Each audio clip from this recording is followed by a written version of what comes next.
In 1992, the time traveler Esther received her acceptance letter from Hogwarts while in the quaint village of Atoria St. Catchpole, intending to blend into Hufflepuff and secure her safety, only to find that fate had other plans for her. The scholarly genes of her wizarding parents, her cousin Ernie's enthusiasm, and her unexpectedly revealed magical talent compelled her to deviate from her laid-back strategy, inadvertently thrusting her into magical events and leading her down the path of academic excellence at Hogwarts. Chapter 1. Crossing into the Magical World. Esther Main was born in 1981 in England and currently resides in the obscure yet somewhat whimsically named village of Atoria St. Catchpole in Devon. Those who have perused one of the world's best-selling series, Harry Potter, or viewed the corresponding films may find this locale familiar, as it is a village where muggles and wizards coexist. The renowned Weasley family calls this place home, but of course, muggles remain blissfully unaware of the wizard's existence unless the latter voluntarily reveal themselves. It was mid-July of 1992. The boy who lived had just completed his first year at Hogwarts, and he who must not be named had yet to return thus. The Weasley family was not preoccupied with the threat of Voldemort this time. Atoria St. Catchpole was merely an ordinary and serene village. Today marked Esther's 11th birthday. She awoke early, and after breakfast, she paced back and forth in the living room, a mixture of excitement and anxiety coursing through her. "Dear, I assure you that Hogwarts will send you an acceptance letter. So could you please sit still for a moment and stop pacing?" Her father, David Main, said with a hint of exasperation as he closed the Daily Prophet. He was tall, with chiseled features and a handsome countenance. Dressed casually in a simple white shirt at home, he wore a pair of silver-framed glasses perched on his prominent nose, exuding an air of sophistication and charm. Upon hearing this, Esther halted her steps, leaping onto the sofa beside him, rolling in delight before sitting properly and obediently saying, "All right, Dad, I'm just too excited. I promise not to disturb you while you read the newspaper." Seeing her settle down, David was satisfied and reopened his paper. If only there were a smartphone available at this moment, Esther thought with a sigh. Indeed, she was a time traveler. Initially, she had believed she had merely slipped back into 1980s England. The people around her, including her parents, displayed no peculiarities, and their daily lives were devoid of any mention of magic.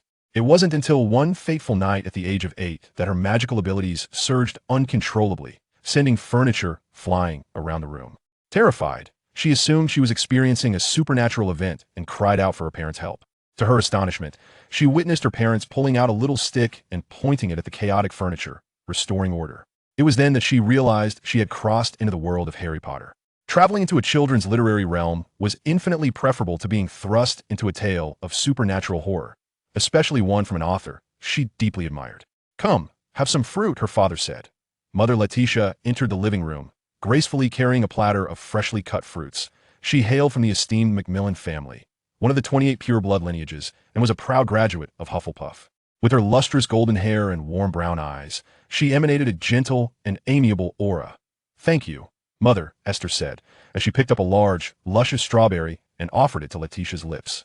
Moved, Letitia savored the fruit and affectionately caressed Esther's head, exclaiming, "Oh, my dear little treasure, Mother loves you." Nearby, Mr. Main wore an impassive expression, the corners of his mouth twitching slightly, clearly unimpressed by their somewhat sentimental display of maternal affection. Just as Esther finished the strawberry, a snowy owl collided with the window, bringing with it a resounding thud. Esther's eyes sparkled with excitement. "It's an owl. My acceptance letter must have arrived." With that, she dashed to the window, flinging it open to allow the owl entry. The owl delivered a letter adorned with the Hogwarts crest. Unable to contain her eagerness, she tore it open.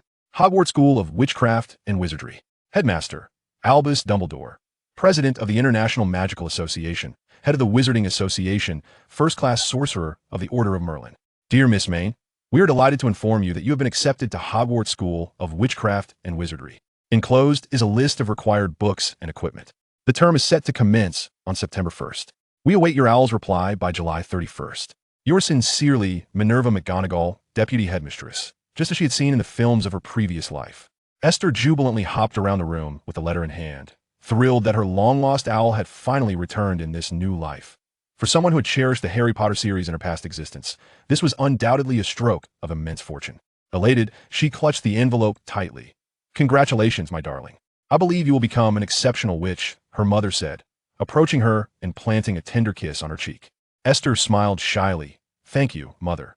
Yet, she had no aspirations of becoming a remarkable sorceress after all. The Savior was set to begin his second year soon, and the Chamber of Secrets would soon be opened.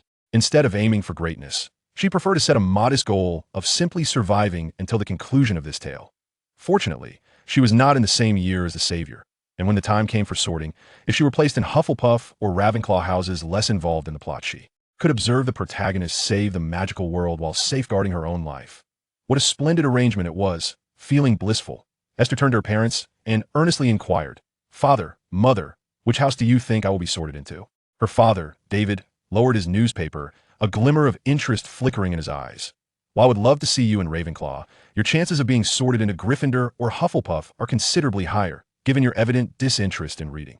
Esther puffed out her cheeks in defiance and placed her hands on her hips, declaring, "It's not that I dislike reading, I equally loathe all subjects related to mathematics, chemistry, physics, and astronomy." Her father smiled, clearly amused by her indignant expression. "You see, if you were to join Ravenclaw, it would be a calamity for both you and your classmates." Her mother, Letitia, disapprovingly patted her husband on the shoulder, signaling him to be quiet before turning to comfort her daughter. "Don't pay any heed to your father's nonsense. No matter which house you enter, it will be a stroke of fortune for that house. For charming and intelligent young, which like you, is adored by all, perhaps in her mother's eyes, their child would always be the most exceptional of all." Esther, buoyed by the praise, felt as though she could easily confront Malfoy and challenge Voldemort, were it not for her resolute desire to remain an inconspicuous bystander. Her father, David, silently shook his head at his wife's excessive flattery of their daughter. "Actually, I wish to join Hufflepuff because Cousin Ernie said it is closest to the kitchen, and one can enjoy warm midnight snacks." Esther boldly articulated her thoughts. Of course, she had known about the kitchen prior to her crossing over, but she had to credit Ernie for it. Letitia encouraged her, saying exactly, "Hufflepuff is a house that embodies unity and friendship." As a proud Hufflepuff herself, she was delighted with her daughter's choice. Yet, behind the loving interaction between mother and daughter, David hesitated to voice his opinion. If he were to speak, he would assert that the finest house was indeed Ravenclaw. Chapter 2. Ernie. After receiving the acceptance letter, another significant event loomed, the procurement of the required items in Diagon Alley. Esther could scarcely contain her excitement. Although she had known since the age of 8 that she had traversed into the world of Harry Potter, she and her parents had lived in the Muggle realm until a year ago, when they relocated in anticipation of her impending enrollment at Hogwarts. The legendary Diagon Alley was a place she had never visited. Her mother, overwhelmed by Esther's insistence, reluctantly agreed to take her there the next day. Esther then turned to her father, clinging to his arm and playfully coaxing, "Daddy must come too. We all have to go." David, with a resigned smile, rubbed his forehead but tenderly acquiesced. "All right, I'll accompany you tomorrow."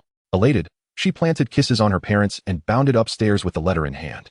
Her father chuckled and shook his head at her retreating figure, embodying a comical exasperation. While their current home was considerably smaller than their residence in London, the modest 3-story house sufficed for their small family. The first floor housed the living room and kitchen. The entire second floor was dedicated to her parents' bedroom and workspace, leaving the third floor entirely to her. It was decidedly more spacious than the Weasley family's dwelling next door. Before the nightstand in her room, the bouquet of white roses she had plucked the previous day was beginning to wilt, the petals no longer as plump and lustrous as they had been. A gentle breeze wafted through the window, and the sky was a tranquil expanse, presenting a rare and splendid day. Seated at her desk, she pondered for a moment before deciding to pen a letter. "Dear Ernie, today, I received my acceptance letter from Hogwarts, and I am filled with excitement, yet tinged with trepidation. Can you comprehend my emotions? Tomorrow, my parents will take me to Diagon Alley for the first time. Which confectionery did you purchase for me during your last visit? I adored it and wish to acquire more. I informed my parents of my desire to join Hufflepuff. As you are there, the thought of navigating a new school alone is somewhat daunting. Please do not mock me, or I shall tell Auntie. I eagerly anticipate the commencement of term when I can attend school alongside you. Your loving sister, Esther." With a flurry of thoughts, she hastily pinned the letter and entrusted it to her family's owl for delivery to her cousin, Ernie Macmillan. Ernie Macmillan, a well-known minor character in the original Harry Potter universe, was depicted as a somewhat short and stout child, a classmate of the savior Harry Potter, who later became the head of Hufflepuff and a member of Dumbledore's army. His role, though limited, was predominantly positive, and he survived until the end. However, in this world, Ernie was indeed not tall, but was not particularly plump either. In fact, he was quite handsome. Thus, Esther occasionally found herself uncertain as to whether she had truly traversed into the canonical world or a fanfiction realm. Should she truly find herself ensnared within some Mary Sue or cult fanfiction, one might as well wish for the obliteration of this world. Fortunately, it appears that only this trivial deviation exists, while the remainder aligns seamlessly with her memories. Returning to Ernie, her relationship with this cousin is amicable, yet lacks intimacy, as they did not grow up together. In fact, during her childhood, Esther was entirely unaware of her cousin's existence. Her mother seldom spoke of her family, leaving Esther largely in the dark regarding their history. However, she is aware that the Macmillan family is one of the 28 pureblood families, while her father is a Muggle wizard, suggesting that their romance must have encountered considerable trials. After indulging in such whimsical musings, she retrieved a tome on the history of magic and began to study diligently. She was determined to make the most of this extraordinary journey. An hour later, Esther peacefully dozed off at her desk. The following day, she rose early, quickly refreshed herself, donned a beige dress, and hurried downstairs. In the dining room, she was the last to arrive. Her parents were already seated, relishing their breakfast. "Good morning, Mom and Dad. You see, my dear, I told you she would come down on her own without needing to be called," David remarked, a note of pride evident in his voice as he glanced at his wife. Lydia chuckled at her husband and poured a glass of milk for Esther. "Indeed, you have always been quite clever," she praised somewhat nonchalantly. Esther, feeling slighted, sliced off a piece of fried egg. "Were you betting on me? You haven't even said good morning." Lydia laughed softly, rose, and kissed her daughter's forehead. "Good morning, sweetheart." This elicited a smile from Esther. As for her rather proud father, she harbored no illusions that he would offer a kiss as a gesture of comfort. After breakfast, the family set off for Diagon Alley. As described in the original text, they entered through the leaky cauldron, a place only visible to Muggles, arriving at a rooftop that appeared devoid of anything but trash bins and weeds. By counting 3 bricks up from the wall behind the garbage and then 2 across, a gentle tap of her wand would cause one of the bricks to tremble, revealing a small hole that ultimately transformed into an archway leading to Diagon Alley. Everything felt so enchanting, despite the dilapidated state of the leaky cauldron. Under the ownership of the rather inept Tom, the thought of Harry spending most of his 3rd summer here filled her with admiration. Truly, those destined for greatness possess remarkable adaptability. Perhaps once Hannah Abbott takes over the leaky cauldron, it will improve, but that would be after the grand conclusion. Lost in her thoughts, Esther instinctively clutched her mother's hand. The cobblestone path twisted before her, lined with peculiar shops, amid the bustling crowds. Perhaps due to the impending school season, as many adults strolled with their children, the throngs made the shops feel exceedingly cramped. "So many people," Esther exclaimed, taken aback. She is quite young, and given the multitude of people around her, she can essentially only see the backs of heads, rendering her unable to perceive much else. This somewhat dampened her enthusiasm. After all, there are indeed many individuals here. In truth, there is but one wizarding commercial street in England. David remarked with a hint of sarcasm. He is a Muggle wizard, who, despite his love for magic, often expresses discontent regarding the stagnation of wizards. And he holds the Dark Lord's ambitions to restore the glory of pureblood families in utter disdain. It is astonishing that in this day and age, one still clings to the theories of blood supremacy. If anyone is destined to fail, it certainly should not be you. Letitia gently linked her arm with David's and spoke soothingly. "All right, my dear, let us refrain from complaints. I have arranged to meet my brother's family. They should be waiting for us at the Florian's ice cream parlor. Let us hurry over." Esther looked up at her mother and inquired, "Is Ernie coming too?" Her mother affectionately patted her head and replied, "Yes, darling, Ernie will accompany you for shopping today." Esther felt a surge of happiness. She had already resolved to stick with her cousin, aspiring to become a familiar yet minor character in the story, one who survives until the end. As for engaging in a romance with those high-profile characters, well, she deemed it best not to dwell on such thoughts. Survival takes precedence. Chapter 3, Diagon Alley. Upon arriving at Florian's ice cream parlor, they easily spotted Ernie. He sat alone, indulging in his ice cream, his golden hair shining like the sun. "Ernie," Esther called out from a distance. Ernie looked up, set his ice cream down, and stood to greet them, aunt and uncle. "And Esther, dear Ernie, why are you alone? Where are your parents?" Letitia inquired, ruffling Ernie's hair, which was as golden as her own. Ernie was not accustomed to such gestures. He felt he was far too grown for this and found it somewhat embarrassing. However, he dared not resist his aunt, especially with his taciturn and demanding uncle nearby. "My parents had unexpected work commitments and could not join me today, so I am in your care," he replied politely. Macmillan is one of the 28 pureblood families. While not as fervent in their admiration for blood status as the Malfoy or Black families, they still exhibited a degree of conservatism. Ernie had only met his aunt, who had severed ties with her family for love, for the first time the previous year before starting school. The innate familial bond made him feel a fondness for her, especially as she shared his sunlit hair and amber eyes, and he also held affection for his cousin. As for his uncle, well, Ernie was too intimidated to grow close or converse with him, perceiving him as difficult to approach. He could not fathom why his aunt would be attracted to such a person, but he was even more cautious not to express this confusion. "Very well, my dear Ernie. You shall accompany us today," Letitia declared, subtly harboring some dissatisfaction towards her brother and sister-in-law for their sudden absence. How could a child navigate Diagon Alley alone? It seems rather implausible. Nevertheless, She did not express her discontent in front of Ernie, maintaining a serene smile. Two adults accompanied by two children traversed the bustling streets. Ernie, not particularly shy, was eager to fulfill the role of a devoted older brother, engaging Esther in conversation throughout their journey. "I received your letter yesterday," he exclaimed, visibly excited. "Let me tell you, Hufflepuff is undoubtedly the best house. You will surely be sorted into Hufflepuff once you start school. With me around, you have nothing to worry about." He spoke as if he were quite remarkable. Esther responded with a soft, "Oh," adding, "but you still haven't told me which shop the candy is from." Ernie frowned slightly at her somewhat indifferent reply. "Why are you only thinking about food? That candy was something I asked older students to buy in Hogsmeade. It's not available here. If you like it, I can ask them to bring some for you when school starts." Esther's face brightened with a sweet smile. "Thank you, brother. I knew you were the best." Ernie promptly set aside his earlier annoyance, unable to suppress a wide grin. "All right then, after we finish shopping, I'll take you to the magical joke shop to buy some little toys, my treat."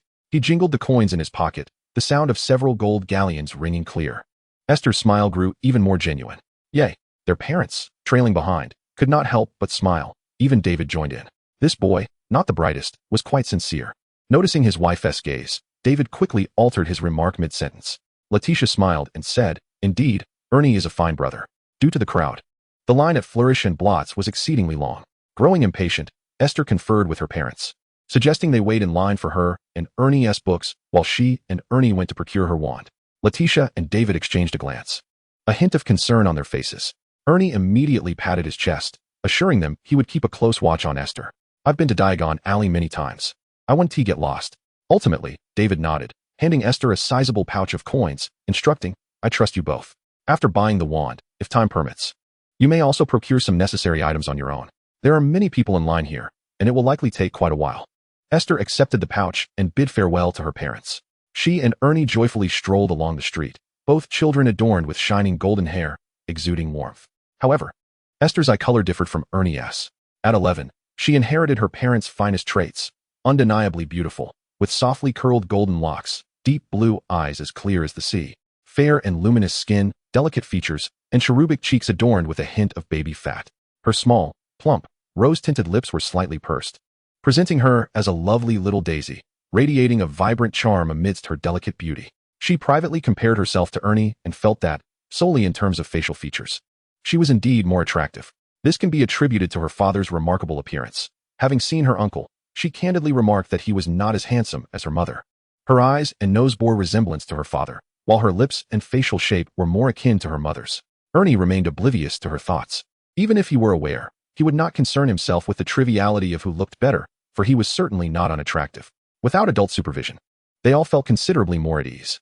"Let us first procure our wands. Stay close to me, as the crowd is quite dense, and we wouldn't want to lose each other." Ernie extended his hand for Esther to grasp. Obediently, Esther took hold of his hand and followed him. Ollivander's wand shop was the only establishment of its kind in all of England, where, for ages, the wands of every wizard had originated. Esther successfully acquired her wand there. Contrary to the scenes depicted in films, the first wand Mr. Ollivander presented to her felt perfectly suited, measuring 11 inches. Crafted from willow wood and containing a core of phoenix feather, this wand was made from an extraordinarily rare material. Wands possessing such a characteristic are distinctly unique. "I firmly believe that Miss Main shall achieve remarkable feats," Mr. Ollivander remarked with admiration. He was quite elderly, his hair a cascade of white, and his eyes a peculiar silvery hue, which struck Esther as somewhat odd upon their first encounter. "Thank you for your kind words." With the wand in hand, Esther was in high spirits.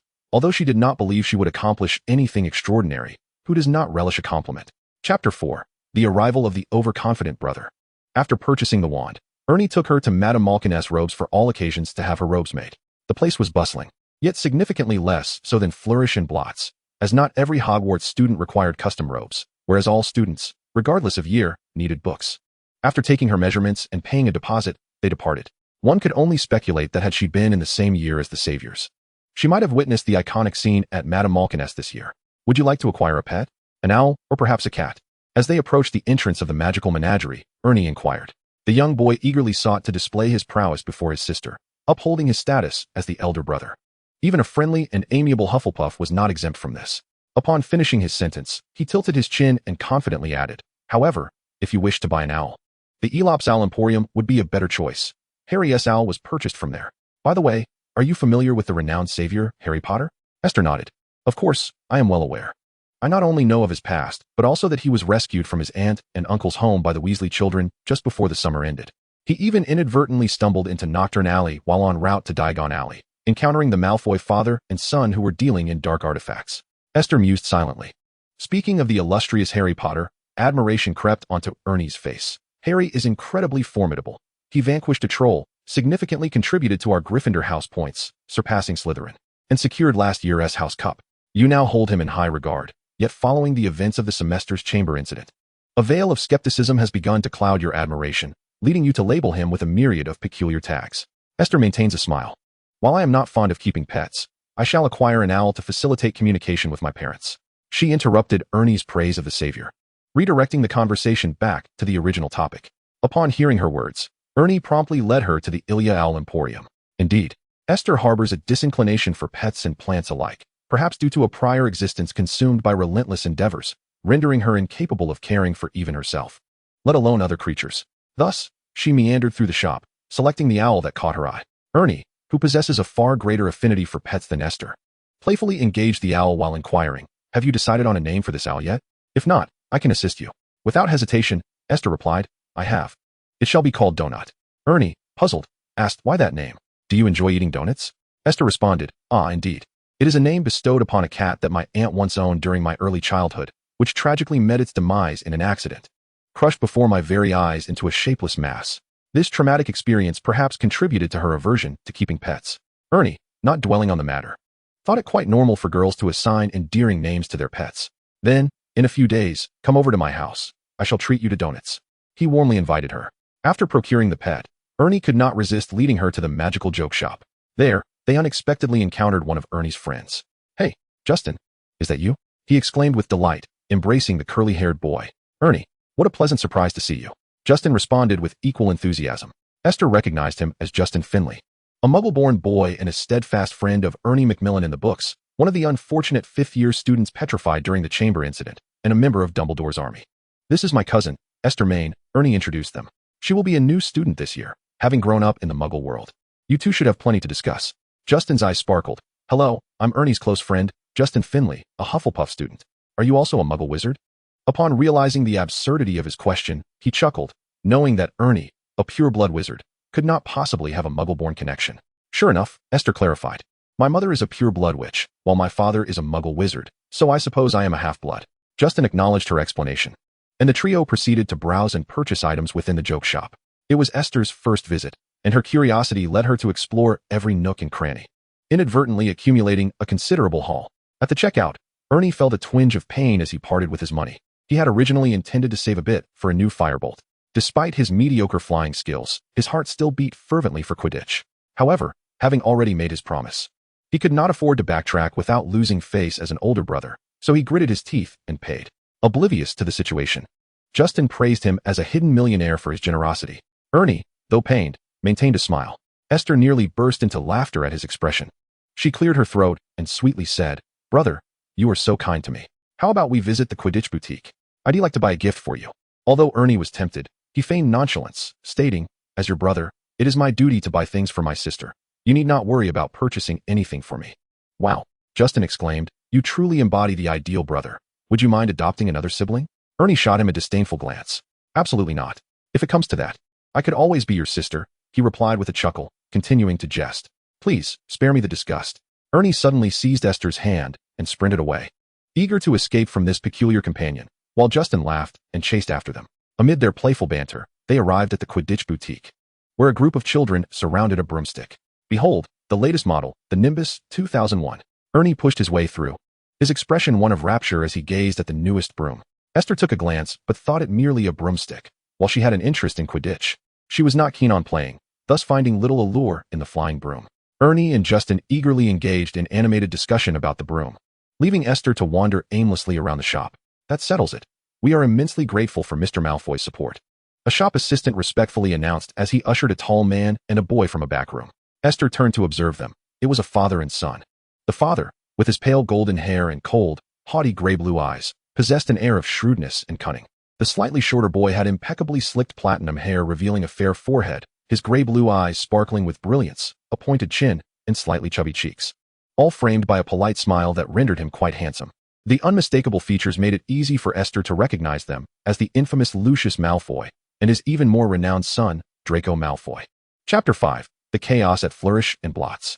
Esther turned her gaze away, unexpectedly locking eyes with Draco, who paid her no mind as he regarded the group of children discussing the Nimbus 2001 with a proud and disdainful expression, as if he were a landowner surveying the rustic commoners. Draco, we must be on our way, he heard his father say. Lucius voiced a reminder to the quietly exhibiting superiority of young Mr. Malfoy. Good father. They held their shimmering platinum heads high as they departed amidst the respectful tones of the shopkeepers. Esther was well aware of their purpose for being there. During their second year, in a bid to fund the Slytherin Quidditch team and to celebrate his son's induction into the team, Mr. Malfoy had generously provided each member with the latest model of the Nimbus 2001. Esther squeezed through to glimpse the price of the Nimbus 2001, unable to suppress her astonishment. Truly, Mr. Malfoy was extravagant in his generosity. For a child attending school, a flying broomstick could be considered a luxury. Fortunately, Esther was not in school and was quite affluent. Her father, David, was a wealthy heir in the Muggle world, which afforded her a comfortable lifestyle from a young age. This time, she had discreetly brought along some of her savings in pounds, intending to exchange them at Gringotts. Due to the limitations on carrying cash, she was cautious not to bring too much, fearing that the goblins at Gringotts would refuse to exchange a large amount. After all, a galleon was genuine gold. Thus, she had brought £1,000, pulling Ernie and Justin along as they exited the Quidditch specialty store and promptly made their way to Gringotts. Ernie was unfamiliar with the exchange rate, having hardly ever seen a pound, while Justin was knowledgeable. He informed Esther that at Gringotts, £5 could be exchanged for 1 galleon, so her £1,000 could yield 200 galleons. However, the goblins would not allow such a large exchange at once, permitting a maximum of 50 galleons per transaction. Ernie expressed his astonishment. 50 galleons is still quite a lot. Indeed, it was considerable. A galleon weighed approximately 50 grams. And 50 galleons amounted to 2,500 grams. Yet 2,500 grams of gold was merely worth 250 pounds. This discrepancy indicated that the goblins were at a disadvantage, explaining their reluctance to exchange more. It could only be said that the low spending among wizards had created such an imbalance. Nevertheless, it mattered little to her, as long as she did not suffer a loss. After exchanging for the coins, Esther felt a sudden buoyancy, her posture straightening with the weight of the galleons. Her spirits lifted, while Ernie gazed at her enviously. Had he known of Esther's wealth, he would not have pretended to be affluent. Now he found himself steeped in regret. They had spent a considerable amount of time out, and concerned for their parents, Esther suggested they return to Flourish and Blotts. The disheartened Ernie nodded blankly, his once radiant golden hair seeming to lose some of its luster, becoming rather lackluster. 50 galleons. He had never seen so many galleons at once. Justin had already purchased books and did not wish to jostle through Flourish and Blotts again, so he parted ways with them to explore elsewhere.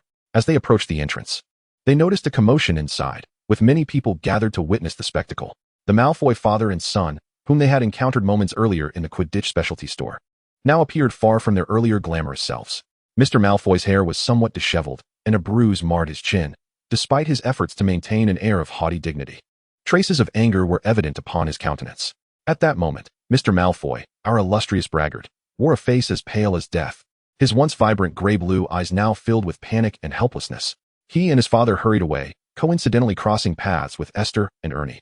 What are Malfoy and his father doing here? Ernie inquired, a look of confusion etched on his face. Esther, however, understood their presence and even recognized the narrative point. Inside the leaky cauldron, the celebrated savior HarryPotter, along with the Weasley family, was indeed present. Esther took a deep breath, feeling a surge of excitement. She tugged at the still chattering Ernie, guiding him into the bookstore. I must tell you, Malfoy is a Slytherin student, and those from that house are not to be trifled with. Once you enroll, keep your distance from them, especially Malfoy, who is exceedingly arrogant and accompanied by 2 hulking lackeys. It's best to steer clear of him in the future. Esther hardly registered his words, her heart and mind consumed with the anticipation of meeting the protagonists. Although she had resolved not to engage in the main storyline and to remain a mere peripheral character, she could not deny her eagerness to encounter the central figures. As someone who had read the books and watched the films multiple times, she adored even the minor characters. So how could she not look forward to meeting the heroes? Harry, Ron, Hermione, here I come, she thought, suppressing her excitement as she pulled Ernie into the bookstore. The first sight that greeted her was a cluster of red-haired individuals, alongside a boy with tousled hair and glasses, and a girl with an explosive hairstyle. Even though their faces differed from the portrayals she had seen in the films, she could instantly recognize them. Suddenly, she halted in her tracks, causing Ernie to bump into her back. Hey, Esther, why did you stop so suddenly? He asked, rubbing his head, and then looking up to see Harry and the others. Wait, the Weasley family is here too? That's Harry. Harry is here. His voice rose in surprise, catching their attention. Harry cast a curious glance in their direction, his striking emerald green eyes captivating. Esther felt as though she was rooted to the spot, unable to move, her earlier excitement now replaced with uncertainty upon encountering the protagonists. This reaction, akin to the feeling of returning home, rendered her momentarily shy. While Esther faltered, Ernie did not hesitate. He boldly stepped forward, greeting Harry Potter. Hello. Are you here to buy books too? Harry appeared to recognize Ernie, offering a shy smile in response. Hello. I believe you are a fellow Hufflepuff, Macmillan, right? Ernie was taken aback that Harry remembered him, his excitement growing. Yes, that's me. I can't believe you remember. The Weasley twins, one on each side of Harry, exchanged mischievous glances. Oh, look, another admirer of the savior, one teased. The other chimed in, goodness. How can someone be so remarkable? I admire him so much. Beside her, Ginny's face flushed crimson, clearly indicating that her brothers were teasing her. Harry too felt a wave of embarrassment wash over him, his cheeks tinged with a subtle pink. Esther glanced at the Weasley twins, then shifted her gaze to Harry, Hermione, and Ron, momentarily overwhelmed by the sheer number of characters around her. I believe I need to compose myself, she thought, grasping Ernie's sleeve before collapsing in a heap. Of course, she did not truly fall to the ground, for the crowded confines of Flourish and Blotts left her no space to do so. Chapter 5, Platform 9 3/4. The British weather is predominantly dreary and rainy throughout the year. The sky, laden with heavy clouds, appeared as if it had been drenched in ink, with raindrops cascading rapidly from above, striking rooftops and the earth, drowning out all other sounds, leaving only the serene patter of rain in the air. Esther reclined on the sofa in the living room, perusing a book entitled The Lost Ancient Spell. 3 days had elapsed since she fainted in Flourish and Blotts. The details of that moment escaped her memory, but according to Ernie, her fainting had undoubtedly injected a fresh wave of chaos into the already tumultuous bookstore. Although a subsequent medical examination revealed no serious harm, merely a temporary fainting spell induced by overwhelming emotions and the suffocating crowd, her social embarrassment had already taken root and would not dissipate merely because she had lost consciousness. It would only intensify upon her awakening. Reflecting on this, she let out a lamenting groan and covered her face with the book. Due to work commitments, her parents were away on a business trip, leaving her at home alone. Concerned for their precious daughter, they had instructed Ernie to come and look after Esther. At that moment, Ernie, grappling with the array of kitchen appliances, poked his head out as he heard her voice. What is the matter? Are you feeling unwell? Esther shook her head despondently. I'm perfectly fine, just a tad embarrassed. What kind of transmigrator faints upon meeting the protagonist for the first time? This is truly a rare occurrence in the realm of story crossings. Ernie scratched his head in confusion. If you're all right, could you assist me? How do you operate this blender? Wizards, particularly pure-blood ones, are often woefully unfamiliar with modern technology. Ernie had encountered such appliances only a handful of times, primarily at his aunt's house. Upon hearing this, Esther rose and made her way to the kitchen. While she too was not particularly adept at cooking, she had a grasp on how to use these machines. The two collaborated and eventually produced 2 plates of unidentifiable, dark concoctions. Ernie carried the dishes to the dining table, and they both stared at the unappetizing food, exchanging wide-eyed glances, neither willing to be the first to taste it. I've suddenly realized I'm not that hungry. Ernie hesitated. Esther sighed. To prevent the two of them from potentially poisoning themselves, she reluctantly retrieved her precious stash of snacks. The transportation here was inconvenient, unlike in London, where she could easily venture out to buy whatever she desired or have the households maid prepare it for her. Situated far from the bustling districts, Esther was reluctant to venture out for shopping, hence she often stocked up on an abundance of snacks. She reminisced about the vast delivery system she had in her previous life while savoring a piece of caramel. Meanwhile, Ernie curiously sampled these muggle treats and introduced her to some enchanting wizarding snacks, such as chocolate frogs, Bertie Bott's every flavor beans, and bubblegum blasts. Most of these delicacies were unfamiliar to Esther, but with the school term approaching in merely a couple of days, she knew she could purchase many of them on the Hogwarts Express. This was the first time in either of her lives that she felt such anticipation for the start of the school year. As the days passed with eager expectation, Esther's parents returned, coinciding with the commencement of the academic term. On the first of the month, their family, brimming with excitement, especially Esther, arrived at platform 9 3/4. The old steam train billowed thick smoke, and the cacophony of chatter mingled with the sounds of pets created a lively, yet somewhat chaotic atmosphere. Darling, take good care of yourself at school. Write to your father and me if anything arises, her mother said, planting a tender kiss on her forehead. Her father, rarely displaying tenderness, reminded her, focus on your studies and refrain from thoughts of romance. She thought, it was her familiar father speaking. What are you saying? Her mother playfully shot him a glance, then caressed Esther's face, smiling as she added, while it is indeed premature to engage in romance. Should you encounter a particularly charming boy, it wouldn't hurt to make the first move. Feeling bashful, Esther lowered her gaze and boldly inquired, "Did you and Dad also fall in love at Hogwarts?" Her parents exchanged a glance, and her mother proudly replied, "Indeed, your father was the one who pursued me first." David, her father, cleared his throat, attempting to divert the conversation. "It's getting late. Ernie is already waiting for you. Hurry along now." Amused by her father's behavior, Esther wished to say a few more words, but then she heard Ernie calling her, "Esther, over here." She turned to see him leaning out of the train door, enthusiastically waving. Following his gaze, she also spotted her uncle and aunt, who were there to see her off. To have raised a child like Ernie, who could befriend both muggles and wizards, her uncle and aunt were certainly not extreme advocates of blood purity like the Malfoys. Her mother had severed ties with her family to be with her father, primarily due to the objections of her grandfather, old Mr. Macmillan. However, after his passing, her mother's relationship with her uncle's family had quickly strengthened. Esther felt her father behind her, eagerly nudging her towards Ernie. She turned, surprised at her father's impatience, wondering if he was so eager for her to depart. Yet David urged her, "Go on now, don't keep Ernie waiting." In the midst of their conversation, her uncle and aunt were already approaching them. As she approached Esther, her aunt embraced her warmly. "My dear Esther, it has been too long. You have grown increasingly beautiful," she said, her affection evident. Her uncle, gazing at her with a kind smile, added, "Come to my house for Christmas dinner. I have prepared a splendid gift for you." Esther beamed and sweetly replied, "Thank you, uncle and aunt." "Oh, what a good child," her aunt remarked, unable to resist giving her a kiss. She then turned to Ernie, who was waiting by the carriage door for Esther. "Aren't you going to help your sister with her suitcase?" Ernie, slightly bewildered by her call, obediently descended to assist her with her luggage. Esther quickly interjected, "No need, uncle and aunt, I can manage it myself." "Oh, what a good child indeed." Her aunt's gaze softened with gentleness and affection. "It's all right. Your brother is a boy and strong, so let him carry it. If anything happens at school, you can always turn to your brother. If he doesn't help you, just write to your aunt, and I shall teach him a lesson." Ernie, a carefree child, took no offense at his mother's favoritism. "Don't worry, Mom. I'll certainly be a good brother." The train's rumbling sounded, urging the students to board quickly. Reluctantly, her aunt released Esther, allowing her and Ernie to enter the train. Turning her head, Esther saw her parents standing side by side, waving goodbye. Chapter 7, The Hogwarts Express. Esther, dragging her luggage, followed closely behind Ernie as they squeezed onto the train. Their timing was not particularly early, and most compartments were already filled with passengers. Ernie guided her with precision toward the back of the train and entered a compartment. Inside, there were already 2 children seated, 1 boy and 1 girl. One was Justin Finch Fletchley, whom she had met in Diagon Alley, and the other girl, with a rosy complexion and golden hair styled into 2 plaits, Esther deduced to be Hannah Abbott, the first girl called during the sorting ceremony. "Let me introduce you. This is my cousin Esther Main. She is a new student this year.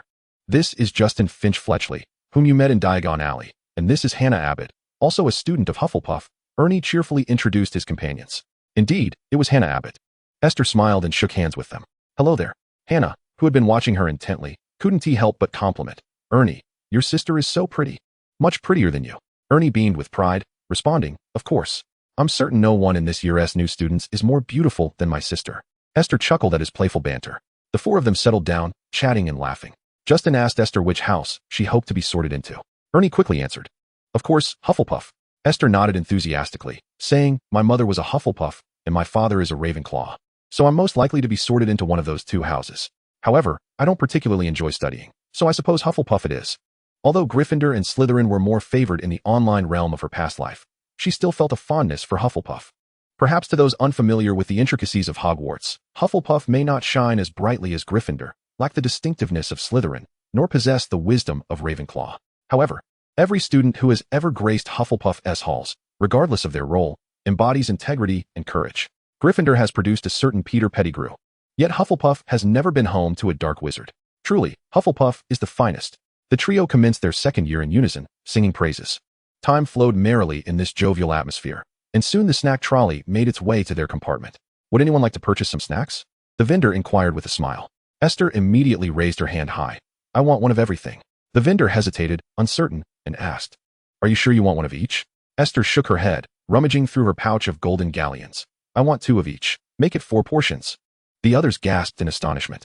"Wow, Esther, you are so wealthy," Hannah exclaimed, cradling an assortment of snacks. Justin nodded silently in agreement. Meanwhile, Ernie beamed as if he were the one being so generous, puffing out his chest with pride. "Help yourselves, don't be shy," he said, taking a bite of a chocolate frog. Esther also opened her chocolate frog and handed the chocolate to Ernie, keeping the card for herself. "It's Newt Scamander," Esther exclaimed joyfully, holding up the card. "What a splendid omen. It signifies my connection with Hufflepuff." Newt Scamander, the esteemed magizoologist, was indeed a Hufflepuff student, though he was later expelled for rule violations. Ernie glanced over and continued munching on his chocolate frog. "Do you like Newt Scamander? I have plenty of his cards to share." Esther tucked the card away and smiled. "I do indeed." As a devoted Harry Potter fan, she cherished all characters from the original world, including the notorious Voldemort. However, now that she had traversed into the magical realm, she anticipated a shift in her sentiments towards many individuals. At the very least, she would not regard Voldemort and his Death Eaters with equal measure of respect. For in her previous world, they were mere fiction, whereas in this magical world, they existed as harbingers of malevolence. "Excuse me," a round-faced boy timidly stood at the doorway, asking, "Have you seen Harry and Ron? We can't find them." Clad in Gryffindor robes, the boy appeared rather unremarkable and seemed to possess a shy and introverted nature. Perhaps due to the presence of Hufflepuff students in the compartment, he appeared nervous, yet not fearful. "Oh, we have not seen Harry and Ron. Weren't they with you?" Hannah responded. The boy shook his head. "No, Ginny said they were together." Harry and Ron passed through platform 9 and 3/4 behind her, and after they boarded the train, they disappeared. "Hermione and Ginny have been searching for them, and I'm helping too." "Who is Ginny?" Justin inquired curiously. The boy replied, "Ginny is Ron's little sister. A Weasley, and a new student this year." He finished his explanation with a sigh and muttered, "You haven't seen them either. So I suppose I'll continue my search towards the back." As he spoke, he walked away. Once the boy had departed, Esther quietly inquired, "Who is that person?" In truth, she had already formed a suspicion in her mind. Ernie replied, "That's Neville Longbottom, a student from Gryffindor, and he is in the same year as us." Indeed, it was Neville. Esther instinctively glanced at Hannah, who noticed her gaze and curiously asked, "What's wrong?" Esther shook her head, saying, "It's nothing. Just a bit of chocolate on your lips." Hannah, feeling a bit embarrassed, wiped the corner of her mouth. In the original story, Hannah eventually married Neville, but at their tender age, it seemed unlikely that any sparks would fly between them. She truly wished to divulge such trivial details, but decided against it.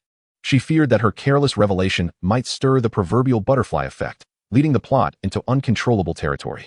Although the original storyline contained its share of regrets, the ultimate conclusion was a favorable one, and she dreaded the thought that her influence might steer it towards ruin. That would be a grave misdeed. At this point, the narrative had progressed to the moment when Dobby deliberately prevented Harry from attending Hogwarts, leaving Harry and the unfortunate Ron stranded outside platform 9 and 3/4, forced to take the enchanted car to Hogwarts. Esther gazed intently out the window. How could she possibly miss the chance to record such a memorable scene? Ernie looked at her curiously, asking, "Esther, what are you looking at?" She casually replied, "I'm admiring the scenery. It's quite beautiful outside." "Oh," Ernie responded, returning his focus to the conversation with his companions. Esther continued to stare for quite some time, yet saw no sign of anyone. Perhaps her seating position was unfavorable. She might have to look from the other side. With a hint of disappointment, she sighed. Fortunately, Hogwarts would soon come into view. Chapter 8, The Sorting. When the train arrived at the station, night had fully descended. For some inexplicable reason, Esther suddenly felt a wave of nervousness. She adjusted her uniform and followed the crowd off the train. Hagrid, the keeper of keys and grounds at Hogwarts, held a lantern, leading all the first-year students across the Black Lake in boats to Hogwarts. Aside from the first years, students from other years traveled by carriage to the castle, which meant she would have to part ways with Ernie and the others. Before they separated, Ernie gave her an encouraging gesture. "I'll be waiting for you in Hufflepuff." He seemed quite certain that Esther would be sorted into Hufflepuff. Esther waved goodbye to him, took a deep breath, and boarded the small boat. In her boat were 2 girls, one with golden hair, large eyes, and sweet dimples, the other with red hair, a sprinkling of freckles, a pretty face, and a somewhat shy demeanor. Esther stole a few glances at the red-haired girl, suspecting she must be Ginny Weasley, the youngest and only daughter of the Weasley family, and the future wife of the savior, Harry. She longed to strike up a conversation, but seeing Ginny's shy disposition, she refrained from initiating dialogue. She lowered her gaze towards the surface of the Black Lake, rumored to be home to mermaids and gigantic squids, wondering if anything could be seen from the surface. "What are you looking at?" inquired another blonde girl, intrigued by her unwavering focus on the lake. Although Ginny remained silent, she too cast a curious glance in that direction. Esther elaborated, "My father told me that there are mermaids and giant squids in the Black Lake, and I wanted to see if I could catch a glimpse." Upon hearing her explanation, the other 2 girls leaned in with curiosity. However, the darkness enveloping the surroundings rendered their efforts fruitless. "My sister mentioned that the Slytherin dormitories have a view of the lake. She has seen the giant squid floating outside the window," the blonde girl remarked. The mention of Slytherin caused Ginny to wrinkle her nose instinctively, revealing her disdain for the house. Esther understood this sentiment. Gryffindor and Slytherin had historically been at odds. And as a proud member of Gryffindor herself, especially after an unpleasant altercation with the notorious Malfoy brothers prior to the school year, she too would harbor similar feelings. Esther remained silent, observing the beautiful girl before her, who resembled a Barbie doll. The Slytherin dormitories are indeed located underground, granting a view of the lake, but I find that rather unsettling. It must be quite damp down there, which could lead to rheumatism, she speculated. Not really, the blonde girl responded. My sister thinks it's perfectly safe. The only issue is that the giant squid occasionally taps on the windows at night, which can be disruptive to sleep. Is your sister a Slytherin student? Esther inquired. The blonde girl nodded. Yes, she is a Slytherin student, a year ahead of me. Esther scrutinized her closely, the answer forming in her mind. I'm Esther Main. What is your name? She asked. The blonde girl replied, I'm Astoria Greengrass. Indeed, it was Astoria, the wife of Draco Malfoy, a minor character with limited appearances in the original narrative. Having greeted her, Esther felt it only polite to acknowledge the other girl as well. Turning her attention back to Ginny, she asked, And you? What is your name? Perhaps due to their friendly demeanor, Ginny felt less inclined to be standoffish and replied, I'm Ginny Weasley. A flicker of surprise crossed Astoria's eyes, which Ginny noticed, meeting her gaze fearlessly. Luckily, despite her astonishment, Astoria refrained from uttering any unkind words. As one of the 28 pureblood families, Astoria had also been raised with the principles of blood superiority. However, compared to other pureblood children, she possessed a notably gentler and kinder disposition. This aspect was reflected in the narrative, particularly in the conclusion of the Harry Potter series, where it was mentioned that Astoria married Draco Malfoy, and, after bearing Scorpius Malfoy, tragically succumbed to a blood curse at a young age. Astoria resolutely rejected the notion of educating her children with the mundane and trivial thoughts of muggles. Consequently, both Lucius and Narcissa felt a profound disappointment towards their daughter-in-law, resulting in a palpable tension during each family gathering. Such a remarkable young woman, who met her untimely demise, might seem less tangible within the confines of a story. However, upon encountering her in the flesh, Esther felt a sense of regret, not for any other reason, but simply because individuals as kind and beautiful as she, hailing from Slytherin, are indeed a rarity. After exchanging names, the three of them lapsed into silence, crossing the Black Lake in quietude. Next came the most significant event, the sorting ceremony. Esther took a deep breath, reminding herself to remain at ease. Professor McGonagall, draped in a verdant cloak, unfurled a parchment to announce the names of the first-year students. Those called forth stepped forward to don the sorting hat. The ceremony unfolded with meticulous order, with Ginny and Astoria being assigned to Gryffindor and Slytherin, respectively, eliciting enthusiastic applause from both houses. Soon, it was Esther's turn. She inhaled deeply and approached the front, placing the sorting hat atop her head. Ah, I see, you possess both intelligence and courage. Off to Hufflepuff you shall go, the hat began to declare, but Esther, with fervor, interrupted in her mind, yearning to join Hufflepuff. She was aware that the hat would sort students based on their qualities, but it would also heed the strong desires of the students themselves. Are you certain? The sorting hat inquired, its tone tinged with surprise. You are the first student in many years to request Hufflepuff. To be candid, I believe Ravenclaw would suit you better. What a jest. She had no intention of competing with that crowd of overachievers. The hat's words startled Esther, prompting her to insist even more vehemently. Hufflepuff. Hufflepuff. I want to go to Hufflepuff. All right, enough. I shall grant your wish to go to Hufflepuff. The sorting hat conceded, its voice booming. Hufflepuff. A wave of applause erupted from the Hufflepuff table, with Ernie particularly exuberant, nearly leaping onto the dining table to cheer for her. As the dust settled, Esther exhaled a sigh of relief and joyfully made her way to Ernie. Chapter 9, Hufflepuff Common Room. Essie, welcome to Hufflepuff. As soon as Esther approached the Hufflepuff table, she was enveloped in a warm embrace from Ernie, who appeared even more jubilant than she. The surrounding students greeted her with enthusiasm, and Esther reciprocated each salutation.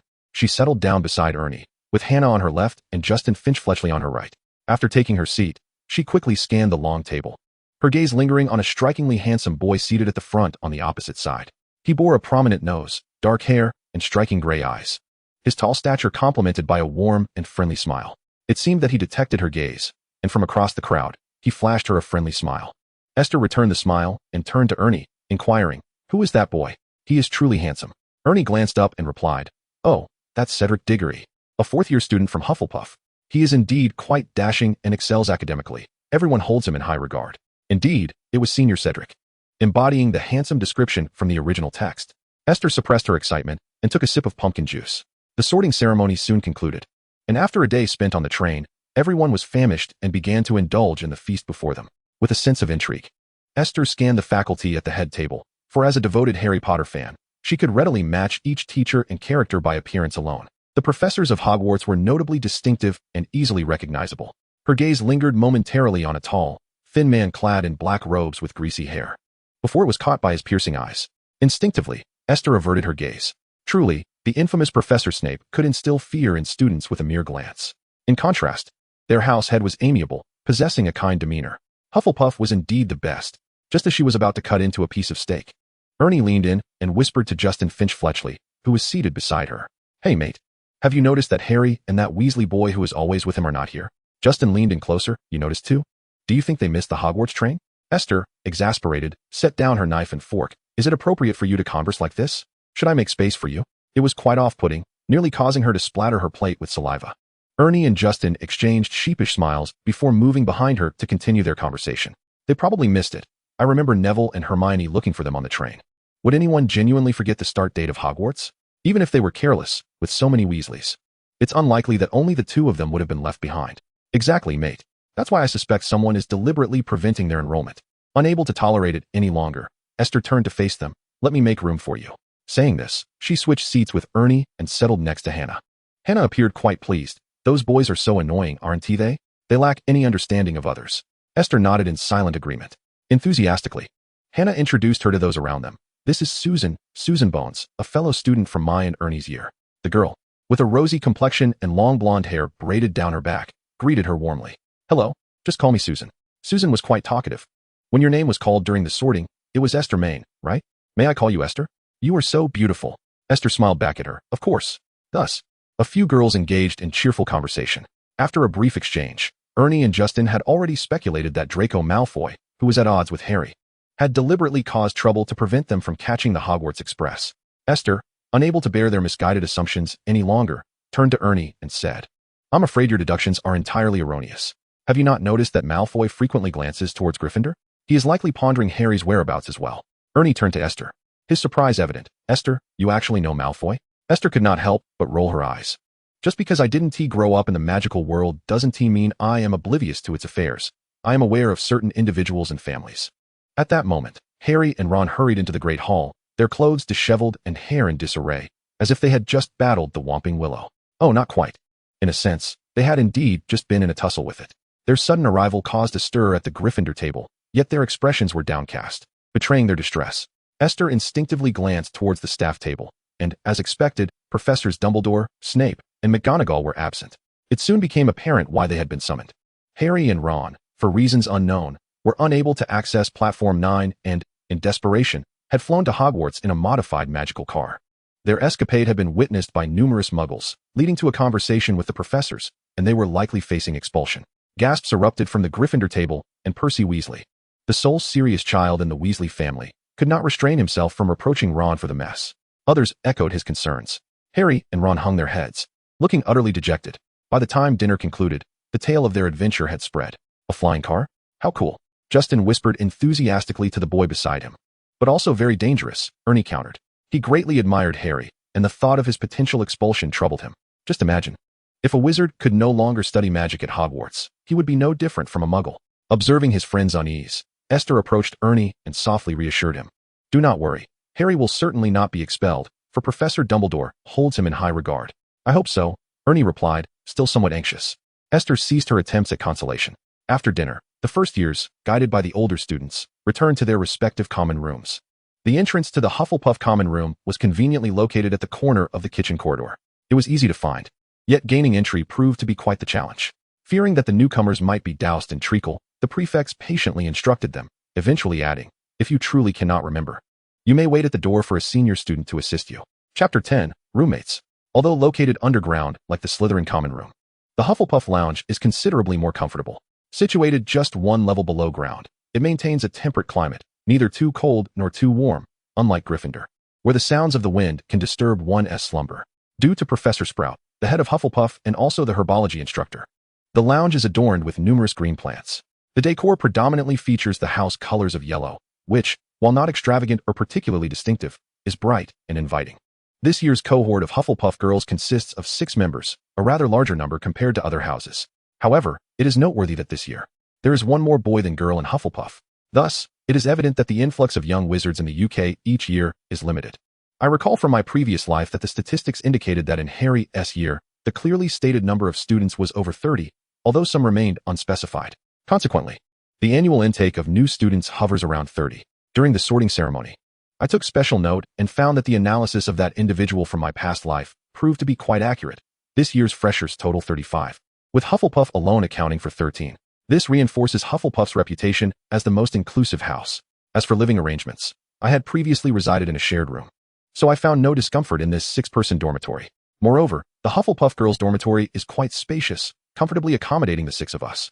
My roommates are Bailey, a half-blood witch, Donna Hunter, a muggle-born witch, Casey Walter, a pure-blood witch, Fiona Ryan, a half-blood witch, and Aaliyah Sidney, a muggle-born witch.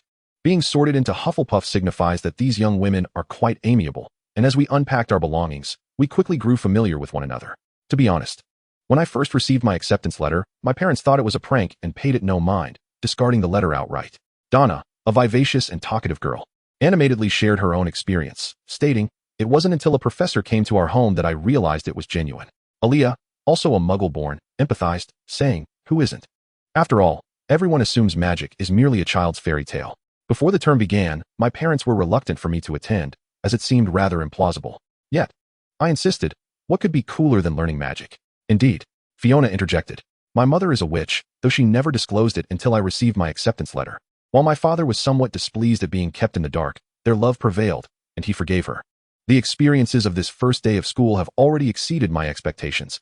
I truly find the magical world to be fascinating. Initially, I felt a twinge of anxiety, as I had never been exposed to magic. What if, upon arriving at school, I found that all the other students were exceptionally talented, and I could not keep pace? Or what if they were unapproachable and ostracized me? In a setting where everyone is exceedingly kind, there is no cause for concern.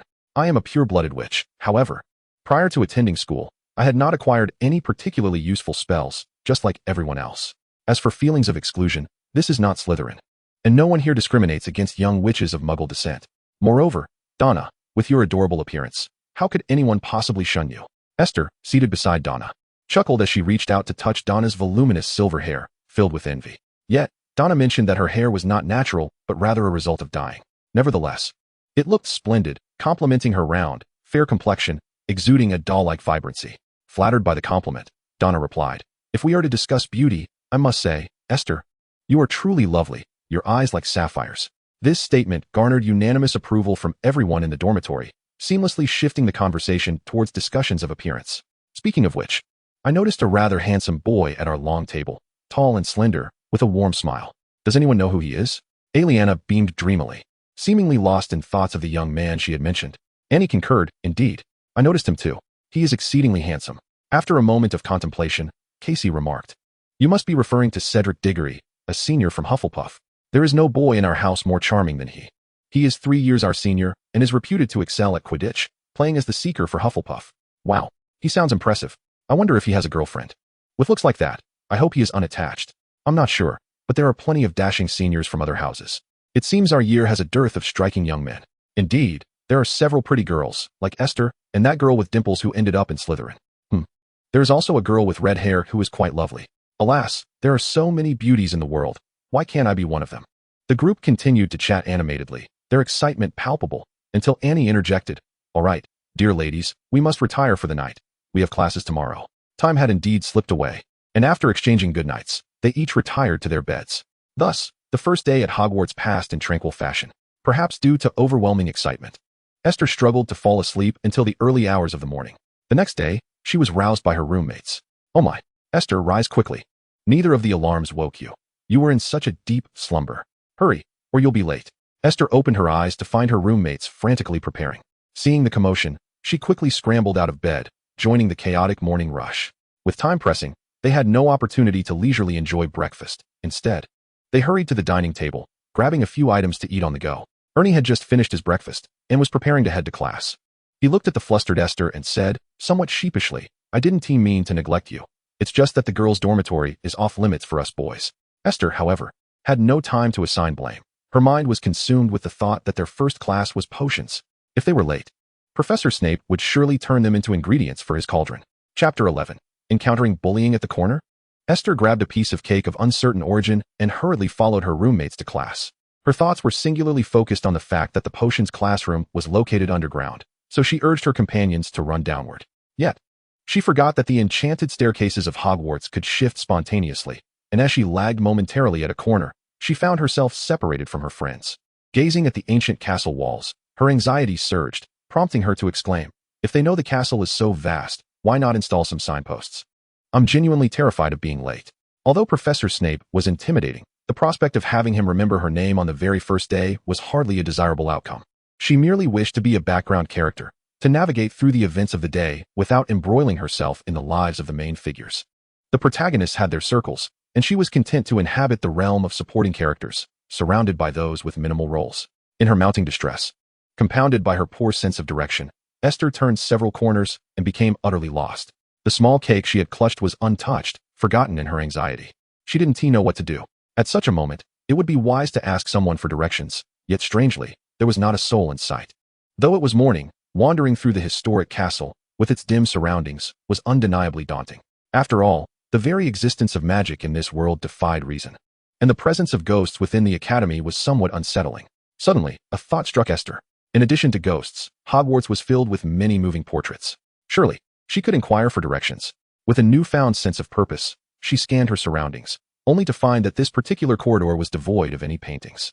However, she recalled that upon her arrival, there had been a section adorned with several portraits. Following the direction of her memory, she swiftly turned and ran back. In her haste, she collided with someone at the corner. Ouch! Having been sprinting, the impact was quite forceful, and she fell to the ground.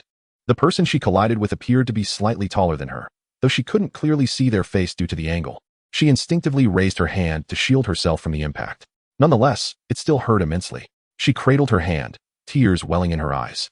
"Oh, Merlin! Draco! Are you all right?" A sharp female voice rang out. Goodness! The cake had splattered across her face. This was the remark of another bewildered boy. Upon hearing that familiar name, a wave of panic washed over Esther. Could it be? Had she truly misheard? Who had she just collided with? In what seems an attempt to escape reality, she tightly covered her face, too fearful to lift her gaze. Damn! Where did this fool come from? A voice, fraught with frustration, pierced through the air. Esther recognized the voice of Draco from her time in the Quidditch shop, confirming that it was indeed the infamous braggart himself. This revelation only intensified her fear. With great difficulty, she stood up while still concealing her face, hoping he hadn't seen her features. Otherwise, she would have fled in shame. Esther had no desire to be one of those morally bankrupt individuals who collide with others and scurry away without uttering an apology. However, if she were to face Draco now, she could already envision her impending misfortune. As the notorious bully of Hogwarts, he would undoubtedly make it his mission to torment her in the days to come. Of course, if one were to follow the typical romance novel trope, this could potentially mark the beginning of their love story, those classic tales of adversaries turning into lovers. Sadly, Esther was not in the mood for romance. She wished to avoid both the trials of young love and the torment of being bullied. Yet, the narrative was beyond her control. Just as she managed to rise, her hand, which shielded her face, was forcefully pulled away. "You wretched, foolish Hufflepuff. Have you lingered in that foul earth so long that your vision has deteriorated?" Esther was compelled to lift her face, confronting the reddened visage of the boy before her, and sheepishly murmured, "I'm sorry." The boy's fair forehead bore not only red marks, but also remnants of cream, and his collar was stained with unclean smudges. His meticulously styled light golden hair had become slightly disheveled, strands falling across his forehead. Truthfully, Esther found this disarray more appealing than the complete slicked-back look. Was an apology even effective? The boy was clearly furious. Exactly. Where did this clumsy oaf come from? Draco, you ought to teach her a lesson. So she understands that Slytherin does not associate with those worthless badgers who only know how to feast and frolic. A girl clad in Slytherin robes cast a scrutinizing glance at Esther, her gaze lingering on her face before she wickedly proposed. It was then that Esther noticed the throng around her. One was this girl, not particularly attractive, with brown hair and eyes, exuding an air of arrogance. Flanking Draco were two towering boys, standing like sentinels, their expressions blank and dull. Behind them stood a tall, slender boy with dark skin. Unsurprisingly, they were all Slytherin students, and Esther could easily deduce their identities. Pansy Parkinson, Gregory Goyle, Vincent Crabbe, and Blaise Zabini, the notorious old bullying gang of Hogwarts.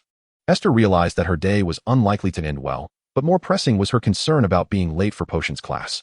Thus, she chose to yield, addressing Draco. "I am truly sorry, it was unintentional. I'm running late today. If you seek compensation, could we discuss it another time?" The boy still clutched her hand.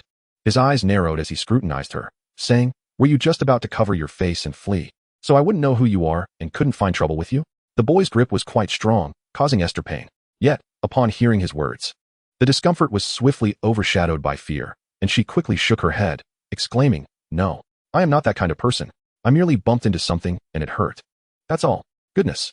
She had been seen through. Startled, Esther sniffed and hurried to deny it. "Is that so?" Draco appeared somewhat skeptical.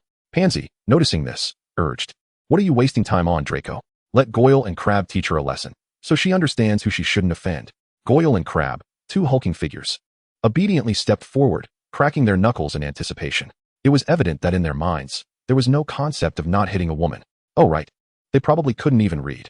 For some reason, perhaps fate had predetermined the outcome. Esther found herself oddly calm, adopting a mindset of reckless abandon. She feigned a pitiable demeanor and addressed Draco. "Please, my name is Esther. I am a first-year Hufflepuff, and Ernie Macmillan, a second-year, is my brother. If you intend to cause me trouble, could you please wait until after my classes?" Chapter 12. The Decision to Fight Back. Here, Esther played a clever trick. She revealed her first name without disclosing her surname and mentioned Ernie's name.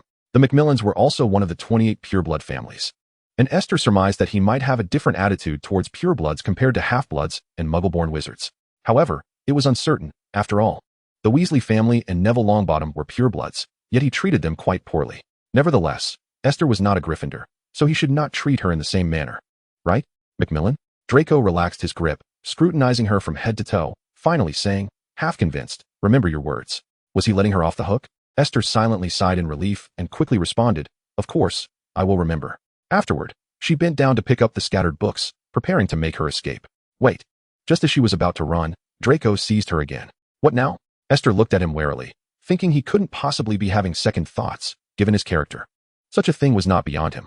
"I can let you go for now, but you must first compensate for my clothing," Draco said, looking disdainfully at the stains on his attire. This was clearly a demand for money, although this situation was Esther's fault. His unpleasant demeanor rapidly extinguished any lingering guilt she felt. "Honestly, if you can clean your face, can't you clean the cake stains on your clothes? Besides, it's just cake, not sulfuric acid. A little wash and it'll be fine. You can't just throw it away, can you? Don't you know a spell for cleaning? Has the Malfoy family become so impoverished that they can't afford a robe?" Esther seethed internally, yet presented herself with an air of pitiful innocence. She blinked her eyes. Her nose and eyes flushed from the recent collision, and combined with her striking beauty, she appeared both lovely and forlorn. Logically, anyone who appreciates beauty would instinctively soften their demeanor towards her. "I have no money. How about I ask my brother for some to repay you later?" Her voice softened, the already sweet timbre becoming even more syrupy.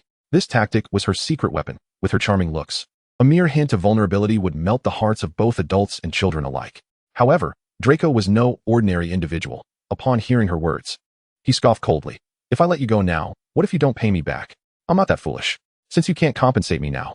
He narrowed his eyes, snatching the textbook from her grasp and raising a bemused eyebrow.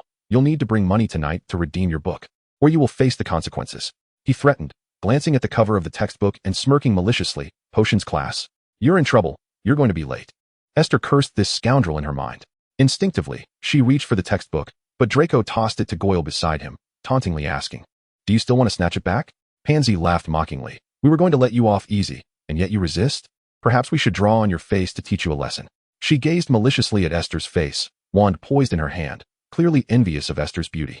Outnumbered and feeling powerless, Esther inwardly cursed, yearning to draw her wand and duel them fiercely, but alas, being newly enrolled, she lacked their mastery of spells. Fearful of their potential curses, she chose to protect her face and concede. "I want to snatch it back."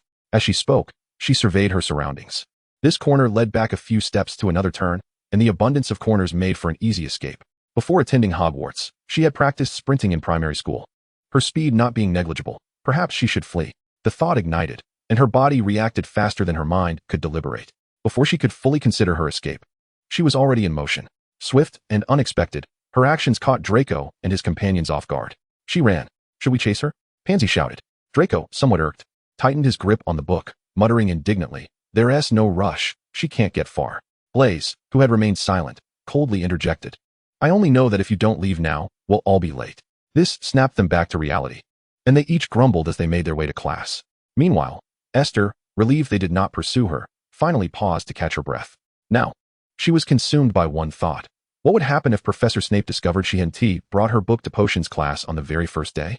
Oh, and to add to that, being late. Surely, he would remember her, and she would be targeted throughout her entire academic career. Upon recalling the venomous tongue and foreboding disposition of Professor Snape, whether in the original text, film adaptations, or fan fiction, a shiver coursed through Esther. How unfortunate her circumstances were. What was she to do now? Merlin. Initially, it was her own carelessness that led her into this predicament. Yet the Malfoys had gone too far, not only insulting her, but threatening her as well.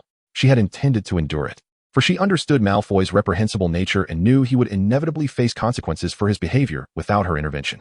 However, after she had apologized, the theft of her potions textbook crossed a line. She still had a flicker of indignation left, especially considering her otherwise prosperous life. A fierce resolve ignited within Esther. If she was destined to find no advantage in potions class, she might as well make a grand spectacle of it. If they wished to engage in bullying, they should not be surprised when she retaliated in kind. With a determined flair, Esther disheveled her hair and clothes, adopting a guise of someone who had narrowly escaped danger. She then sought out a portrait, her eyes glistening with tears, and implored it for directions, inadvertently revealing her plight of being robbed and extorted. Under the portrait's benevolent guidance, she eventually found her way to potions class. The portrait, feeling sympathy for the poor girl, thought she ought to report her mistreatment to her head of house. Unsurprisingly, Esther arrived late.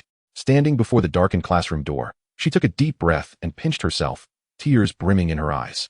With all preparations in place, she knocked softly. "Professor, I apologize for my tardiness," she said, her voice quivering with emotion, her expression anxious and unsettled.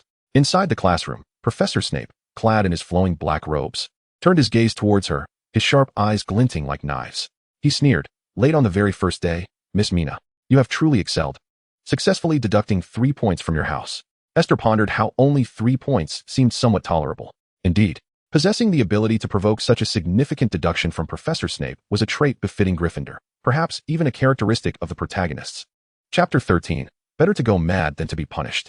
"I'm sorry, Professor, I got lost," Esther replied, her eyes glistening a fiery red, speaking timidly. Professor Snape, however, was not easily swayed by her feigned innocence. He scoffed, his gaze lingering momentarily on her empty hands, then retorted with scorn, "Lost? And what of your textbook? Did that get lost as well?" Such a level of mockery was unforeseen by Esther. Oh, that was rather mild, she thought, having braced herself for a far harsher reprimand.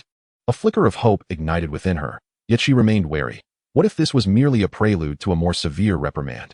Nonetheless, she resolved not to afford him that opportunity. Thus, a single tear cascaded down Esther's cheek. Before the formal performance, she cast a glance into the classroom, where Hufflepuff and Ravenclaw were attending a joint lesson. The Ravenclaws maintained their usual calm demeanor, observing the unfolding drama with an air of detached amusement, while the Hufflepuffs exhibited a greater sense of anxiety, particularly her roommate. They were somewhat fortunate, having managed to enter the classroom before the professor's arrival, and were now casting worried glances towards Esther. "I'm sorry, Professor, I didn't mean to," she stammered. "The textbook was taken from me. I lost it myself." Tears began to stream down her face, her body trembling in fear, her words tumbling out with difficulty, yet the meaning was unmistakable. Any astute observer would recognize that she had likely been bullied and robbed of her book. Snape furrowed his brow, on the verge of instructing her to cease her lamentations. Esther's cries grew louder. "I'm sorry. I'm so sorry. They're terrifying. I'm so scared." Snape stepped closer, his expression as dark as a storm cloud. "Miss Mina, please, compose yourself." The other students were taken aback by this sudden turn of events, holding their breath in trepidation. Remaining calm was an impossible feat. Though Esther wept like a rain-soaked flower, her mind was surprisingly composed. Judging the moment to be right, she let out a small whimper and collapsed dramatically. The fall was genuine, eliciting a pained gasp from her, but there was no need for her to feign unconsciousness. Her intent was merely to create a scene, and whether she truly fainted was of no consequence. Indeed, a collective gasp filled the classroom. Professor Snape, his face a mask of severity, approached and knelt to assess Esther's condition.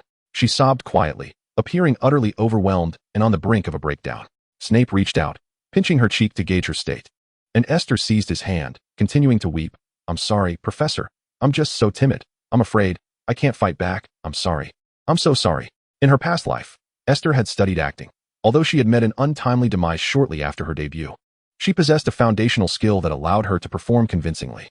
Snape paused momentarily before his voice deepened further, urging her to regain her composure. His commanding presence was indeed formidable, yet, akin to attempting to rouse a person from slumber, it proved futile against someone feigning madness. As the scene progressed, Esther, now numb, genuinely began to convulse. Observing her deteriorating condition, Snape appeared genuinely concerned that she might perish within the confines of the potions classroom. Thus, maintaining his stern demeanor, he produced his wand. With a flick, a beam of light emanated from its tip, and Esther promptly fell into unconsciousness. This action surprised Esther and left the other students in astonishment.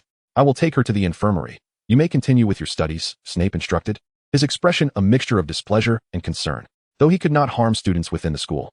His demeanor was grim as he lifted Esther with one arm and strode forward. His gaze towards the unconscious Esther was laden with disdain, akin to that of one observing a troll or a slug. Yet, none of this was known to Esther. Upon awakening, she detected a faint scent of potions wafting through the air.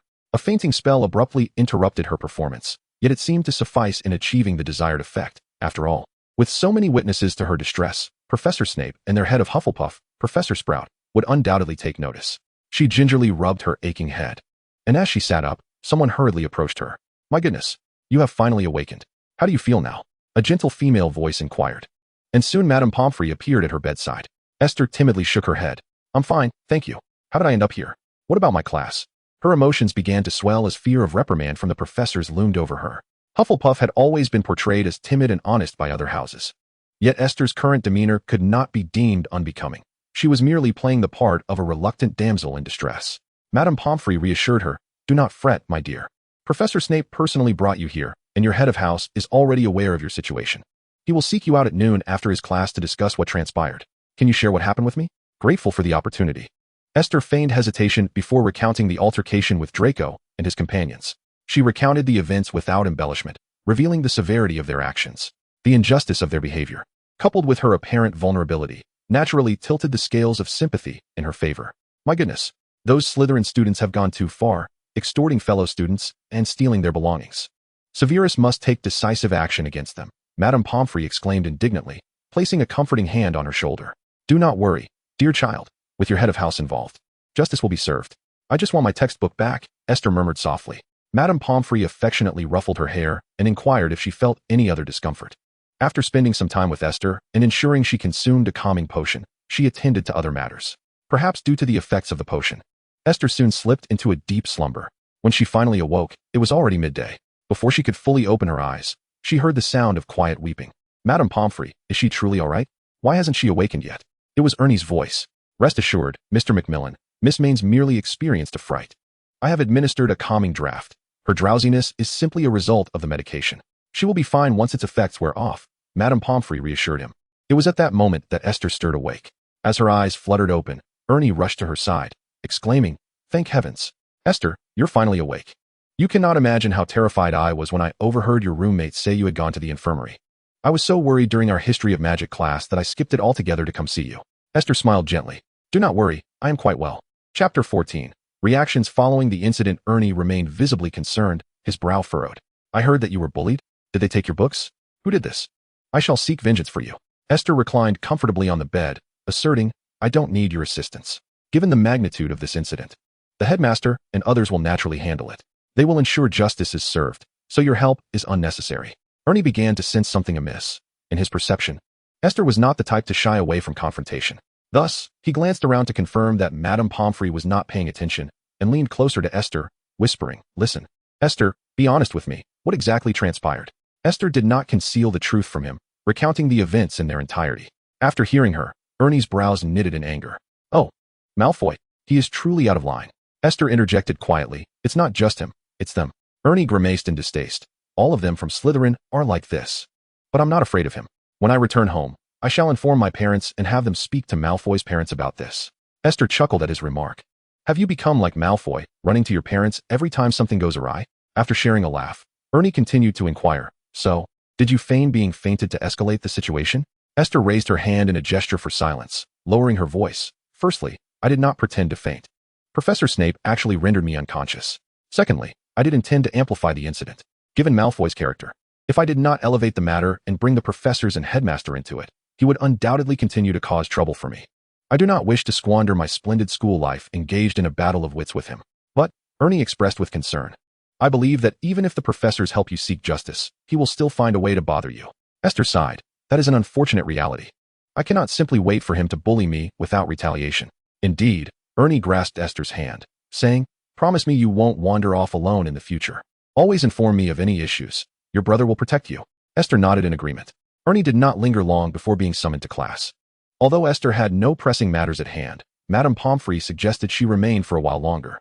Shortly after Ernie's departure, Professor Sprout, the head of Hufflepuff, hurried in.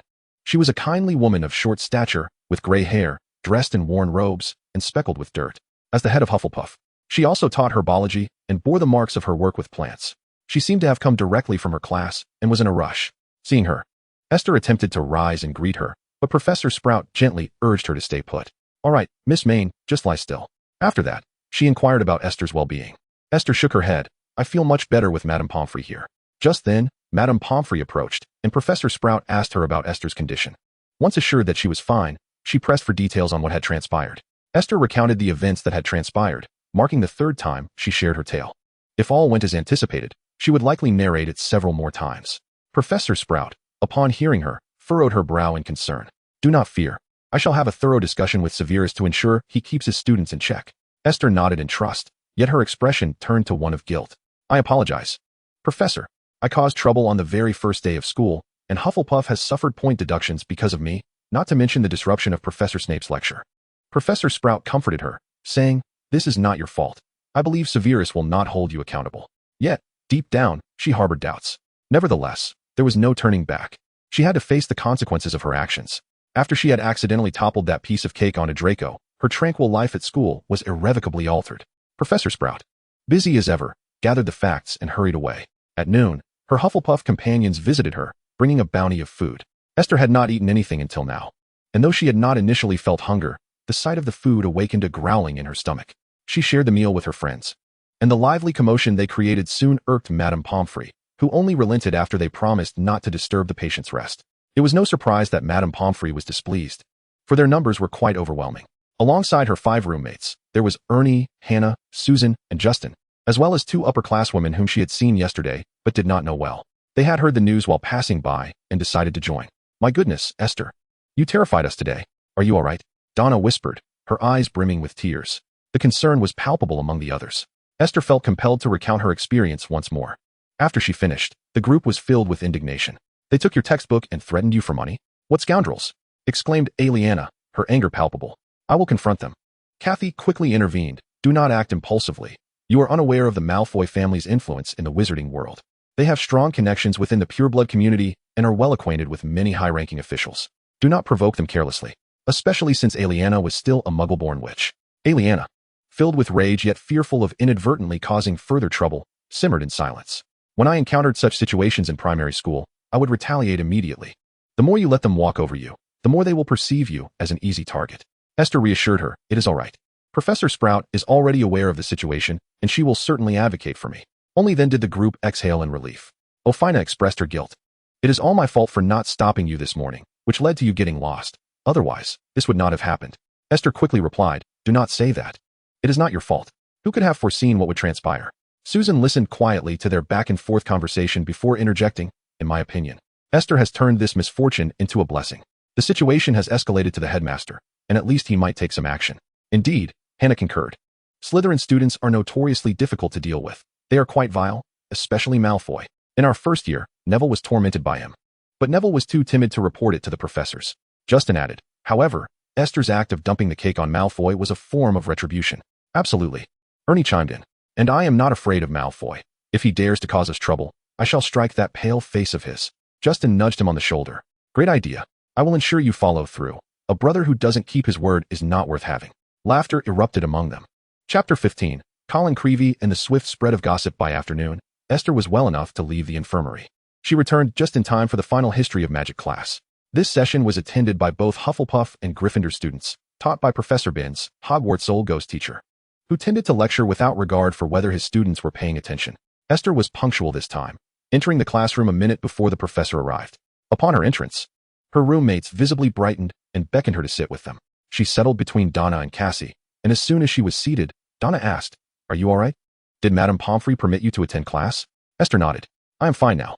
Had it not been for Professor Snape's stunning spell, I wouldn't have even felt faint." Speaking of which, wasn't it against Hogwarts policy for professors to cast spells on students? Was Snape's action a breach of professional ethics? She was uncertain. Within moments, Professor Binns commenced the lesson. The students diligently took notes, but halfway through, distractions began to surface. Suddenly, Esther felt a feather quill poke her from behind. Turning around, she saw a Gryffindor boy. "Are you Esther Mains?" he whispered. Confused, Esther nodded, and the boy's eyes sparkled with intrigue as he inquired.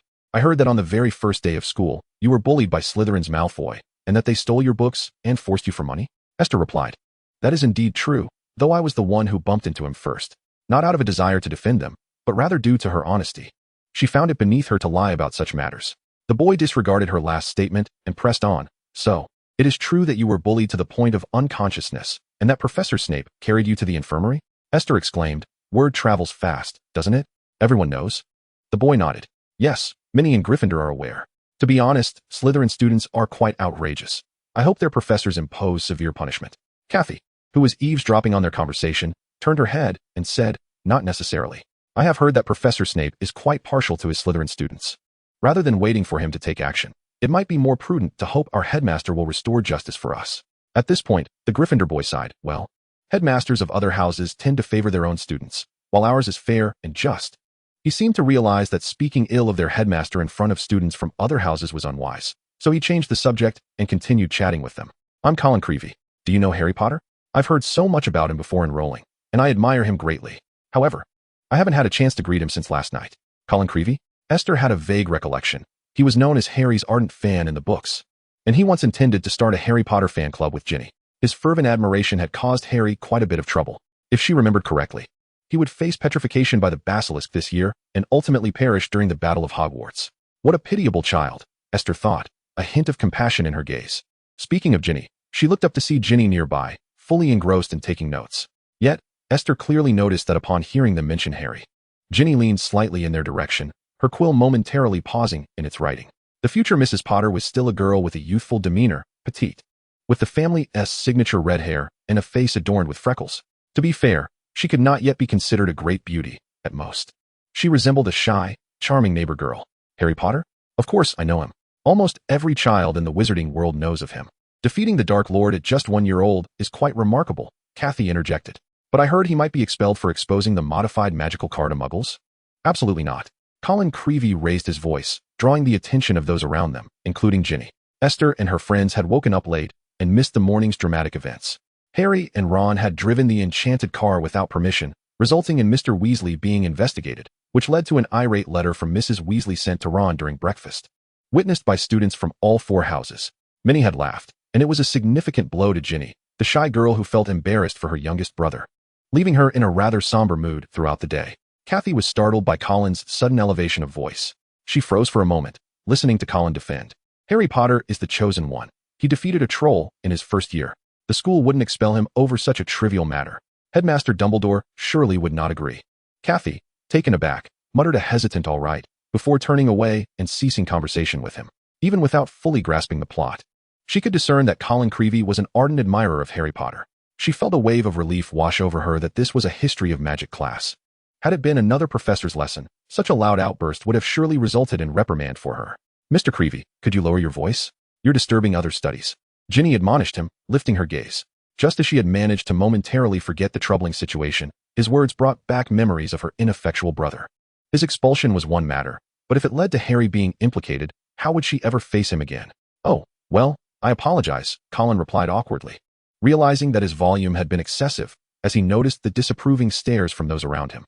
To alleviate the awkward tension, he began to whisper to a classmate about the confirmation he had just received from Esther. Gossip was certainly more engaging than the lecture, and before the class ended, news of Esther's altercation with Malfoy, who had snatched her textbook and demanded money, leaving her in a state of shock, spread rapidly. By dinner time, the entire student body of Hogwarts was abuzz with the story. Esther thought to herself, while she wished for the incident to escalate and become widely known. The speed at which the news traveled was astonishing. Was this truly a prestigious school of magic, or merely a hub for rumor-mongering? Amidst the concern of the older Hufflepuff students, Esther caught sight of Draco Malfoy, his face twisted in anger, fixated on her with an intense glare. He appeared both furious and somewhat aggrieved. Overall, the atmosphere among the Slytherins felt oppressive. Chapter 15. The Villain's Talent for Inciting Hatred. Other Hufflepuff students also noticed the malevolent glances from Draco and his peers, and they encircled Esther more tightly, attempting to shield her from the penetrating gazes coming from the Slytherin table. Don't be afraid, an unfamiliar older student said gently, stroking her hair. Indeed, our head is very kind, but he will not stand idly by while students from our house are unjustly bullied, rest assured. Another upperclassman pinched her cheek, exclaiming, Merlin, you are so adorable, like a doll. How could Malfoy and his ilk dare to threaten someone as lovely as you? Faced with the enthusiasm of this group of older girls, Esther could only respond with a shy smile. Ernie, squeezed to the outskirts of the gathering, expressed his discontent to his friend. That's my sister. What are they doing? Hair stroking is one thing, but pinching her face? Hannah shot him a glance and replied. What can we say? Esther is exceptionally beautiful, gentle, and doll-like. Few girls would resist the charm of a doll. Ernie remained somewhat disgruntled. Honestly, Esther just returned from the infirmary, surrounded by so many people. What if she gets frightened again? In that moment, he completely forgot that Esther's fear was merely an act. Justin nudged his close friend. Look, Slytherin's Malfoy has been glaring at your sister with a scowl. Aren't you going to step in as her brother? Ernie shot a displeased glare at Justin and retorted, do you truly believe I would be intimidated by Malfoy? The Malfoy family may appear formidable, yet my lineage is equally impressive. In terms of bloodline, I am a pure blood, and regarding connections, the Macmillan family holds considerable influence. It's just that I don't feel the need to incessantly flaunt my father's name, as if to ensure others are aware of our superiority. Justin, stifling laughter at Ernie's indignation, feigned a wounded expression and said, Hey, mate, I had no idea you were also a pure-blood advocate. Do you look down upon me? A muggle-born wizard? That's truly disheartening. Ernie, growing flustered, replied, That's not what I meant. My family is nothing like the Malfoys, who are obsessed with blood superiority and look down on others. Perhaps my grandfather was such a person, but he has long since passed. I simply ask that you refrain from unjustly accusing others. To equate me with someone like Malfoy is a grave insult. He was becoming increasingly incoherent. Unable to contain his laughter, Justin chuckled and turned to Hannah, asking, Did you see that? Wasn't he just hilarious? Ernie, now agitated, huffed and turned away, only to see Esther surrounded and comforted by older students. Noticing her eyes sparkling with joy only fueled his ire. He sprang up, startling Justin, who had just regained his composure. What are you up to, mate? You're not seriously leaving just because of a little jest, are you? Ernie declared. I'm going to confront Malfoy and demand an apology for my sister. Hannah stood as well, encouraging him. That's the spirit. You should do that. Susan, overhearing their conversation, cautioned, but be careful. If you end up arguing with Malfoy, his two bodyguard-like companions look quite formidable. Justin hesitated but then stood up, saying, I'll go with you. Even if it leads to a scuffle, I can help divert some of the heat. Ernie felt a surge of gratitude and patted Justin's shoulder heartily. Good man. Hannah was perplexed. Wait. Didn't you say you were going to defend Esther and get an apology from Malfoy? Why are we suddenly talking about fighting? Please don't fight. You'll lose points. Susan chimed in. Why worry about losing points? We Hufflepuffs are already at the bottom, no matter how we struggle. We might only compete with Gryffindor for second to last. What difference does it make? However, Ernie's plans to confront Malfoy were thwarted when Professor McGonagall unexpectedly appeared in the Great Hall, seeking Harry and Ron. As Harry and Ron left with pale faces, resigned to their fate, the hall fell silent for a moment before erupting into chatter about the two. Many speculated that Harry and Ron would surely be expelled, while others defended them, particularly Harry. In Slytherin, Draco, who had been wearing a scowl, perked up at the sight of his rival's misfortune, reveling in the moment as he laughed mockingly with those around him. Yet, some could no longer stand idly by. Enough. Hermione suddenly rose to her feet, glaring furiously at Draco. With her fierce expression and her naturally frizzy brown hair, she resembled an enraged lioness, exuding a formidable aura. Harry and the others would not be expelled. The reason they had to journey to Hogwarts in a car was that someone had tampered with the situation, wishing to prevent their return to school. I firmly believe that Professor McGonagall and Headmaster Dumbledore will uncover the truth and deliver justice. As for you, Mr. Malfoy, it is you, a bully of first years, who truly deserves expulsion. Draco sprang up, his pale face flushing with anger, his gaze fixated on Hermione as he retorted, Me? Expelled? My father is a governor. Who would dare expel me? You, an arrogant lioness, would be better off beseeching Dumbledore to find a new set of parents for the expelled savior, lest he be left wandering the streets. Such words were indeed venomous. The other Gryffindors could no longer remain seated. Malfoy, you best watch your tongue, or I shall make you feel the might of my fist. A tall boy with red hair stood up. Esther recognized him as one of the Weasley twins, though she could not tell if he was George or Fred. Naturally, Draco was unfazed by such a threat. He sneered and continued to mock. Oh, I almost forgot that another Weasley brat is also facing expulsion. But perhaps this is a blessing for your family? One less mouth to feed could ease the burden on your impoverished, filthy household, allowing you to buy new robes instead of wearing those patched ones that have been passed down for decades, right? At this, Pansy, Goyle, and Crabbe beside him erupted in laughter. The malice in his words was palpable, each remark striking at the wounds of others. Was this a talent of a villain? Esther nestled among the upperclassmen, observing their verbal skirmish, although she felt a twinge of fear at being drawn into the fray. It seemed Draco was preoccupied with the unfolding confrontation. Chapter 17, Confrontation in the office. She hid in the crowd, enjoying the spectacle. Indeed, Draco's words incited the wrath of Gryffindor, and several students who were close to Harry and the Weasleys stood up, prepared to teach him a lesson. Slytherin was equally unyielding, with those close to Draco silently expressing their solidarity. The enmity between Draco and Harry and the Weasleys was not merely personal. The long-standing feud between Slytherin and Gryffindor often erupted into conflict, with students from both houses eagerly anticipating the other's misfortune. Ernie, who had initially intended to confront Draco, settled back down, whispering to his companions about the situation, relishing the unfolding drama. However, just as tensions reached a boiling point, Professor Sprout arrived. Observing the peculiar atmosphere, she immediately adopted a serious tone and inquired, "What is going on here? Are you all arguing?" Professor Sprout is renowned for her amiable temperament. However, regardless of her genial nature, she remains a professor and the head of Hufflepuff House, possessing the authority to deduct points from students across all 4 houses. Thus, everyone returned to their usual activities. Some resumed their meals while others engaged in various discussions. A few students from Gryffindor appeared somewhat disgruntled, only to be urged by their peers to settle down, implying that it was hardly worth losing points over someone like Malfoy. In stark contrast, Malfoy from Slytherin sat with an air of triumph, reveling in Gryffindor's forbearance, as if he had emerged victorious in a contest, exemplifying the phrase a petty person finds joy in small victories. Were it not for his striking appearance, he would surely evoke a sense of revulsion upon a second glance. As Esther silently critiqued. Suddenly, Professor Sprout called out, "Miss Esterman, along with Malfoy, Parkinson, Goyle, and Crabbe, please come here." A wave of anxiety washed over Esther. Was she about to address their actions?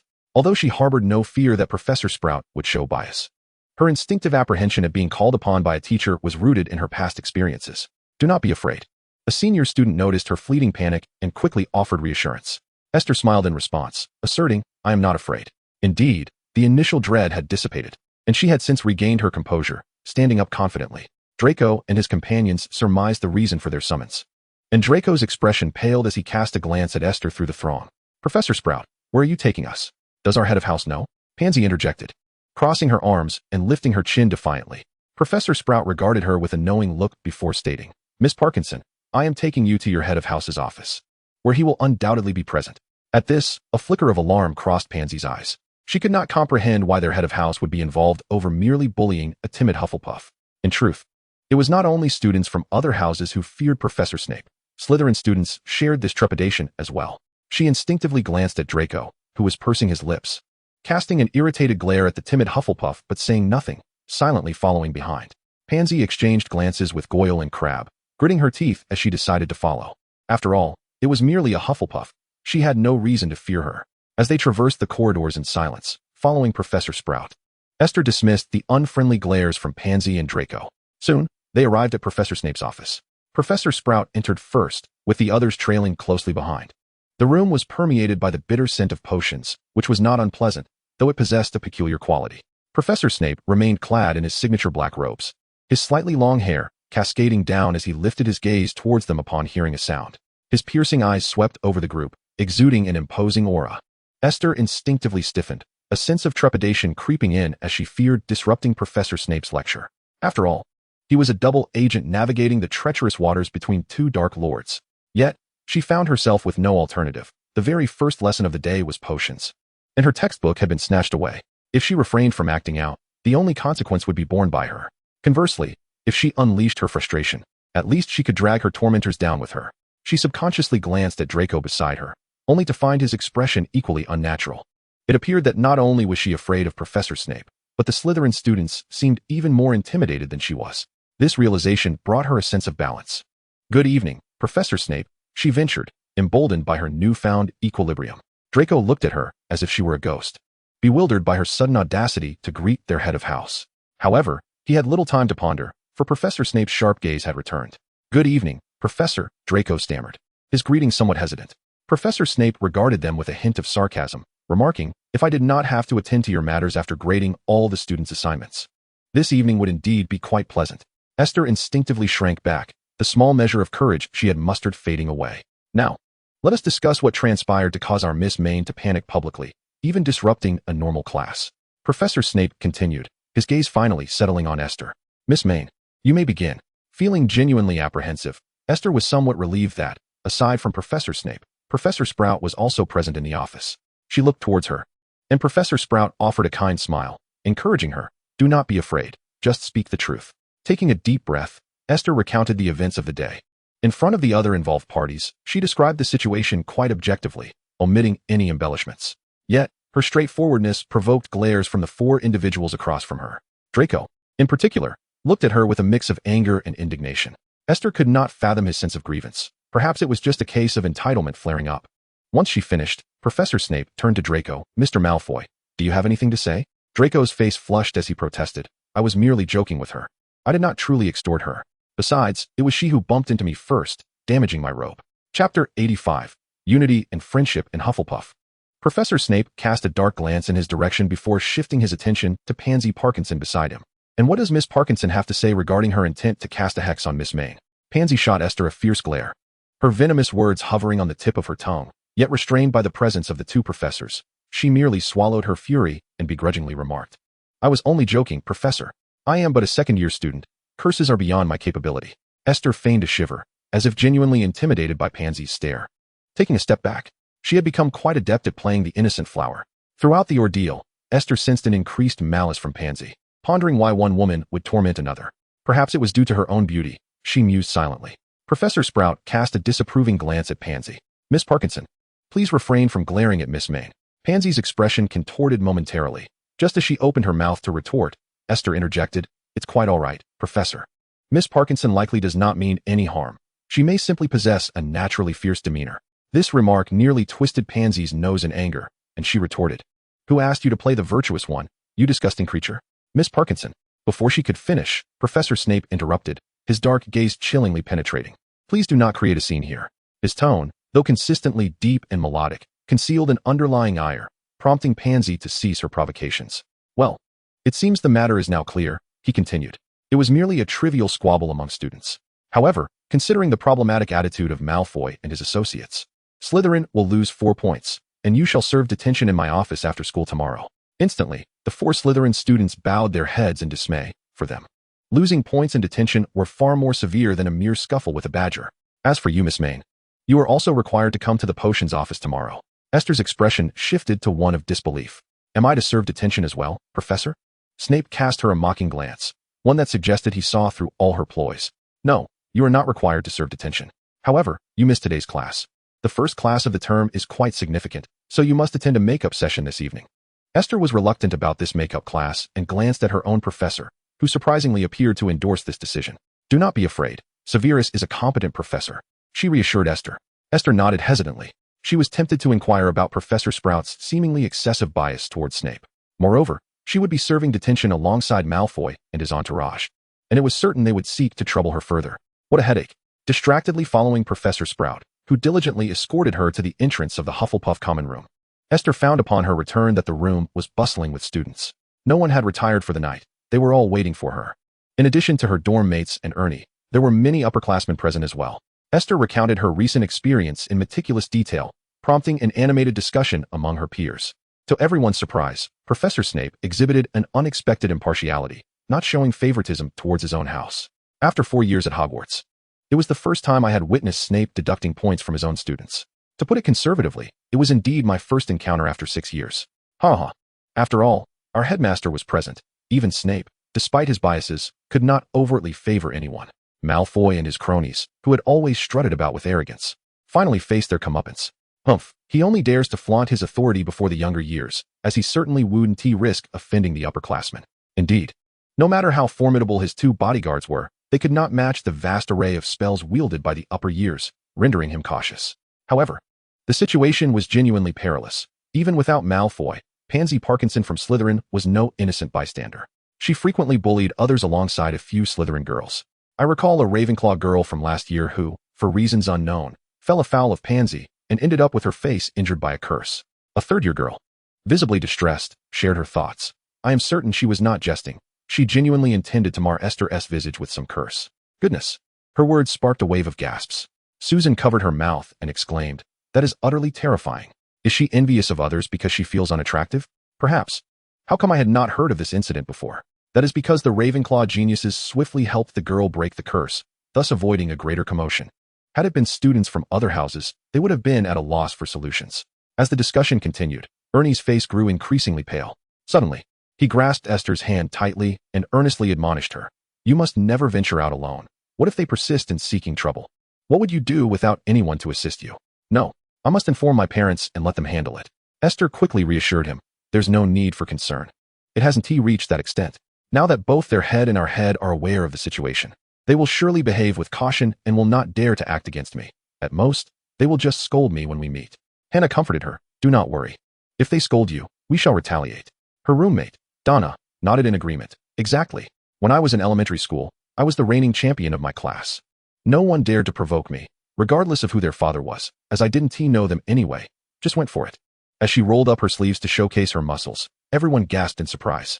To our astonishment, despite Donna's petite and adorable appearance, she indeed possessed considerable strength. Proudly, she declared, I have been practicing Taekwondo since I was 3. I could easily take on 3 Malfoys. Esther, filled with admiration, playfully squeezed her muscles, envious of her prowess. Then let Donna protect us, she exclaimed, nestling into Donna's embrace with a playful demeanor. Donna, flattered, responded, Fear not, with me around, no one can bully you. Amidst the peals of laughter, all worries dissipated, and after a jovial exchange, everyone dispersed for some well-deserved rest. The chaotic first day of school came to a close. Chapter 19, The Daily Life at Hogwarts. The following morning dawned with unexpectedly pleasant weather. Due to a series of complications arising from her late rising the previous day, Esther awoke early today. She took the letter she had penned the night before to the Orrery, entrusting it to Donna to deliver to her parents.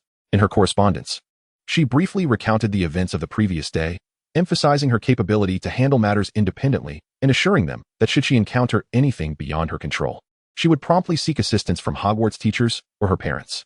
After dispatching the letter, she stood atop the tower, gazing out at the view. The overcast sky began to yield to a few delicate strands of golden morning light piercing through the clouds. A brisk, slightly sharp wind whispered past her ears, occasionally sending her golden-brown hair fluttering against her fair cheek. The scenery from this vantage point was splendid. She lingered for a while before descending. It was still early, so she returned to the dormitory, where her roommates were already awake and waiting for her return.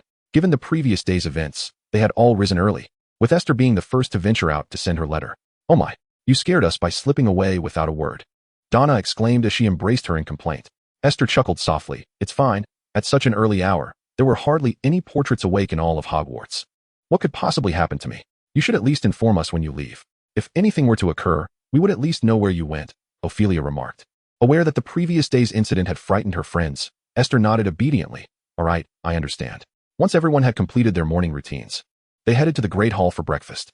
Soon, Ernie and Justin arrived, Ernie's golden hair tousled and his collar askew.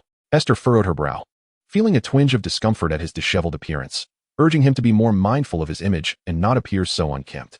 It was no wonder Neville had managed to win Hannah's affection while Ernie, despite being in the same house and a longtime friend, had not made any impression on her. As she silently critiqued his appearance, she caught sight of Neville jogging towards the Gryffindor table for breakfast.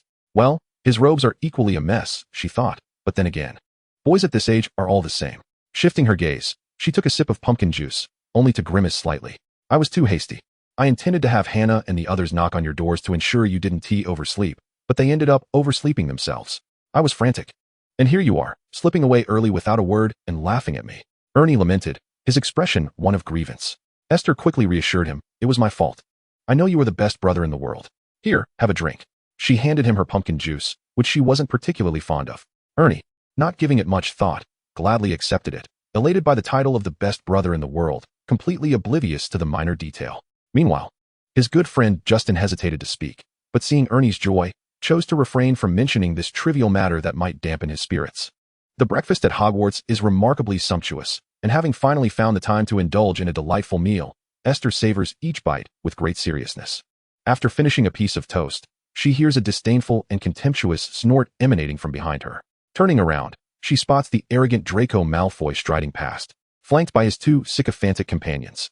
It must be noted that while boys of this age often overlook superficialities, young Malfoy is a conspicuous exception. His school robe is impeccably tailored, devoid of any creases, and his platinum hair is slicked back with meticulous care, exuding a faint hint of cologne. At 12, he is beginning to grow taller, and though his youthful visage still bears traces of childhood, it has acquired a certain boyish charm.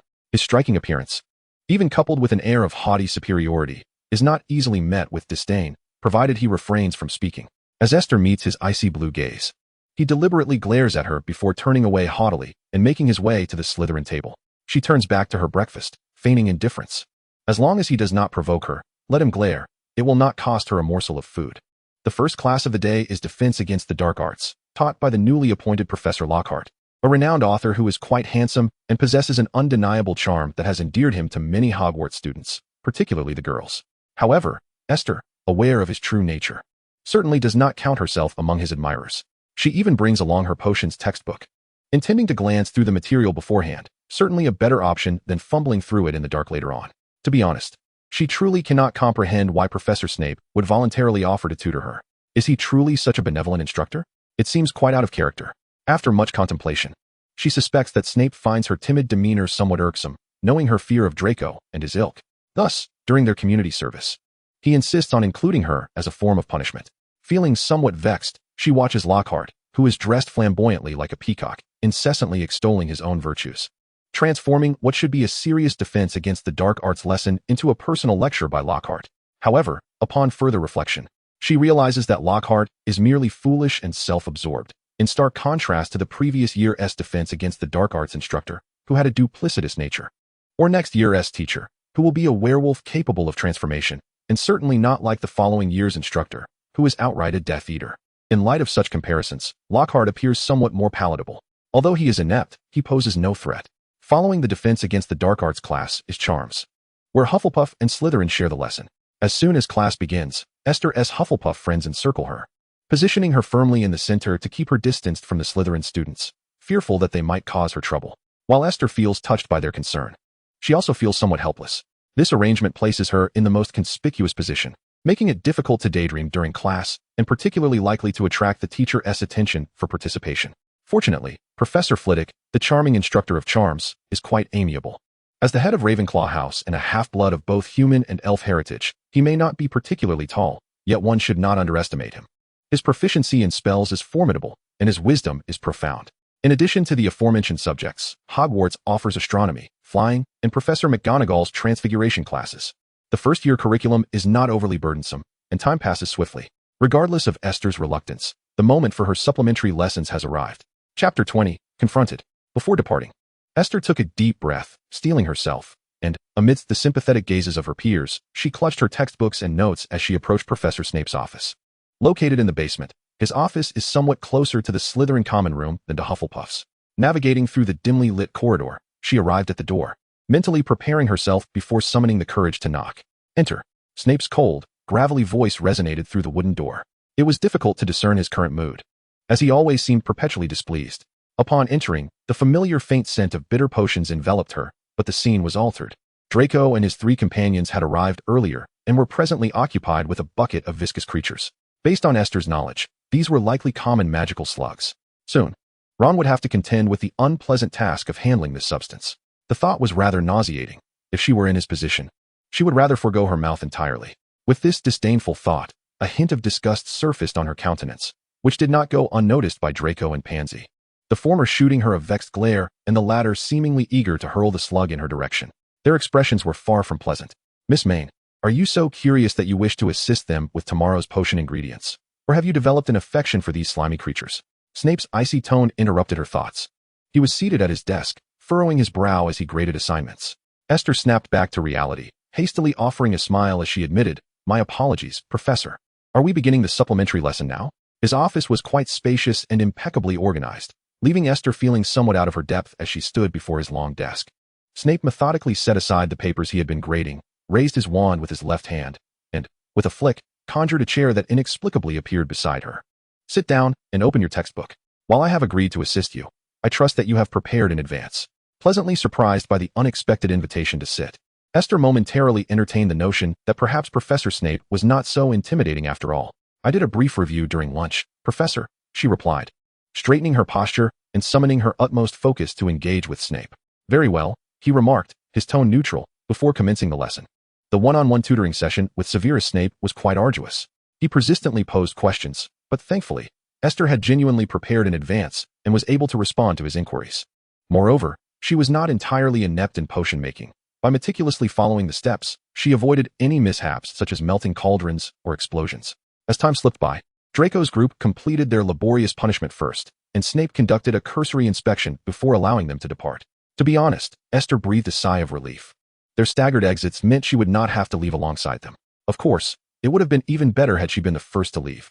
Typically, the first lesson of the term does not delve into extensive content, and Esther's performance was impeccable, providing Snape no opportunity to deduct points. Ultimately, she diligently completed the class assignment, and when Professor Snape reviewed it, he found no errors to critique, simply gesturing for her to leave as well. Esther exhaled in complete relief, hastily gathering her books and politely bowing to Snape, saying, "Thank you, Professor. Good evening," before turning to depart. Her demeanor exhibited a sense of eagerness.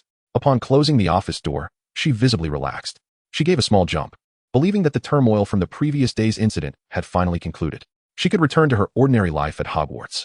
A smile of relief broke across her face as she skipped back to the common room. Perhaps she would visit the kitchen for a snack later. The Hufflepuff common room was so close to the kitchen that not exploring it would be a disservice to herself. With a blissful smile, she was intercepted as she rounded a corner. Draco Malfoy stood with his arms crossed, his chin slightly raised. The boy towered over her by half a head, his neatly groomed light blonde hair shimmering in the dim corridor like a gentle moonbeam. Even more striking than his hair was his visage. His skin was pallid to the point of being almost sickly, devoid of the blemishes or freckles typical for someone his age. His nose was elegantly upturned, lips a delicate hue, and his face bore the refined shape of an oval, lending him a remarkable handsomeness that was neither effeminate nor devoid of pride. For his expression was decidedly haughty. His large, beautiful gray-blue eyes scrutinized her from a superior stance, the corners of his mouth curling into a cold smirk. "Quite pleased, are we?" Esther instinctively took a cautious step back. "Malfoy, what do you want?" Draco continued to advance, his cold laughter echoing ominously. "I let you off the hook yesterday out of kindness, yet you have caused me to be ridiculed and have earned our headmaster's ire." As Esther retreated, she glanced around, regrettably realizing that it was near curfew, leaving her isolated without any passing students. To make matters worse, under Draco's relentless approach, she panicked and stumbled into a dead end. How careless of her. She should have fled from the outset. "I didn't intend to report you. I merely panicked and exaggerated the situation," she confessed. Leaning against the cold stone wall, gazing at the boy who stood merely 2 paces away, blinking her doe-like eyes in a plea for sympathy while contemplating her next move. She currently struggles to recall even a few spells. Her magical prowess pales in comparison to that of Malfoy, who has already progressed to the 2nd year. In her mind, the only viable option is to catch him off guard, deliver a swift blow, and make her escape. Although she has not studied martial arts extensively, she possesses a few self-defense techniques. Observing Malfoy's somewhat slender frame, she muses that a surprise attack could very well be effective against him. Moreover, given his prideful nature, he would likely refrain from spreading word of his defeat. As she silently calculates her strategy, Draco tilts his head and leisurely remarks, "It's evident that you are quite timid." A hint of disdain flickers across his face as he continues, "I haven't threatened you. I haven't uttered a harsh word. And I even intervened to prevent Pansy from attacking you. Yet, you appear utterly terrified. Is your courage no greater than that of a rabbit? Congratulations. You've added yet another example of cowardice to your Hufflepuff legacy." Esther, taken aback, thinks, not intimidated? Has he lost his memory, or is there something amiss in his mind? She struggles to muster the words, "I'm sorry." "Is that all you can say? Can you not express anything else?" He seems somewhat dissatisfied. Esther replies, "I cannot articulate much else, but I am contemplating how to bring you down. I apologize. I am at a loss for words." She continues to gaze wide-eyed, portraying a sense of vulnerability and helplessness. Draco clicks his tongue, stepping forward with an air of displeasure. "Let us make a deal. If you agree to assist me with a task, I shall spare you." "What task?" Esther inquires. "I will listen to your proposal before deciding whether to retaliate. I need you to keep a constant watch on HarryPotter and his entourage, reporting any developments to me without delay." Esther is momentarily speechless. Chapter 21. On the feasibility of entrusting a Hufflepuff with espionage. Espionage? Who possesses the talent for such a role like your Slytherin? Esther suppresses her instinctive retorts and timidly states, "I cannot be a spy. I am quite foolish and terrified, and I will surely fail." As she speaks, tears well in her eyes, rendering her an image of pitiable distress. She is acutely aware of her purpose in attending Hogwarts, to learn, not to engage in a game of espionage with this group of protagonists and antagonists. You possess a certain aura that shields you from peril in dark times, but those like her, mere background characters, are at risk. Draco regards Esther, who is on the verge of tears, with a hint of disdain. "Your fear is truly excessive. Moreover, I am not asking you to be a spy. I am asking you to get close to them and report their information back to me." "Isn't that still espionage?" Esther wipes her tears and bites her lip, struggling to respond. "But I do not know Harry Potter or his friends. How can I get close?" Draco, exuding confidence, retorts. That foolish pride of theirs makes them easy to deceive. You appear so harmless. They will undoubtedly not suspect you. Simply propose friendship, and they will eagerly agree. Please clarify. What was that pause intended to convey? Were you about to use derogatory terms to describe me? She challenges. What is wrong with my appearance? I am quite beautiful. Far more so than this arrogant child. Esther felt as though a tiny figure inside her was scolding her, while she cautiously inquired. What if they do not wish to befriend me? Draco raised an eyebrow, fixing his gaze upon her. They certainly will, he asserted. I know them better than they know themselves, given their foolish demeanor. It is often said that the ones who understand you best can become your adversaries. Here, let us excuse Esther for momentarily indulging in a bit of drollery. After Draco's declaration, he began to coax her further. Rest assured, as long as you agree to help me keep an eye on them, I shall protect you. At the very least, the Slytherins will no longer bully you. Should anyone from other houses dare to trouble you, I can discreetly assist in teaching them a lesson. This arrangement is undoubtedly in your favor. Whatever, Esther replied. Feeling rather fatigued. Acting was indeed quite exhausting. She feigned contemplation before reluctantly nodding her head. All right, I can agree to your request. But if I fail to accomplish this task, please do not hold it against me. She adopted a pleading posture, her expression pitiful as she implored him. Draco's eyes shifted awkwardly. Then he looked past her, stepping back while maintaining his arms crossed, exuding an air of arrogance as he remarked, that will not suffice. If you do not succeed, you shall forever owe me a favor. Esther inwardly cursed, truly embodying the Malfoy spirit, self-interest above all, even in such a pitiful stance. He showed no sign of yielding. Fine. He is impressive, unfazed by external influences, steadfast in his principles. She conceded, albeit begrudgingly. All right, she replied wearily, eager to return home and no longer prolong the encounter. Despite her significant concession, Draco remained somewhat dissatisfied. What is that expression? Why does it feel like you are merely humoring me? Esther promptly countered, no, that's not it at all. I'm simply hungry. Thus, she urged him to let her go, for she felt she might soon lose her composure. Draco grimaced, wearing an expression of profound exasperation. You truly are a quintessential Hufflepuff. Thank you for the compliment. Esther replied with a smile. So, may I leave now? I am quite famished and feel as though I might collapse. Draco's expression grew even more incredulous. I was not complimenting you. Now, go before you faint and then blame me. He stepped aside, allowing her passage. Without a moment's hesitation, Esther departed. Wait. Just as Esther had taken a few steps, she heard the boy's voice call out once more. She stiffened and turned her head with difficulty. Is there something else, Mr. Malfoy? She inquired, clutching her textbook tightly, contemplating whether she would deliver a blow to him with it if he made any unreasonable demands. Draco produced a small glass vial from his pocket and handed it to her. Here, take this as an advance for your efforts. Remember to fulfill my request adequately. Esther was momentarily speechless. An advance? Did he truly regard her as his subordinate? Silently, she accepted the vial, discovering it contained an assortment of colorful candies, visually appealing, though she hesitated to consume them.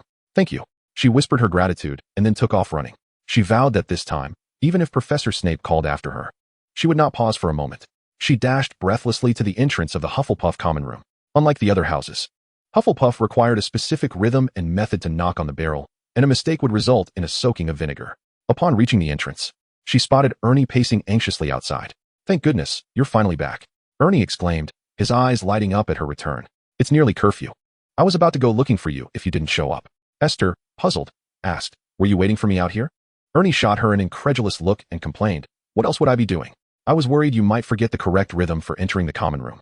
And being drenched in vinegar is the least of our concerns. What if you couldn't get in all night? Deeply touched, Esther immediately enveloped him in a warm embrace. Thank you, Ernie. You are truly a wonderful brother. I'm so grateful. Ernie was always flattered by such compliments. No matter how many times Esther praised him, it never failed to make him beam with joy. However, the happiness was short-lived, as after she released him, she posed a rather poignant question. Are you, perhaps, a bit short, Ernie? He jumped up in protest. I am not short. I am merely younger. Indeed, it seems that men of all ages cannot abide being called short. At 12, Ernie was about the same height as 11-year-old Esther. Though she said nothing, her eyes betrayed her thoughts.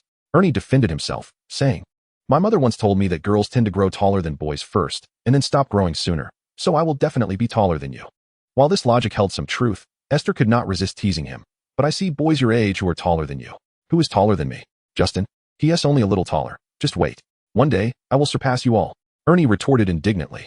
Esther mused that this might be a challenge, considering neither her uncle nor aunt were particularly tall. Chapter 22. What does it mean to be Hufflepuff's favorite? That night, due to Esther's remark, Ernie tossed and turned, unable to sleep. The next day, he emerged with panda eyes, gulping down milk in the dining hall, determined to grow into a towering giant of 2 meters and 3.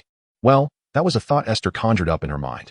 Her parents' reply arrived early that morning, pinned by her mother, assuring Esther that they believed she could manage her issues with classmates, but if any problems arose that she could not resolve, she should not hesitate to seek assistance from her parents. The last few lines, written in a different handwriting, were from her father and were particularly succinct. If anything comes up, let your silly brother handle it.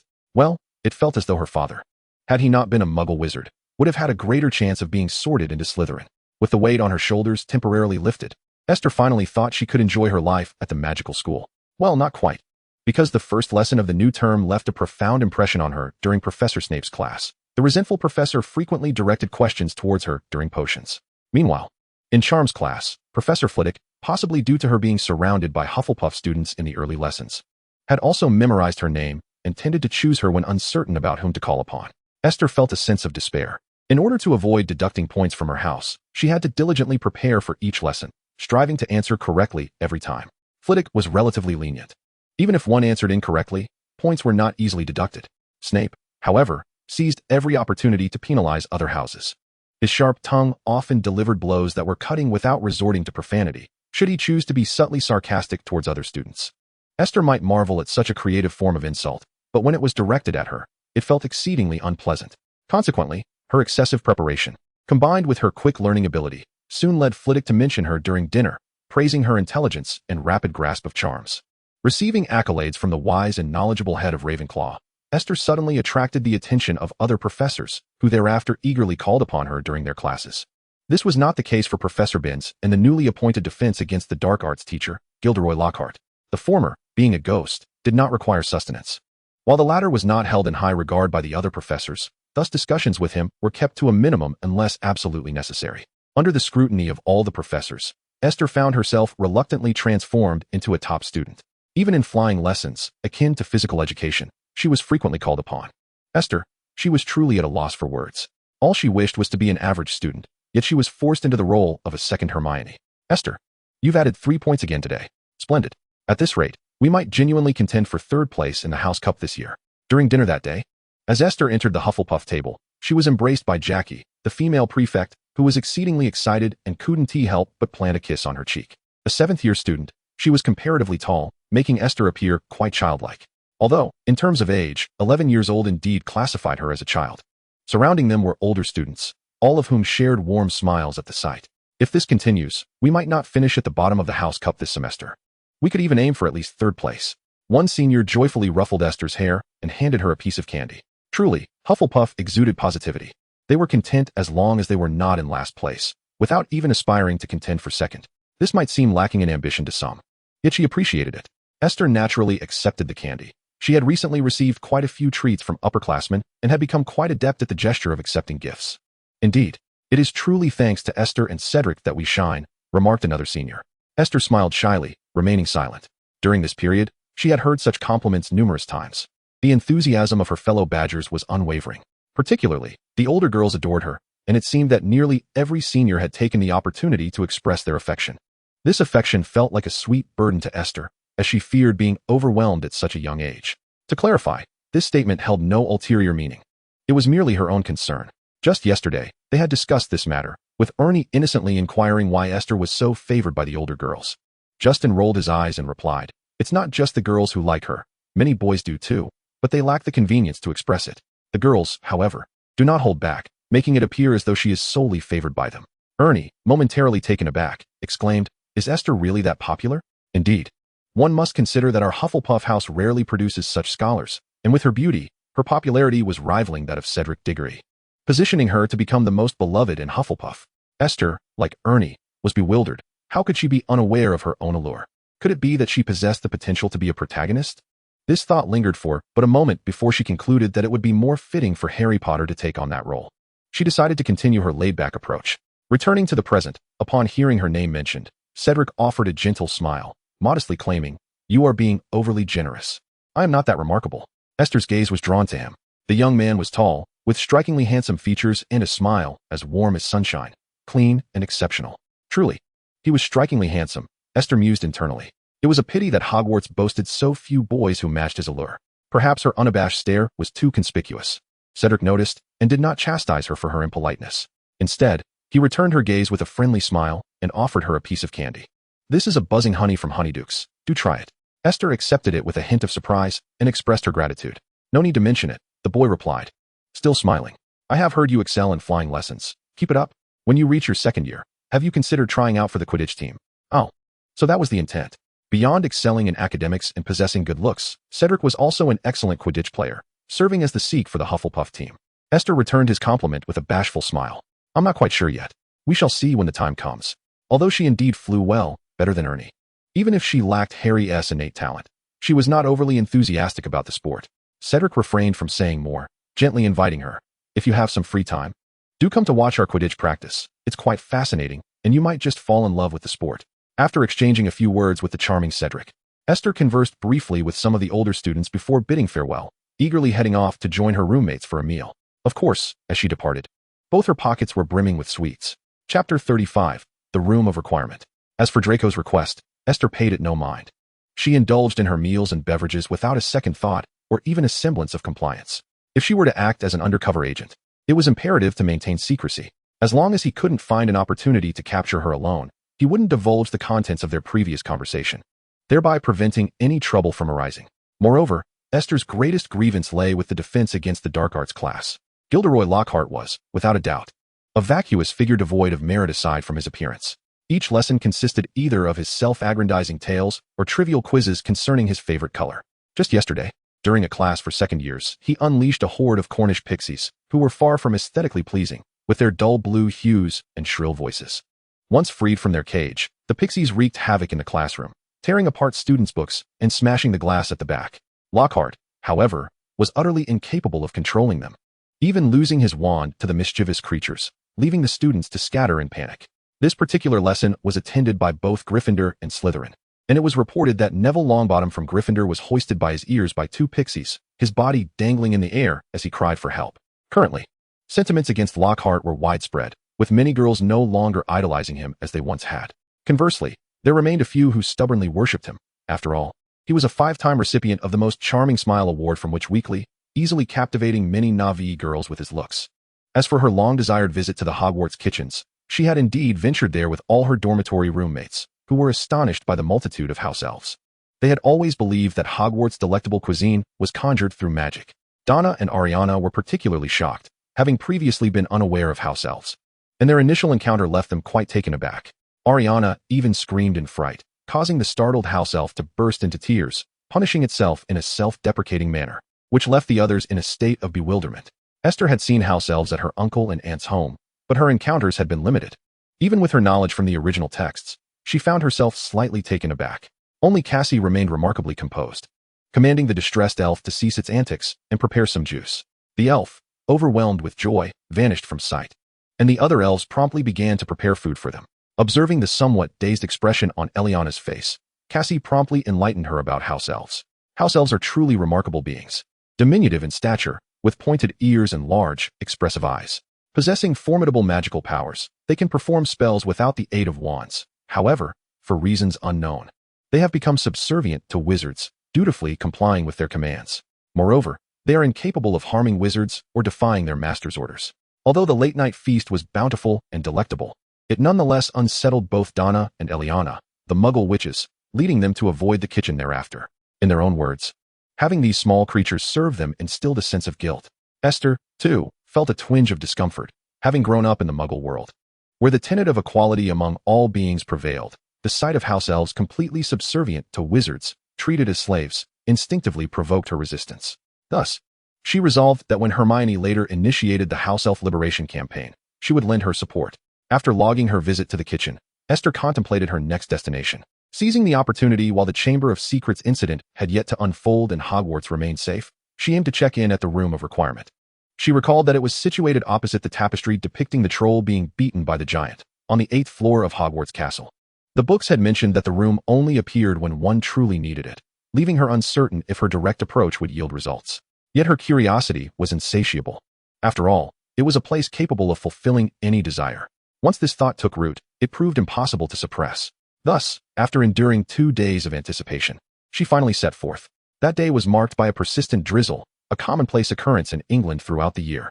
During dinner, Esther was distracted, taking only a few hasty bites before excusing herself under the pretense of dieting. She then made her way to the kitchen, gathered some ingredients, and hurriedly ascended to the 8th floor, locating the spot described in the book. Taking a deep breath, she paced back and forth, concentrating intently as she murmured, "I wish for a room equipped for enjoying hot pot." Aware that the room of requirement could not conjure food, she merely requested a room with the necessary equipment, as she could bring her own ingredients. Today, she planned to enlist the help of the house elves to prepare them. It had been far too long since she last savored hot pot. It is well known that British cuisine is generally unremarkable. Hogwarts fare is relatively decent, yet after a while, it can become monotonous. A little indulgence in a special meal seemed reasonable. After pacing back and forth 3 times, the room of requirement indeed materialized. Esther joyfully leaped in delight and hurried to push open the door. Just as she was about to touch the handle, a voice floated through the air, questioning, "What are you doing?" Startled, she turned to see a figure with light golden hair. It was Draco Malfoy. Goodness, what was he doing here? Esther hesitated momentarily, instinctively pushing the door open and stepping inside. The room of requirement, upon the entrance of a seeker, renders its door invisible from the outside. And without resorting to any extraordinary means, one cannot gain entry. Once inside, Esther did not even glance at the room's layout. Instead, she leaned against the door, filled with regret. She should not have entered. By doing so, she had effectively exposed herself to him. She ought to have misled him instead. While she appeared safe for the moment, what if Draco remained stationed outside? Would she be unable to return for the entirety of the day? Furthermore, if he were to disclose this incident to the professors, it would surely stir up some commotion, though not of great consequence. It would nonetheless be quite bothersome. How exasperating. Could it be that Draco Malfoy was her nemesis? After all, why did every encounter with him lead to misfortune?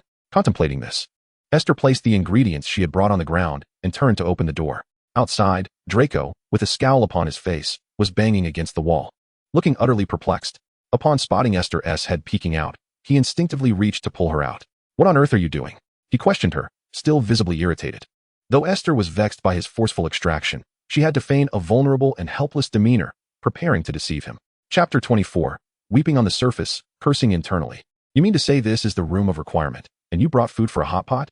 Moments later, Draco followed her into the room of requirement, his eyes wide in astonishment at the steaming hot pot before him.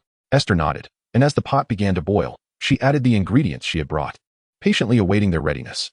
Draco, looking as if he had seen a ghost, abruptly stood up and paced the room, which was adorned in a distinctly Chinese style, exclaiming, "In such a marvelous room, your first thought was to eat?" Esther lifted her gaze. "Is that a problem?" "Of course it is." He sat down with an expression of disbelief, lounging back with his legs crossed in a nonchalant manner. "It's no wonder you're a Hufflepuff. Your mind is solely on food."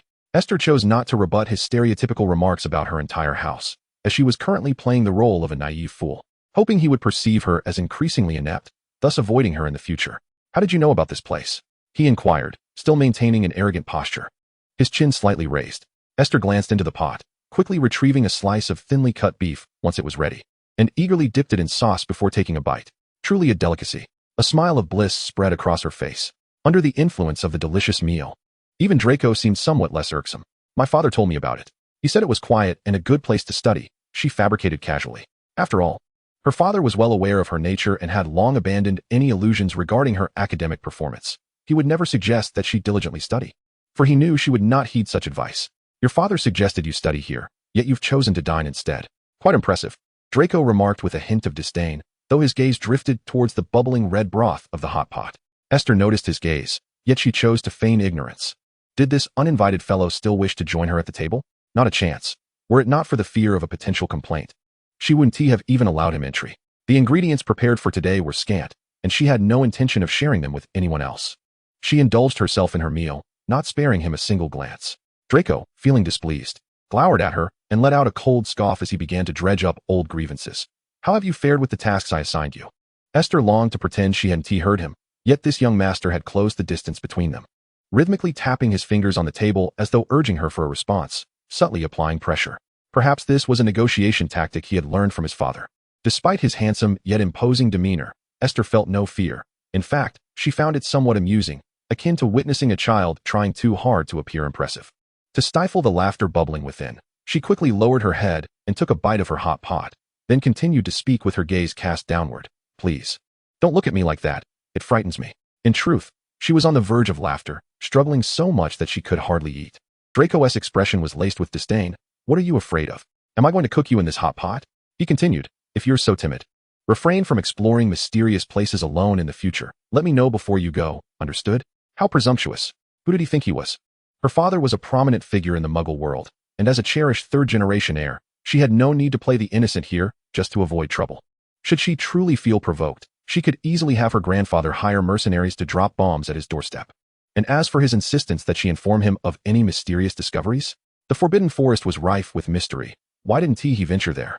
Oh, she recalled. He had already been there in his first year and had run away in terror from a hidden Voldemort. Imagining that scene made Esther want to laugh even more. She bit her lip, nearly in tears from holding back her amusement. Did you hear me? Seeing her silence, Draco irritably nudged her arm. Esther valiantly suppressed her burgeoning laughter. Managing a shaky her voice trembled uncontrollably. Draco, however, was taken aback, staring at her in disbelief. Are you crying? Indeed, Esther was crying. Not from sorrow but from stifled laughter. She lifted her head, and under the light, her delicate face was both pale and flushed, as tender as a rose. Her striking blue eyes sparkling like gemstones. Crystal-like tears fell from her eyes, cascading down her flawless cheeks, resembling large pearls. It was a beautiful yet pitiful sight. Draco, momentarily stunned, quickly regained his composure, averting his gaze in astonishment. No way, you're crying already? Are you made of water? You cry so easily. I'm made of arsenic. Not only do I cry, but I'm also toxic. Esther silently retorted in her mind. She remained silent, continuing to cry. Oh, the meat I just cooked seems to have been overdone. This particular cut becomes quite tough when boiled, and she does not enjoy it. Perhaps I should let him have it instead. But no, if I give it to him, it would be tantamount to complaining under the guise of virtue. She is not part of the main group, so why adopt such a martyr-like stance? It would be more fitting to feed it to the octopus in the Black Lake rather than allow him to consume it. Why are you crying? I certainly did not frighten you this time, Draco inquired, his brow furrowed tightly. Because I fear you will scold me, Esther replied nonchalantly, unwilling to concoct even a semblance of a rational excuse. Why would I scold you? I am not one of those irate lions who bellow incessantly. You are slandering me, he retorted, visibly displeased. Truly, it is characteristic of you to disparage Gryffindor at every opportunity, Esther said, her cheeks glistening with tears, continuing her feigned indifference.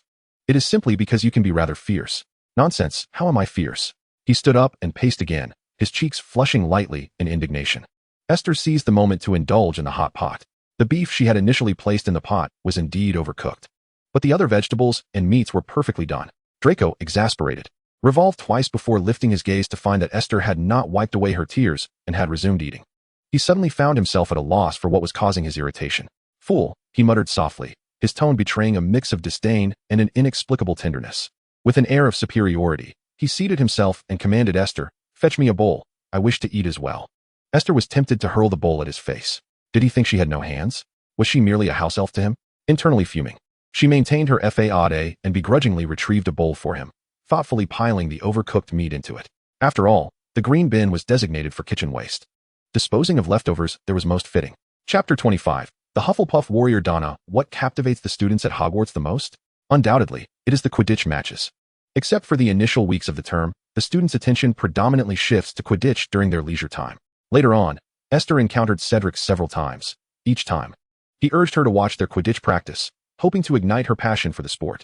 Esther was not particularly interested, but her roommates were eager, and they encouraged her to accompany them to observe Hufflepuff's training. After attending a few matches, Esther realized that their fascination lay not with Quidditch itself, but with Cedric. As a young man excelling in various aspects and possessing striking good looks, Cedric was immensely popular. Whenever he was present at practice, throngs of admirers flocked to watch him. Girls from all four houses were drawn to him, though predominantly from Hufflepuff. He exuded charm in his everyday demeanor, and when he soared on his broom across the pitch, he appeared even more dashing, causing even Esther to momentarily succumb to infatuation. Who could resist a handsome young man imbued with a clean, sunlit aura? Certainly. In addition to the routine training of Hufflepuff, they also observed the practices of the other three houses. While the others were manageable, only Oliver Wood, the Quidditch captain of Gryffindor, was excessively serious.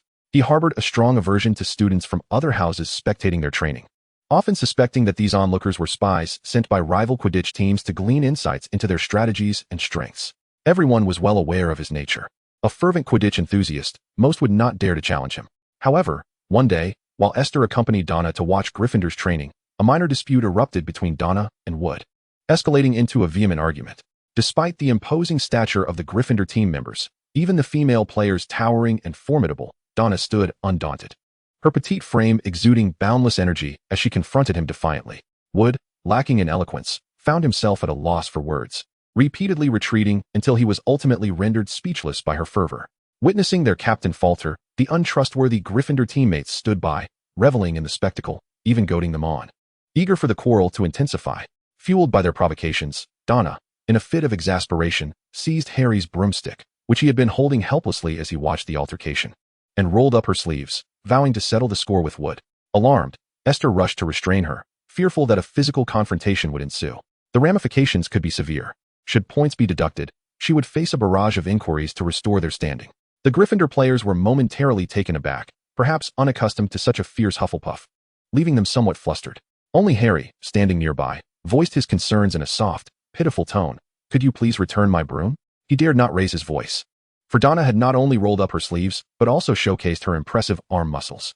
The slender Harry feared he could not withstand even 3 of her punches, and despite his anxiety over his broom's safety, he felt too intimidated to demand it back loudly. Esther desperately intervened, blocking the rampaging Donna while urging, "It's not necessary. Really, just return the broom. It's quite valuable." Harry nodded fervently in agreement. "That is my broom. Please be gentle." Ultimately, it was Wood who first regained his composure, pursing his lips and awkwardly apologizing to Donna. Angelina Johnson, a chaser on the team, promptly chimed in, assuring Donna that their captain's demeanor was simply his nature and imploring her not to take offense. With her long, dark hair styled into a sleek braid cascading behind her, she was tall and striking, embodying an impressive presence that caught Esther's eye. "Ah, what a beautiful sister. She, too, could be admired." The other players echoed their agreement. Amidst the laughter, one of the Weasley twins, perhaps George or Fred, jested that with Donna's assertive character, she ought to join Gryffindor instead of Hufflepuff. Donna cast a glare at him, casually tossing the broom aside. Esther and Harry hurried to catch it, with Esther, being closer, successfully retrieving it and then handing it to Harry. Gratefully, Harry expressed his thanks, saying, "Thank you." Esther smiled back, replying, "You're welcome." This marked the inaugural exchange between her and the illustrious Harry Potter. The 12-year-old savior, still somewhat shy and awkward, was slender with perpetually tousled hair, and his beautiful emerald eyes were obscured by round glasses. His iconic lightning-shaped scar was hidden beneath a tuft of hair on his forehead.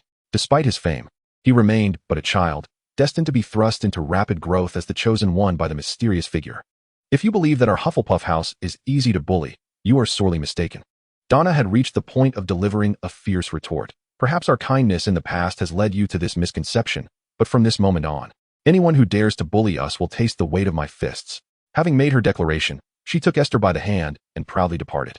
Her words did not incite disdain from Gryffindor. Rather, they sparked admiration. From a distance, one could still hear praises of Donna's coolness. The twins even playfully mimicked her tone to tease Wood, eliciting a chorus of laughter. Wood, reddened with embarrassment, angrily urged his teammates to hasten their training. Donna had achieved instant fame, successfully establishing her name, with Esther as the academic prodigy and Donna as the warrior. One could only wonder what other surprises awaited this year's first-year students. Prefect Jackazy sighed in the common room, expressing, "Our Hufflepuff house is finally on the rise." The other students nearby joined in mindless cheers, appearing even more elated than the two protagonists, Esther and Donna. Though their reactions seemed somewhat foolish, they radiated joy. Esther, too, found herself laughing, despite having no desire to be labeled a scholar. Chapter 25. Although there had been some friction with Gryffindor, Donna was a girl with a unique perspective. After a disagreement with Wood, she would often drag Esther along to watch Gryffindor's practices whenever she had the chance. Each time Wood encountered her, he would hesitate, wanting to say something but ultimately refraining due to her formidable presence, choosing instead to scowl and pretend not to see them. As for Harry, every time Donna appeared, he would clutch his broom tightly. Esther couldn't comprehend why Donna insisted on her company. Couldn't she invite another roommate instead? To this, Donna replied, "You possess great talent in Quidditch. Who knows, perhaps next year you could truly join the Hufflepuff team. These will be your future rivals. So it is essential to observe their tactics while their attention is elsewhere." The other roommates nodded in agreement, all too eager to avoid accompanying Donna, thus pushing Esther forward. With a sense of resignation, Esther felt compelled to follow along, fearing that if she were not by Donna's side, the latter's tempestuous temperament might lead to a confrontation with the Gryffindors. Faced with towering figures, even her formidable skills would not suffice to ensure her safety. The weather that day was relatively pleasant, and with no classes scheduled for the morning, Esther dutifully accompanied Donna in her quest to provoke Wood. Soon, the Slytherin team arrived on the scene, their scarlet and green robes starkly contrasting, and tensions began to escalate. Amidst the crowd, Draco Malfoy, though the youngest and not particularly remarkable in stature, shone like a beacon with his golden hair glinting in the sunlight, making him easily identifiable. It dawned on Esther that she might be witnessing a pivotal moment. As Donna observed the unfolding dispute with curiosity, she craned her neck for a better view. The distance rendered the voices indistinct, prompting her to inquire, "What is going on? Are they about to fight?" Esther replied languidly, "Today was supposed to be Gryffindor's training session, but Slytherin claims they have Professor Snape's permission, and that's what they're arguing about." Having indulged in a hearty breakfast, she felt lethargic and disinclined to move. "Wow. Esther, how can you hear so well from this distance? Can you listen in on what they're still arguing about?" Donna urged, pulling her up with an eager expression. Esther was not particularly gifted in hearing. She merely understood the narrative. "Wait a moment. Does this mean Ron is about to regurgitate slugs?" The thought of the slimy creatures emerging from his mouth made her feel queasy, prompting her to grasp Donna's arm. "Perhaps we should refrain from spectating and leave for now," she suggested, anxious about the impending spectacle. Unfazed by the potential outcome, Donna replied dismissively, "Don't worry. From my observations, whenever Gryffindor and Slytherin clash, they become oblivious to everyone else, solely focused on mocking and teaching one another a lesson." She even tugged Esther forward a couple of steps, exclaiming, "Look, those two who often hang out with Harry Potter, Hermione Granger and Ron Weasley, are charging in. Are they going to argue? Will it escalate into a fight? Since I arrived at Hogwarts, I haven't witnessed any brawls." "Please, do temper your enthusiasm," Esther replied. Her curiosity piqued about the nature of Donna's previous school experiences. She found herself momentarily speechless. Donna, significantly stronger than Esther, effortlessly pulled her forward. They then overheard Draco boastfully taunting Ron Weasley, "Unlike some, my father can afford the best." Hermione, unable to tolerate Draco's disdain for her friend, quickly retorted, "At least no one from Gryffindor needs to buy their way onto the team. They earned their spot through merit." Her words effectively implied that Draco had gained entry through bribery. Draco performed commendably in Quidditch, and his decision to purchase a new Nimbus 2001 for each member of the team, while possibly hinting at bribery, was more about fostering good relations than securing his place on the team, a tradition of the Malfoy family. He had always been known for his sharp and scathing remarks towards others. Harry and Ron had clashed with him before, but their retorts often fell short. None could match the impact of Hermione's words. Although he maintained a facade of calm, his desire to avoid embarrassment in front of Slytherin was overshadowed by his inner frustration, leading him to utter, "No one asked for your opinion, mudblood." The shock rippled through the crowd, as those who understood the term were taken aback. Mudblood was a vile and derogatory term used by wizards to insult muggles. Harry and Hermione, having grown up in the muggle world, were unaware of its meaning, but Ron, being a pure-blood wizard, was all too familiar. He immediately brandished his wand at Draco. The manner in which he drew his wand was striking, and his protective instinct for his friends was admirable. However, a sudden flash erupted from his wand, not aimed at Draco, but rather rebounding upon himself, sending him hurtling backwards. The entire incident unfolded with such rapidity that neither the Slytherins nor their Gryffindor counterparts could react in time. Harry and Hermione, true friends, swiftly assisted him. Ron, looking pale, stood up, only to expel a glob of mucus from his mouth. The sight was so shocking that it elicited simultaneous expressions of disgust from both Slytherins and Gryffindors alike, including his twin brothers, George and Fred Weasley. Colin, a classmate of Esther's, somehow squeezed through the crowd, camera in hand, capturing the moment while exclaiming in astonishment, "Wow. Can Harry make him turn around and do it again?" Esther and Donna, positioned fortuitously opposite Ron, witnessed the scene unfold. Donna mirrored the look of disdain, while Esther felt as though she could scarcely breathe. She silently turned away, realizing that she might never be able to look at Ron the same way again. How could Hermione, when she eventually dated Ron, bring herself to kiss him, knowing he had once expelled such an unsightly mess? Harry firmly rejected Colin's outrageous request, and, with Hermione on either side, helped Ron away. As they departed, Ron, still pale, continued to expel mucus, even letting one fall mere inches from Esther's feet. She froze in horror. "I'm sorry." Harry apologized as they hurried past. Unable to contain herself any longer, Esther turned and gagged. It was utterly revolting. She nearly lost her meal. While Ron indeed was pitiable, the situation was simply too disgusting. Chapter 27. The Chamber of Secrets is opened. Donna gently guided the nauseated and immobile Esther away from the scene, leading her to the tranquil shores of the Black Lake. With a deep inhalation of the fresh air, Esther felt as though she had been revived. "Are you all right?" Donna asked with concern. Esther took a deep breath, shook her head slightly, her complexion still pale. "I'm much better. Not that I'm being dramatic, but Wesley was just too." She trailed off, her expression betraying her sentiments. Donna nodded in understanding. It was indeed rather disgusting. It seemed his wand malfunctioned, and the spell rebounded upon him. By the way, what did Malfoy mean by that word earlier? It certainly provoked quite the reaction. Being a muggle-born witch, like Hermione, Donna was oblivious to the nuances of such terms. Esther's parents and relatives had never mentioned that word to her either. Had she not traversed from another world, she too would likely remain unaware of its implications. It was evident that Draco's parents or peers had spoken of it in his presence, embedding it in his memory. That is not a pleasant term. It carries derogatory connotations. Rather unsavory, she replied delicately. Malfoy has crossed a line.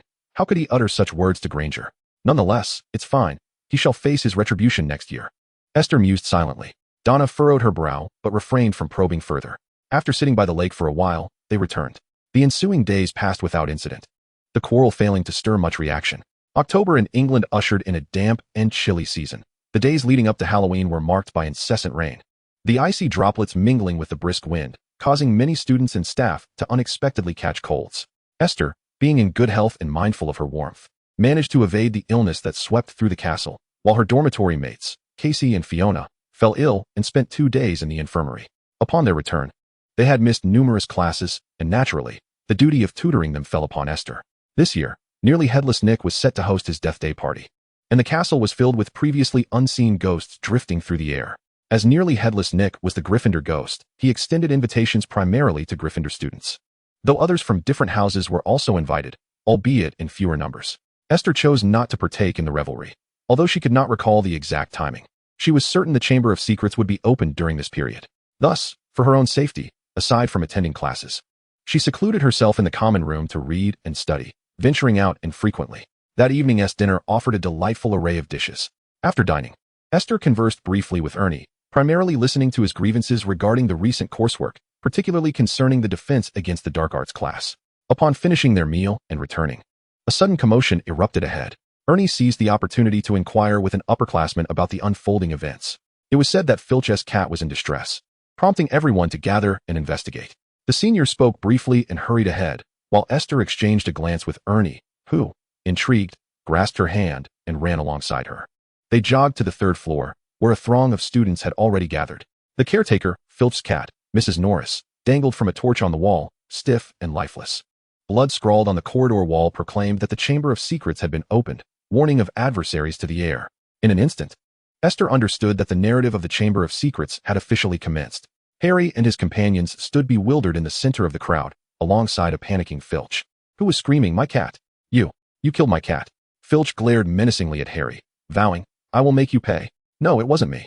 It was like this when I arrived," Harry protested. Filch ignored him, continuing to glare with hostility. Fortunately, at that moment, Professor Dumbledore and other professors arrived, with Dumbledore retrieving the cat and escorting Filch and the trio away, followed closely by Professors McGonagall and Snape. As the professors departed with Harry and his friends, the remaining students were dismissed. Though they dispersed, discussions regarding the incident did not cease. Hogwarts was home to many pure-blood wizards, and a few knowledgeable individuals began to enlighten those who were unaware. In the Hufflepuff common room, a senior began to elucidate the tale of the Chamber of Secrets. His knowledge was limited, yet he knew more than most of the oblivious students. In essence, the 4 founders had once been close friends, and during a time when wizards were heavily persecuted, they established the school to protect underage wizards. Eventually, disagreements arose. Slytherin believed that Muggle-born wizards should not be admitted, and in anger, he parted ways with the other 3 founders. It was said that he left behind a hidden chamber, which would be unleashed to purge the school of all Muggle-borns. Upon hearing this, many faces in the room turned pale. Hufflepuff, being the largest house, also had the highest number of Muggle-born wizards, so unease swiftly spread among them. Is this merely a legend? Could it be that someone is playing a cruel prank to frighten us? A voice questioned. While such a possibility could not be dismissed, the senior urged caution. For now, everyone should be vigilant and avoid acting alone, especially the younger students. Whether attending classes or engaging in any activity, always ensure you are in pairs. Never venture out alone. The students nodded in agreement. Most genuinely believed it to be a prank or a scheme devised by Slytherin to frame Harry, except for a few younger students. The majority did not take it to heart. Ernie also considered it a prank, yet he could not refrain from cautioning Esther. Try not to wander about too much. Be careful. He then turned to Justin, adding, "You too." Esther, although a broadly defined pure-blood wizard, had a close friend in Justin, who was a true Muggle-born wizard. Justin seemed indifferent, exclaiming, "Surely you cannot believe in the existence of a hidden chamber?" Esther remained silent, fully aware that Justin would inevitably become one of the petrified students. For her own safety, it was wise to maintain some distance from him for the time being. Chapter 25. This was not a defense of Malfoy, but rather a statement of fact.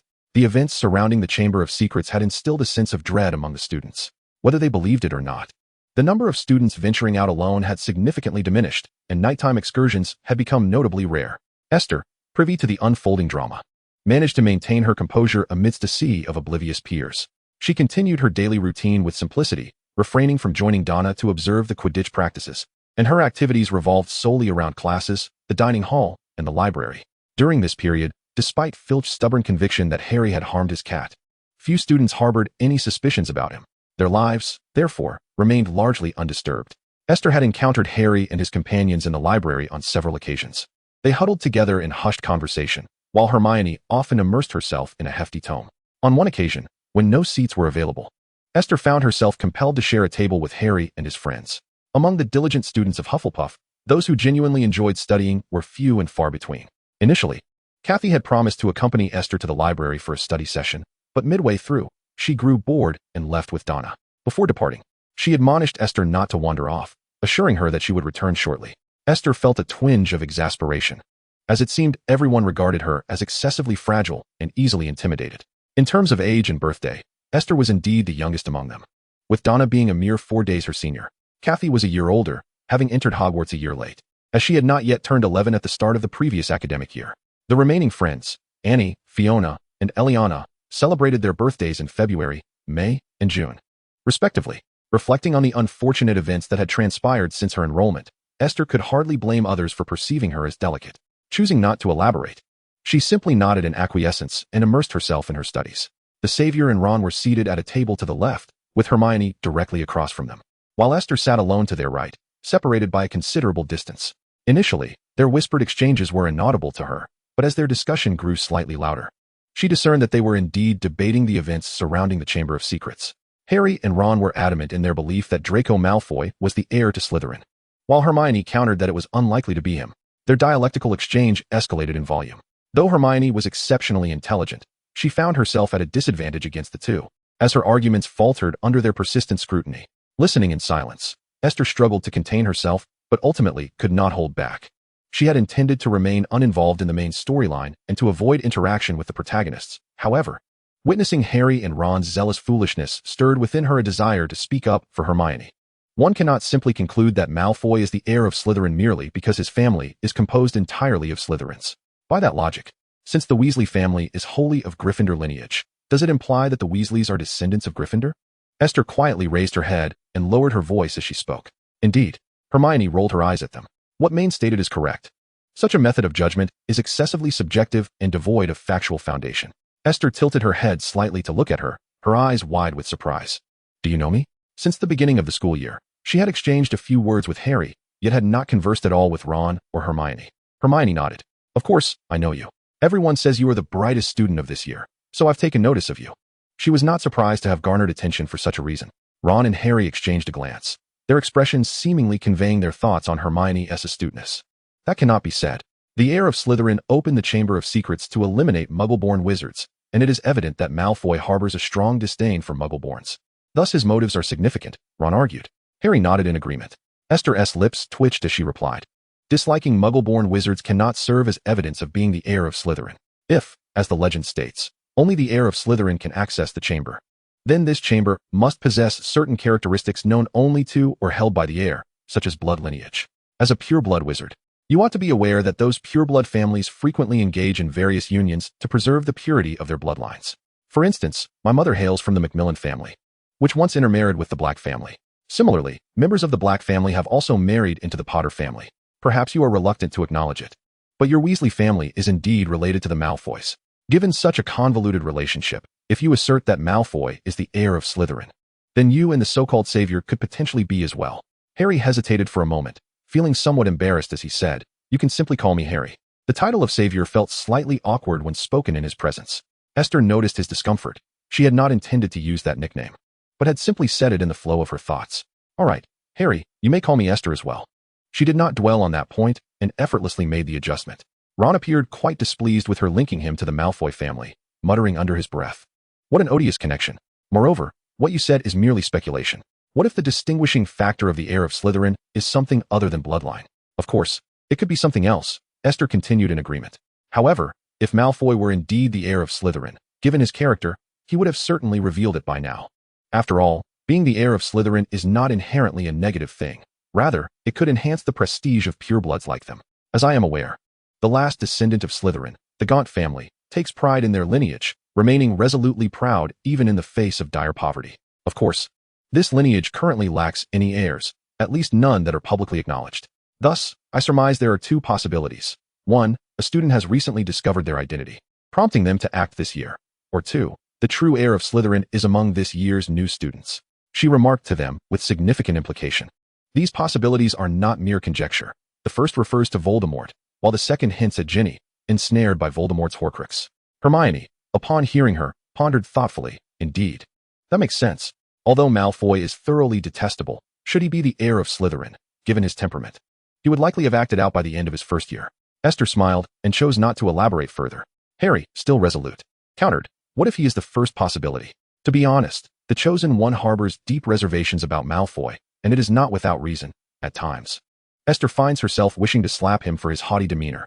This recollection brought to mind a video she had seen in her past life, featuring a discourse on Draco Malfoy, titled Sitting in Draco Malfoy's Car, Listening to Him Complain. The most popular comment read, regardless of what grievances little Draco faces, give him a hug first before listening. Beneath it, another user commented, he deserves it. No doubt, his complaints are eternally infuriating. His fervent admirers echo this sentiment, let alone those who coexist with him in the same realm. Chapter 29. She had infiltrated the inner circle of the protagonists.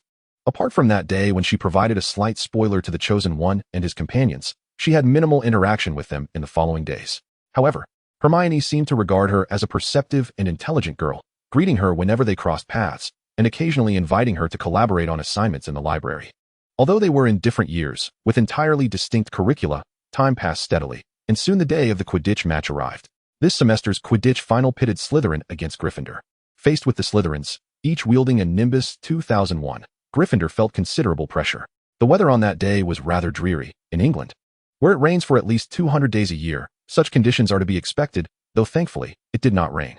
The wind howled through the stands, and Esther wrapped her cloak tighter around herself, contemplating the chill of merely spectating. If she were to compete, she imagined the wind would slice against her like a knife. Thus, her aspirations to join the Hufflepuff Quidditch team diminished further, despite her initial disinterest in playing the sport. If parents wish to attend the Quidditch match at Hogwarts, they are indeed welcome, though most find little inclination to do so in such frigid weather, seated in the stands while observing a group of students engage in the sport. Perhaps it was the fact that it was his son's inaugural match that prompted Mr. Malfoy to don his finest attire and take a seat in the stands. Much like his portrayal in the films, Mr. Malfoy possesses a commendable appearance and dresses regally. He remained silent, exuding an air of nobility. Yet even while attending his son's match, he held his chin high, radiating an aura of arrogance that made him seem rather unapproachable. It is worth noting that the Malfoy family has never been known for their amiability. The Quidditch pitch was expansive, with players soaring through the air like magnificent birds. Although Esther had slight myopia, it did not impede her daily life or studies. Nonetheless, she struggled to discern their faces from afar. Donna and Casey each held a telescope, taking turns to peer through it. Frankly, Gryffindor displayed formidable prowess, but with Slytherin boasting the latest Nimbus 2001 brooms, Esther pondered the odds for Gryffindor. It seems a bit precarious for them, and murmured to Esther beside her.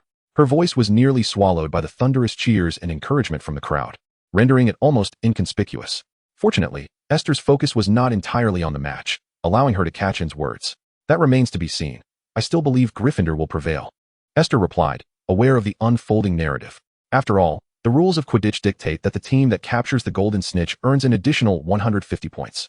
Although Gryffindor currently trails, if Harry Potter manages to seize the snitch, they could still emerge victorious. His broom is excellent, and his skills are superior, and nodded in agreement. Acknowledging Esther's insight, you are correct. Among their dormitory, Esther was deemed the brightest. If the academic achiever held such an opinion, it must hold merit. Meanwhile, Fiona, overhearing their conversation, turned her head in surprise to view Esther. So, you are also a fan of the Savior? Esther was taken aback by the remark, and the label of fan of the Savior felt somewhat awkward, prompting her to quickly retort, not at all. I simply analyzed the situation at hand. Fiona acknowledged her response with a nonchalant "oh," and chose not to dwell on the matter, returning her attention to the match. Ultimately, the game concluded with Harry Potter capturing the golden snitch and securing victory for Gryffindor. The jubilant cheers and screams of the Gryffindor students nearly pierced the heavens, in stark contrast to the despondent expressions of the Slytherin students. With each player equipped with the latest Nimbus 2001, How could they possibly find joy in being bested by Gryffindor, who rode on brooms nearing disrepair from the Comet series? Mr. Malfoy's countenance darkened. His earlier air of reserved pride diminished, as the Slytherin team members appeared dejected. Especially Draco, for during the final moments, he and HarryPotter nearly simultaneously spotted the golden snitch. The two became entangled for an extended period, but ultimately, he succumbed to his formidable rival, the Chosen One. This defeat stung more than death itself. Of course, Harry's victory was not easily attained. At the critical moment, in his fervent attempt to seize the snitch, he tumbled from his broom, managing to capture the elusive prize, but fracturing his arm in the process. Gilderoy Lockhart, the current defense against the dark arts instructor, disregarded Harry's protests and insisted on casting a healing spell, which, unfortunately, backfired, rendering Harry's arm as pliable as rubber. Consequently, after the match concluded, Harry found himself in the infirmary. Yet, this did little to lift the spirits of the Slytherin students, regardless of who triumphed in the match. It bore little relevance to Hufflepuff, but compared to Slytherin, most Hufflepuff students held a preference for Gryffindor, thus joining in the applause and cheers for Gryffindor. Once the match was over, everyone returned to their mundane academic routine.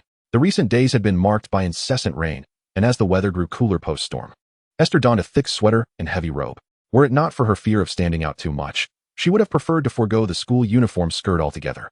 Given England's already overcast and damp climate, neglecting to keep her legs warm could lead to chronic aches in just a few years. Reflecting on this, she couldn't help but admire the Slytherin students, who spent their days in the underground common room near the lake. How did they endure such conditions? In addition to the weather woes, another source of annoyance for her was Hermione's persistent visits. Perhaps their previous conversation had unveiled Esther's keen intellect, prompting Hermione to actively seek her friendship, even involving her in the delicate task of brewing Polyjuice Potion. It is indeed quite challenging to concoct, Hermione asserted. I know you excel in potions class, and under Professor Snape's scrutiny, you managed to avoid Hufflepuff losing points, so we require your assistance. At that moment, they stood in the abandoned girls' restroom on the second floor, with Hermione seated on the floor, already commencing the potion's preparation. Esther gazed at them, incredulous. Aren't you afraid of revealing your plans to me? What merit do I possess, as an insignificant character absent from the original narrative, to partake in the main group scheme? Harry looked at her, his green eyes filled with sincere trust. Of course we trust you. You are a Hufflepuff. Besides, Ron and I do struggle with potions, and both you and Hermione are exceptionally clever, so we need your help. Ron nodded in agreement. Indeed, our academic performance is rather average. He then continued, his expression turning somewhat perplexed. By the way, why are we brewing potions in the girls' restroom? Chapter 30, Polyjuice Potion. Rest assured, this place is utterly safe. No one comes here, Hermione confidently replied to Ron's inquiry. Why? Because of Moaning Myrtle, she haunts this place. Which is why it has been abandoned, Hermione casually explained to Ron. She lowered her head, meticulously examining the steps outlined in the book. Given the limited materials at their disposal, she had to proceed with utmost caution. Esther, could you assist me with this step? She inquired, her brow slightly furrowed in concentration. Now that they had come this far, it would seem rather pretentious to withdraw from their endeavor. Esther let out a silent sigh and crouched down to help her scrutinize the instructions. The potion they were concocting was a rather intricate elixir, primarily designed to alter one's appearance. The essential ingredients included lacewing flies, leeches, the horn of a bicorn, 2 ears of grass, fluxweed, the skin of an African tree snake, and a strand of hair from the individual one wished to transform into. This task proved quite challenging for students in their early years. Ron, still perplexed, asked, "Who is the Banshee?" This time, it was Esther who responded. The Banshee is a ghost with a rather peculiar disposition, which is why few wish to approach this place. Over time, it has become abandoned. No sooner had she spoken than a gray specter appeared seemingly from nowhere. I knew it. You all love to speak ill of me. Who would find the ugly, pitiful, and dull Banshee appealing? The ghost wailed in a high-pitched voice, weeping, before suddenly diving headfirst into a toilet and vanishing. Ron and Harry stood frozen in shock, while Hermione and Esther remained relatively unfazed. Hermione casually sat on the ground, while Esther opted to squat.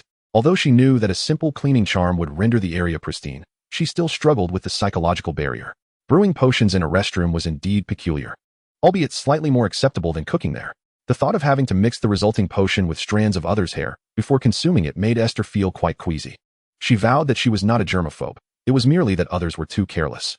By the way, on the day Colin was petrified, I overheard a conversation between Professor Dumbledore and Professor McGonagall in the infirmary.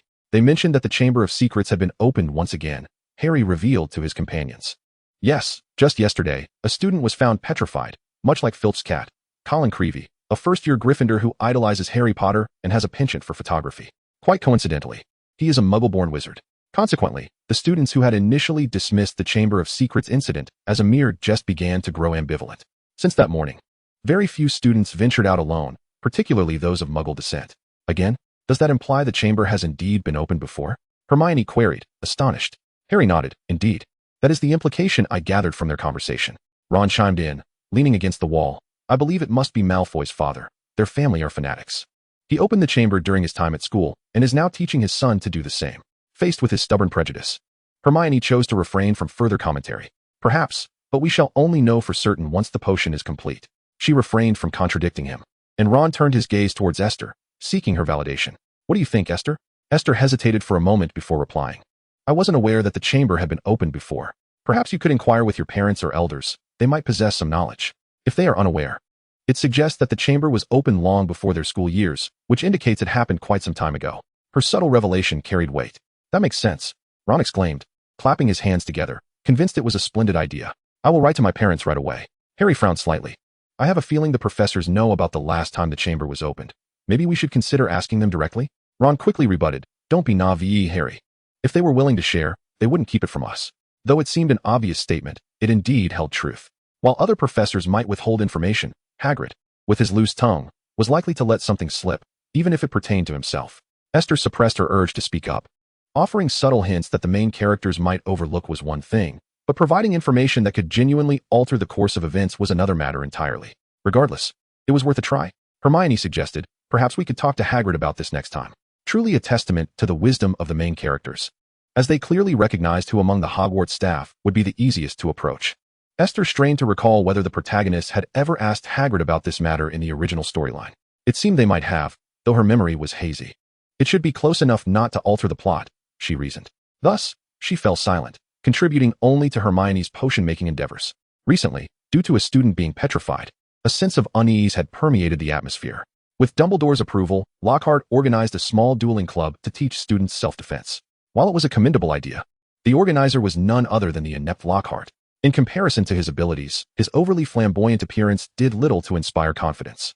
Today, Lockhart had clearly put on a show, donning an outfit he deemed stylish, boasting to the students while promoting his new book. Esther furrowed her brow, her face betraying her distaste. He was truly insufferable. If only wizards had more worldly experience. In the vibrant, bustling Muggle world, he would hardly stand out. Unlike the ostentatious Lockhart, Professor Snape, his reluctant assistant, stepped onto the stage with a scowl. She suspected he had been coerced by Dumbledore. After all, Dumbledore knew precisely what Lockhart was like and would never allow him to run amok unsupervised. Hence, he sent Snape to maintain order. Chapter 31, The Dueling Club. One must admit, Lockhart appeared rather courageous. Justin approached Harry Potter. He was an ardent admirer of Harry Potter, seizing the opportunity to squeeze in beside him. It was apparent that he, too, was captivated by Lockhart's glamorous exterior. Ernie eagerly pulled Esther along to this spot. Upon overhearing their conversation, Esther mused that the next unfortunate soul would be this lad. They had scarcely exchanged a couple of words when the demonstration by the two professors commenced. Professor Snape and Lockhart raised their wands before them and bowed to each other, adhering to the customary etiquette prior to the competition. They then took their positions at opposite ends of the arena, readying themselves, and at the count of 3, Snape intoned the spell first. With a clear and deliberate enunciation, he cast the disarming charm, and a beam of light shot forth from the tip of his wand, striking Lockhart with precision. The flamboyantly dressed defense against the dark arts professor was sent flying in a rather undignified manner. Ordinarily, the disarming charm is of modest power, merely dislodging an opponent's wand or weapon. The extraordinary effect witnessed here left one to ponder whether it was a testament to Professor Snape's remarkable prowess or an indication of Lockhart's utter incompetence, or perhaps a blend of both. Gasps of surprise rippled through the surrounding students. Esther heard Hermione anxiously inquire about Lockhart's well-being, while Ron, unable to contain his glee, wore a broad smile. Having been recently kept behind by Lockhart to assist in writing responses to his fan mail, Ron had grown to despise him even more. Witnessing Lockhart's humiliation brought him great delight, even though it was another professor he held in low regard who had caused it. Esther remarked, Professor Snape is indeed formidable. This scene mirrored one from the films, yet the reality bore a far more visceral impact. Reflecting on the original text, she recalled that Severus Snape had crafted numerous spells during his student days, such as the renowned Sectum Sempra and the Bat Bogey Hex, which later became favorites of Harry's. Thus, Snape's talents extended well beyond potions. He was indeed a prodigy, and his untimely demise represented a significant loss to the Wizarding World. Perhaps it was merely her imagination, but she felt as though Professor Snape cast a subtle glance in her direction after her remark. Flustered, Esther quickly redirected her gaze toward Lockhart. Surely, he hadn't overheard her? Yet, she had not spoken ill of him. If he had heard, he would likely not direct his ire toward her. Lockhart had regained his footing, attempting to salvage his dignity with a stream of forced words. Whether anyone believed him was another matter entirely. The mocking expression on Professor Snape's face was barely concealed. He held Lockhart in utter contempt. Moreover, this inept buffoon had usurped the very defense against the dark arts class he had longed to teach. The corners of his lips twitched imperceptibly before he spoke in a cold, dismissive tone. Perhaps we could allow the students to engage in a preliminary contest, Professor. The professor's final remark was laden with mockery. Lockhart paused momentarily. He was a fool, yet not a simpleton, and he could discern the disdain in Snape's tone directed at him. However, being an imbecile, he was at a disadvantage against his opponent and could only feign ignorance. Thus, he swiftly diverted the conversation, agreeing to summon a pair of volunteers from among the students to demonstrate. At this juncture, the sequence of events closely mirrored the original narrative. Lockhart pointed to Harry, and as Esther cheerfully anticipated the spectacle of him and Draco tumbling over each other, Professor Snape's gaze swept the room before settling upon her. Esther's heart sank. An ominous feeling enveloped her. Then I shall select Miss Esther Maine to come forward and demonstrate, he declared. Esther, others. Surely, this is an incorrect turn of events? Shouldn't it be his favorite student, Draco Malfoy, who steps up to perform the acrobatics? How had it suddenly transformed into her? A second year, Harry, facing off against a first-year newcomer like her. Was that truly sensible? The Hufflepuff peers were equally astonished by Snape's choice of Esther, leaving them momentarily speechless. Even Lockhart appeared taken aback. If I recall correctly, Miss Maine is a newly enrolled student this year. This seems rather inappropriate. I find no fault in Miss Maine competing against Mr. Potter, Snape replied, casting another glance at Esther. Startled by his gaze, which sent a shiver down her spine, Esther found herself involuntarily ascending the stage. She pondered, this must be revenge. A retribution directed at both her and Harry. Regardless of the outcome, whether she lost or Harry did, it was a scenario he would relish. Harry, too, was momentarily taken aback. He furrowed his brow, casting a troubled glance at Esther. To him, Esther had become a friend, albeit one whose bond was not as profound as that with Hermione or Ron. Consequently, if it had been Ron or Hermione standing opposite him, he would have felt no hesitation. However, facing a somewhat unfamiliar friend made him reluctant to strike, especially since Esther was younger and possessed a timid demeanor. Draco, observing from the sidelines, was also dissatisfied with this choice. Unlike the timid badgers who dared not voice their displeasure, he boldly addressed Professor Snape. Professor, allow me. I wish to duel with Potter. Snape regarded him coolly. Mr. Malfoy, please trust in my judgment. With his insistence, others refrained from contesting further. Lockhart stepped forward to speak. Very well, let it be so. I must emphasize, only disarm your opponent, refrain from any other actions. I wish for no one to be harmed. Esther and Harry exchanged courteous bows, then raised their wands towards one another. Esther took a deep breath, her emotions swirling chaotically. Uncertain as to how this predicament had arisen, she felt a surge of anxiety. Upon hearing Lockhart's command, she instinctively cast the spell. Disarm. She articulated the incantation clearly, and a beam of white light shot from her wand, directly striking Harry's wand, sending it flying from his grasp. Wow! Applause echoed around the room. Harry, undeterred by the loss of his wand, smiled brightly at her. He had no intention of engaging in a duel with Esther. Chapter 32, Disney Princess Harry Potter. Snape, of course, seized this opportunity to mock Harry for being unable to best even a first-year student. Surprisingly, Harry refrained from retorting. Esther, feeling a bit sentimental, mused that perhaps Harry was concerned about implicating her. After all, he was the protagonist, possessing an almost overwhelming kindness. She felt a twinge of emotion. Subsequently, Snape dismissed Esther, replacing her with Draco Malfoy for the match. Esther breathed a sigh of relief and hurried off. Merlin, Esther, you were incredible. You actually defeated Harry Potter. I am so proud of you. Ernie whispered excitedly in her ear. Other Hufflepuff students cast admiring glances in her direction. Esther, feeling a bit shy, tucked a few loose strands of hair behind her ear and quietly said, actually, it was because Harry didn't intend to duel me. He let me win. Annie patted her shoulder, saying, regardless of whether he let you win, you triumphed, which brings great honor to us Hufflepuffs. Justin nodded in agreement. By the way, how did Snape allow you to compete? Why didn't he choose me to face Harry? His tone carried a hint of disappointment. Esther glanced at him but remained silent, thinking that he still regarded Harry as a treasure, though soon he would wish to avoid him. The ensuing events unfolded as they did in the original narrative, so I shall not elaborate further. In summary, Harry inadvertently spoke Parseltongue, conversing with a snake. His intention was to dissuade the serpent from attacking the students. However, As Parseltongue was unintelligible to the onlookers, it appeared to them as if Harry was inciting the snake to strike Justin. Professor Snape, realizing the gravity of the situation, swiftly eliminated the serpent. Nevertheless, all the students present were left in shock, casting bewildered glances at Harry. Even Draco, who had initially caused the uproar, wore a face of disbelief. Following such an incident, the gathering dispersed in discontent. Initially, Justin did not comprehend what had transpired, but Ernie, filled with concern, began to explain. Harry is a Parselmouth. Merlin. Only descendants of Slytherin can speak Parseltongue, which means Harry Potter is truly of Slytherin lineage. Is he the one who opened the Chamber of Secrets and intends to slay all Muggle-born wizards? His astonishment echoed in the common room, drawing the attention of many. Hufflepuff had the largest number of Muggle-borns among the 4 houses, and upon hearing this, a sense of unease began to spread. Could it be? Harry is the savior. How could he possibly be a descendant of Slytherin? Of course, such a notion was utterly ludicrous, leading some to struggle to believe it. Ernie insisted fervently. Perhaps it is precisely because he, too, is a Parselmouth that the Dark Lord seeks to eliminate him. After all, the Dark Lord is also a descendant of Slytherin. Isn't it natural for him to eliminate another Parselmouth to maintain his supremacy? Surprisingly, it does seem to hold some merit, said one individual, leading a few to believe it. Justin's face was ashen, and he trembled as he questioned. Is it because I revealed my identity as a Muggle-born wizard to him before the competition that he seeks to take my life? Ernie continued to exclaim, Oh, Merlin's foul socks. You disclosed your identity to him? Justin nodded, just before everything unfolded. I seized the opportunity to have a brief conversation with him and inadvertently mentioned that I am a Muggle-born wizard. Esther was beside me, and she also heard it. Consequently, all eyes turned towards Esther. With a resigned nod, she affirmed, Justin did tell Harry he was of Muggle descent. But I genuinely believe Harry is not the heir of Slytherin. He has no reason to commit murder in public. Yet Ernie remained convinced that Harry posed a threat. But he speaks Parseltongue. If he is not the heir of Slytherin, why can he communicate with snakes? Esther understood the reason behind Harry's ability to converse with serpents. Yet she could not disclose it. The reality that a fragment of the Dark Lord's soul resided within Harry was far more chilling. What if Harry could not only converse with snakes, but with all creatures? She couldn't help but mutter. Donna and Ariana stifled laughter at her remark, grasping Esther's implication. Indeed, what if Harry is not merely a Parselmouth, but a Disney princess capable of communicating with animals? Ariana jested.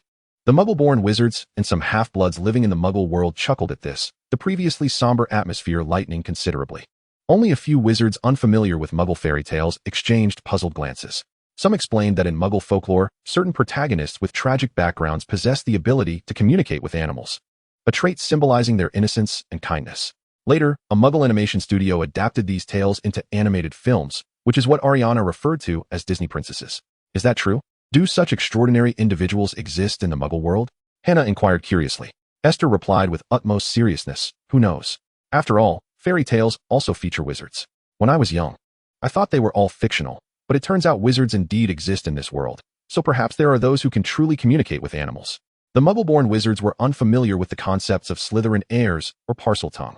Though initially frightened, they did not react as strongly as the pureblood wizards. Conversely, the purebloods, having grown up in the magical realm and lacking knowledge of the Muggle world, found it easier to accept such fantastical, unscientific notions, momentarily believing in the reality of fairy tales. Thus, they began to question whether Harry could converse with snakes or with all animals. Even Ernie, who had been so certain at the outset, now found himself in doubt.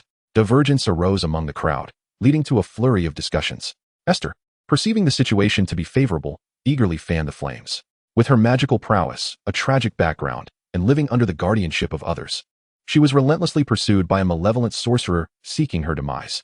Now, coupled with the suspicion of her ability to converse with animals, this indeed painted a quintessential portrait of a Disney princess. The Muggle wizards, after contemplation, found a peculiar logic in Esther's assertions. Conversely, the pureblood wizards, bewildered by the circumstances, sought clarification from those more informed. Thus, tales of Muggle fairy tales began to circulate among them. As the conversation meandered, Esther remained quietly in the background, her achievements concealed. Harry, I can assist you no further, she sighed softly within her heart. The truth of whether he was a Parseltongue or a Disney princess would ultimately hinge on which rumor proved more outlandish. Regardless, she mused, being a Disney princess would at least spare her from ostracism. Chapter 33, The Positive Effects of Absurd Rumors. The rumors surrounding Harry Potter as a potential Parseltongue or Disney princess spread rapidly. The uninformed pureblood wizards earnestly debated which possibility held more weight. Meanwhile, Muggle wizards, familiar with the concept of a Disney princess, found their fear of Parseltongue diminished by this ludicrous tale. It was, in essence, somewhat amusing. Once again, Harry faced isolation this term.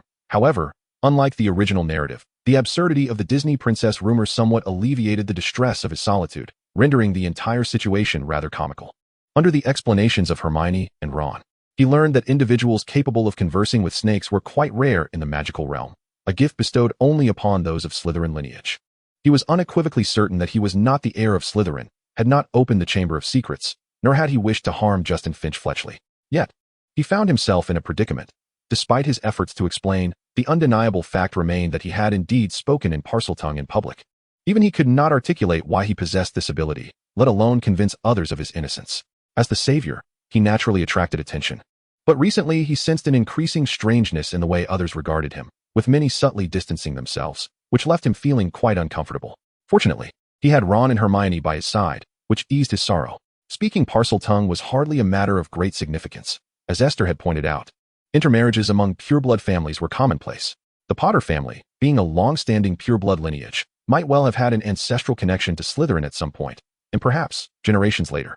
He had unwittingly awakened this latent gift. Observing his despondent friend, Ron couldn't help but offer counsel.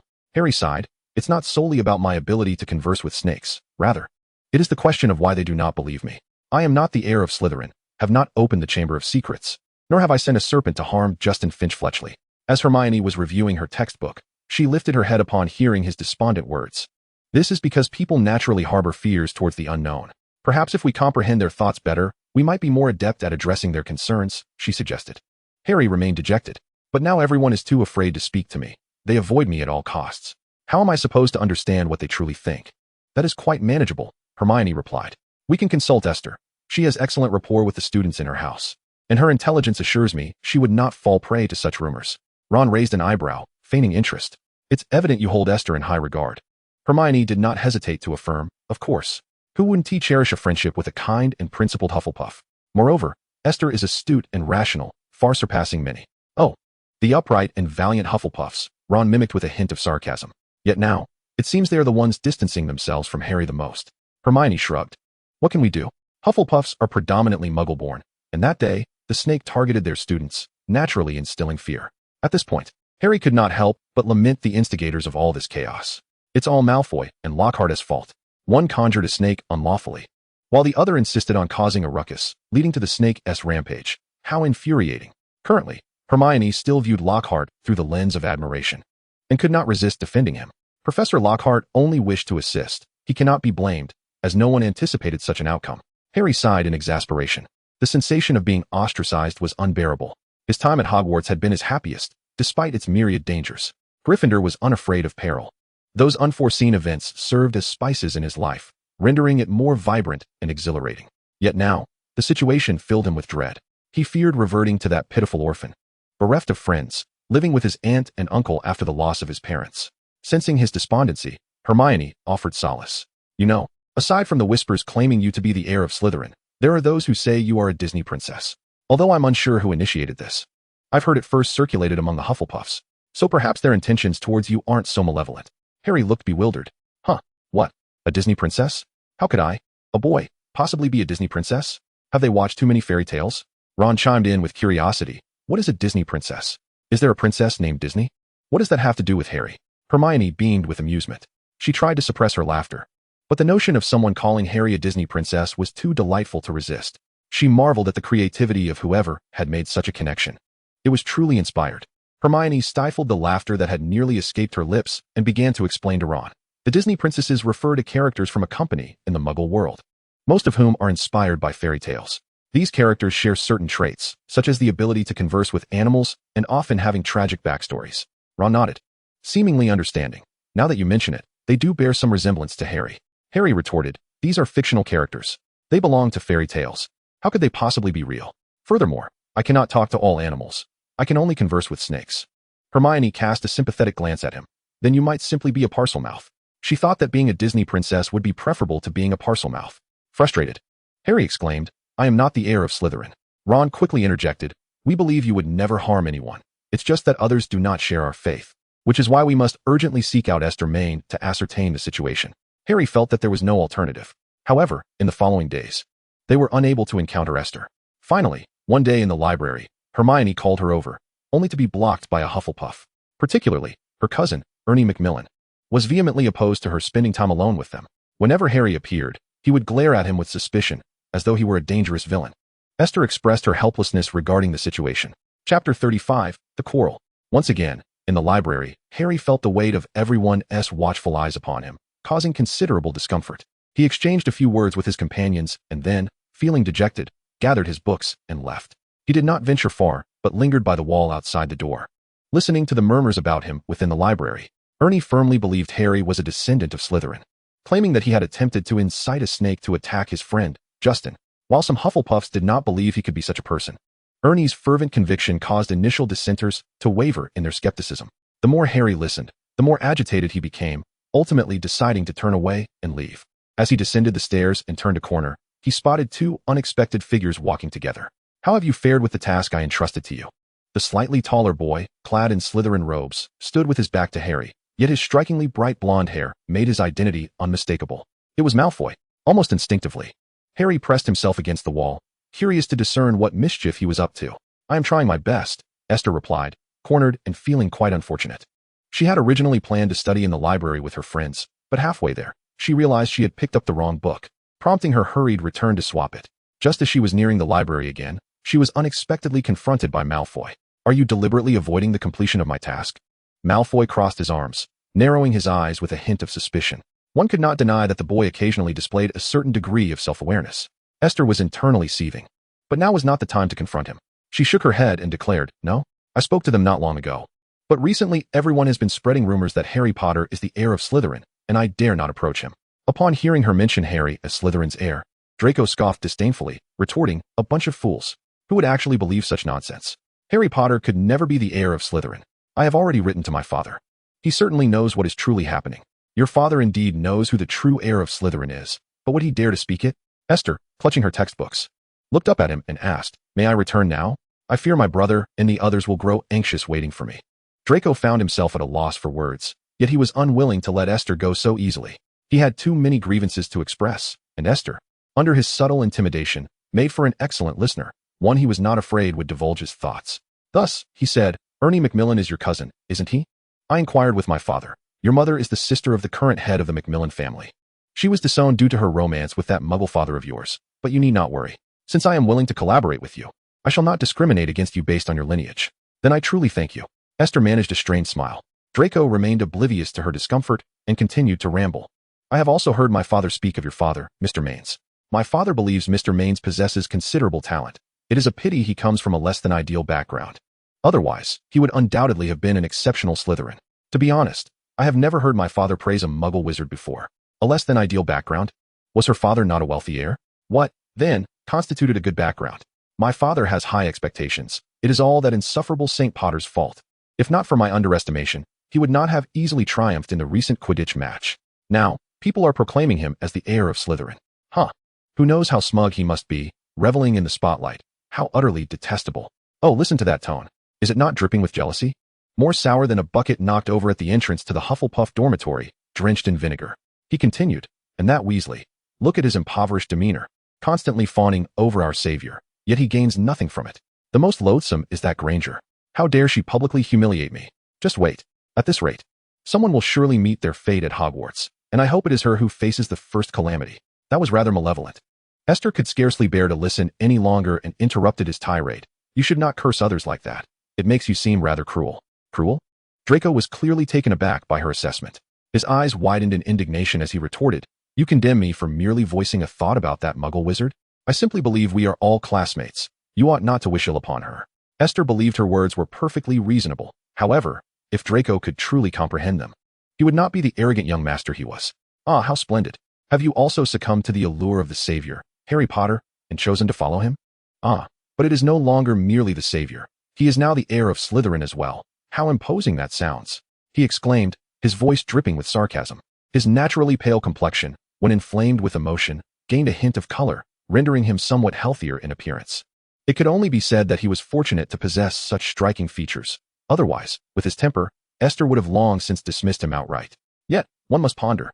Does Draco Malfoy truly possess such beauty in this world?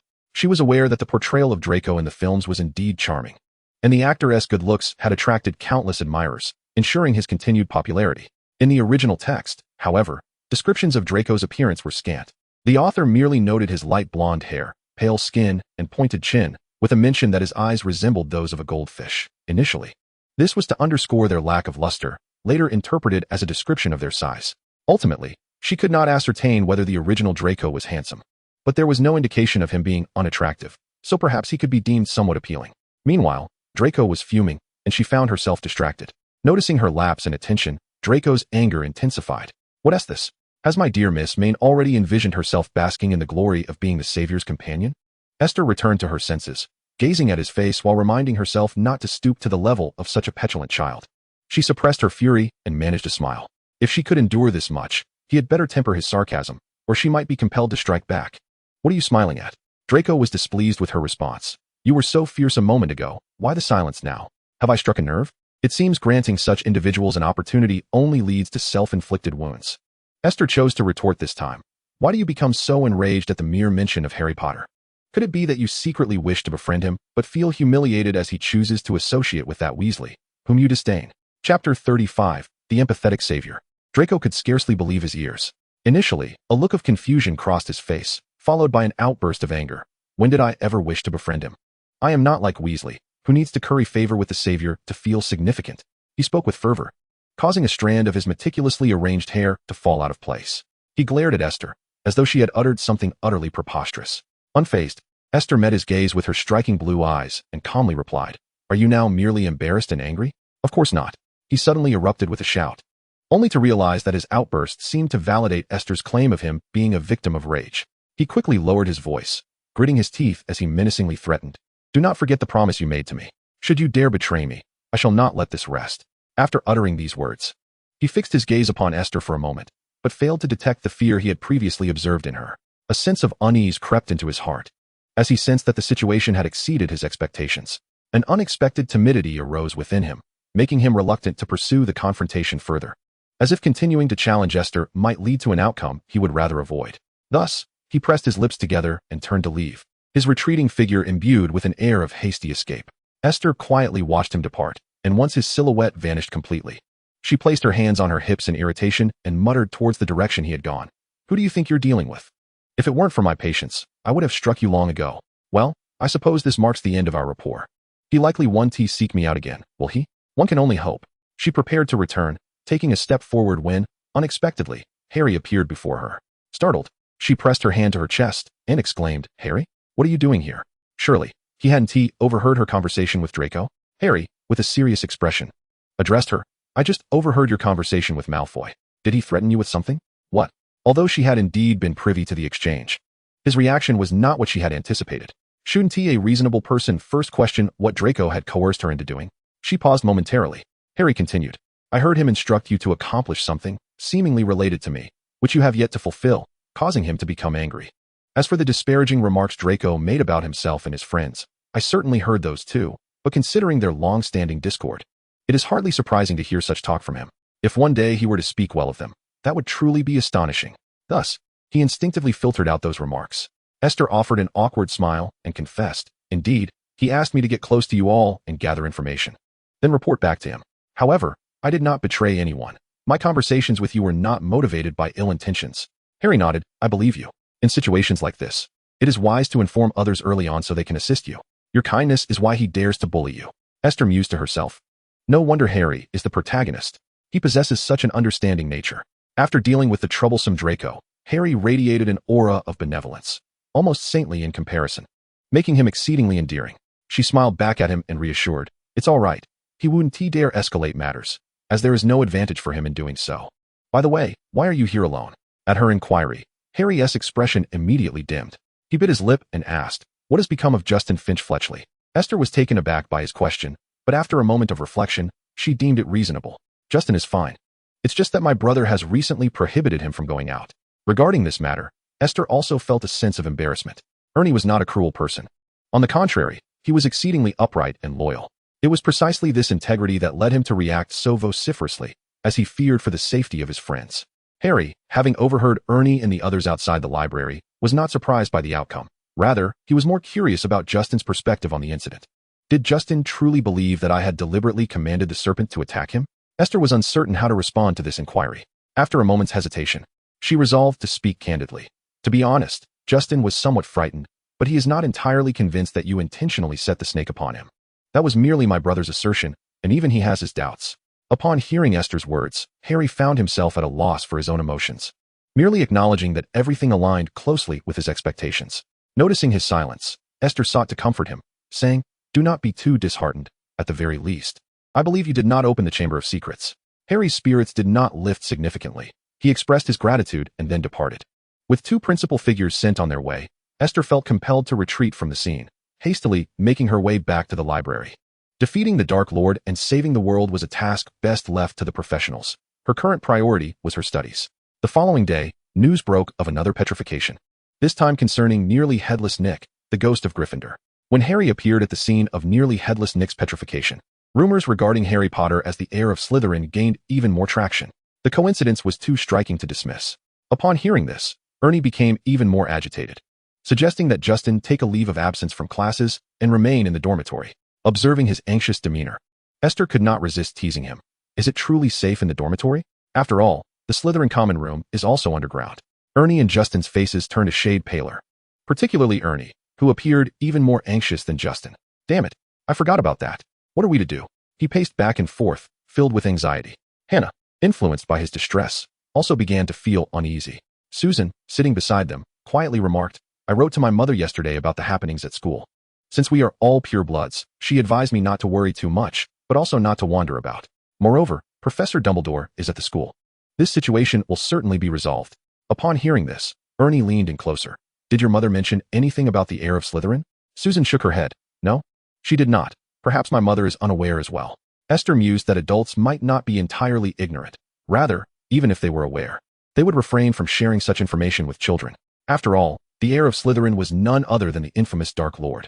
To this day, many adults trembled at the mere mention of his name, and thus they would be even less inclined to divulge any information to young ones. Even Draco had not disclosed much to his own son. Chapter 35, Christmas. Regrettably, on the day following Nick's decapitation and petrification, Justin Finch-Fletchley met the same fate. Coincidentally, Harry once again appeared at the scene of the incident. Esther, aware of the unfolding narrative, understood that Harry's repeated presence was due to the creature lurking within Slytherin's Chamber of Secrets, a basilisk, of which he possessed the unique ability to comprehend its serpentine tongue, leading him to the site of the occurrences. However, those without the omniscient perspective remained oblivious to this truth, only deepening their suspicions of Harry.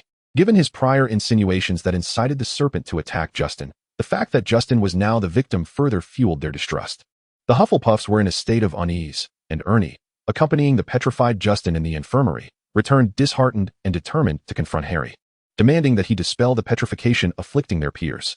Esther intervened, imploring him with earnest reasoning. Although Harry frequently found himself at the scene, there existed no concrete evidence to implicate him as the perpetrator. Moreover, had not the headmaster stated that mandrakes could reverse petrification with the mandrakes nearing maturity? Going now would only serve to exacerbate tensions. Ernie insisted, "I merely wish to clarify matters. I am not seeking conflict." Esther countered, "Should Harry Potter proclaim his innocence regarding the petrifications, would you believe him? Deep down, you have already deemed him guilty, and no matter his words, your conviction will remain unshaken. So what purpose does seeking him serve? The teachers within the academy would not stand idly by while their students faced danger. They would ultimately provide answers." Hannah also chimed in to dissuade Ernie. "Indeed, Esther is correct. You ought not to go." Yet, Ernie, resolute, was accompanied by two older students to the Gryffindor common room, though they returned shortly thereafter, having failed to encounter Harry, who had been summoned to the headmaster's office. I observed an odd atmosphere within Gryffindor as even they expressed doubts regarding Harry Potter. In the common room, Ernie engaged Hannah, Susan, and Esther in conversation. Susan remarked, "This is hardly surprising. In light of such grave circumstances, anyone would feel conflicted." Ernie replied, "Exactly. If even Gryffindors suspect Harry Potter of being the heir of Slytherin, then my doubts are entirely justified, wouldn't you agree?" He directed his gaze toward Esther, who had long been inclined to support Harry.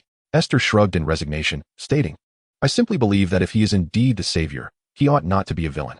That is not necessarily the case. Who says that defeating the Dark Lord guarantees one is a good person?" Ernie retorted. His argument held merit.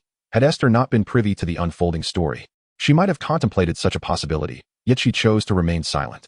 "Weren't you once an ardent admirer of Harry Potter? What has led to your current disdain?" Susan queried, surprised by Ernie's shift in attitude. Ernie frowned. "Enough of that. My admiration stemmed from his defeat of the Dark Lord, saving the wizarding world from peril. When the savior transforms into a morally corrupt individual who inflicts harm upon others, I cannot help but disdain him. Very well, then, carry on with your disdain, Esther mused. Recalling that in the 4th year of the original narrative, everyone had misjudged Harry Potter, believing he had contrived to draw attention by unlawfully entering his name into the Goblet of Fire. At that time, Hufflepuff, due to Cedric's influence, had begun to ostracize Harry, with Ernie taking the lead.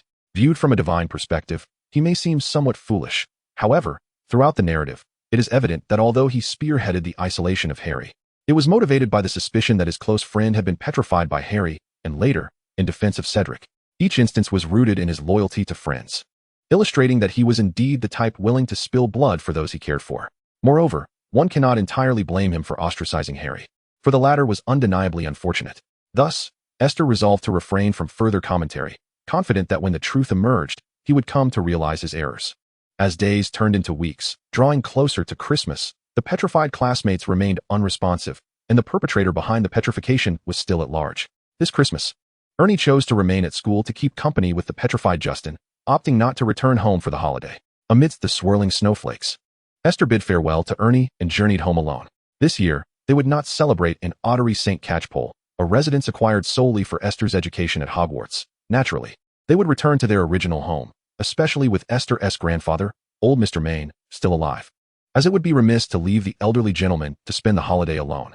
Upon her return from Hogwarts, Esther, accompanied by her parents, traveled to their home in London to visit her grandfather. Mr. Main was a quintessentially traditional gentleman, in contrast to Esther's vibrant golden brown locks. His hair leaned more towards a deep chestnut, a trait he shared with Esther's father, David. His facial features were sharply defined, and his gaze, though penetrating, bore a hint of sternness that made him appear somewhat unapproachable. In her youth, Esther harbored a considerable fear of her grandfather, though with age, her trepidation lessened. Yet she still refrained from mischief in his presence. As a wealthy man, descended from ancestors who once held titles, Esther was uncertain of the exact extent of his fortune. Nonetheless, it was clear that neither she nor her father could exhaust it even if they were to do nothing but indulge for generations. With the festive season approaching, the entire villa brimmed with merriment. David was summoned by old Mr. Main to discuss various matters, while Esther sat in the drawing room, receiving affectionate inquiries from her step-grandmother. Indeed, Mr. Main's first wife, Esther's paternal grandmother, had passed away many years prior, and upon remarrying, David maintained a lukewarm relationship with his stepmother. However, Esther enjoyed a particularly warm rapport with this step-grandmother. Perhaps it stemmed from a compliment she had casually bestowed upon her beauty in her childhood, which had since elevated her standing in the elder woman's eyes. Esther, oh my little star, let me see how you have been. You've become even more lovely. Her step-grandmother, after marrying, chose to retain her maiden name, Eve Hawke, rather than adopting her husband's surname. Though not conventionally beautiful, she possessed flaxen hair and brown eyes, complemented by an elongated visage. Her large, round eyes were the most striking feature of her countenance. 5 years younger than Mr. Main, her well-maintained appearance belied her age. Moreover, she was a formidable woman, assisting Mr. Main in navigating the tumultuous world of commerce. Their relationship resembled that of comrades more than mere spouses. At this moment, she donned a professional suit and high-heeled shoes, clearly having hurried over upon hearing of their return. She first scrutinized Esther closely and then chided Letitia standing nearby, saying, "You could have informed us of your return, allowing me to anticipate Esther's arrival at home." Letitia smiled awkwardly. Her rapport with the matriarch was rather lukewarm, and within the household, only Esther seemed to win her favor, possibly even more than Mr. Main himself. "We were quite busy. We intended to arrive on Christmas Day, but we returned early today and could not notify you in time." "Busy? What were you busy with?" Upon hearing this, Grandmother Hawke grew irritated. "You typically oversee nothing. Preoccupied with your so-called magic studies. I suggested Esther attend school nearby when she started middle school. Why did she have to go to Hogwarts? She can only return home during Christmas and summer breaks. You truly lack compassion, sending such a small child to a boarding school." Letitia exhibited a hint of embarrassment, explaining, "Esther is a witch. She must attend Hogwarts to learn magic." "Humph," Grandmother Hawke scoffed, aware of the magical realm's existence yet harboring no enthusiasm for it. Instead, she viewed the magical world as archaic and decayed, vastly inferior to the rapidly advancing technological society. However, respecting Esther's passion, she refrained from further comment, merely letting out a cold huff. Sensing the tension, Esther promptly proposed a stroll in the garden with Grandmother Hawke. Her expression softened, and she smiled as she took Esther's hand, affectionately referring to her as darling as they ventured out. Without a second thought, she disregarded the winter garden's lack of appeal. Most of the plants had withered, leaving only a few prized camellias, imported from Asia, blooming sporadically. The intertwining red and white blossoms stood vibrant against the garden's desolation, exuding a compelling fragrance that filled the air as a brisk breeze stirred them. In a corner of the garden, a wooden swing was entwined with a magical plant that emitted a soft, pearlescent glow at night. By day, it appeared as an ordinary green vine.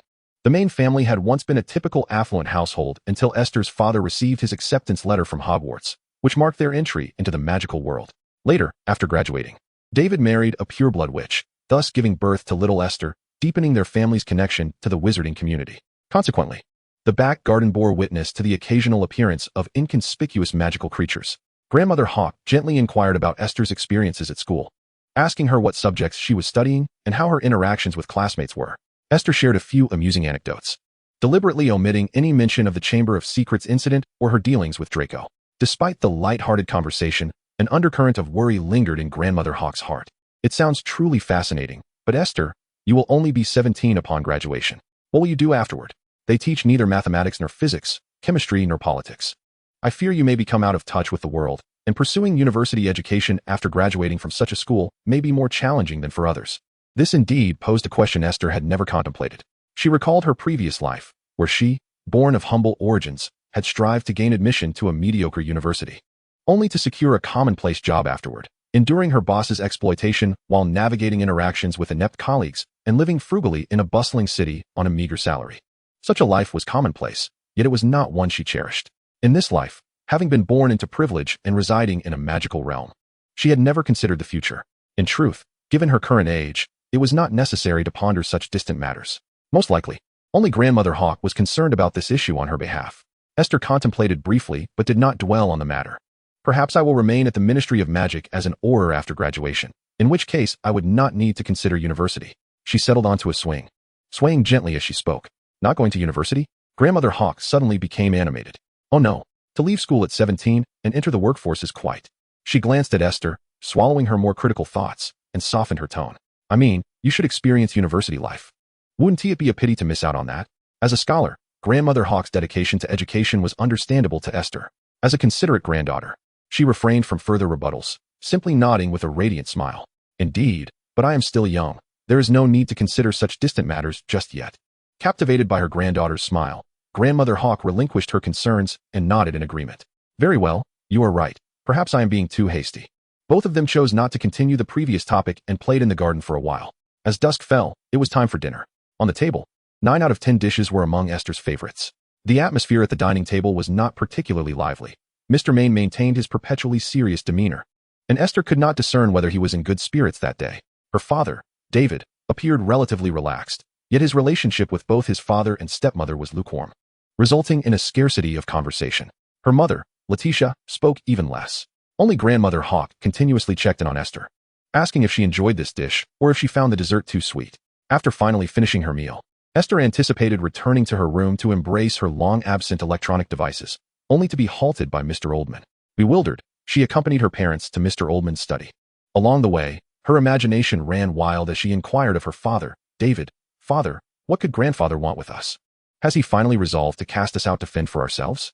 It was only natural for Esther to think this way, given the somewhat strained relationship between her father and Mr. Oldman. Moreover, aside from his studies on magical creatures, her father hardly engaged in any other pursuits. The family's joyful existence was entirely thanks to Mr. Oldman's financial support. David's lips twitched as he reached out to tousle her smooth, golden hair, responding, "Rest assured, even if your grandfather were to cast me out, he would never do the same to you." Her mother, Letitia, smiled gently, observing the affectionate interaction between father and daughter. Esther wriggled free from his grasp, straightened her hair, and cautiously edged closer to her mother, declaring, "I've told you not to mess with my hair. You do it on purpose. Do you believe that when you grow old and can't move, I would forcibly shave your head?" A smile graced David's handsome face as he feigned ferocity, brandishing his wand. "Why wait until I am old? Do you doubt I could shave your head right now?" Esther shielded her hair and retreated behind her mother, just as the door before them swung open. Mr. Oldman glared at David, remarking, "At your age, bullying a child like this, you truly have accomplished much." David sheepishly lowered his wand. Chapter 38, My Slacker Father and My Own Slacker Self. Mr. Oldman summoned the family primarily for 2 reasons. First, to transfer certain wizard-related enterprises under his purview to David and his wife for them to manage. Second, to inquire about the incident concerning the opening of the Chamber of Secrets at Hogwarts. The second matter proved less troublesome, as Esther readily divulged everything that had transpired at school without hesitation. She was not surprised that Mr. Oldman was aware of events at Hogwarts. Ever since her father, David, attended school, Mr. Oldman had been engaged with the magical world. Although the prevailing sentiment in the magical community still leaned towards minimal interaction with muggles, wizards are, after all, human, and as such, they are not immune to the allure of wealth. Mr. Oldman, being both affluent and astute in business, found it quite feasible to establish profitable collaborations with wizards. In this day and age, who would scoff at the prospect of accumulating wealth? Even the Malfoy family, staunch proponents of pure-blood ideology, has clandestinely engaged in trade with the muggle world. Otherwise, how could they amass such substantial wealth? If they were to rely solely on their ancestors' meager savings and the paltry enterprises within the wizarding community, they would have depleted their resources long before Voldemort's downfall, leaving them unable to maintain their current splendor. However, David was somewhat displeased. He was not a wastrel, but merely someone who harbored a deep aversion to work, particularly the arduous task of managing enterprises. Why must it be entrusted to me? If you wish to sever your ties with the magical realm, you need not be so circumspect, David replied bluntly. Mr. Oldman's previously stern countenance darkened further upon hearing this. With a dismissive snort, he remarked, "You are no longer a child. You cannot depend on me indefinitely. My intention in having you manage those estates was to foster your independence. What do you expect? As long as I am alive, you can lean on me. Should I pass, would you then burden your daughter with your care?" The named Esther offered a slightly flustered smile. "But I have a job," David retorted, his dissatisfaction evident. He had nurtured a passion for magical creatures since his school days, particularly dragons, and occasionally published research articles on the subject, earning a respectable sum each time. However, his writing process was slow, often taking an inordinate amount of time to complete a single piece, resulting in a meager monthly income. It was fortunate that he hailed from wealth. Otherwise, he would have starved long ago. With that paltry paper you managed to publish once every 6 months, can you truly call that work? Even a part-time job would yield more, Mr. Oldman scoffed. As a Ravenclaw, being referred to in such a dismissive manner regarding his scholarly efforts was wholly unacceptable to David, whose temperament was not inclined to endure such slight. His expression darkened, and just as he was about to speak, he felt a gentle tug at his sleeve from his wife, Letitia.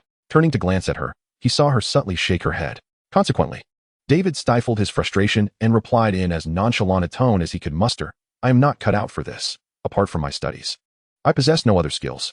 If you truly wish to relinquish your holdings, perhaps you should wait until Esther is older to pass them on to her." Esther interjected, "Wait. How is this my responsibility? You are not fond of these matters, and neither is Esther necessarily inclined towards them. Do not impose your obligations upon others," Mr. Oldman stated, articulating Esther's unvoiced thoughts. David bristled at this, appearing ready to argue further, but restrained himself in the presence of his wife and daughter. Observing his reaction, Mr. Oldman sighed. "I understand that you harbor no affection for these affairs.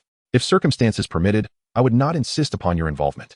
Yet, some matters cannot simply be disregarded. You managed to sever all connections to the magical world to evade Voldemort, but now that Esther is in school, can she truly cut herself off completely?" Upon hearing this, Esther was taken aback, sensing the gravity of the conversation. It felt as though Mr. Oldman possessed deeper knowledge than he let on. "Are you implying?" David's demeanor shifted to one of caution. Mr. Oldman did not respond directly. Instead, he cast a sidelong glance at Esther and said, "Your grandmother has purchased numerous garments and accessories for you, which she has placed in your room. Would you like to take a look?"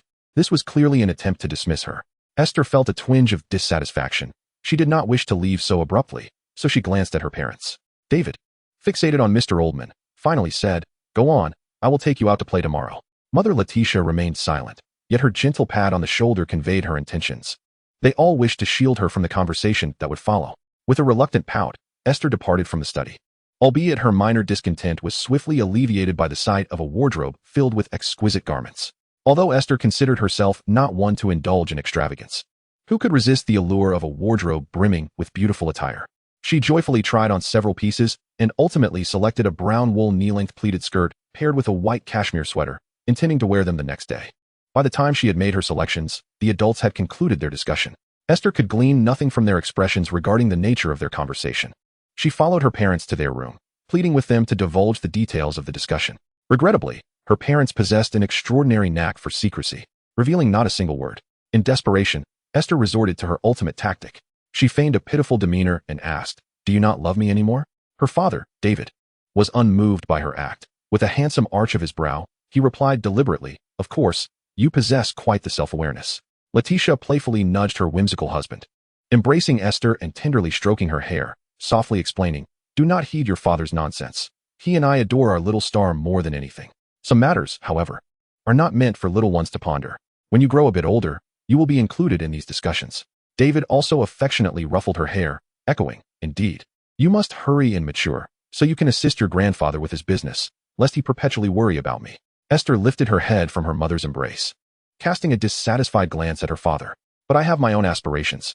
David, taken aback, raised an eyebrow. "And what might those aspirations entail?" "I do not know yet. But it certainly does not involve inheriting grandfather's company." "That is unfortunate." David feigned a dramatic sigh. "Your grandfather will be infuriated to hear that." One after another, they wished to squander the family fortune. Poor Mr. Main. Chapter 39. Christmas Gifts and Valentine's Day. On Christmas Day, snow began to fall. Esther donned the outfit she had selected the previous day and sat in the living room, unwrapping her Christmas gifts. Due to her school commitments this year, she received more presents than ever before.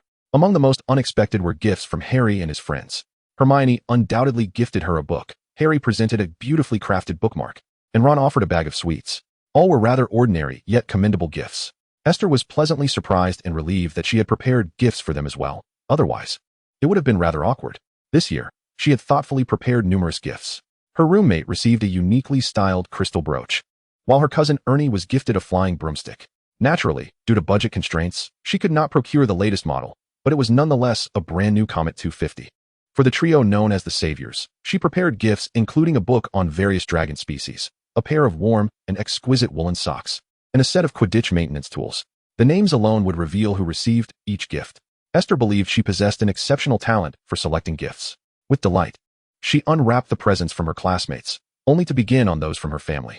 Mr. Main, with his considerable wealth, presented her with a lavishly expensive laurel crown, adorned with an abundance of diamonds that sparkled brilliantly, even without any deliberate lighting, dazzling to the eyes. Even more impressive was her grandmother Hawk, who initially left Esther puzzled when she unveiled a model of a castle, as it did not align with her typical style. It was only upon discovering the property deed beneath the model that she exclaimed in astonishment. Her grandmother had gifted her an actual castle, clutching the deed in a daze. Her immediate instinct was to rush to David and exclaim, "Father, we have a remarkable fortune ahead of us." Truly, she had been influenced by her eccentric father's whims. In comparison, the gifts from her parents seemed rather mundane, particularly from her father, David, who had the audacity to give her a stack of books accompanied by a note urging her to study diligently. Esther was left speechless, frustratedly casting the books aside. Her mother gifted her a star-shaped pendant, which was peculiar in that it exuded a palpable aura of magic upon being held. Her mother had also left a note, stating that this pendant was an ancestral magical artifact, reputed to ward off calamities and bring good fortune to its wearer. Though the pendant appeared somewhat antiquated and not particularly fashionable, Esther cherished it, recognizing her mother's thoughtful gift. With Hogwarts becoming increasingly perilous, she genuinely needed this charm. After unwrapping all the gifts, Esther felt quite pleased. At that moment, an owl arrived late, clutching a gift in its beak. It perched outside her window, incessantly pecking at the glass. Esther quickly opened the window, and the owl handed her the gift before swiftly departing, not even pausing to nibble on the morsel of bread she had prepared. Holding the gift, Esther felt a sense of intrigue. She had already received presents from her close friends, so who could this gift possibly be from? Gazing at the opulent dark green box emanating an air of luxury, a rather absurd suspicion flickered in her mind. Could it truly be from the person she was thinking of?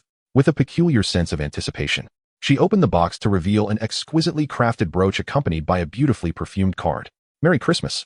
I may occasionally pardon your rudeness, but you must recognize who truly represents the right choice. And do not forget our agreement." There was no signature, yet Esther instantly recognized the sender. It could only be Draco Malfoy. For a fleeting moment, she was taken aback, then couldn't help but marvel at his concern for Harry. He would rather humble himself to mend their relationship than relinquish the opportunity to hold leverage over HarryPotter. Allowing herself a small chuckle, she then began to contemplate how to navigate this situation. She suddenly realized that while Draco had persistently threatened her, she could equally use this matter to threaten him in return. The discord has inevitably begun to manifest. Had Esther maintained her distance, he might have continued to evade her. However, by overtly displaying his vulnerability, he unwittingly exposed his weaknesses, thus inviting her to take liberties. A glimmer of excitement danced across Esther's face as she began rummaging through her belongings, ultimately unearthing a rather exquisite feather quill. "Merry Christmas," she declared, adding, "Should you threaten me again, I shall reveal your secret regarding the surveillance of HarryPotter." With a cheerful demeanor, she meticulously prepared her letter, carelessly placing it in a box that once held perfume, and entrusted it to a friend to deliver. As for Draco's reaction upon seeing it, that was of little concern to her. Now, she intended to relish her Christmas holiday fully. The festive break was brief, and Esther spent her time at home engrossed in books, ranging from the history of formal magic to an inventory of the wands wielded by the 20 most illustrious wizards of the Middle Ages, alongside a myriad of other topics, including the 10 essential considerations for dragon husbandry. Before she knew it, the day to return to school had arrived. The routine of school life remained unchanged. The mandrakes had yet to mature, leaving petrified classmates still confined to the infirmary. Upon the start of the term, Hermione was continuously in the infirmary. Esther, aware of the plot, knew that her hospitalization resulted from an unfortunate mishap while concocting the Polyjuice Potion, during which cat hair was mistakenly introduced, leading to her transformation failure. However, the other students were oblivious to this, naturally assuming that her disappearance was due to an attack. Draco did not seek her out immediately, and Harry and his friends were preoccupied with caring for Hermione, allowing for a relatively tranquil beginning to the term. By early February, Hermione was discharged from the infirmary. Fortunately, no further student attacks had occurred, and Hufflepuff students learned from their head that the mandrakes, capable of reversing petrification, were on the verge of maturity, indicating that matters were progressing positively. As assaults had ceased, the general mood lightened considerably. Many believed that, under the vigilant watch of the entire school community, those secretly accessing the Chamber of Secrets had abandoned their nefarious plans. However, Ernie remained unconvinced, stubbornly asserting that Harry was the true mastermind behind the chaos. Esther refrained from correcting his misconceptions, knowing that by the end of the semester, he would realize Harry's innocence. Hogwarts, being relatively small, allowed Esther to encounter Draco on several occasions. Each time, he would cast a dark glare in her direction, yet he refrained from causing any public disturbances. His commitment to Quidditch practice compelled him to depart hastily, averting any potential conflict. Time swiftly passed, leading to February 14th, Valentine's Day, when Lockhart once again stirred up trouble. He adorned the Great Hall with decorations and summoned 12 diminutive gnomes to distribute Valentine's cards. Esther gazed at the grotesque little creatures with an expression of disdain, her lips twitching in dismay. It appeared that a pleasant day was now out of reach. Chapter 40. The Chaos of Valentine's Day. Throughout the day, these oddly dressed gnomes flitted around the castle, incessantly delivering love notes to students, much to the teacher's exasperation. As a girl of striking beauty, Esther received numerous confession cards, the most terrifying of which occurred during Professor Snape's potions class when a dwarf barged in and forcefully handed her a card. The interruption left Professor Snape's expression as dark as a bottomless pot, and although Esther felt herself to be a victim, she could not escape the professor's scorn, ultimately becoming the target of ridicule during the lesson. Fortunately, her diligent revision allowed her to respond to Snape's relentless questioning with at least some answers, sparing her Hufflepuff house from significant point deductions. Fuming internally at the individual who had sent her the card, she opened it after class, only to discover it was anonymous. With her frustration unvented, she had to swallow her anger. In the afternoon, during a joint lesson of magic with Hufflepuff and Gryffindor, they encountered a dwarf who had captured HarryPotter, insisting on performing a heartfelt declaration aloud in front of the gathering crowd. Harry's expression could only be likened to one who had seen a ghost, desperately attempting to escape but held firmly in place as the crowd swelled with onlookers eager to witness the spectacle surrounding the savior. Just then, a golden-haired figure pushed through the throng and approached the front. Draco, with his characteristic languid tone, impatiently inquired, "What is happening? Aren't we supposed to be in class?" The tone and demeanor might have led one to mistake him for a prefect. As the crowd grew, Harry sought an escape, yet the dwarf denied him that opportunity, reciting the love letter for all to hear. His eyes are as green as newly pickled toads, and his hair is dark and sleek like a chalkboard. "I hope he is mine. He is truly handsome, the very hero who conquered the Dark Lord." Esther could not suppress a laugh amidst the crowd. Although she was aware of the content, witnessing it unfold before her was far more impactful than mere words. Harry appeared utterly stunned, wishing for a crack in the ground to swallow him whole. The onlookers burst into laughter, and Harry, shaking off his initial shock, joined in, although his smile appeared forced. Percy Weasley, the Gryffindor prefect, exerted himself to disperse the crowd. As the third child in the Weasley family, he was considerably more serious than his three younger brothers. Yet his commendable academic performance and demeanor earned him the position of prefect. Seizing the moment, Draco picked up a notebook from the ground and carelessly tossed it to his two companions, Goyle and Crabbe. Harry noticed the action and angrily demanded, "Give that back to me, Malfoy." Draco retrieved the notebook from Goyle's hands and mockingly waved it, exclaiming, "Do you want to know what our illustrious savior has written?" The surrounding crowd fell silent, and Esther could sense that a portion of them was indeed curious. Amidst the crowd, Ginny Weasley's complexion shifted, her eyes betraying a flicker of terror. Esther hesitated, although she could not precisely recall whether this scene existed in the original text. Ginny's expression ignited a bold speculation within her. Could it be that the diary Draco clutched was one of Voldemort's fragments? Her gaze towards Draco brimmed with newfound admiration. Was this what they termed the fearlessness of the ignorant? Today, she finally witnessed it in the flesh. A sense of danger enveloped Esther. Even though she knew the Dark Lord was unlikely to manifest suddenly to cast an Avada Kedavra upon her, she yearned to distance herself from his Horcrux. Regrettably, the chaos from earlier had caused a bottleneck, rendering her escape quite arduous. Just as her mind wandered, Harry and Draco found themselves embroiled in yet another quarrel, culminating in Harry disregarding school regulations to reclaim the diary with magic in the corridor. Percy, standing nearby, was nearly beside himself with fury, like Professor McGonagall. He would not show favoritism towards Gryffindor students, resulting in a deduction of 5 points for Harry. However, Harry and Ron, indifferent to the incident, appeared unfazed. For they were accustomed to point deductions. 5 points seemed trivial compared to past occurrences. Draco, equally infuriated, glared vehemently at Harry. Fortunately, at that moment, Esther was already maneuvering to slip past them. As she pondered, she inadvertently collided with Draco's shoulder. He whipped around with an angry scowl, his expression momentarily stunned upon recognizing her, before morphing back into a fierce glare. How do you walk? Can't you apologize for bumping into someone? He turned, his gaze darkly fixed upon Esther. Accursed fate, she lamented internally, her exterior betraying only a hint of exasperation. Naturally, due to Draco's menacing demeanor and Esther's delicate appearance, onlookers naturally assumed that he was the instigator. Yet, indeed, he was seeking trouble. What do you want? If you think to pick on the weak, let me assure you, we Hufflepuffs are not easily intimidated, Donna declared, rolling up her sleeves and stepping forward to shield Esther. They had attended class together that day. But as Esther and Donna lagged slightly behind, only the two of them found themselves trapped in this predicament. Meanwhile, Ron, incensed by Draco's taunt regarding his sister Ginny, brandished his wand, determined to confront him.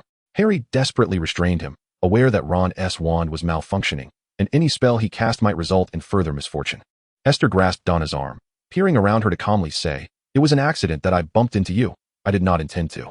There are simply too many people." Humph. Draco scoffed, crossing his arms, adopting his usual haughty demeanor. "An accident, is it? I thought you were so distraught over our great savior being confessed to that you collided with someone in despair," he mockingly retorted. Esther's face darkened. How could he so baselessly tarnish her innocence? Had she not just been the one laughing the loudest amidst the throng moments ago? Chapter 41. The male lead and the female lead clash. The situation spirals out of control. Originally, Harry had been blocking Ron when he heard Draco's taunt and noticed Esther's face, poised to erupt in anger. He quickly retorted, "Malfoy, cease your baseless accusations. If you wish to confront me, do so directly and spare the innocent from your petty squabbles." Upon hearing Harry's voice, Draco leisurely turned his head, arching an eyebrow in mockery. Our savior is truly magnificent, always considering others. Harry detested the way Draco feigned formality when addressing him, which irked him greatly. He bit his lip, contemplating whether to cast a spell to silence him. However, before he could make up his mind, someone acted ahead of him. It was Donna. She forcefully shoved Draco, who had his back turned to her, causing him to stumble. "Enough of your revolting words. Move aside, we are late for class." Though Donna was petite, her strength was formidable, and when her presence was fully unleashed, even the upperclassmen of Gryffindor had to yield to her, let alone Draco, who had always bullied the weak. Donna led Esther past him. The force of her push made Draco wince, and upon hearing the unabashed laughter from his nemesis, HarryPotter, his rage ignited, prompting him to exclaim, "What are you so proud of, filthy mudblood?" The moment those words escaped his lips, a heavy silence enveloped the surroundings. Percy vociferously chastised Draco for his disgraceful insult towards a fellow student. While Donna had learned from the Quidditch pitch incident that mudblood was a derogatory term, she was not entirely familiar with its implications and thus did not react immediately. However, Esther, who had remained silent until now, halted, turning to glare at Draco with icy disdain. Indeed, a mischievous child would never behave properly without being reprimanded. She had endured for so long, wishing to avoid entangling herself further with them, yet the more one shows weakness, the more relentless the tormentor becomes. Was there still a need for restraint at this moment? The answer was an emphatic no. Before anyone could react, Esther charged forward like a bolt of lightning, delivering a swift kick. Unlike Ron, who foolishly fumbled for his wand, she knew that nothing was more satisfying than engaging directly in combat. A collective gasp rippled through the crowd as the situation descended into chaos. Draco's face flushed red with anger. Despite being older and stronger than Esther, he was a sheltered boy from the Wizarding World, lacking the experience of physical confrontation. He could hardly hold his own against Harry and Ron, let alone fend off Esther, a girl. "You lunatic! Esther, you mad woman!" he shouted, his once meticulously styled golden hair now disheveled and chaotic. Hearing him continue to shout, Esther swung another punch. At that moment, The onlookers finally grasped the unfolding drama. Percy attempted to intervene but was forcefully shoved aside by Donna, who stepped forward to assist Esther in the fray. Seeing this, Draco's two lackeys rushed in, eager to rescue him. Thus, the skirmish between the two individuals escalated into a brawl between two factions. Harry and Ron stood by, utterly astonished. "Harry, are all the girls from Hufflepuff this formidable?" Ron murmured to Harry. Harry shook his head, perhaps not. As he spoke, he deftly kicked Draco amidst the chaos. Ultimately, the ruckus was quelled by Professor McGonagall. Although Draco had instigated the trouble, Esther bore punishment as she was the first to strike. In the end, both Hufflepuff and Slytherin were docked 20 points each, and all participants in the brawl were sentenced to a day of labor, with the ringleaders, Esther and Draco, receiving an additional week of punishment. The remainder of the day's classes was forfeited, as they were escorted by their head of house for a session of moral re-education. Esther was uncertain how Professor Snape would discipline Draco, but she imagined it would not be particularly pleasant. After all, it was Snape's use of the term mudblood towards Harry's mother, Lily, that had severed their relationship, ranking among his most regrettable decisions. Now, witnessing his house's student publicly hurling that same insult at students from other houses, it was evident that Draco would not emerge unscathed. A smirk of schadenfreude crossed Esther's face. "Merlin, how can you still smile? Doesn't it hurt?" Dean Sprout sighed, observing Esther. She and Donna stood in Sprout's office. And upon hearing the headmistress's remark, Esther quickly suppressed her grin, lowering her head in contrition. "I apologize, Professor Sprout." Professor Sprout shook her head in resignation. "I have taught many generations of Hufflepuff students, and few have resorted to public violence like you two, especially considering you are the only two lower-year girls from Hufflepuff present. What if you had been injured?" Esther and Donna exchanged a silent glance. "However, I must commend your actions," Professor Sprout continued. "Draco was indeed excessive. How could he insult fellow students in such a manner? I merely hope that next time you act, you will do so with more caution, preferably when there are more students from your own house around." Donna tentatively asked, "Professor, you aren't upset with us for losing points for Hufflepuff, are you?" Sprout smiled. "It's all right. As long as you're unharmed, the lost points are of little consequence. I trust that with Esther's presence, you will swiftly recover those points." "One to you?" Esther nodded affirmatively. "Yes, Professor, I will certainly earn those points back." Professor Sprout, patting Esther's shoulder with warmth, said kindly, "I am genuinely pleased with your performance today. Not only did you defend your classmates, but you also exhibited much more courage than before. I believe that once this incident passes, Draco will think twice before troubling you again." In truth, that had always been her nature. The earlier demeanor merely a fade. Yet Esther could not voice this reality. She could only respond with a smile. Before departing the office, Professor Sprout reminded them to visit the infirmary.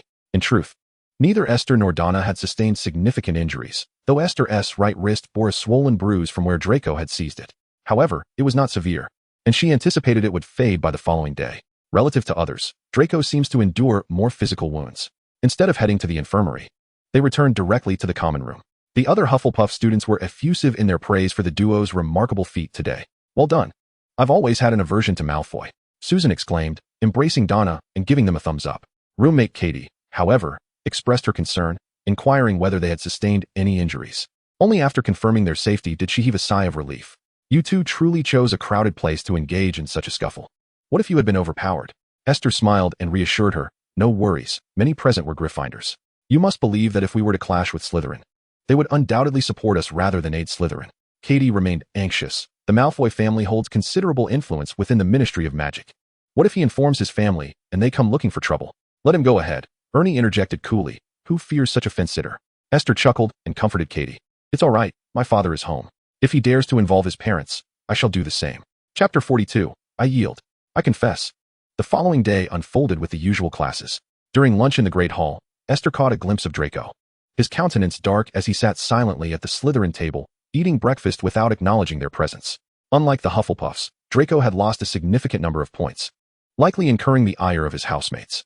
Esther merely glanced his way before returning her gaze, feeling relatively content as she hurriedly finished her meal and dashed outside.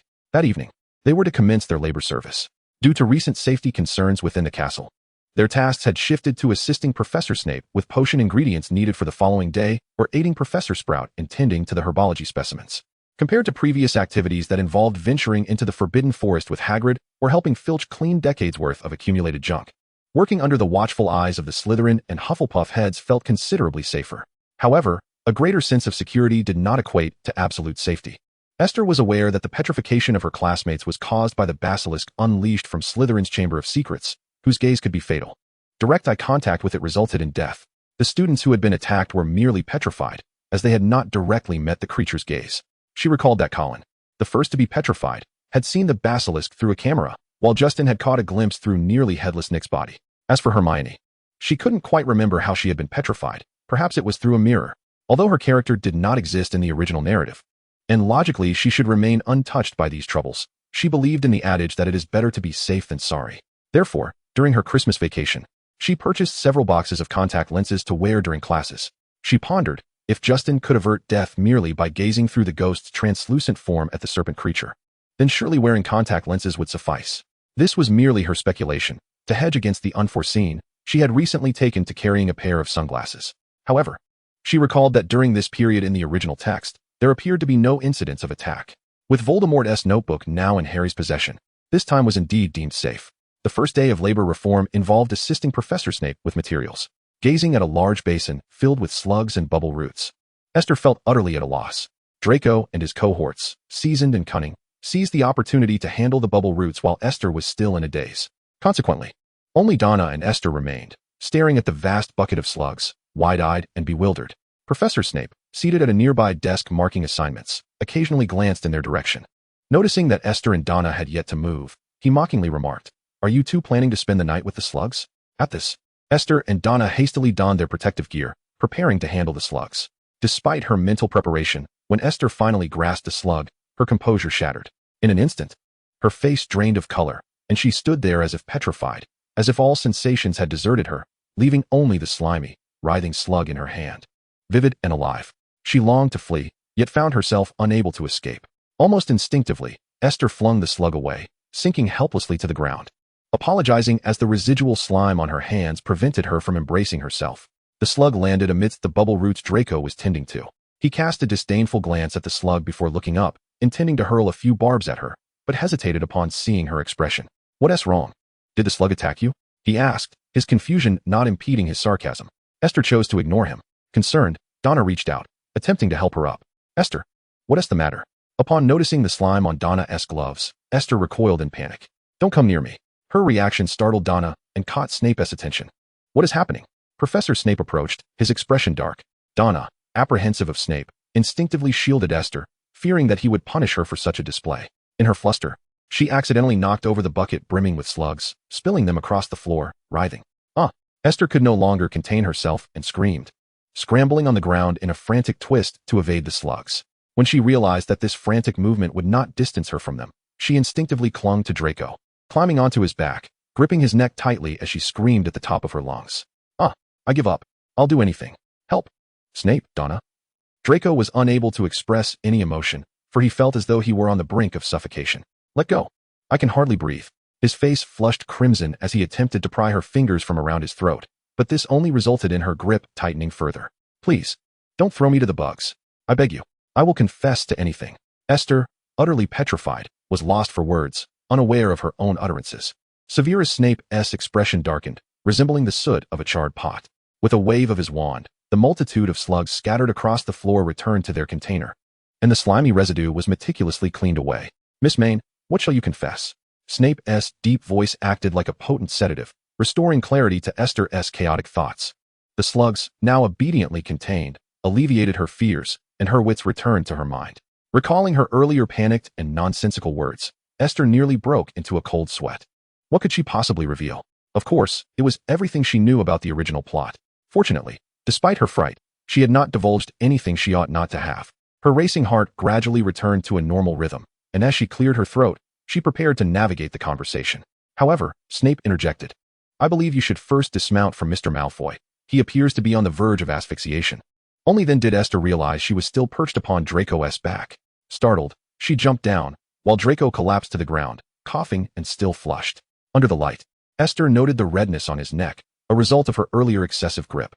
"I'm sorry," she murmured. With Goyle's assistance, Draco rose to his feet. Having regained his composure, though his face remained flushed, for reasons unknown, he seemed hesitant to meet Esther's gaze, awkwardly turning his face away. Esther sensed his anger. Chapter 43. Caught between Harry and Draco, she unhesitatingly chose to betray Draco. What should she confess?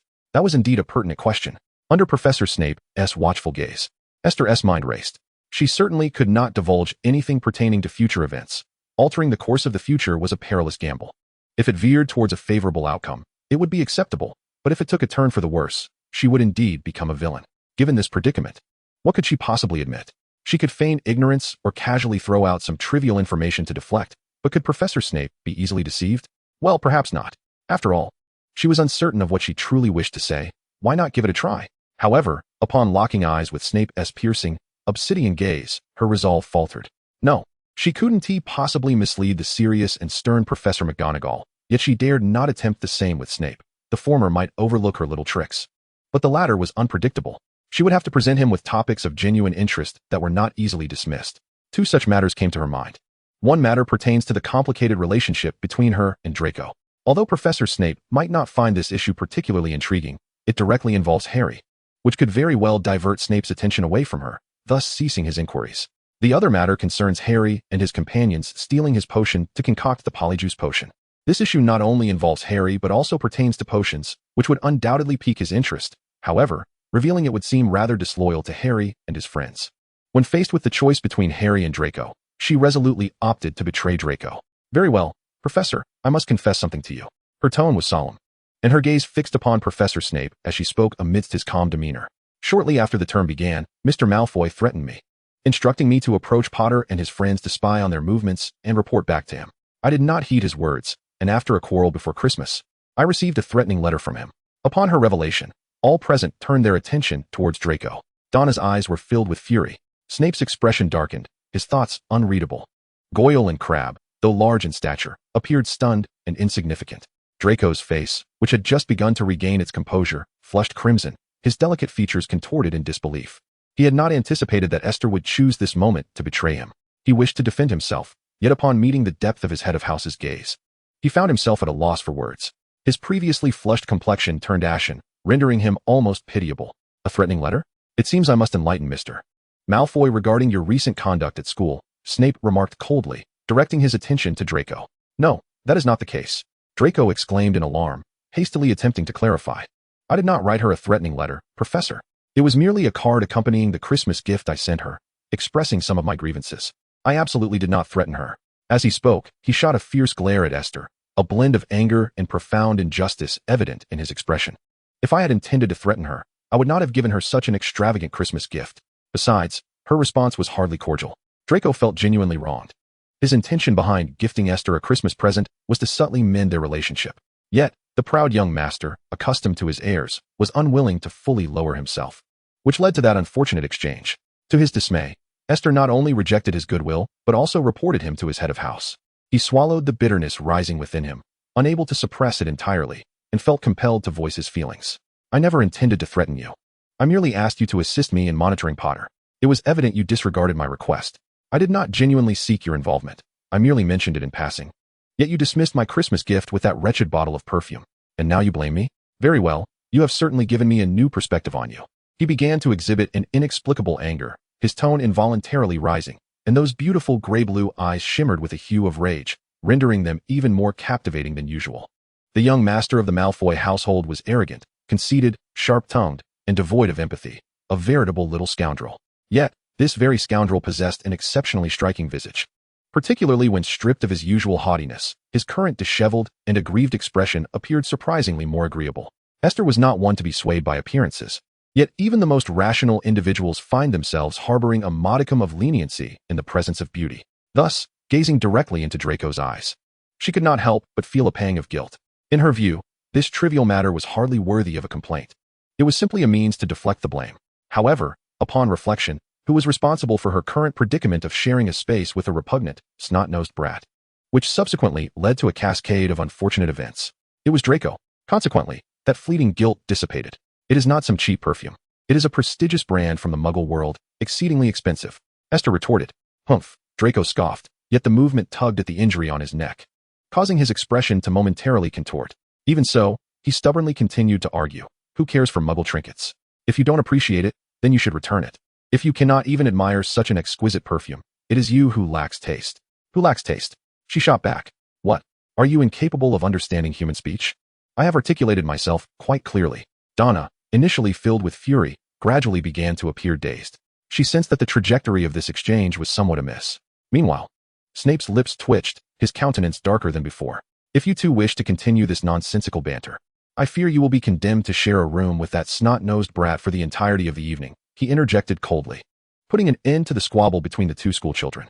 Returning to her senses, Esther was suddenly gripped by fear. Goodness! Had she truly just shouted in the presence of Professor Snape? She was certain she would be targeted even more during class. Despite her trepidation, she mustered the courage to address Snape, albeit without daring to meet his gaze. We are not bickering.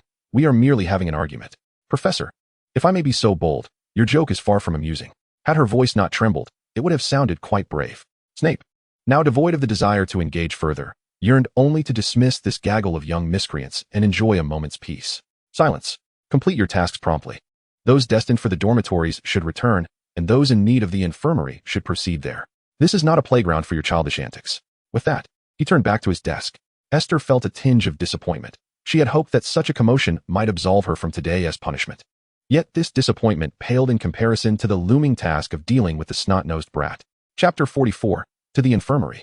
Ultimately, she did not confront the snot-nosed brat. For reasons unknown, Draco and Donna shared an unspoken understanding and relocated the wretched creature, placing the bubble stem before her. Perhaps it was her recent dark escapade that frightened them. Only after dealing with 2 large barrels of potion ingredients did they emerge from the potions classroom. Esther appeared somewhat dazed. Although she had not directly handled the slug, the sight of the writhing creatures had left her with a psychological scar. As she stepped outside, she murmured, I think I need to visit the infirmary. She was in desperate need of a calming draft. Donna, wearing a worried expression, noted that Esther's condition seemed quite dire. Even her usually radiant hair, which shone like sunlight, had lost its luster. I'll accompany you, Donna suggested, her concern evident. Ever since witnessing Ron's encounter with the slug, she had understood Esther's apprehension towards such creatures, yet she had not anticipated such a strong reaction. Esther shook her head. No need, it's almost curfew. You should head back. I can manage on my own. Nearby, Draco touched his neck and inhaled sharply. His skin, already pale, now bore a swollen, red mark that looked severe, resembling a rope that had been tightly constricted around his throat. I believe I am the one who should be visiting the infirmary, he coldly remarked to Esther before turning away and striding alone towards the infirmary. With his back to them, his expression gradually twisted in discomfort. Damn it, is Esther a giant? Does she possess too much strength? Has she any idea how excruciating it has been to endure this pain since just now? After bidding farewell to Donna, Esther also made her way to the infirmary. Draco walked briskly, and Esther did not pursue him. She felt somewhat disoriented, as though her soul and body were separated. Her body walked while her spirit remained tormented by thoughts of the slug, unable to escape. As she walked, the memory of the slug's texture flooded her mind, and she could no longer contain her nausea. She retched all the way to the school infirmary, where Madame Pomfrey was tending to Draco's wounds. Upon seeing the tearful and nauseated Esther, she immediately set aside her work and hurried to support her. Merlin, have you eaten something bad? She asked as she guided Esther into the infirmary. Esther could not muster a response, merely shaking her head. Has someone played a prank on you? Esther continued to shake her head. At this moment, Draco, somewhat impatient, interjected, she was frightened by the slug. Frightened by the slug? Madame Pomfrey repeated, puzzled. Draco smirked with derision, a timid Hufflepuff utterly petrified by an entire basket of slugs. It's quite simple. Well, indeed, some individuals are more fearful of such things. Madame Pomfrey began to prepare a potion for Esther. As the school nurse, she was certainly unafraid of the bizarre magical creatures. Yet she comprehended perfectly why Esther was so terrified. To be honest, slugs are rather unappealing, all soft and slimy like mucus, and they secrete a viscous fluid. Especially when they move slowly, it can indeed be quite nauseating. Madame Pomfrey's overly detailed descriptions caused Esther to retch once more. She was grateful that she had not consumed much during dinner. Otherwise, she would surely have expelled everything now. All right, dear, do not dwell on other thoughts. Once you finish the medicine, you shall soon feel better. Madame Pomfrey handed her a vial of potion, which Esther accepted and swallowed in one gulp. The concoction was exceedingly bitter, twisting her face into a grimace. Yet remarkably, the moment it slid down her throat, the urge to vomit ceased. With great thoughtfulness, Madame Pomfrey offered her a cup of honeyed water. Have a sip. The potion is indeed rather unpleasant. Esther quickly drank half the cup, finding some relief. Then lifted her gaze, her eyes glistening with tears, and beseeched Madame Pomfrey. Thank you, madam. Might you have a handkerchief? I wish to wipe my face. Tear streaks adorned her cheeks, and her nose was flushed from the prolonged retching, rendering her voice hoarse, as though she had just wept profusely. Her delicate beauty was accentuated by a newfound air of vulnerability, evoking a profound sense of compassion. Madame Pomfrey produced a handkerchief and gently wiped away the remnants of Esther's tears, smiling reassuringly. There, You have transformed back into a lovely girl." Esther managed a faint smile, replying, "Thank you, madam. You are truly kind." Madame Pomfrey responded with a smile, "I appreciate your kind words." The two engaged in delightful conversation, completely oblivious to Draco's presence nearby. He, feeling overlooked, deliberately made a commotion to draw their attention. "Madame Pomfrey, could you please finish bandaging me?" he said with a furrowed brow, his discontent palpable. It was then that Madame Pomfrey remembered the other patient beside her and promptly resumed tending to his wounds. "What happened to your injury? Were you in a fight?" she inquired, her tone growing serious as she worked. If it were indeed a case of student altercation, she would need to report it to the other professors. Furthermore, given the location of the injury on his neck, it warranted particular concern. Upon hearing the question, Draco scoffed, his voice dripping with resentment. "Why do you think I am injured? You might as well ask the poor Hufflepuff girl over there." At Madame Pomfrey's bewildered gaze, Esther lowered her head, feeling a twinge of guilt. Yes, I was startled by the snot that poured forth, and in the ensuing chaos, I ended up around his neck. Madame Pomfrey responded with confusion. "With what did you restrain him? A rope? Why would you use a rope to choke Mr. Malfoy when startled?" Esther quickly shook her head. No, I did not use a rope. I jumped onto his back and wrapped my arms tightly around his neck." Understanding dawned on Madame Pomfrey, and she let out a sigh of relief. By this time, she had finished treating Draco's wound, and she stood to address them. "Although neither injury is particularly severe, it is now past curfew, and the castle has been deemed unsafe lately. I recommend that you both remain in the infirmary for the night and depart in the morning." "What? We have to stay overnight?" Esther protested, somewhat unwillingly. However, Madame Pomfrey was unwavering regarding the safety of her patients, leaving Esther with no choice but to spend the night in the infirmary, alongside the insufferable Draco. Oh, and there lay Colin and Justin, petrified. Chapter 45, A Turbulent Heart. The infirmary was enveloped in darkness. Naturally, the school's infirmary lacked the refinement of a Muggle hospital, yet it was devoid of the acrid scent of antiseptic that Esther detested most. The air bore only a faint, bitter aroma of potions, which, having grown accustomed to at Hogwarts, was not unpleasant to her at present. Esther lay on the bed, tossing and turning, unable to find slumber. Despite having taken a sedative, sleep eluded her, and she felt inexplicably alert. Perhaps it was due to her discomfort with the unfamiliar bed. The beds in the infirmary were separated by curtains, and Draco, positioned opposite her, remained still, seemingly asleep. She began to reflect on all her experiences since entering Hogwarts, realizing that, whether she liked it or not, she was inexorably intertwined with the principal characters of this world.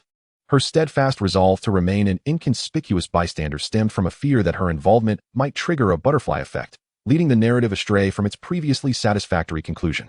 Yet, she pondered, did she not yearn for a better ending? Did she not wish to save those who perished before and during the great battle?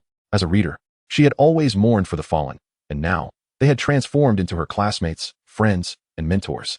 Just to name one, Cedric, forever gentle in his speech, a Quidditch enthusiast, and an exemplary student. Could she truly bear to watch him march towards his demise? No, she could not.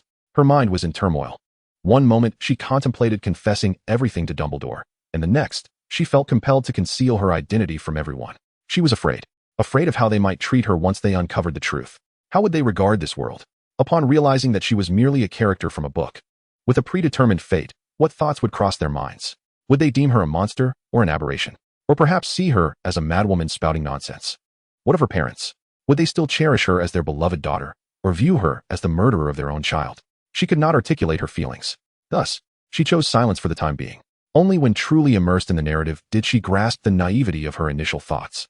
Perhaps, on the very first day of school, when she had smeared cake on Draco, it had sealed her fate as anything but an inconspicuous backdrop. What path lay ahead? She sighed despondently, her thoughts a chaotic whirlwind, and after much contemplation, she remained undecided. Suddenly, the curtain opposite her was flung open.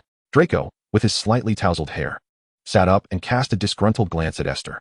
"Could you stop tossing and turning? It's quite noisy, you know." Esther, lacking the inclination to argue with him, chose to ignore his remark. Unfazed by her silence, the youth persisted. "Hey, don't pretend to be asleep. Answer me." Esther continued to disregard him. The young boy, unable to contain himself, abruptly left his bed and rudely pulled aside her curtain. In that fleeting moment when Esther's curtain was drawn, she enveloped herself entirely in her blanket, her actions clearly conveying her desire to ignore him. "Are you out of your mind?" Draco remarked, perplexed by her behavior, though it did not hinder his audacity. Suddenly, Esther sat up with a start, causing her blanket to slip and reveal her delicate face, startling Draco, who stood nearby. "Draco, why do you persist in opposing me?"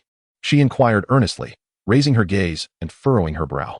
Draco looked down at her from his elevated position, his excessively light blonde hair shimmering in the dim room like moonlight. I am not targeting you. Moreover, we are not well acquainted. So please refrain from addressing me by my name. In the surrounding darkness, Esther could not discern his expression, but his tone unmistakably conveyed his discontent and sarcasm. Nonetheless, Esther remained astounded. The sensation was more shocking than witnessing a bucket of slugs tumble forth. Did I hear you correctly? Did you just use the word please with me? You actually say please to others? Her voice brimmed with disbelief and astonishment. Draco's expression darkened at once. He swiftly yanked the curtain back, reinstating their separation and expressing his unwillingness to engage with Esther further. Unwilling to relent, Esther pulled back the curtain and poked her head out. You still haven't told me why you were targeting me. Draco had already reclined back onto his bed, responding coldly. I already told you. I am not targeting you. Do not forget, it was you who bumped into me first. Indeed, it was I who collided with you first, but I have already apologized. If you desire compensation, I can provide it. However, you should not have taken my potions textbook. Do you understand how crucial that is? Professor Snape is terrifying. If I arrive late to his class without my textbook, do you believe he would let me off the hook? As she voiced her grievances, Esther finally succumbed to her frustration. Normally, she would never express such sentiments to him, but tonight, her mind seemed somewhat clouded. Or perhaps she had been holding in too much and needed an outlet. In any case, she had spoken her mind and continued. Honestly, although I did collide with you, your subsequent actions were excessive. Even if you felt discomfort, I wouldn't retaliate by throwing a piece of cake in your face. As she spoke, a realization struck her, prompting her to halt abruptly. Meanwhile, Draco sat up once more, his curiosity piqued. Wouldn't what? Why did you stop? Esther flopped back onto her bed. It's quite late. I need to sleep. Please do not disturb me. Shall I offer you a reminder? Draco's voice, though soft, resonated distinctly in the stillness of the night. You wouldn't deliberately feign excessive fear and then intentionally faint before Professor Snape, shifting the blame onto me, would you? Esther shut her eyes, feigning sleep. How could he be so astute? This was unexpected. As a character who often shot himself in the foot, how could he possess such intelligence? It was utterly irrational. Alas, it is indeed a predicament. Esther lamented, yet could not refrain from retorting, what are you saying? I cannot comprehend. How remarkable it is that Master Malfoy has developed the habit of talking to himself. He truly ought to seek assistance for such a quirk. Draco scoffed dismissively at her nonsensical remarks and continued, I wondered why your demeanor has shifted so drastically. It appears you were merely putting on an act all along. When it comes to theatrics, you are unparalleled, Esther.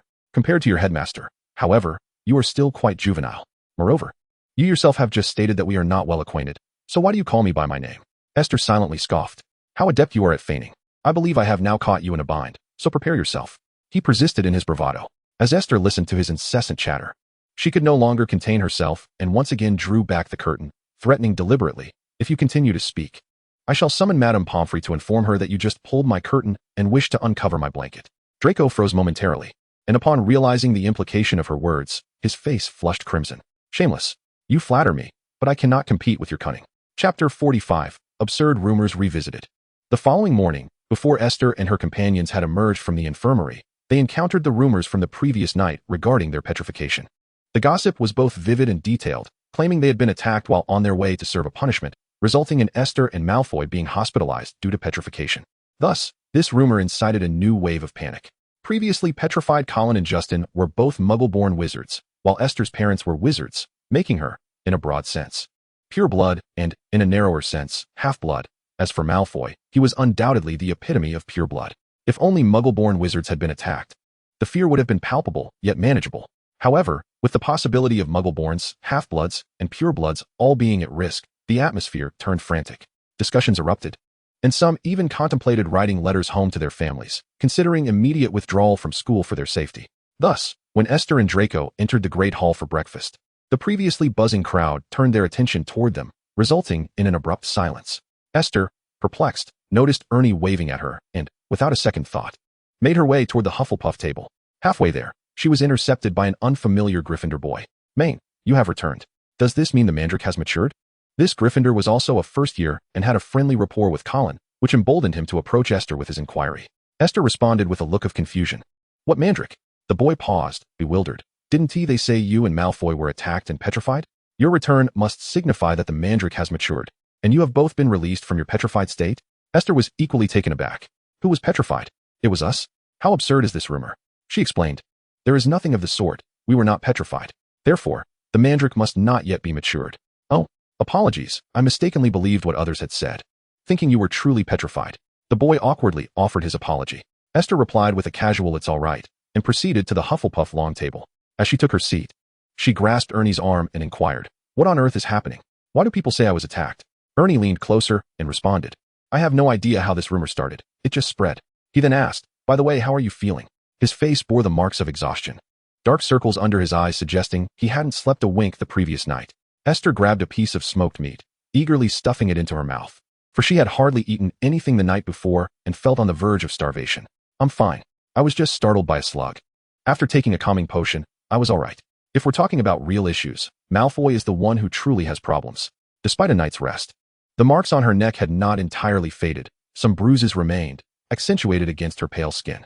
She had just heard Pansy Parkinson's exaggerated shriek from the Slytherin table. This morning, upon seeing Malfoy's neck, she had gasped in shock, unable to fathom the extent of her own force. How could it have escalated to such severity? Ernie was aware of what transpired the previous day. He had waited in the common room for her return, but only Donna came back, prompting him to hastily seek the details from her. When he learned that Esther had entered the infirmary due to excessive fright, he felt a strong urge to break curfew and find her. Had it not been for Hannah's intervention, he might have risked it. This period had been torturous for him. He was tense when the attacks first began, and when Justin was petrified, his anxiety intensified. Just as things seemed to settle down, Esther ended up in the infirmary once more. In that moment, he felt utterly inadequate as both a friend and a brother, having failed to protect his friend and sister. Since Esther started school, Malfoy had continuously sought her out. Last night, he learned from Donna that Malfoy even threatened Esther to approach HarryPotter, intending to extract information from him, and when Esther refused, Malfoy had the audacity to send her a threatening letter on Christmas. This infuriated Ernie, keeping him awake all night. "His fate is of no concern to me. He deserves a severe consequence. With that foul mouth of his, why hasn't anyone from Gryffindor taught him a lesson?" He seethed, glaring at Draco at the Slytherin table, uncharacteristically muttering a few unkind words. Meanwhile, Esther had consumed a slice of toast and a piece of pickled fish, sipping orange juice as Ernie spoke. As the darling of Hufflepuff, many classmates stopped by to greet her and inquire about her well-being. Her roommates were aware of the reason for her visit to the infirmary. Aside from acknowledging her extraordinary misfortune, there was little else to discuss. Some students are unaware of the truth behind the rumors, prompting them to inquire about the situation. Esther suspects that the origin of the rumor lies in a moment when Donna, while confiding in Ernie in the common room, was overheard by a certain badger who, lacking clarity on the context, spread the tale. Thus, the rumor proliferated from 1 to 10, and from 10 to 100. However, she doubts she could trace the first source of the gossip. Generally speaking, the badgers are quite gossipy. Esther repeatedly explains the situation, and after satiating the badger's appetite for gossip, they can't help but feel sympathy for her misfortune. To comfort the unfortunate younger student, they bring her an abundance of snacks. Including Cedric and the prefect Jessica, they delight in gifting her sweets, and soon her pockets are brimming with various candies. Esther has a fondness for sweets, yet the sheer volume they bestowed upon her renders it impossible for her and her dorm mates to consume all of it.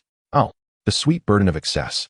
Despite this inconvenience, it does not hinder Esther's appetite. She eats rapidly, consuming 2 slices of jam bread, 3 pieces of bacon, a fried egg, and a bowl of oatmeal before finally setting down her bowl. Speaking of candies, she suddenly recalls that Draco once gifted her a jar of sweets, which she dared not eat or even open, leaving it tucked away in her dormitory drawer. This leads her to ponder the current state of their relationship. They have, in a sense, severed ties, yet remain cautious of one another, maintaining a delicate balance. Esther finds this arrangement acceptable.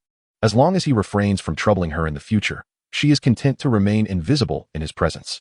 A complete cessation of contact might be rather pleasant.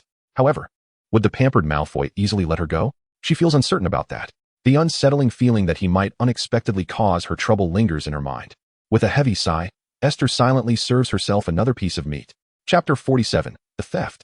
Following the events of yesterday, Professor Snape indeed escalates his questioning of Esther in potions class, and she struggles to hold her ground, feeling utterly exhausted. She suspects that if this continues, she might, under Snape's relentless scrutiny, emerge as a new master of potion making, despite her lack of enthusiasm for the subject. Recently, in the library, Esther frequently encounters Hermione and the others. Ron and Harry express their admiration for Esther's boldness in confronting Draco, and as a result, they have come to consider her a friend. Perhaps this is what they call camaraderie in the face of a common foe. Esther's interactions with them are limited. After all, one is a Gryffindor and the other a Hufflepuff, and their opportunities to meet are confined to the library and the dining hall. Even when they do cross paths, it usually consists of brief greetings and small talk, without delving into the secrets of their investigations. Aren't you curious about what news we might uncover using the Polyjuice Potion at Christmas? Once again, they encountered each other in the library. Ron, listening to her and Hermione discuss the knowledge from their transfiguration class, felt himself drifting into a stupor when a sudden thought struck him, prompting him to voice his inquiry. Esther, engaged in conversation with Hermione, paused and lifted her gaze to Ron, stating, "I suspect nothing substantial has been uncovered, for I have long asserted that Malfoy is not the heir of Slytherin." Ron pouted slightly, replying, "Indeed, he is not. However, we have not emerged entirely empty-handed. At least we now know that the Chamber of Secrets was opened 50 years ago." At this point, Ron's expression faltered as he glanced at Harry, who showed little change in demeanor. He then raised a book to shield his face, lowering his voice to continue speaking to Esther. Recently, Harry acquired a diary, left by someone named Tom Riddle, from 50 years ago. Upon hearing this, Esther's heart raced fiercely. Well, the plot had progressed to this juncture, and they had unwittingly come into contact with the soul fragment of a 15-year-old Voldemort. Was this information meant for her ears? She desperately wished to block out the sound. Yet that was evidently impossible. Tom tells us that the Chamber of Secrets was opened by Hagrid, who released a massive spider and caused the demise of a Ravenclaw girl. Esther feigned surprise, covering her mouth in an exaggerated manner. Fortunate that the three of them were not adept at acting. They did not perceive the deception. "What a grand secret. What do you intend to do?"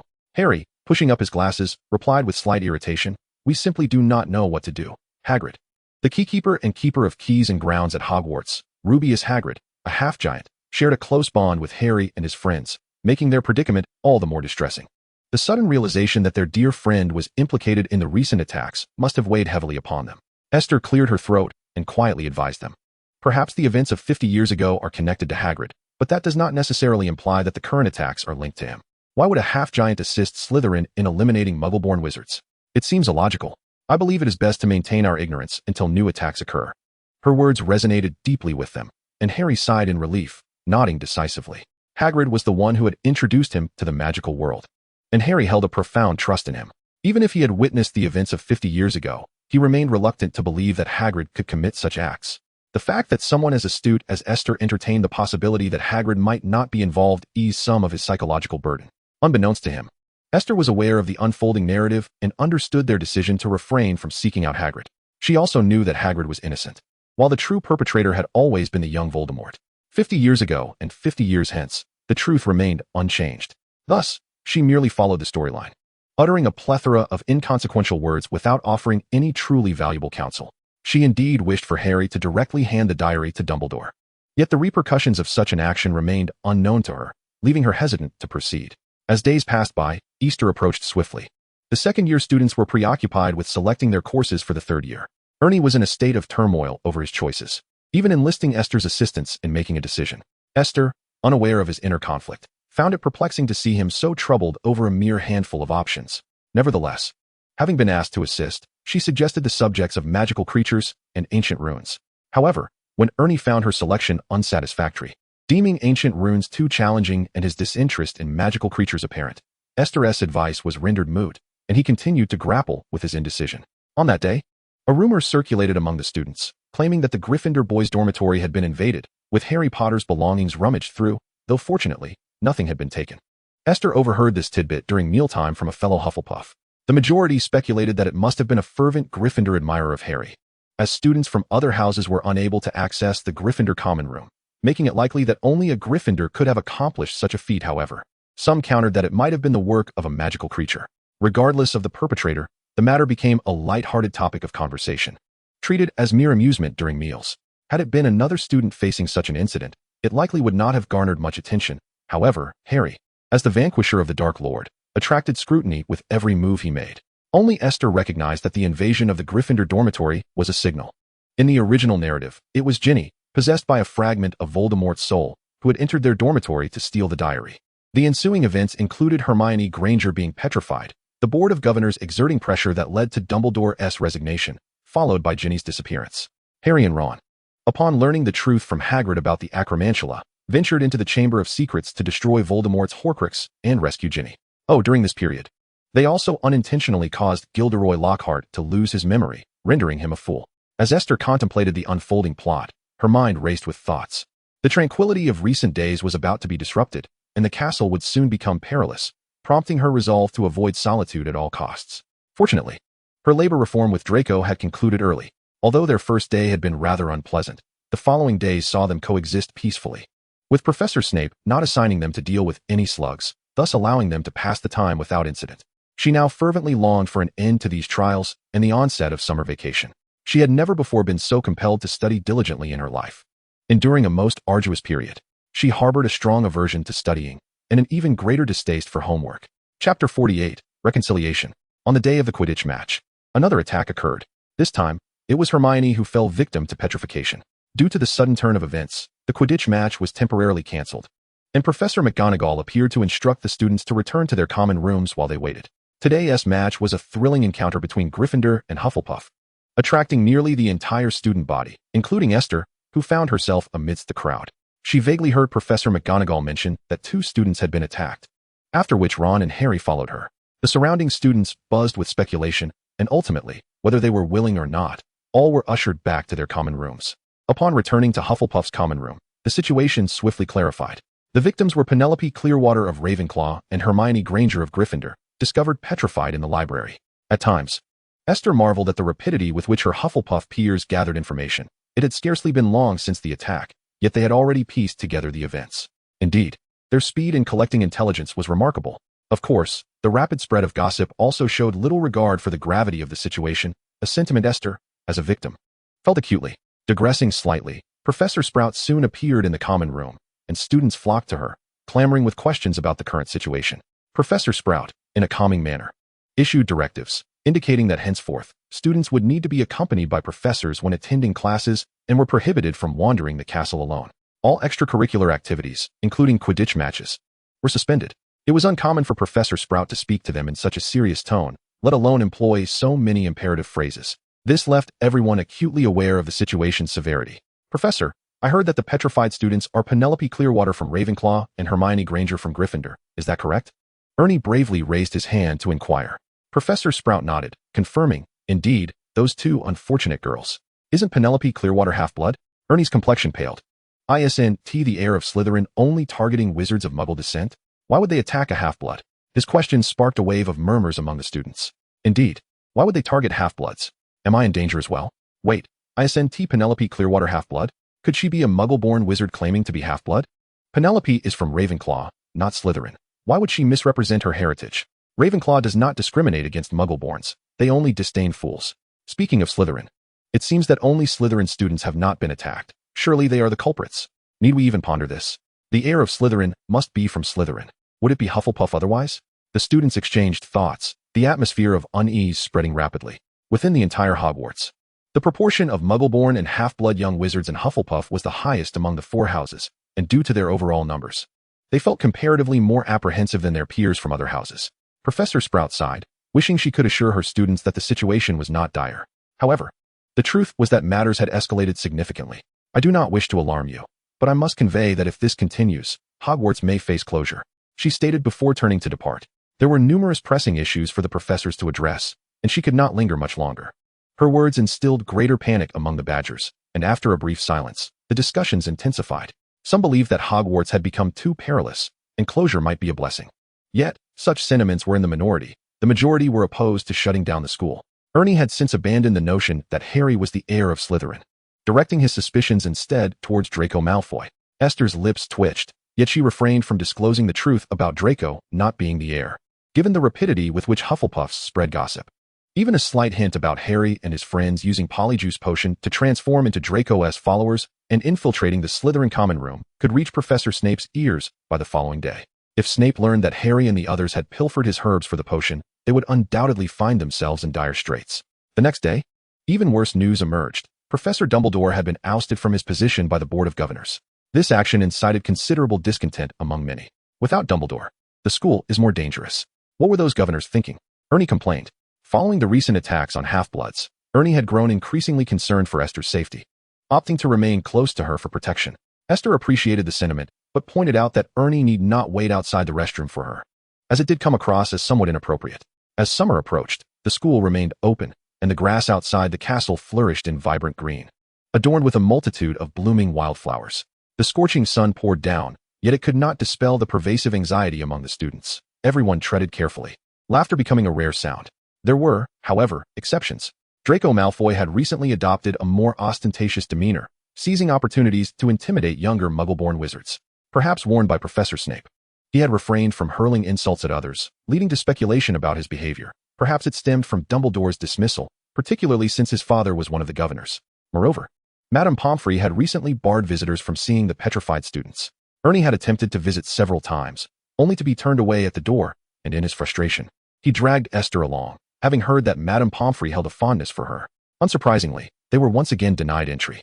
Alongside them were Harry and Ron, who had come to see Hermione.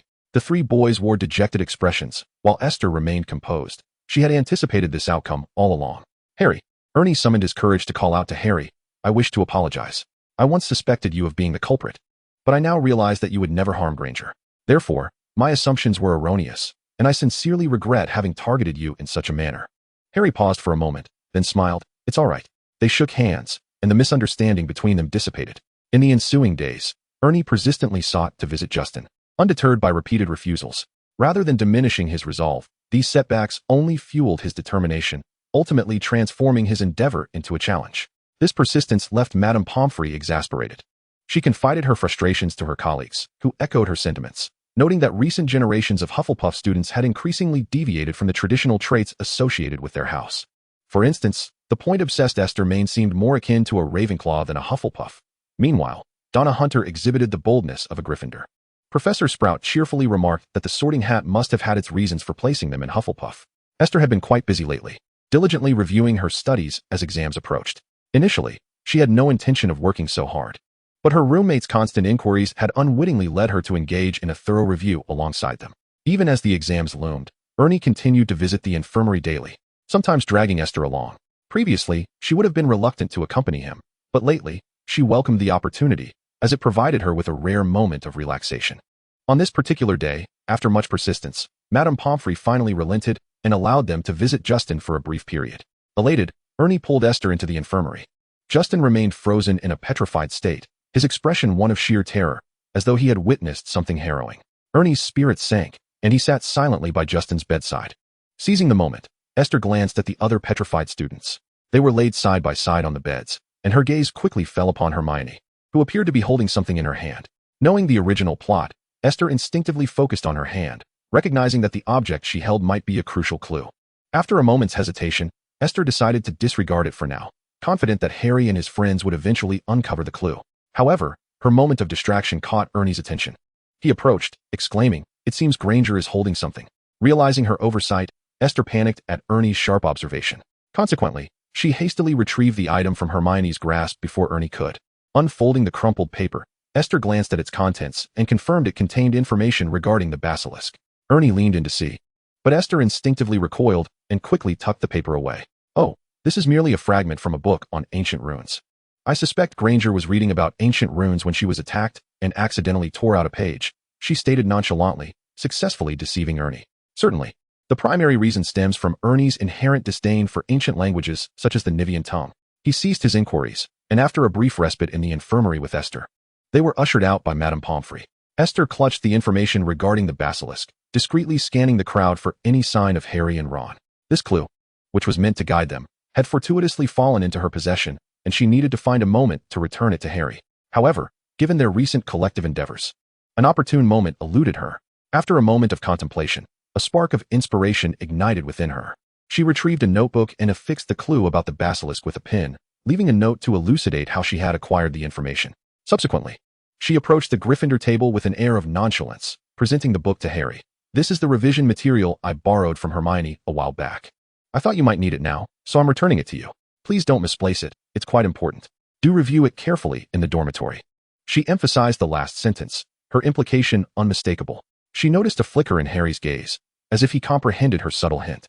"All right, I understand," he replied, accepting the notebook with ease and stowing it in his bag. Esther exhaled in relief and turned to depart. From this point onward, everything hinged on Harry. The following morning at breakfast, Professor McGonagall announced the maturation of the mandrake, indicating that the petrified students would be restored to their normal state that evening. This was undoubtedly uplifting news, brightening the spirits of all present. Esther joined in the applause, though a sense of unease gnawed at her insides. If all went as anticipated, today would culminate in the final confrontation between Harry and the Dark Lord's Horcrux. Concealing her tumultuous emotions, Esther melded into the crowd. As predicted, during the afternoon class, Professor McGonagall suddenly adopted a grave demeanor, instructing all students to promptly return to their respective common rooms, while all faculty members were to retreat to the staff lounge. Given the string of recent incidents, although the suddenness startled everyone, they obediently complied, at least the Hufflepuffs did. Along the way, chatter erupted among the students, speculating that yet another attack had transpired. Just this morning, they had rejoiced in the news of the Mandrake's readiness, only to be met with further turmoil, inevitably dampening their spirits. As was customary, upon returning to the common room, the ever-resourceful Hufflepuffs had already unearthed the details of the incident. Though the information was somewhat vague, it became apparent that Gryffindor's Ginny Weasley had encountered an unfortunate event. Indeed, the climactic battle of the semester had arrived. As Esther munched on a biscuit, her expression remained impassive. Ginny Weasley, a pure-blood, had incited a panic comparable to the previous incident involving Penelope Clearwater. This indicated that the heir of Slytherin was indiscriminate in their assaults, likely targeting at random. Consequently, even the pure-blood students could no longer remain passive. They began to converse fervently, unleashing their imaginations to speculate on the identity of the assailant. Esther continued to consume her snack, silently absorbing their discussions. She knew who was responsible. It was the Dark Lord's Horcrux that had seduced and controlled Ginny Weasley to open the Chamber of Secrets, leading to the ensuing chaos. However, the others were unaware and began to speculate that the heir might not be a student of Slytherin, for according to their ideology of pure-blood supremacy, a Slytherin would not dare to target those of pure blood. Of course, dissenting opinions arose, as the Weasley family had long been labeled as traitors of the pure-blood lineage. If the heir were indeed a Slytherin who harbored disdain for the Weasley clan, Ginny Weasley would be at significant risk. Confined indoors, they could only gather and converse. After finishing a small bag of cookies, Esther still felt a sense of unease. She likened her predicament to that of a father anxiously waiting outside a delivery room for the birth of his child, nervous and unable to enter, left to merely wait. To alleviate her anxiety, she resolved to complete 2 assignments to distract herself. Chapter 50, End of Term, Part 2. That night, Esther stayed in the common room reviewing her notes until the early hours before departing. The consequence of her diligence was that her roommates would never believe her when she claimed to dislike studying. How could one who worked so hard not love learning? Those who truly cherished their studies must be utterly devoted. Esther felt a deep sense of frustration, but fortunately, the following morning brought news that the creature terrorizing them had been vanquished by HarryPotter, restoring peace to Hogwarts. This revelation was undeniably exhilarating. Were it an ordinary lower-year student who had accomplished such a feat, doubt might have arisen. Yet, this was HarryPotter, the savior who had defeated the Dark Lord in his youth. Once more rescuing the students of Hogwarts from peril was hardly surprising. A mere serpent that had lived for millennia being slain by a 12-year-old champion was quite normal. Simultaneously, the petrified students awakened that morning, making their appearance in the Great Hall. Ernie rushed towards Justin the moment he spotted him, delivering a synchronized fist bump with his good friend. This gesture had been taught to him by Justin, who claimed it made one appear trendy and cool. Ernie had little understanding of what trendy or cool meant. He was simply delighted for his friend. Not just him, the entire Hufflepuff student body rejoiced at Justin's return. As Justin faced his enthusiastic classmates, he sniffled, almost on the verge of tears, and proclaimed with a quivering voice, "I have returned." His statement was both pitiable and amusing, eliciting warm smiles from many. "Welcome back. A splendid end-of-term examination awaits you." Esther observed Cedric raising a cup in salute to Justin and playfully teased him. As a gentle and kind-hearted youth, he seldom engaged in such banter, and his light-hearted ribbing was devoid of malice, bringing forth laughter and lightening the atmosphere. The clouds that had loomed over them finally dispersed, and even the prospect of final exams seemed far more bearable.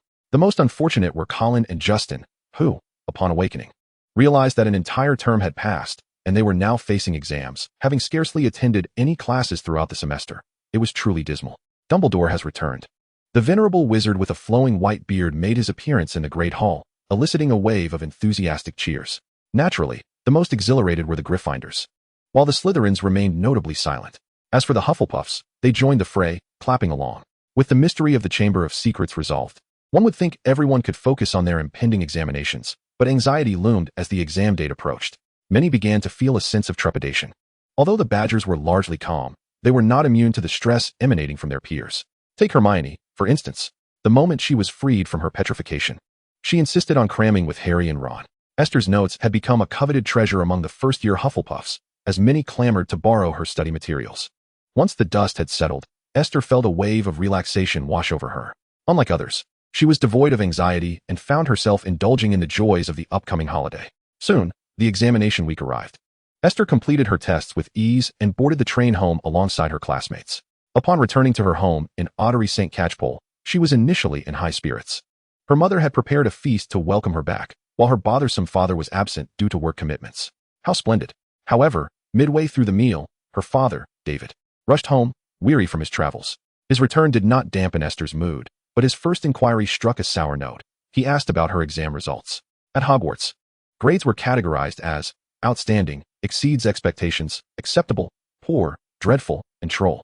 Esther believed her diligent efforts throughout the year had culminated in a successful examination period, and she felt confident that she would at least secure an acceptable. When the results were released, she was pleasantly surprised, aside from a single grade in potions. All her scores were outstanding. This achievement left her momentarily speechless, as she had anticipated good results, yet not to this extent. Esther surmised that her father's remarks stemmed from his own frustrations, and upon seeing her joy, he felt compelled to belittle her, fully aware of her aversion to discussing grades. Indeed, David was the epitome of a petty and immature father. Nevertheless, Esther would not succumb to his juvenile provocations, given her commendable performance. She chose not to harbor resentment towards her childish father. She set down her cutlery and glanced at her weary father, deliberately inquiring, "Oh, father, did you not accompany mother to pick me up today? Were you too busy with work outside?"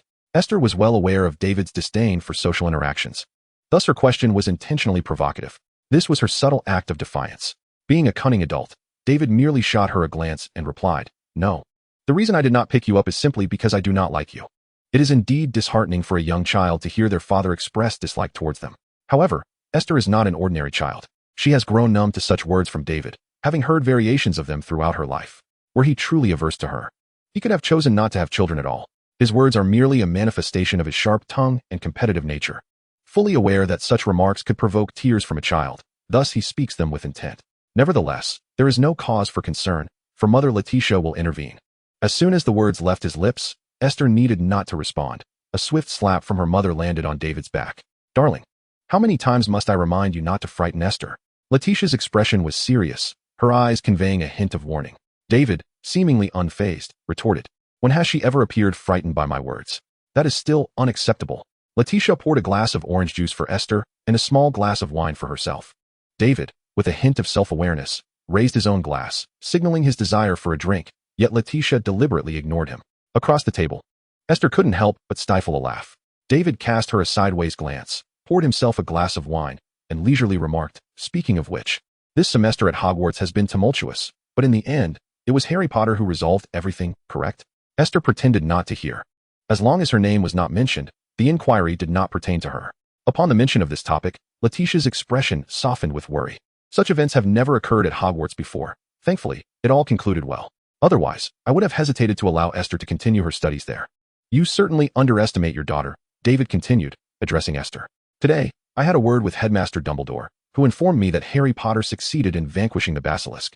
Thanks in part to our daughter's contribution, no?" Esther coughed, having choked on her orange juice. David raised an eyebrow and explained to his astonished wife. The headmaster mentioned that Harry told him the clues about the basilisk were provided by Esther. "It was not I who discovered them. It was Hermione who found them before being petrified. I merely handed them over to Harry." Esther protested loudly. Chapter 51, Holiday Outing, the Cinema. Both parents turned their gaze toward Esther, who felt an inexplicable pang of anxiety. Lowering her head, she cleared her throat and decided it best to divert the conversation. "How did you come to have contact with Headmaster Dumbledore?"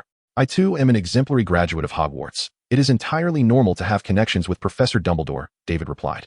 Letitia chuckled softly, shaking her head in resignation. In truth, due to the recent attacks at Hogwarts, they were concerned for Esther's safety at school, prompting them to reach out to Dumbledore for information. Of course, it is somewhat challenging for an ordinary parent's inquiries to reach Dumbledore, but fortunately, David had recently taken over some connections from old Mr. Maines at the Ministry of Magic, which facilitated his communication with Dumbledore. At one point, when Lucius Malfoy was dismissed from the school's board, he even contemplated directly spending money to take Lucius's position himself. Contemplating the complexities of her current life, she realized that accepting a position on the board would only exacerbate her troubles, leaving her with no time for her academic pursuits. Thus, she decided against it, knowing it was unnecessary to share this with Esther. Upon hearing him boast about being an exemplary graduate, Esther couldn't help but make a face. Suddenly, a playful thought struck her, and she provocatively inquired, "Dare to make a wager with me?" "What wager?" David, her father, appeared intrigued. "I bet that I will score 3 or more on my final exams." He scoffed. "I just met with Headmaster Dumbledore, so I am well aware of your grades. Only potions is satisfactory, correct? Why would I engage in such a bet?" As anticipated, her father was not at all charming. Esther rolled her eyes. Meanwhile, her mother, who was oblivious to her grades, gasped in astonishment by Merlin's dirty socks. Did I hear correctly? Your exam results are that impressive? Bring me your report card. Esther hurried upstairs, retrieved her report card from her backpack, and handed it to her mother. Her mother, upon examining the grades, was filled with excitement. Honestly, Esther, I never expected you to perform this well. Aren't you rather indifferent towards studying? How did you achieve such results? Could my daughter truly be a genius? Esther sighed. I didn't want to, Mom. I don't know why, but professors seemed to enjoy questioning me in class. To avoid penalties from my house, I was compelled to study diligently, so it was out of necessity. Unlike her wife's exuberance, David remained remarkably composed. Yet he took a glance at Esther's report card and asked, What rank did you achieve in your year? Were you in the top 5? Esther proudly puffed out her chest. Just second place. Second place, you say? Her father's desire to dampen her spirits was evident. But her mother swiftly caught on and glared at him, a silent warning. He swallowed his words and begrudgingly remarked, That's not too shabby. Esther had already learned to ignore her father's knack for spoiling the mood. No wonder her grandparents disliked him so. His tongue had never produced anything of merit. Her mother, Letitia, was elated and promptly asked Esther if there was anything she desired. Esther, at a loss, contemplated suggesting that they save the money for a future wish. Then, glancing at her father, who was expressionless while eating steak, an idea sparked within her. I want you to tell me a story every night to help me fall asleep. She smiled sweetly at him. David. Thus, in the following days, Esther never saw her father during the day or just before bedtime. Whether he was genuinely busy or intentionally avoiding her mattered little. She was merely attempting to annoy him. After spending several days in the village of Autry St. Catchpole, Esther received a letter from Ernie. In his letter, he informed her that Justin had invited him to the Muggle Mall to watch a film. Having never seen a movie before, he felt both exhilarated and somewhat bewildered. Thus he wrote to Esther, hoping she would accompany him. Esther, feeling bored at home, readily agreed. Justin came from a fairly affluent family. Prior to receiving his acceptance letter from Hogwarts, his parents had intended to enroll him at Eton College. On the appointed day, Esther took Ernie on the bus to the designated location. It was Ernie's first experience on public transport. While living in the Muggle world, he had visited Esther's home several times, but those instances were either through flu powder with his parents or via apparition, never by means of Muggle transit. He marveled at the Muggle world, feeling that his eyes were not sufficient to take in all the wonders around him. He was dressed in Muggle attire, wearing a plaid shirt paired with loose-fitting athletic shorts and sneakers, blending in seamlessly with his surroundings. Though if he could temper his curious expressions, he would appear even less out of place. Esther wore a pink skirt, her fluffy golden hair styled in a ponytail that draped across her chest. With the summer sun bearing down, she donned a sun hat, presenting a casual yet charming appearance. Upon entering the mall, Ernie's eyes widened even further. The spacious, brightly lit modern mall teemed with people, and the myriad of shops left the little wizard, who had never encountered such sights before, utterly astounded. Fortunately, Esther was there to guide him. She led Ernie to the floor where the cinema was located via the escalator, stopping along the way to purchase 3 cups of fruit drinks, which she handed to Ernie. As he carried the beverages, Ernie exclaimed, The Muggle world is truly fascinating. Esther stifled a laugh, recognizing that Ernie, being a good brother who had never been exposed to Muggle life, was understandably naive. It was her duty to assist him. Clearing her throat, she began to explain everything around them with great care. When they arrived at the cinema, Justin was already waiting for them. Dressed in a shirt and dress shoes, he waved as they approached. Thank goodness Esther is with you. I was beginning to doubt you'd even find this place. Perhaps you didn't even know what a mall was. He teased his friend, then turned his gaze to Ernie, complimenting. But seriously, mate, you look very Muggle. Your outfit was chosen by Esther, of course, and it's quite trendy for the Muggles. Quite expensive too. All right, enough of this chit-chat. Let us hurry and watch the movie. Ernie was eager to see the film he had never experienced before. Hold on. We haven't bought the tickets yet. Who wants popcorn and soda? I'd like some popcorn, but I'll pass on the soda since we bought drinks on the way. Hey, brother. You actually know how to use Muggle currency? Esther paid for it. Chapter 52. Holiday outing at number 4, Privet Drive.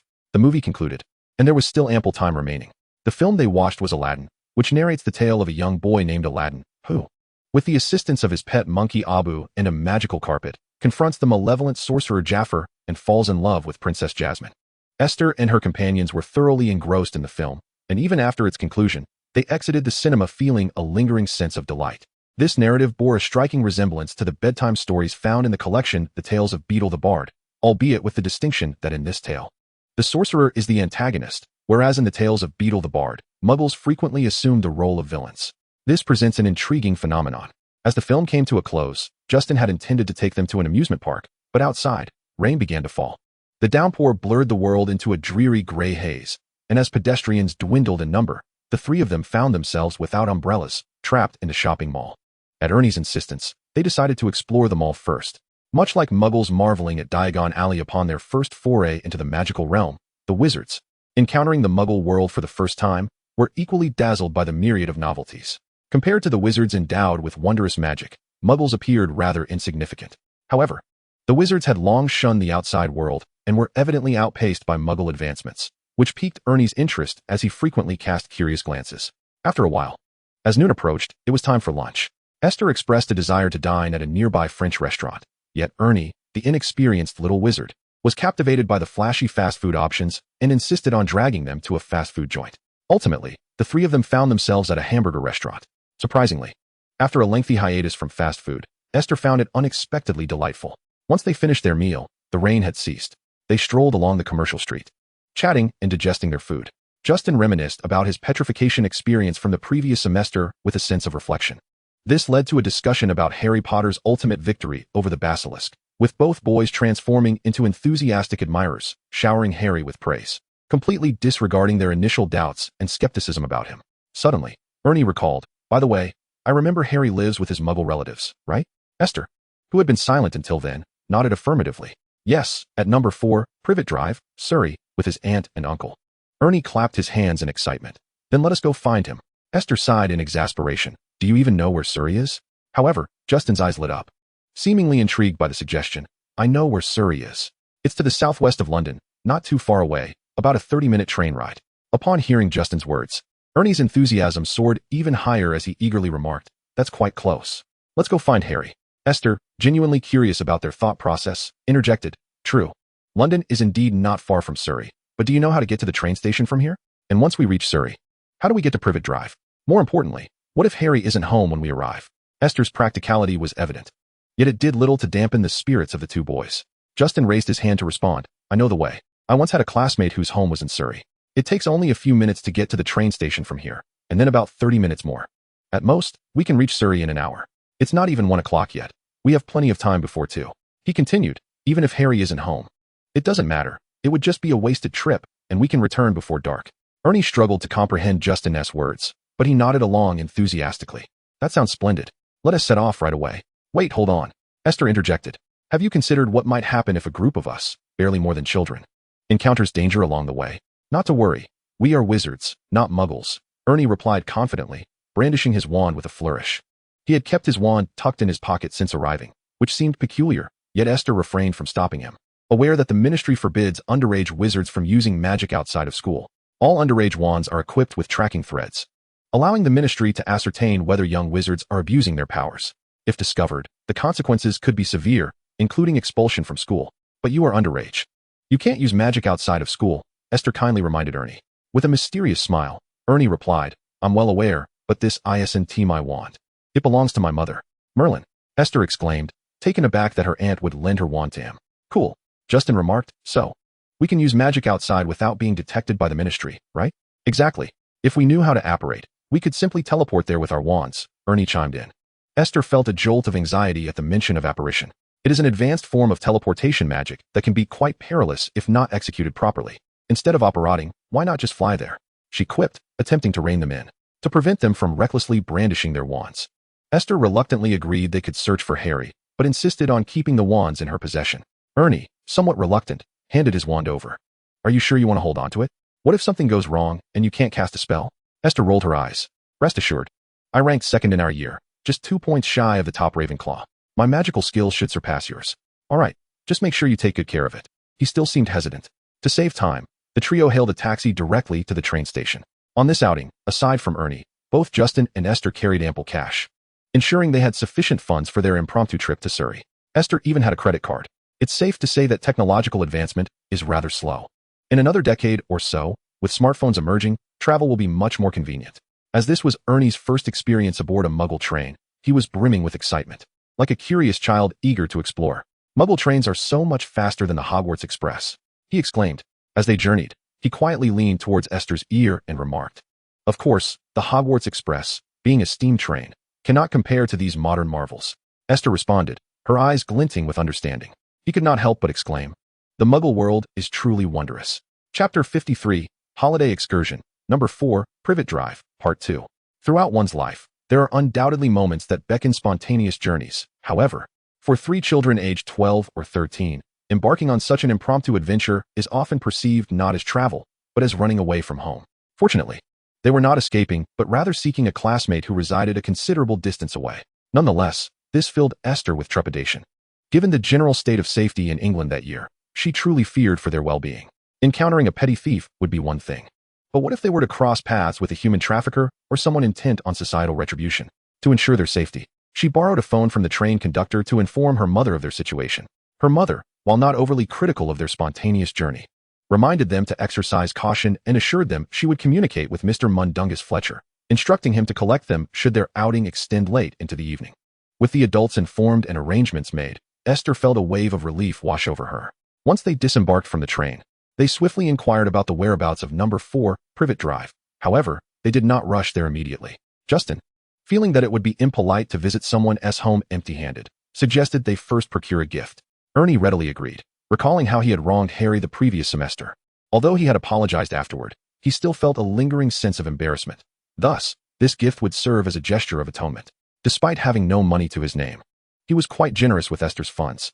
Initially, he had been hesitant to tap into his sister's little treasury, believing that as her older brother, he should be the one to pay for outings. However, upon discovering the extent of Esther's wealth, he ceased to voice such concerns. After all, she was the kind of young heiress who could bestow upon him a brand new firebolt without a hint of hesitation. Esther mused that given the Dursleys' aversion to wizards, even if they arrived bearing gold, the 3 of them might still be sent away. Yet, she refrained from dampening their enthusiasm. Since they had come this far, presenting a gift to Harry seemed a fitting gesture. She recalled that during the summer of that year, the plot would eventually lead to Harry's magic spiraling out of control, resulting in his aunt being transformed into a balloon and floating away, after which he would leave home in the dead of night, spending the remainder of the summer at the leaky cauldron in Diagon Alley. They had only just begun their summer break, and the story had yet to unfold to that point. Poor Harry was likely still toiling away at his aunt and uncle's house, treated as a mere servant. There was, in fact, one thing that had long perplexed Esther. She was aware that the reason Harry Potter, still an infant at the time, managed to survive was due to a protective spell of love cast by his mother, Lily Potter, just before her demise. This enchantment was an exceptionally potent and time-honored magic. Lily infused it directly into Harry's soul, ensuring that the magic would continue to safeguard him in her stead. Consequently, Harry was compelled to reside with his blood relatives, the Dursleys, until he came of age, thus maintaining the spell's efficacy. However, Harry's upbringing was far from pleasant, as he was confined to a cramped cupboard, clad in his cousin's discarded garments, and burdened with various household chores. A mere infraction would elicit scorn from his aunt and uncle. In such a description, one cannot help but draw parallels between Harry and a house elf. Harry's childhood was fraught with misfortune, leading her to question why Dumbledore did not extend a helping hand. When Hagrid delivered Harry to the doorstep of his aunt and uncle, a mere scare with Hagrid's umbrella might have deterred them from mistreating him. Perhaps Professor Dumbledore was unaware of the true nature of Harry's relatives? After all, Aunt Petunia had once penned a letter to Dumbledore, expressing her desire to attend Hogwarts alongside her sister, only to be rejected due to her muggle status. In Dumbledore's eyes, Petunia may have appeared as a child enamored with magic, blissfully ignorant of her subsequent bitterness, which led her to despise everything associated with the magical world, including her own sister's child, despite their blood ties. Reflecting on this evokes a sense of melancholy. Children, after all, do not typically give extravagant gifts. Justin was enamored with a set of robotic puzzle blocks, while Ernie wished to present Harry with a soothing aromatherapy candle. Only Esther quietly purchased a 12-inch pepperoni pizza and some delightful sweet rolls along the way. She believed that given Harry's current circumstances, food would be far more practical than toys. Justin and Ernie, both boys from happy, stable families, failed to comprehend Esther's choice. Little did they know that prior to arriving at Hogwarts, Harry might not have had enough to eat. While his situation had improved somewhat, it was still far from ideal, as he remained obligated to labor at his aunt's home, enduring their ceaseless criticisms and insults. Upon reaching number 4 Privet Drive, it was already past 3 in the afternoon, considerably longer than they had anticipated. Standing at the doorstep, oblivious, Ernie and Justin eagerly pressed the doorbell, brimming with anticipation to meet the savior, Harry. Esther lagged behind, carrying the food, apprehensive that any altercation with Harry's aunt might result in a mishap with their offerings. The doorbell rang, and soon after, someone opened the door. It was a woman clad in an apron, with an unremarkable appearance and a slender frame, exuding an air far from warm and welcoming. This must be Aunt Petunia. Perhaps due to Ernie and Justin's ordinary muggle attire, Aunt Petunia initially inquired politely whom they were seeking, as they exuberantly declared themselves to be Harry Potter's classmates. Seeking him out, Her countenance instantly darkened. Seeking Harry Potter? You are his classmates? I believe you have come to the wrong place. You are not welcome here. With that, she mercilessly shut the door. Ernie and Justin stood in stunned silence, exchanging glances, as Justin hesitantly remarked, "Did we come to the wrong place?" Ernie, equally uncertain, replied, "Perhaps." Yet her reaction was truly peculiar. Upon hearing we were looking for Harry Potter, her expression soured immediately. It seemed she ought to know him. Turning back to Esther, Ernie queried, "Could it be that you misremembered the address? Who informed you of Harry Potter's whereabouts?" Esther shrugged. "Hermione told me. I should not have gotten it wrong. Perhaps she simply does not wish for us to find Harry. Why would she not want us to seek Harry?" Ernie was perplexed, but felt compelled to ask. Thus, he pressed the doorbell once more.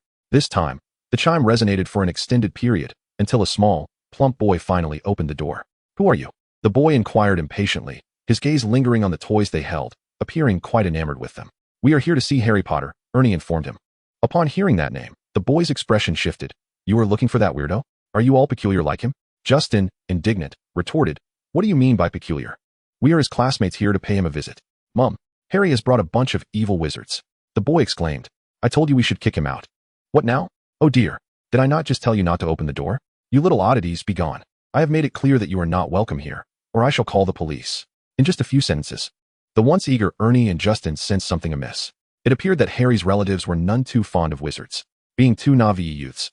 They were at a loss in such a situation. At that moment, Esther produced her wand. Chapter 54, Holiday Outing, Number 4, Privet Drive, Part 3. Harry was engrossed in a book in his small room. Upon returning from Hogwarts, no matter how reluctant he was, he had to return to Number 4, Privet Drive. To be honest, he would rather spend the summer at Hogwarts, enduring the company of Filch than being with his cantankerous aunt and uncle. However, Dumbledore insisted that he must stay with his aunt for a time, to maintain the familial magic bestowed upon him by his mother, since he began attending Hogwarts. His aunt and uncle's attitude towards him had grown increasingly wary and disdainful, prompting him to avoid their company, often isolating himself in the stairwell. As he grew older, the cramped stairwell felt even more confining. Harry sometimes found it surreal. In the magical world, he was the celebrated savior, yet in the Muggle realm, he was merely an orphaned boy, residing with unpleasant relatives, without even a room of his own. Like Cinderella, summer vacation for him is akin to the chime of midnight at the ball. Once the clock strikes, all enchantments dissipate, and he reverts to being the unnoticed Cinderella. Harry is not one to wallow in melancholy. Like most boys, he often exhibits a carefree demeanor.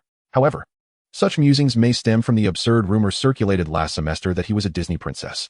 Upon delving into the origins of this laughable tale, he discovered it had initially emerged from Hufflepuff. While he remains perplexed as to how they could associate him with a Disney princess, it is clear that Hufflepuff possesses a rather whimsical thought process. Reflecting on Hufflepuff, he felt he could almost hear the voice of Ernie Macmillan. Was it a figment of his imagination? He pressed his ear against the wooden panel, and a crisp, slightly authoritative voice rang in his ears. "Madam, you wouldn't want your son to turn into a pig, would you?" "Merlin." It was Esther's voice. How could she be here? Without a moment's hesitation, Harry flung open the door and stepped outside. Upon his exit, when Esther brandished her wand, the Dursleys seemed to suddenly grasp the gravity of the situation. His portly cousin Dudley let out a piercing scream, retreating behind his mother. Aunt Petunia's face turned ashen. She spread her thin arms protectively around her son, her voice shrill as she demanded, "What do you intend to do? Are you trespassing? I assure you, this is not a place for you filthy backward creatures to act with impunity." She held her head high, resembling a goose prepared for battle. Ernie and Justin were taken aback by her fierce demeanor, hastily retreating to Esther's side. "Is there discrimination even in the Muggle world?" Ernie muttered, bewildered. Their commotion drew the attention of curious neighbors, and Esther noticed an elderly woman from next door peering over. Instantly, she retracted her wand. In the original narrative, Mrs. Fig, the Dursleys' neighbor, is a squib sent by Dumbledore to discreetly watch over Harry. Threatening Muggles with a wand outside is fundamentally ill-advised. So Esther promptly concealed her wand within the sleeve of her long, sheer dress. Although she could not intimidate them with her wand, her objective had been accomplished. Stepping forward, she uttered the words Harry had heard. "Madam, you wouldn't want your son to turn into a pig, would you?" Aunt Petunia's visage was one of utter dismay. In that fleeting moment, Esther witnessed the transformation of her expression from fury to sheer terror. "What a bunch of lunatics," she spat through clenched teeth. At that moment, Harry had appeared. "Esther, Ernie, Justin, what are you doing here?" He was clad in slightly worn attire, his thick black hair as disheveled as ever, and his emerald green eyes were wide with astonishment. Esther smiled brightly and waved at him, seemingly unperturbed by Aunt Petunia's ire. "Did I permit you to come out? Return to your room." Aunt Petunia shouted for Harry to leave, seemingly unwilling to allow him to meet with Esther and the others. Harry pressed his lips together, feeling a sense of dissatisfaction towards Aunt Petunia's demeanor and a slight discomfort from the exposure of his predicament before his classmates. Yet, he still stepped forward, his emerald green eyes locking onto Aunt Petunia's gaze. They are my classmates. They came to see me. You cannot simply dismiss them like this. Why can't I? This is my home, and you are merely a parasitic tenant here. We graciously took you in, and you should be grateful. Why do you dare to make such an unreasonable demand? Aunt Petunia replied coldly. Her words left even the onlookers breathless. However, Harry maintained a semblance of composure, for he had heard such remarks countless times throughout his life. He merely felt embarrassed to be spoken of in such a manner before his peers. Just as he was about to retort, Esther clapped her hands, drawing everyone's attention.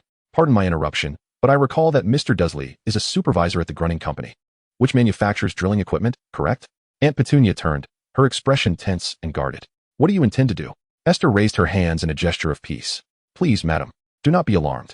I harbor no ill intentions. As I understand it, Mr. Dudley's company has encountered a minor setback recently. Allow me to assist him in resolving this little hiccup as a small token of gratitude for your years of fostering Harry. You? Aunt Petunia seemed to find the notion amusing. After all, Esther appeared to be nothing more than a mere teenage girl, lacking any understanding of business affairs. Nevertheless, she was aware that her husband's company had indeed faced some issues recently, with a buyer unexpectedly withdrawing, resulting in a backlog of finished products and cash flow problems. Esther recognized Aunt Petunia's skepticism, but she was confident in her ability to sway her. Although her visit to seek out Harry had been impulsive, she had been keeping tabs on the Dudley family ever since realizing she had crossed into the world of Harry Potter. Her grandfather had dispatched individuals to monitor the Dudsleys, and reports of their affairs were meticulously compiled and communicated to Esther. This had been ongoing for several years. Even her parents were largely unaware, only knowing that she maintained regular correspondence with her grandfather. She was thus well informed about the recent events concerning the Dudsleys, perhaps even more so than Harry himself. Handing over the pizza and food to Ernie and Justin, she retrieved a pen from Justin's pocket, casually tearing off a piece of the cake's paper packaging and jotting down a phone number. Call this number and mention that Mr. Robert Maine referred you. Explain Mr. Dudley's difficulties, and assistance will follow. Esther extended the fragrant paper, imbued with the essence of cake, to Aunt Petunia.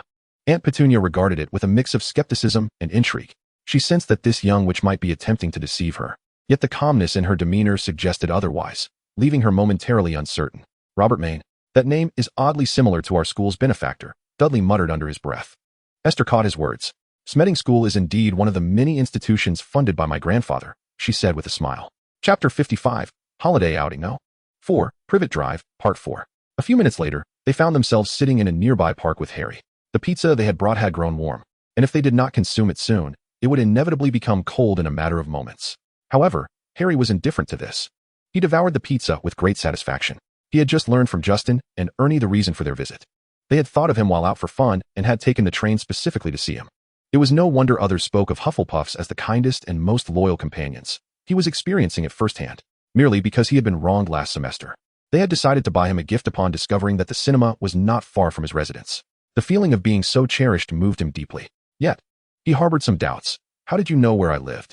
Of the three, he had interacted more with Esther, but he had never disclosed his address to her. Could it be that Hermione or Ron had informed her? Esther smiled mysteriously. She not only knew his current address, but also had knowledge of how many children he would have in the future and their genders. However, she could not divulge such information, casually remarking, I believe I heard Ron or Hermione mention it once, but I can't quite recall. Harry did not press further. He was more curious about another matter. How did you learn about the trouble at my uncle's company? And is that phone number you left genuine? This query piqued not only Harry's curiosity, but also that of the bewildered Justin. Only Ernie, who was aware of her family situation, remained unconcerned. Although they had had a hearty lunch, the journey had made him ravenous again, and he was now seated on a swing, munching on bread that Esther had specially sold. Esther sat on the swing beside him, gently swaying and creating a subtle arc. It is indeed true. My grandfather is a Muggle businessman, and I happened to return to my grandfather's house recently, where I learned about your uncle's company issues. It seems like quite the coincidence. Perhaps it is Merlin's design. How absurd. Ernie and Justin were unaware of Harry's circumstances, but she was. Initially, her hesitation to allow them to visit Harry stemmed from her awareness that Harry's aunt and uncle did not favor wizards. Harry's situation was already precarious, and their impulsive visit could potentially exacerbate it.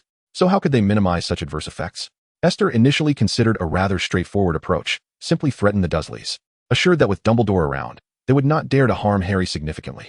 However, upon reflection, she recalled that Aunt Petunia was portrayed as a rather contradictory character in the original narrative, initially appearing as a wicked aunt until her backstory with her sister Lily unfolded, enriching her character profoundly.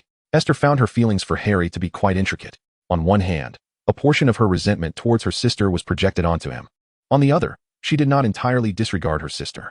Regarding her profound disdain for wizards, aside from the notion of love, turned to hate.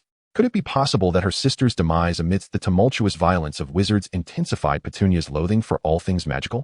Furthermore, Petunia seemed to possess a clear understanding of Harry's circumstances. She was not entirely ignorant of magic, but rather, out of spite for being excluded from Hogwarts. She resolutely rejected everything associated with it.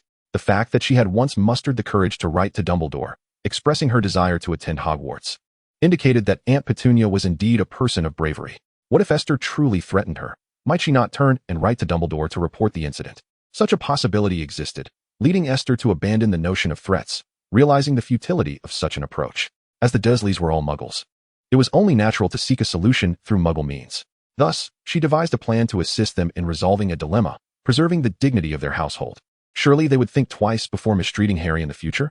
While uncertain, at the very least, they would not take their sudden visit as a reason to vent their frustrations on him.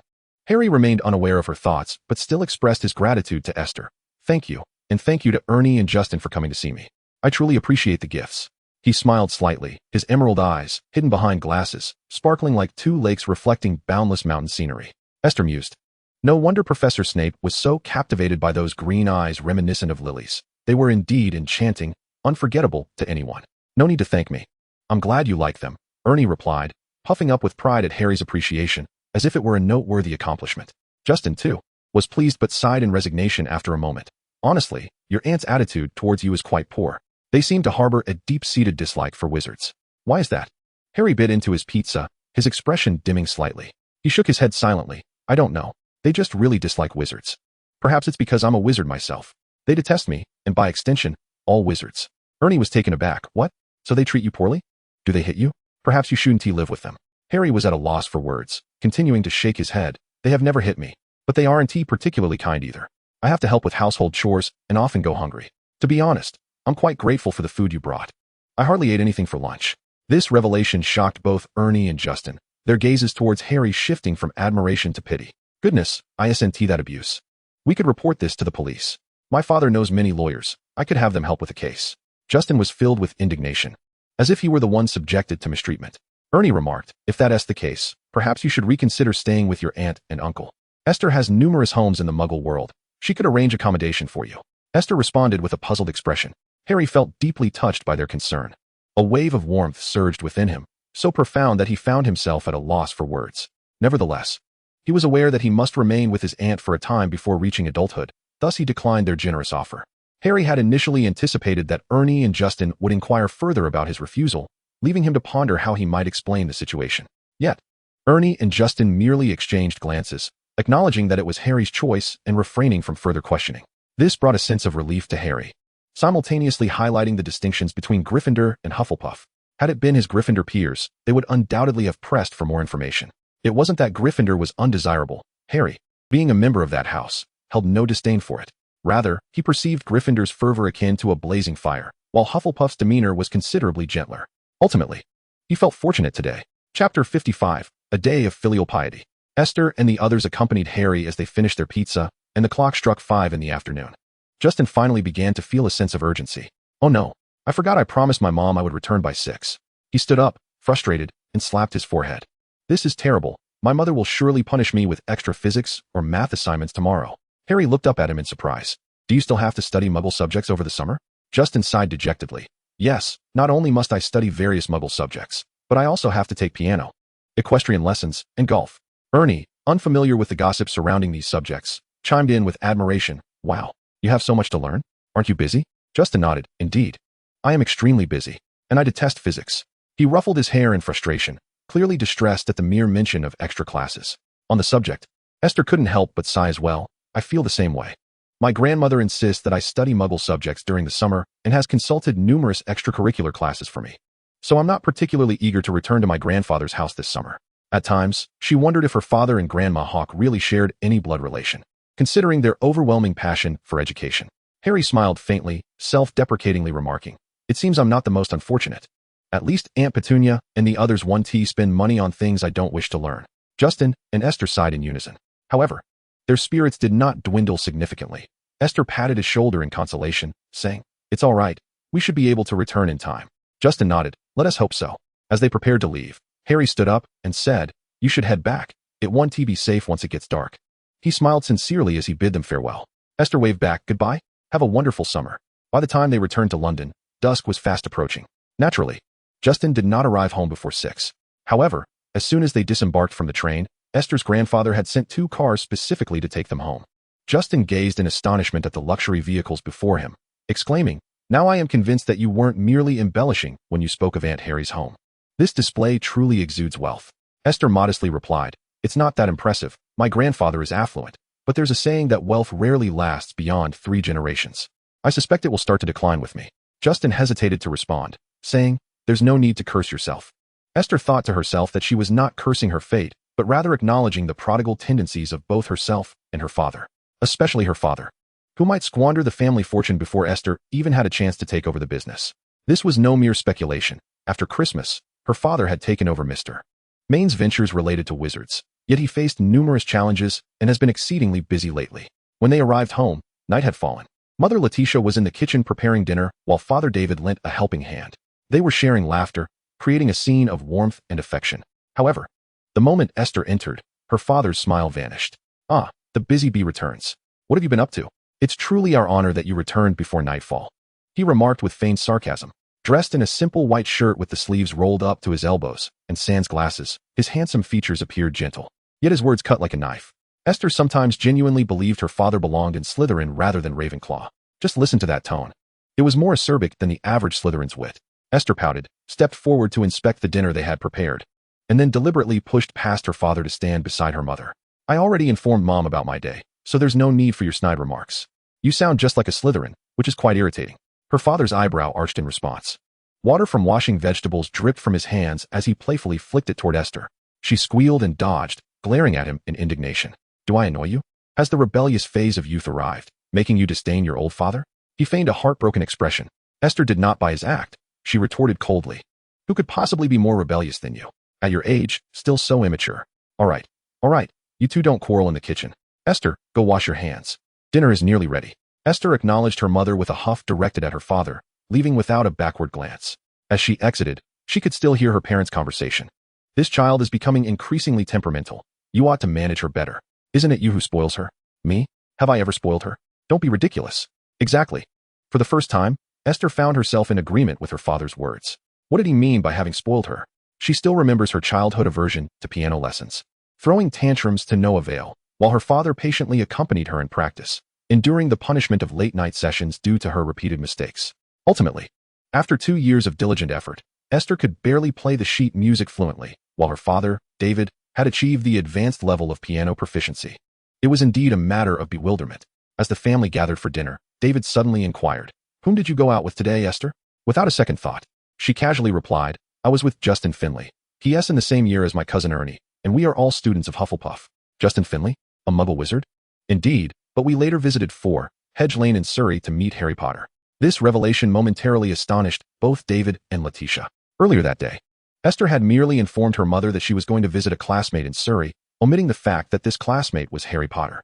"Harry Potter? What were you seeking him for? And how did you come to know his address?" David, after a brief moment of surprise, regained his usual demeanor, feigning indifference. Esther cast a glance at him. As a father and daughter who had engaged in a battle of wits for nearly 13 years, Esther could discern her father's feigned calmness, revealing his actual concern regarding their visit to Harry Potter. She did not comprehend why he suddenly cared about their encounter with the boy who lived. Perhaps it was the savior effect associated with Harry that rendered everything related to him noteworthy. It was merely that Ernie and Justin had misunderstood Harry last semester and whimsically decided to seek him out to apologize. As for how I knew Harry Potter's address, Esther deliberately paused, noticing her father's calm facade, yet his eyes were keenly observing her. She flashed a triumphant smile. "You should ask grandfather. I won't tell you." David thought, "This child truly deserves a reprimand." Chapter 57. Another day of filial piety. Since Esther's birth, David had been driven to the brink of madness countless times by her antics and had often threatened to discipline her, yet he had never once followed through.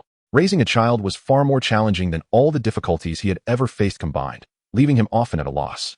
Now that Esther had grown to the age of attending Hogwarts, it offered him a slight reprieve, though it did not mean he could entirely relinquish his responsibilities. After all, the tumultuous phase of adolescence was on the horizon. Adolescence. He set down his knife and fork, intentionally downplaying the gravity of his inquiry. At your school. Harry Potter must be quite popular, I presume?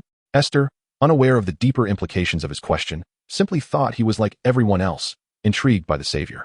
Indeed, he is quite popular. Aside from his status as the chosen one, he is an excellent Quidditch player and quite handsome. Many girls presented him with love letters this Valentine's Day. Valentine's Day? Do you still celebrate that at school? David raised an eyebrow, curiously probing further. Mother Letitia had already discerned David's concerns.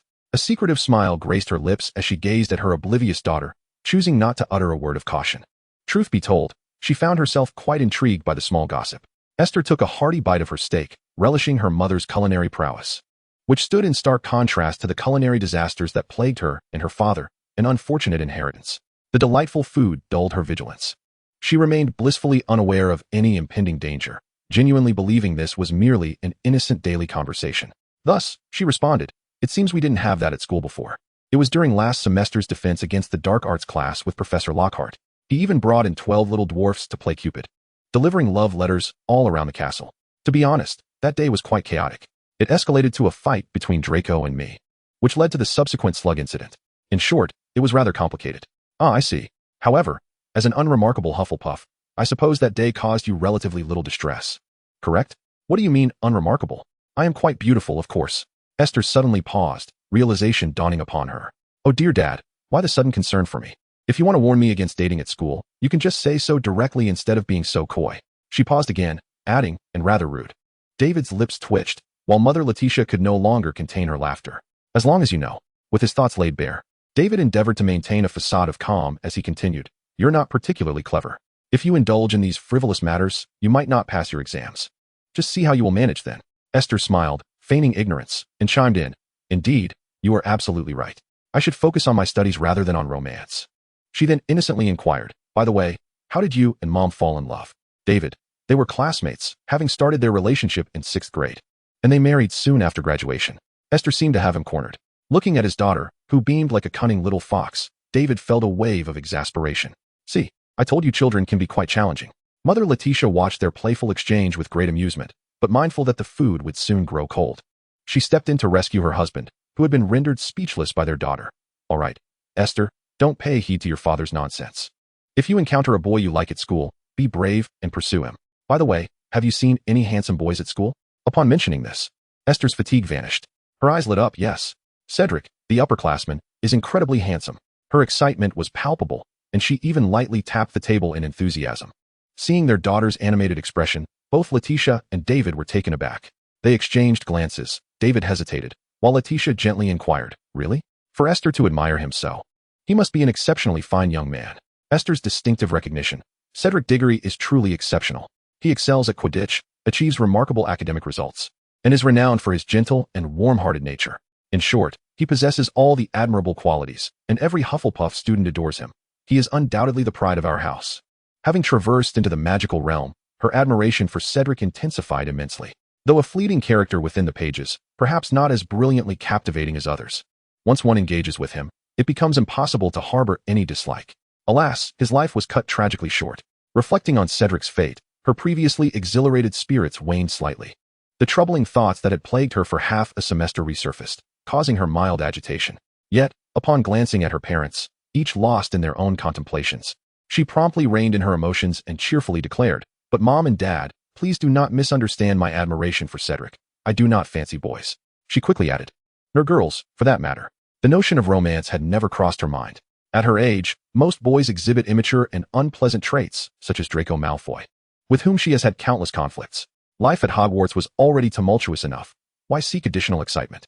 After all, there remained 2 years until Voldemort's return, and approximately 5 years until the ultimate showdown. Contemplating this, Esther was suddenly seized by a sense of urgency. After dinner, she resolved to delve into the study of some practical spells.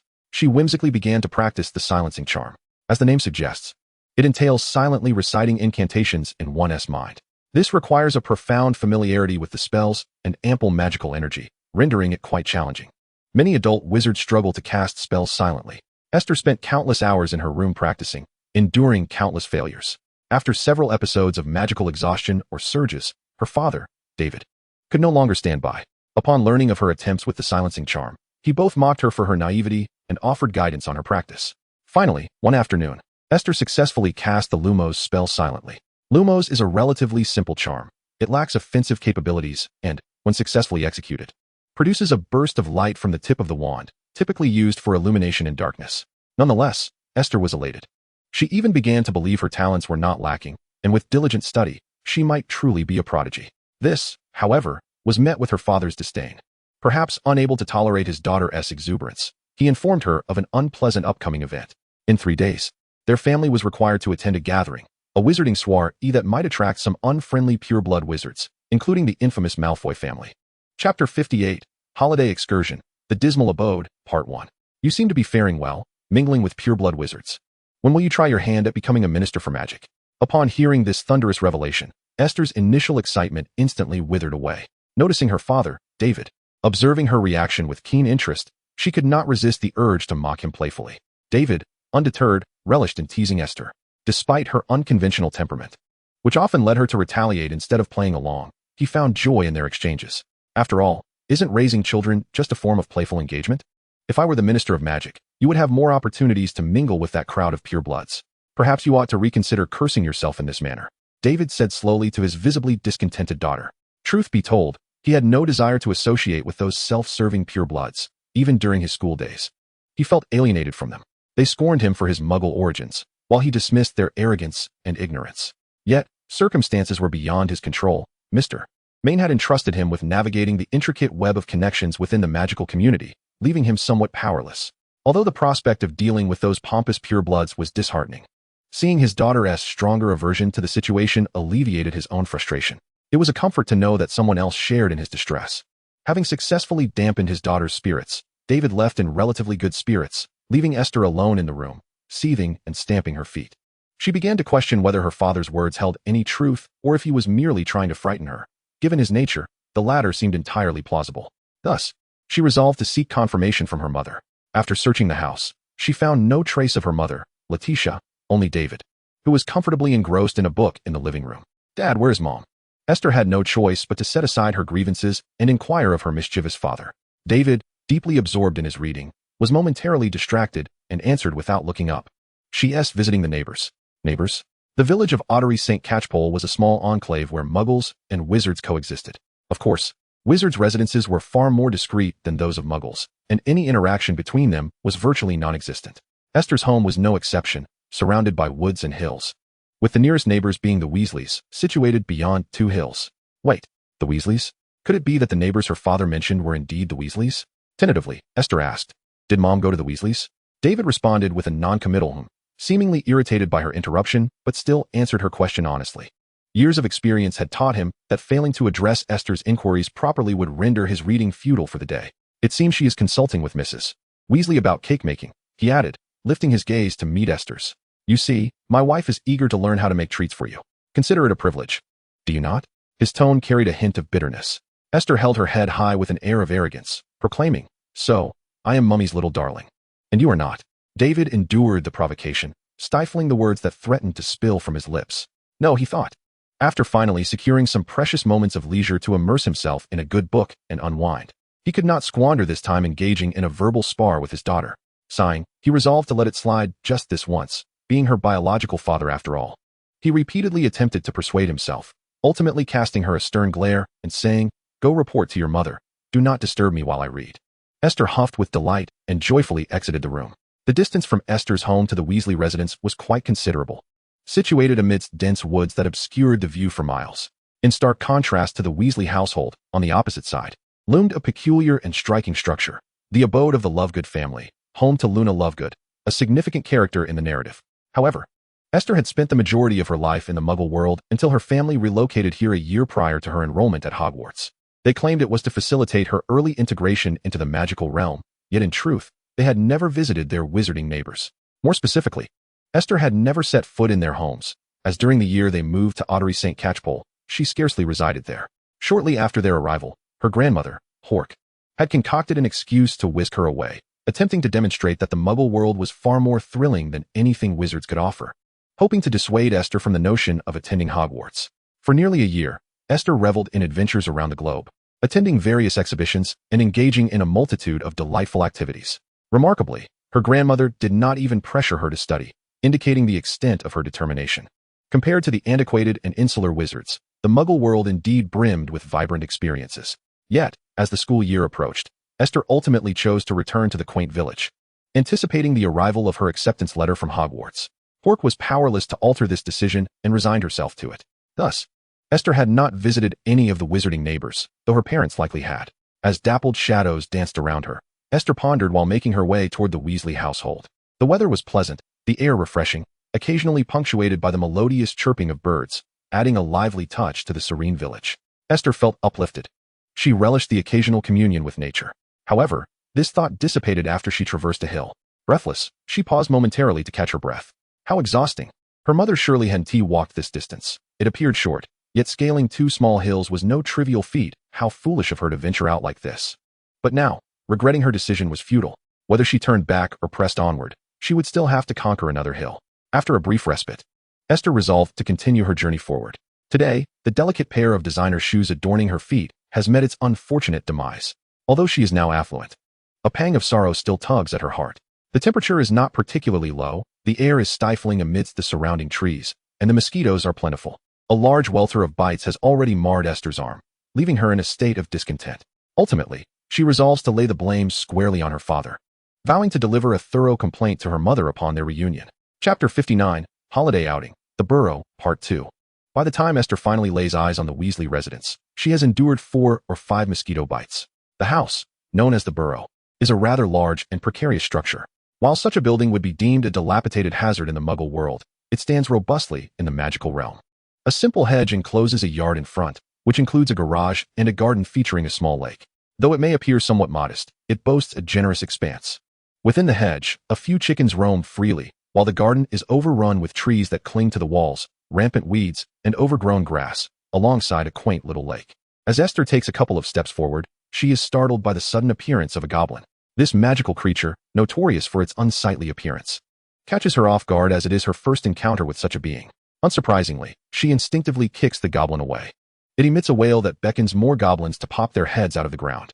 Their low intelligence makes them easily attracted to even the slightest disturbance. Gazing at the grotesque heads that have emerged from below, a shiver runs down Esther's spine. She finds herself struggling to accept the wondrous creatures of the wizarding world, particularly those of an unappealing nature.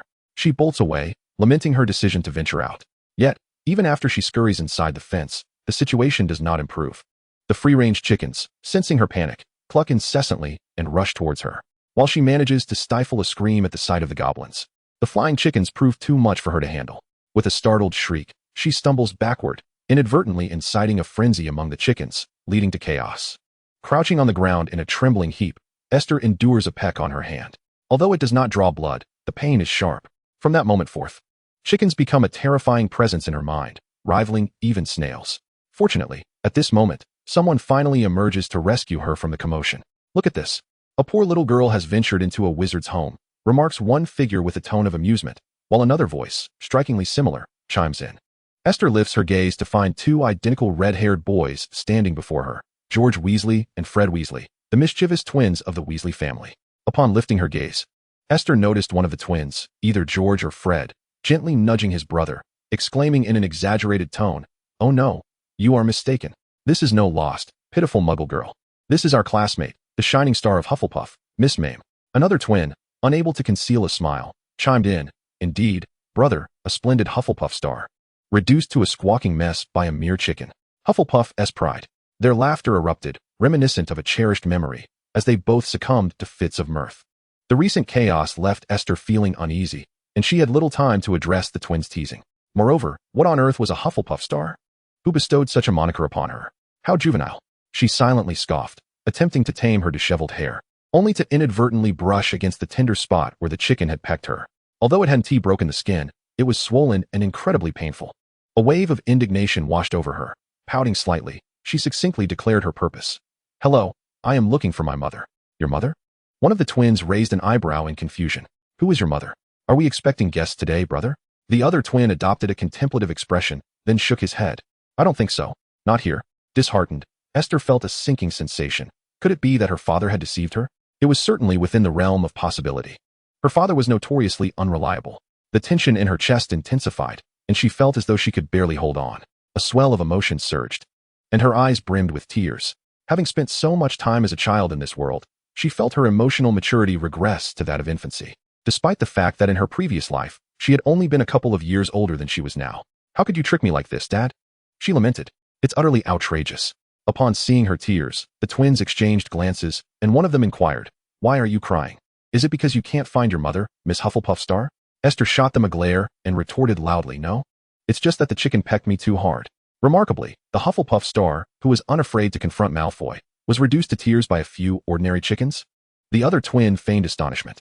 They both clicked their tongues in disbelief, as if they had stumbled upon a momentous revelation.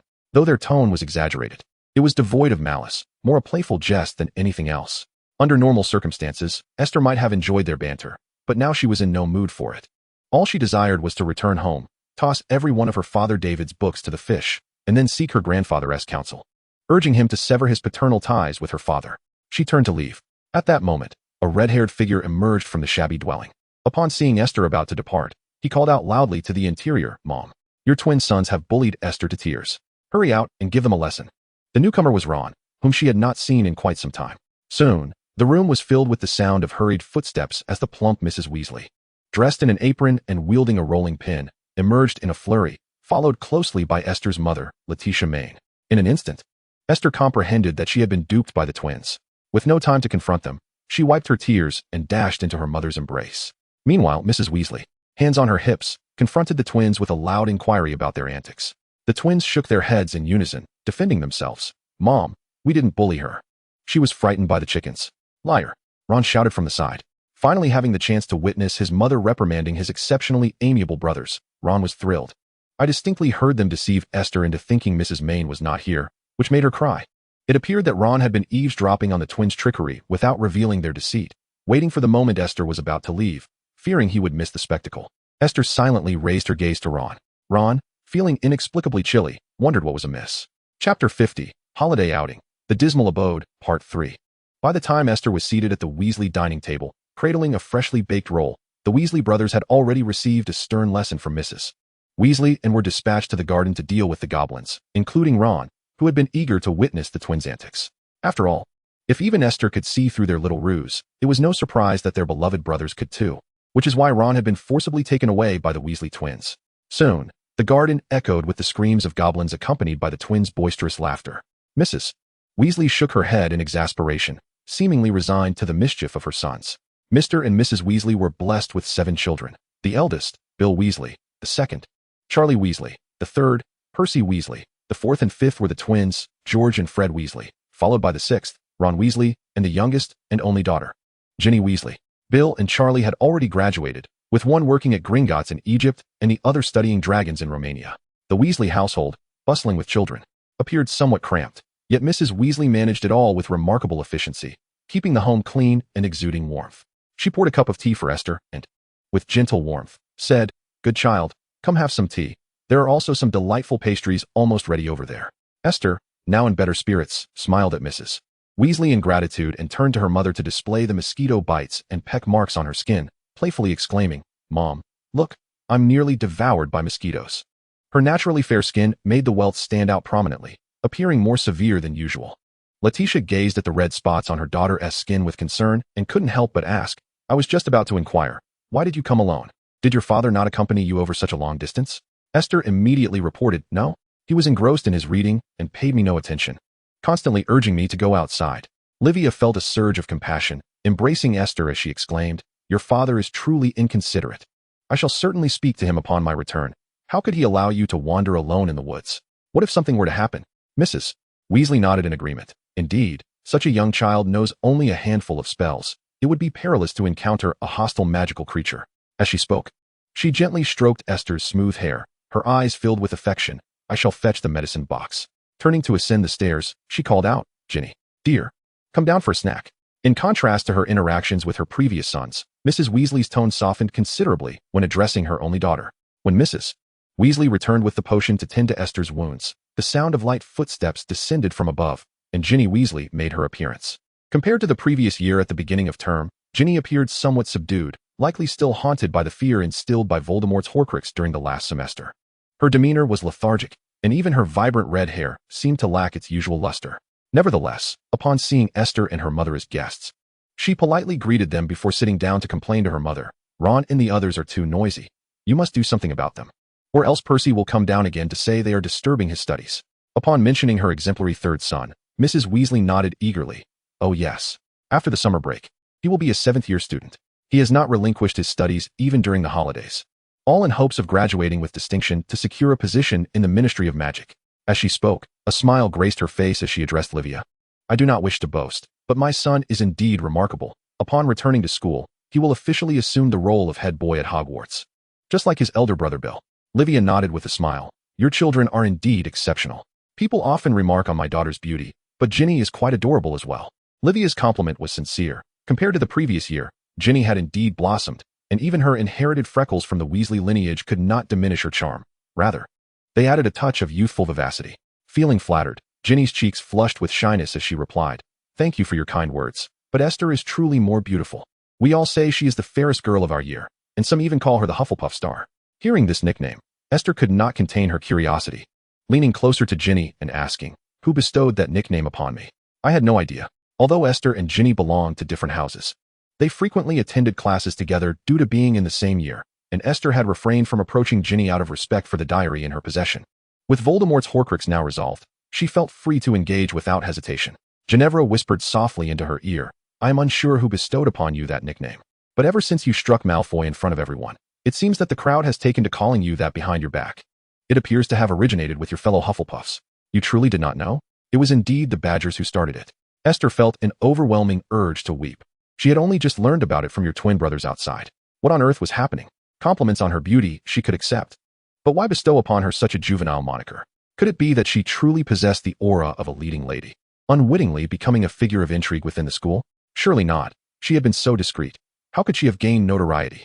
As Esther pondered the meaning of life, Ginevra displayed a knowing expression. "They must be teasing you. Do not pay them any mind.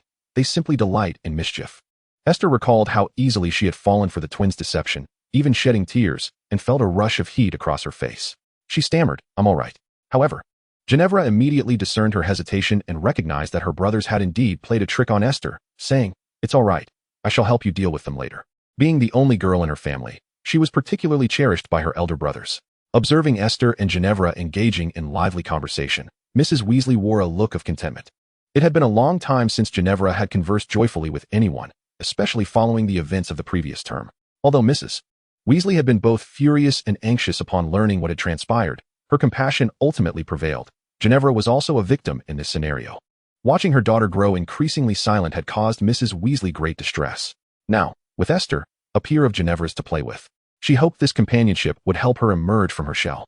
Chapter 51, An Unreliable Speculation.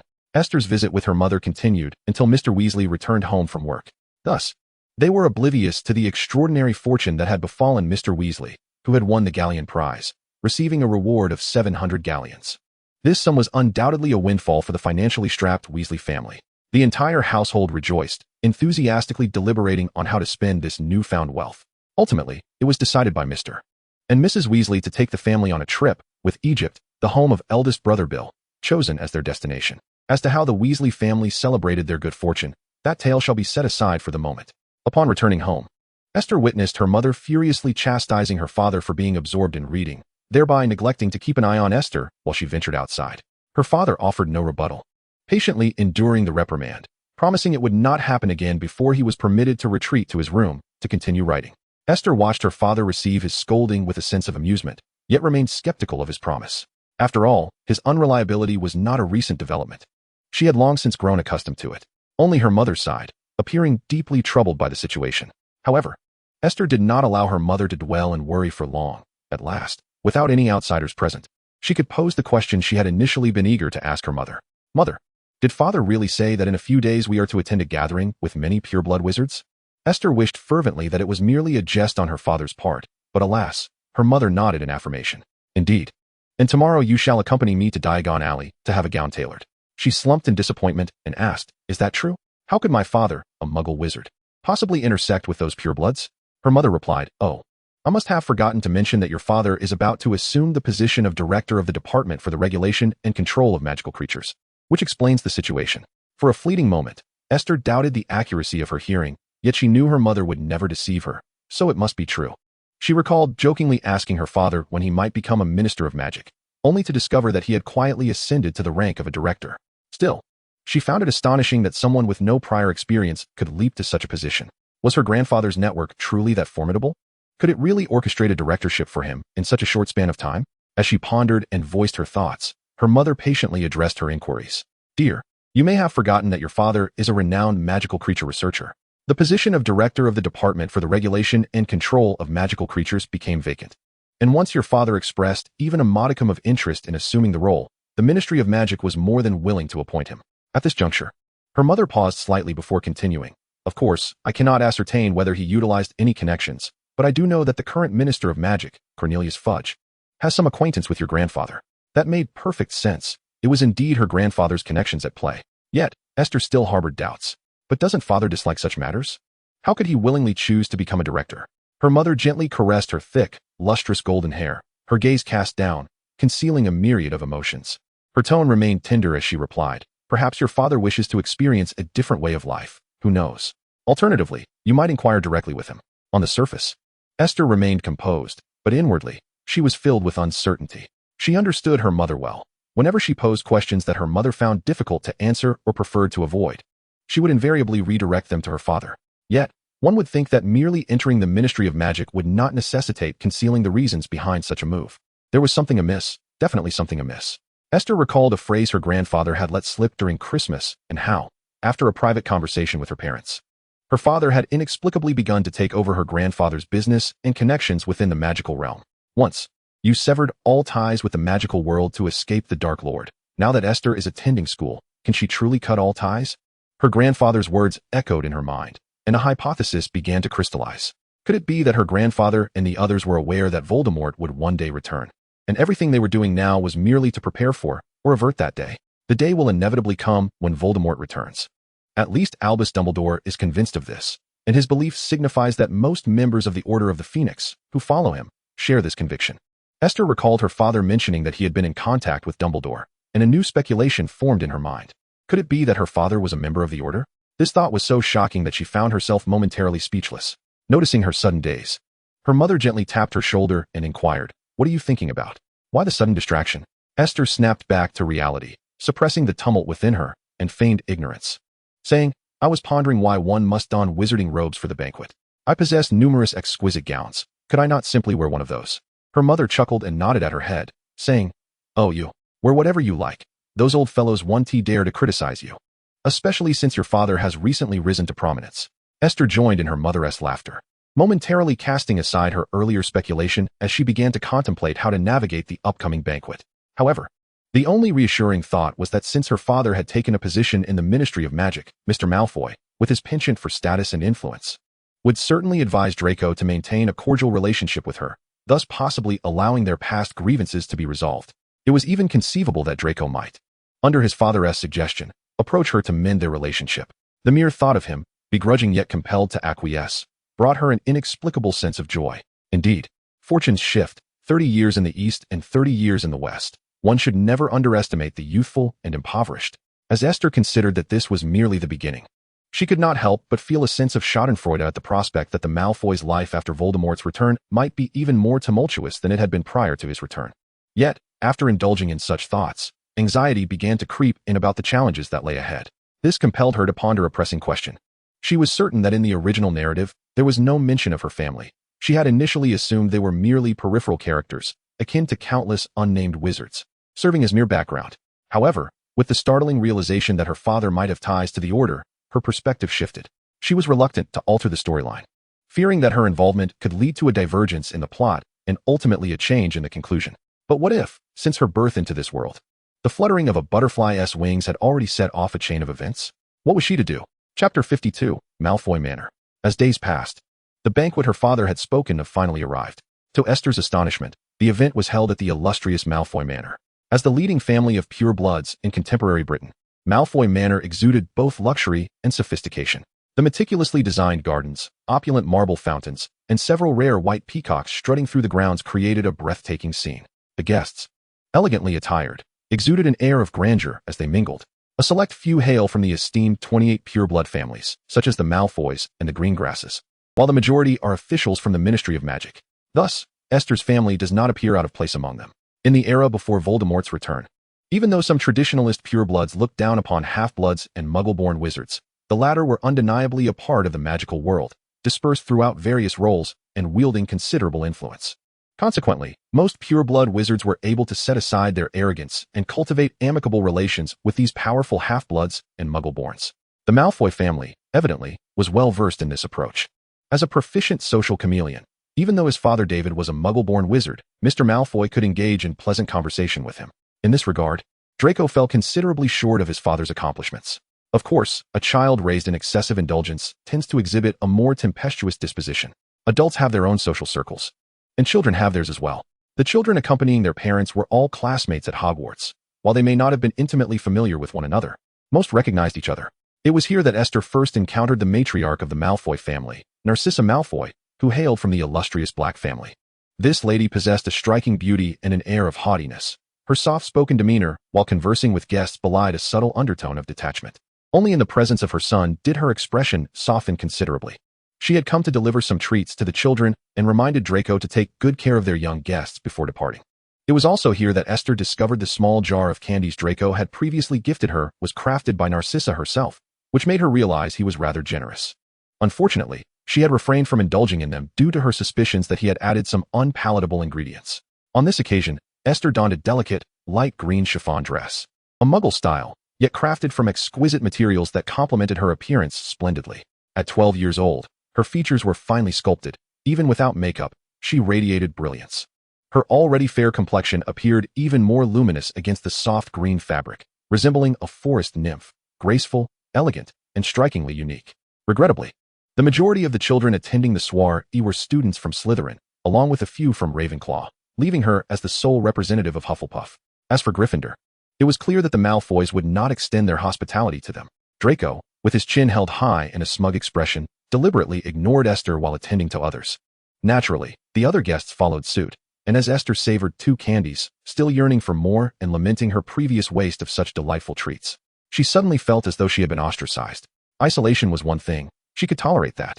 However, if they chose to attack her while isolating her, that would be intolerable. Some individuals, truly lacking in discernment, could attend a soiree clad in such an unsightly muggle gown.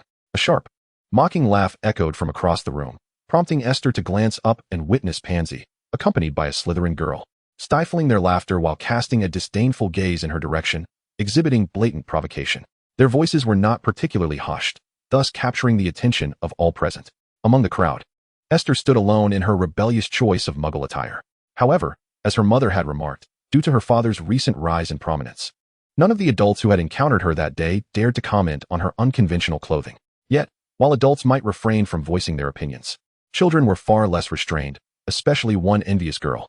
Esther could distinctly perceive the flickering jealousy and disdain in Pansy's eyes, a sentiment easily recognizable, reminiscent of Draco's glances toward Harry at times. Though Esther had not engaged extensively with Pansy, understanding her envy was not difficult. After all, Pansy did not possess the striking beauty of film actresses, bearing a closer resemblance to the original literary description, akin to a bulldog. This observation does not imply that bulldogs lack charm, but rather that such a visage is, indeed, unappealing. She even harbored a somewhat malicious suspicion that Pansy's appearance was a consequence of her family's insistence on maintaining pure bloodlines through consanguineous unions, a notion that might also apply to the dim-witted intellects of Goyle and Crabbe. It would serve all pure-blood wizards well to heed the lessons of the Malfoy family, given the persistent rumors that they sought to avoid the fate of a few fanatical pure-blood extremists who, through intermarriage within their limited circle, led their families to decline. Hence the presence of numerous half-blood wizards in their lineage. One cannot dismiss the fact that the Malfoy family has consistently produced those who are cunning and shrewd. Intelligence plays a significant role.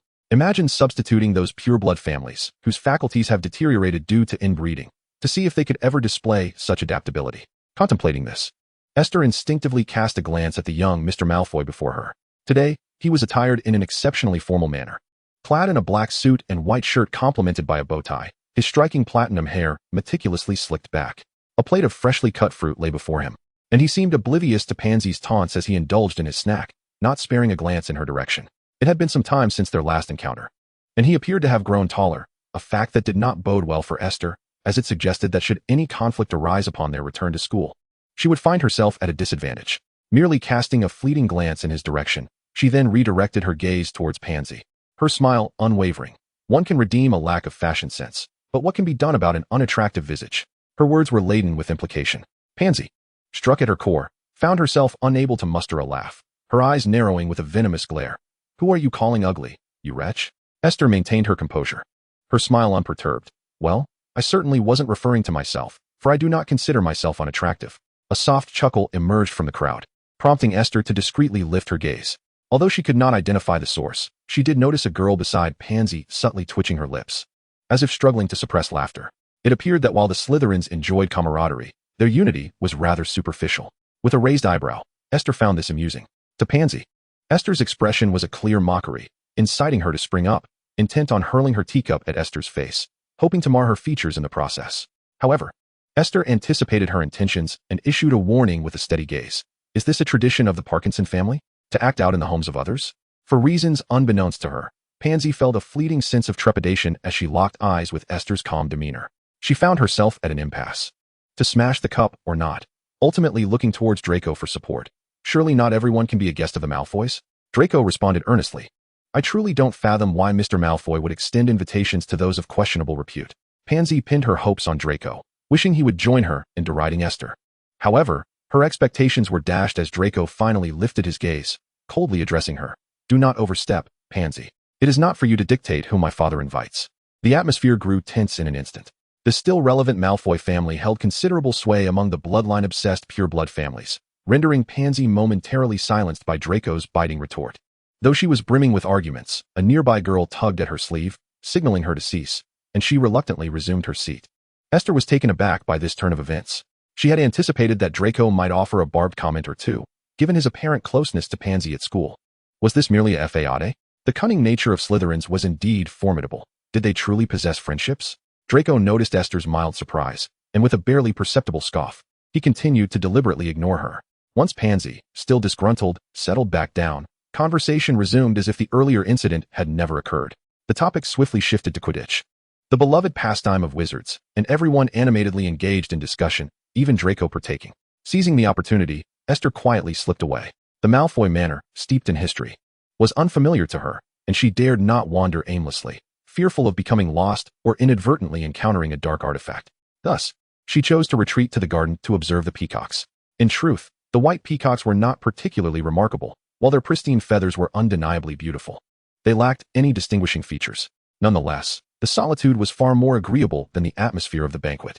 As she watched the small creatures, Esther suddenly recalled the unfolding events since the start of the school year. Calculating the days, she realized that Sirius Black was nearing his escape. This, in turn, signified that Dementors would soon be lurking within the halls of Hogwarts. Should I perhaps learn the Guardian Charm in advance? Esther contemplated this notion and deemed it a worthy endeavor. Upon returning home, she resolved to inquire with her father about the practice. Additionally, there was another matter of significance to consider. Currently, the Department for the Regulation and Control of Magical Creatures was under her father's jurisdiction. If Draco were to be injured by a hippogriff after school commenced, would it not require her father's consent to execute this magical creature? What if her father strayed from the canon? The hippogriff was, after all, the escape mount that Draco painstakingly gifted to her uncle. If this storyline were altered, how might it affect Sirius's escape? The thought sent a wave of anxiety through Esther. Perhaps it would be best to take decisive action and assist Harry and his friends in capturing the long-hidden Pettigrew, thereby exonerating Sirius Black. Yet, would such interference not disrupt subsequent events? After all, Pettigrew was destined to play a role in Voldemort's resurrection and, post-resurrection, in Cedric's demise. The mere thought of Cedric's impending death led Esther to consider that eliminating Pettigrew could indeed be a necessary act. Should she dare to engage in the unfolding narrative? Esther found herself in a state of indecision, gently biting her lip as she wrestled with her thoughts. Unbeknownst to her, the weight of her concerns conveyed a different impression to those around her. It would be rather impolite to sneak away from a gathering before the host had spoken, wouldn't it? A languid, drawn-out voice pierced her reverie. Without needing to turn around, Esther recognized the speaker. Who else but Master Malfoy could adopt such a tone? Thus, she refrained from looking back, her train of thought interrupted, causing a stir of irritation within her. Draco approached her, and the peacocks flocked around him. He produced a small piece of bread from seemingly nowhere, crumbling it to feed the birds. Now you see the advantages of befriending a Malfoy rather than opposing one," he stated, his tone suffused with an unmistakable blend of pride and delight. Esther finally lifted her gaze to him, pondering what peculiarities had taken hold of him. Up close, he had indeed grown taller, his features becoming more defined, shedding the remnants of boyhood as he transformed into a striking young man. Yet, she remained convinced that his inner self retained its youthful naivety. Esther chose not to speak, curious about his erratic behavior. Draco, oblivious to her internal musings, continued to express his self-satisfaction. "Of course, it's never too late for you to return to the fold. My words always hold weight, as long as I speak. They wouldn't dare isolate you as they do now." At this juncture, Esther finally comprehended Draco's intentions. It appeared that her solitary venture to observe the peacocks had been misinterpreted by him, and he was seizing the opportunity to showcase his superiority while attempting to mend their previously fractured relationship. In essence, Master Malfoy was somewhat reluctantly offering her a way down from her self-imposed isolation, inviting her to reconcile with him. Regrettably, Esther was unwilling to take the offered opportunity. Perhaps the esteemed young Master Malfoy did not comprehend that in seeking others' forgiveness, the first step should be an apology. Esther's gaze drifted into the distance, her calm voice resonating clearly in Draco's ears. The smile upon his face momentarily froze, before he turned to Esther with incredulity. "Apologize? What have I done that warrants an apology to you? The instances are far too numerous." Esther had no desire to recount them, thus she stated, setting aside other matters. "You at least owe Donna an apology. Your words were an affront to her dignity." And there was Hermione as well. Yet, Hermione could manage her own affairs, requiring no concern from her. Draco emitted a disbelieving scoff. "You expect me to apologize to a Muggle-born witch? What is wrong with that?" Esther lifted her gaze to meet his. "We are all human, so why indulge in such discrimination? I have already apologized to you. I do not discriminate against you for being a conservative pureblood wizard, so why must you discriminate against others? What are you saying?" Draco was momentarily taken aback by her reasoning, but soon retorted, "Pureblood wizards are inherently different from Muggle-borns. I cannot possibly apologize to them." "How are they different?" Esther countered. "Do you believe that the lineage of pureblood families, their blood being more pure, and their magical abilities being superior, entitles them to a higher status?" Draco, upon hearing her words, puffed out his chest and nodded without hesitation. "Certainly." Esther smiled and replied, "Then, according to this logic, how did the Gaunt family, also descendants of Slytherin and notorious for intermarrying to preserve their bloodline, ultimately face extinction? Or does young Master Malfoy believe that your family maintains its illustrious status solely on ancestral glory? Or perhaps it is the wealth accumulated quietly from the Muggle world over the years?" Draco was taken aback by Esther's boldness, his eyes widening in disbelief, accompanied by a flicker of anger. As the only heir of the Malfoy family, though his parents had never mentioned it in his presence, he was vaguely aware of his father's dealings with the Muggle world. Yet knowing was one thing, being publicly confronted was another. Even if Esther spoke the truth, the obstinate young Malfoy refused to acknowledge it. Unable to formulate a retort, he stormed off, leaving behind a furious, "You're talking nonsense." His departure, to be honest, bore a hint of disarray. Chapter 54, Astoria. Esther continued to observe the peacocks, for she truly knew not what else to engage in apart from watching them. Should she converse with the portraits of the past heads of the Malfoy family? No, perhaps it would be better to contemplate her plans for the next semester. Once more, Esther found herself lost in thought, yet this reverie was brief, interrupted by a gentle voice. "These peacocks are indeed quite beautiful, aren't they?" A soft, melodious voice reached her ears. Esther looked up to see a somewhat unfamiliar figure, Astoria Greengrass of Slytherin. In the same grade as her, the Slytherin girl, who crossed the Black River by boat, shared little interaction with her in daily life. Esther appeared somewhat surprised by her sudden presence and willingness to engage in conversation. Yet she was not averse to it.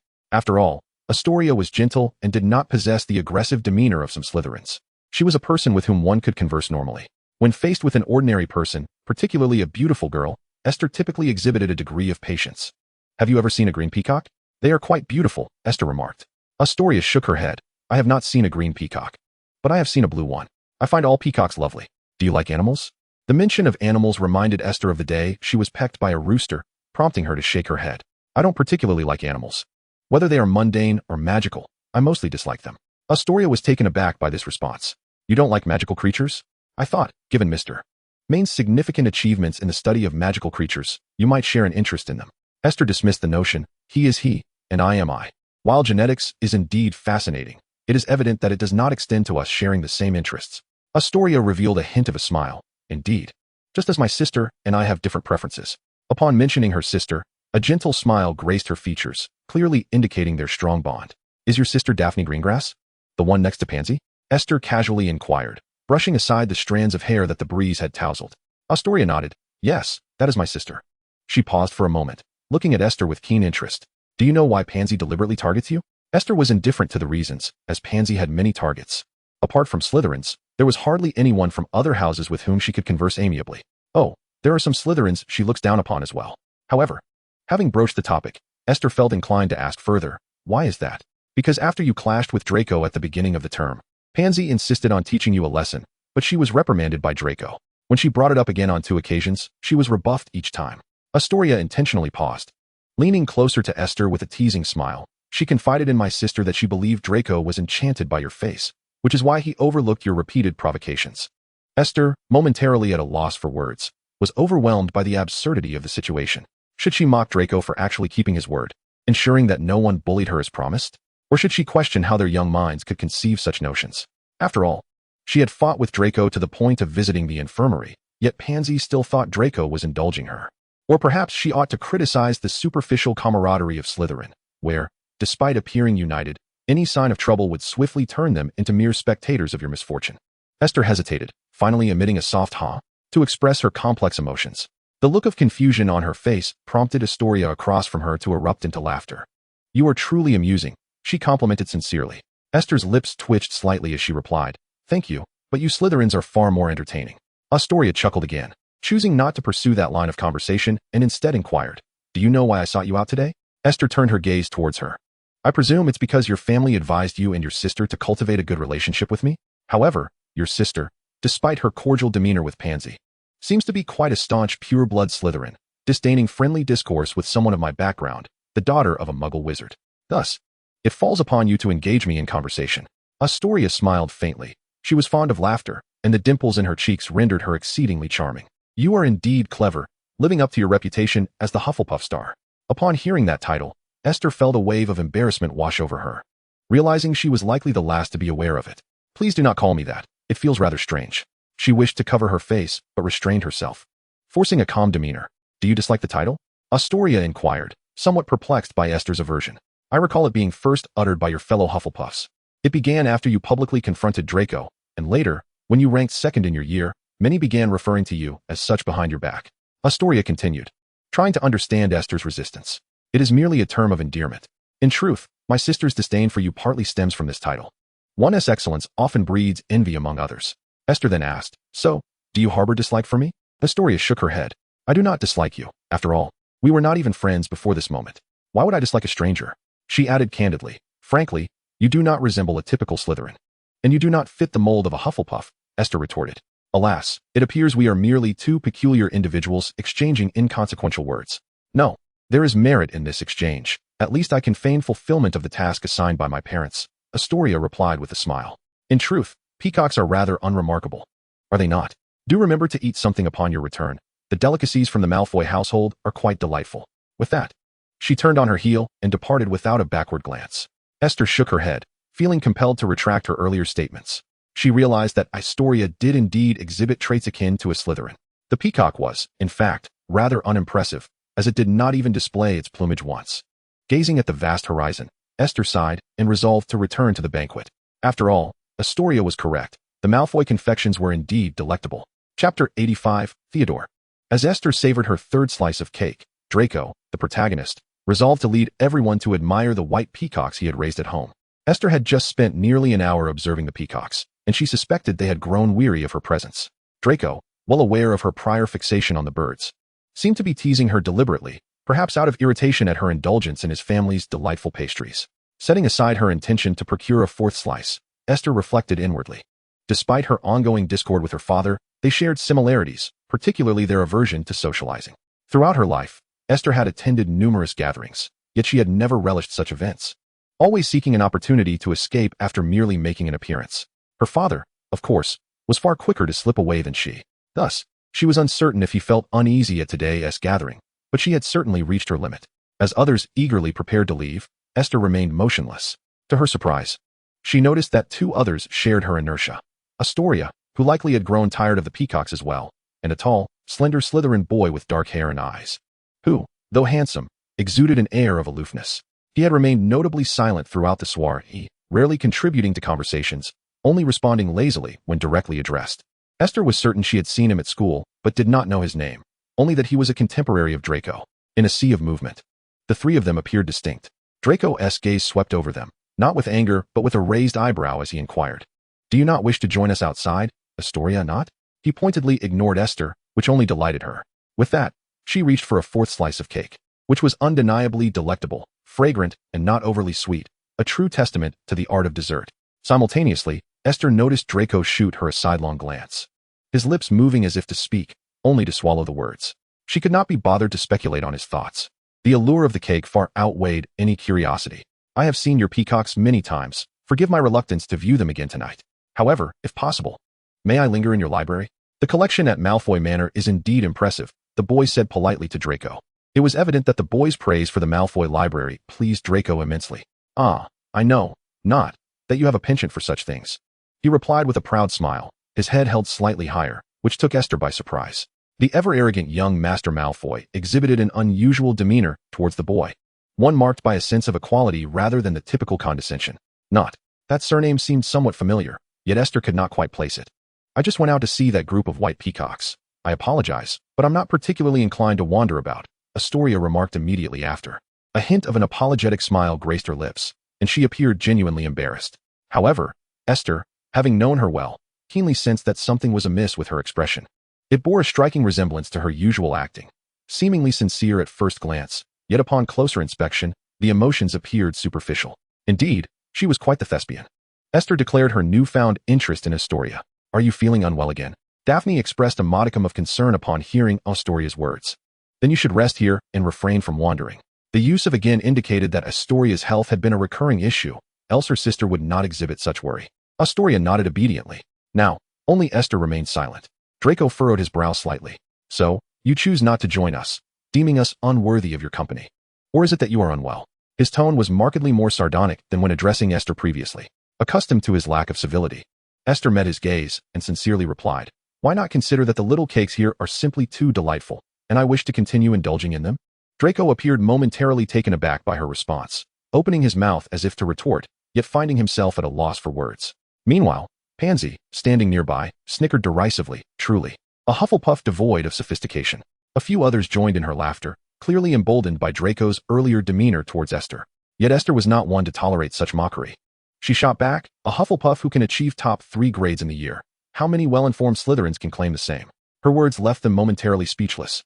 "Oh, just a mere bookworm." Pansy continued her jibes. "What are you flaunting here?" Esther replied with calm assurance. "In addition to my academic prowess, I also enjoy indulging in little cakes." With that, she promptly devoured the remaining morsel of cake in her hand. The onlookers were left bewildered, unable to decipher her retort, yet rendered momentarily speechless as if she had shoved that last piece of cake into their own mouths. Draco's expression was inscrutable as he regarded Esther for several seconds before letting out a barely perceptible sigh. "Well then, enjoy your cake." His tone remained characteristically acerbic, yet he made no further attempts to vex her, turning to accompany the others out. The small sitting room fell silent in an instant. Esther relaxed back onto the sofa. Feeling that she could no longer indulge in cake for the moment, she needed a brief respite. As the crowd dispersed, the boy named Theodore did not linger either and soon turned to leave. However, before departing, he cast a glance at Esther, seemingly taken aback by her unique response. Esther paid little heed to this, as the very effect she desired was precisely to evoke such a reaction. Before long, only she and Astoria remained. After a moment's contemplation, Esther inquired, "Who was that boy?" With no one else around, Astoria mimicked her earlier behavior, reclining comfortably on the sofa. "Ah, that is Theodore Knott. A student of the same year as my sister, a Slytherin. He tends to be quite reclusive, which is likely why you are unfamiliar with him." Esther's expression shifted to one of realization. Theodore Knott, a character seldom featured in the original text and absent from the film, had garnered unexpected popularity in certain fanfictions and games. Perhaps his marginal role lent itself to greater creative freedom, rendering him a character whose narrative was steeped in tragedy, akin to that of a secondary protagonist. Chapter 55, The Time Turner. With just herself and Astoria present, Esther chose to remain silent for a moment, patiently awaiting Astoria's true intentions. Ever since their initial conversation today, Esther sensed that Astoria's motives were far from innocent. Their exchanges, rather than mere small talk, felt more like a probing inquiry. Uncertain of her intentions, Esther maintained a guarded demeanor, engaging only in superficial dialogue. While she certainly appreciated the charm of adorable girls, her summer had been sufficiently hectic thus far, and she had no desire to become embroiled in any peculiar escapades. Resolutely, she decided that regardless of what Astoria chose to say next, she would simply listen and refrain from taking it to heart. If your life's conclusion is already predetermined, would you strive to alter it or passively await its arrival? After a brief silence, Astoria spoke softly. Esther glanced up at her tone nonchalant. That would depend on what the conclusion entails. A favorable ending would not necessitate alteration, while an unfavorable one can be left to fate, change if one desires, or remain unchanged if not. And if confronted with an unsatisfactory conclusion, would you seek to amend it? Astoria pressed on. She certainly had a knack for steering the conversation. For days, Esther had been contemplating whether to attempt altering the original plot, and now Astoria's inquiry piqued her interest, stirring doubts about her earlier resolve to remain indifferent. Esther began to ponder the underlying purpose of Astoria's words. With caution, she replied, I cannot say, as I am unaware of my own conclusion, let alone whether I should strive to change it. Astoria sighed. Indeed, sometimes ignorance of the conclusion can be a kindness, unlike my fate, which is already sealed. As she uttered this, her tone remained flat, yet her eyes betrayed a hint of sorrow. And you? Astoria smiled at her, the dimples on her cheeks radiating warmth. Yet her eyes remained remarkably tranquil. Indeed, I was born under a curse, destined for an early demise. Such is my fate. Esther was aware that in the original narrative, Astoria met her end at a young age, seemingly due to a curse passed down through bloodlines. It appeared she was acutely aware of her predicament. A flicker of compassion surged in Esther's gaze, and she parted her lips, ultimately uttering, everyone must face death, whether sooner or later.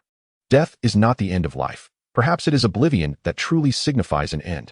Astoria softly murmured in acknowledgement, appearing quite fond of Esther's words. Is death not the end? Truly, it is just like you to articulate such profound thoughts. Esther chuckled lightly. These are not my own words. I have encountered them elsewhere, and they resonate with me. She recalled the original tale, where Harry, on the brink of death, encountered the deceased Dumbledore and fragments of Voldemort's soul at King's Cross Station. Though the specific details escaped her, the vague descriptions suggested that in the magical realm, death was not the ultimate conclusion, but rather the commencement of another adventure. Astoria repeated Esther's earlier statement, then blinked. Her eyelashes were long and thick, fluttering like the wings of a butterfly. I initially intended to test you, yet with a mere phrase, you nearly persuaded me. She sighed softly, her expression still adorned with a smile. Esther feigned ignorance, raising an eyebrow in surprise. Test me? Astoria clarified. To be precise, we intended to gauge your response. We? Who else is involved? This revelation genuinely astonished Esther. A series of footsteps echoed from the hallway, and a tall, slender figure entered from outside. Esther looked up to find someone she had not anticipated. Theodore Knott. The boy, clad in formal attire, stood in the shadows. His features obscured as if veiled by a filter, enhancing the solitary, frigid aura that enveloped him. Esther realized that in contrast to the subdued, gentle, tragic male counterpart depicted in fan fiction, the real Theodore Knott possessed a striking presence and an undeniable intensity. He offered Esther a slight nod before stepping into the light. Illuminated, his handsome visage emerged, yet his expressionless demeanor did little to soften the impression he imparted. What on earth is happening here? This time, Esther genuinely felt perplexed. Astoria propped her chin on her hand and replied, We initially aimed to persuade you to join us in exploring a particular subject, but after conversing with you, I discerned that we are not of the same ilk. You likely do not harbor a desire for our research. What subject? Esther inquired cautiously. The use of the word desire evoked a sense that their endeavor might be illicit. Astoria's response confirmed Esther's instinct. It is a time turner. If I recall correctly, isn't the study and use of time turners prohibited without permission? Esther's gaze swept across Astoria, finally settling on Theodore Knott. Generally, a standard time turner can only reverse time by a few hours, and while it may be cumbersome, one could apply to the Ministry of Magic for approval if necessary. So why are you conducting private research? Is it because you wish to travel further back in time? Do you seek to alter events that have already transpired? Theodore Knott shot her a cold glance and replied, What I intend to do is none of your concern. Esther shrugged. If it does not concern me, then why involve me at all? After all, she was a law-abiding Hufflepuff. The reason is simply that, although one might obtain approval from the ministry to use a time turner, the process is quite tedious. We two children find it challenging to manage such matters.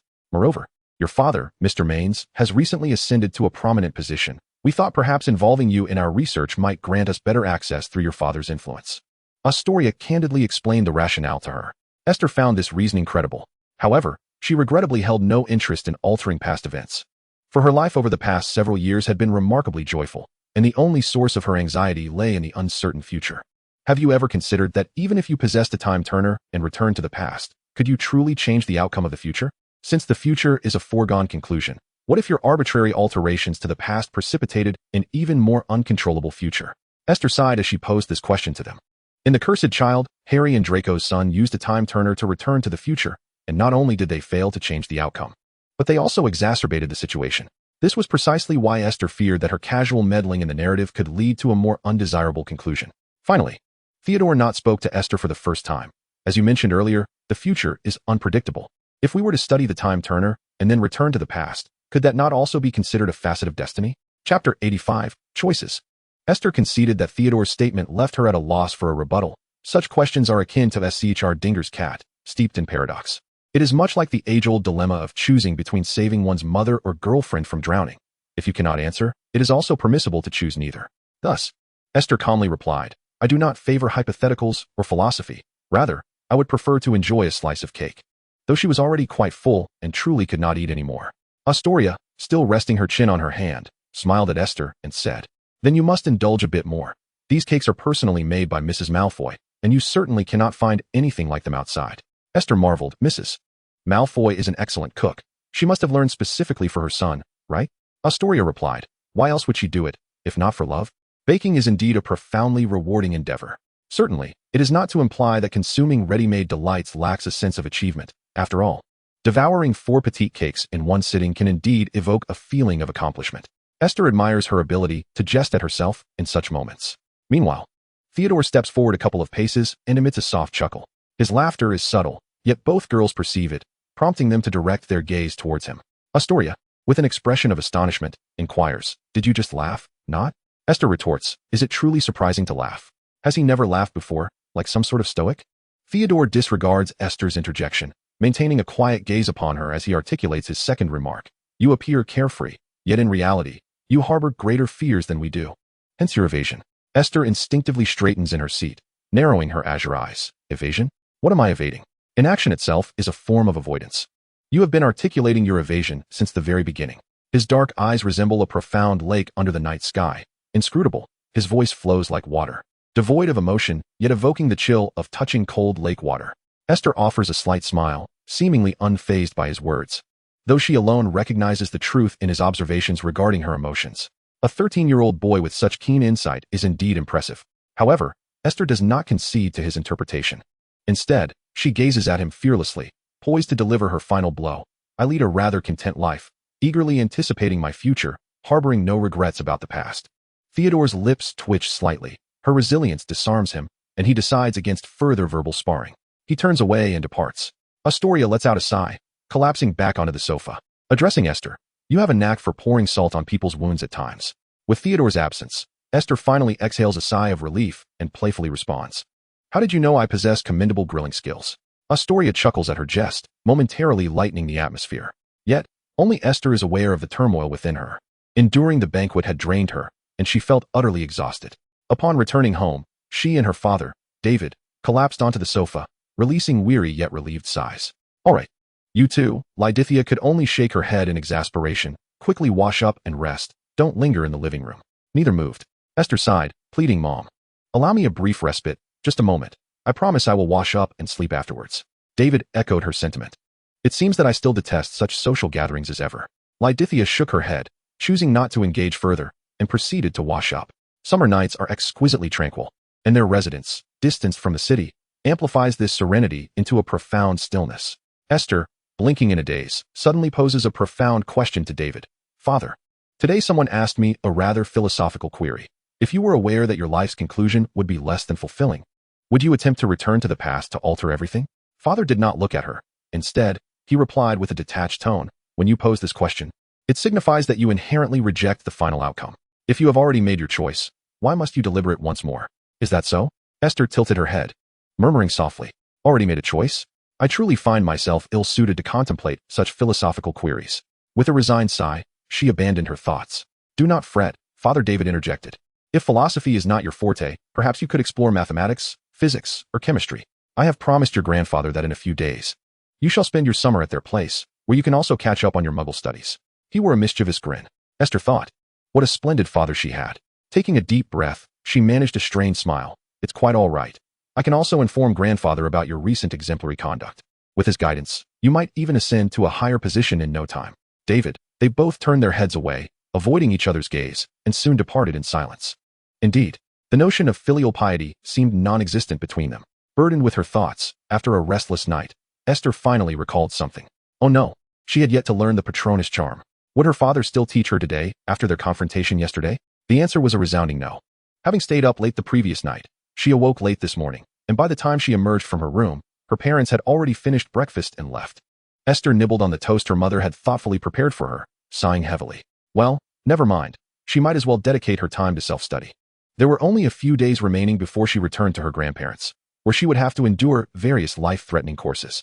Last summer's tutoring had not changed in this new world. She still found herself ensnared by the fate of remedial education. It baffled her to wonder who truly enjoyed those leisurely summers of eating, sleeping, and frolicking. Why couldn't she join them? After a lengthy study session with the book, failing to grasp even the slightest understanding, Esther ultimately decided to set aside her wand and embrace idleness. Forget it, there's no need to be hard on myself. Perhaps I should read something light to unwind. Thus, until her parents packed her off to her grandparents, she had not managed to summon even a hint of magic for the Patronus charm.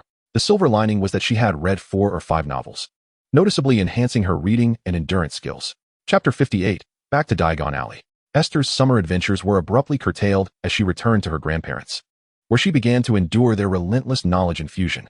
Naturally, the primary source of this came from her grandmother. Each day was tightly scheduled, compelling her to labor in her studies.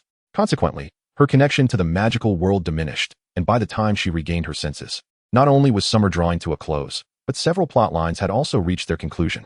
For instance, the news of Sirius Black's escape from Azkaban has spread throughout the magical world. Harry has settled into the leaky cauldron, while the Weasley family has returned home after a delightful holiday in Egypt, funded by their lottery winnings. The agonizing days of summer are swiftly coming to an end, and the promising school year is about to commence.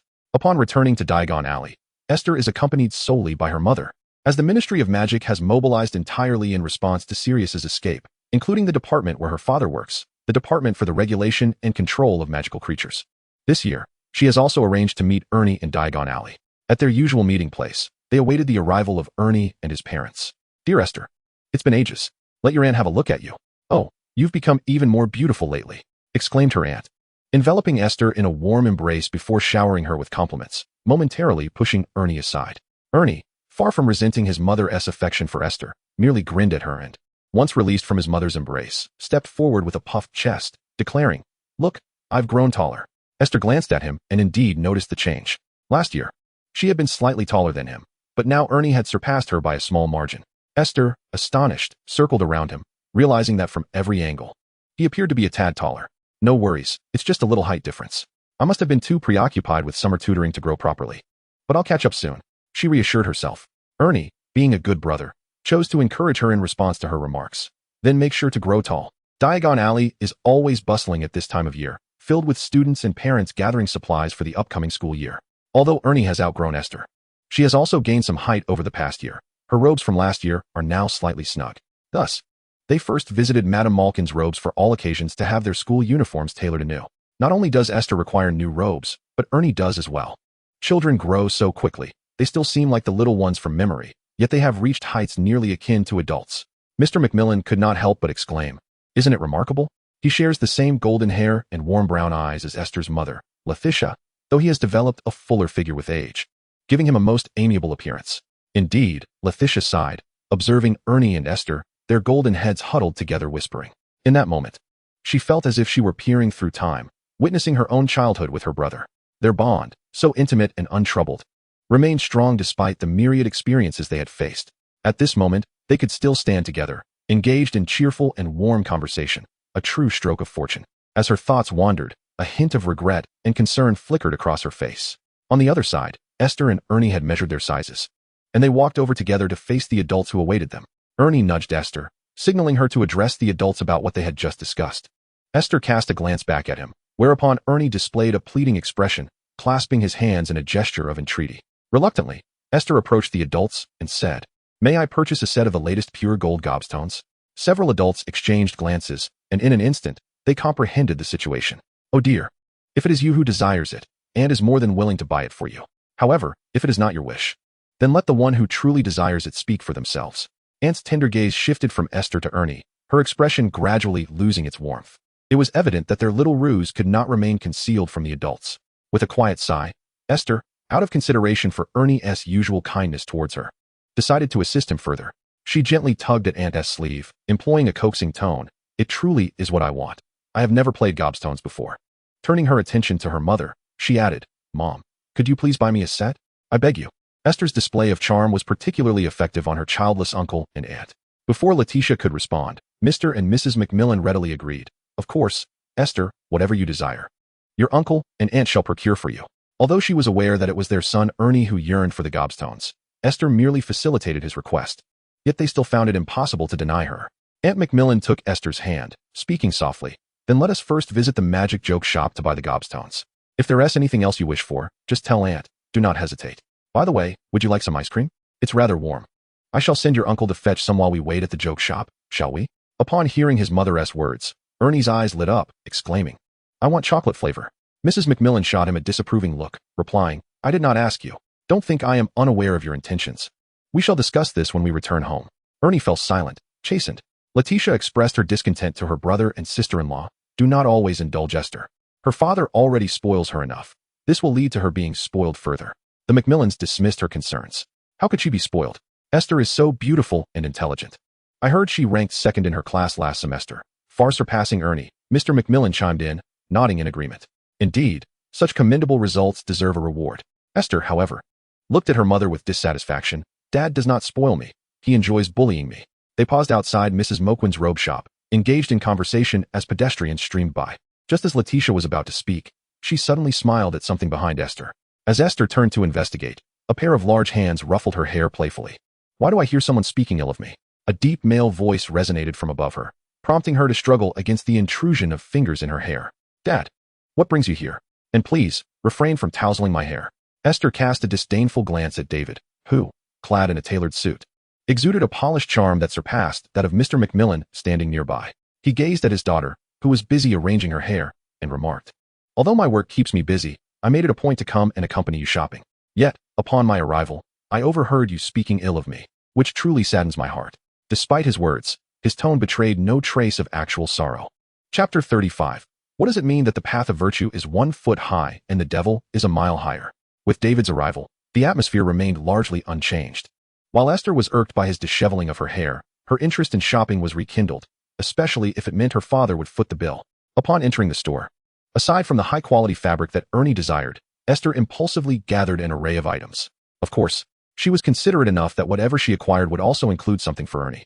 Ultimately, even Ernie appeared somewhat bewildered, leaning closer to Esther and whispering, Isn't this a bit excessive? With a light huff, Esther retorted, Is this all too much? Who do you look down upon? My dad is wealthy. He could buy the entire store without a second thought. Ernie, seemingly astonished, responded, Is he really that rich? Esther nodded emphatically, casually boasting, Absolutely. I could spend lavishly. Buying Hogwarts one day would be no challenge at all. In that moment, Ernie's perception of his uncle's financial capacity was significantly skewed.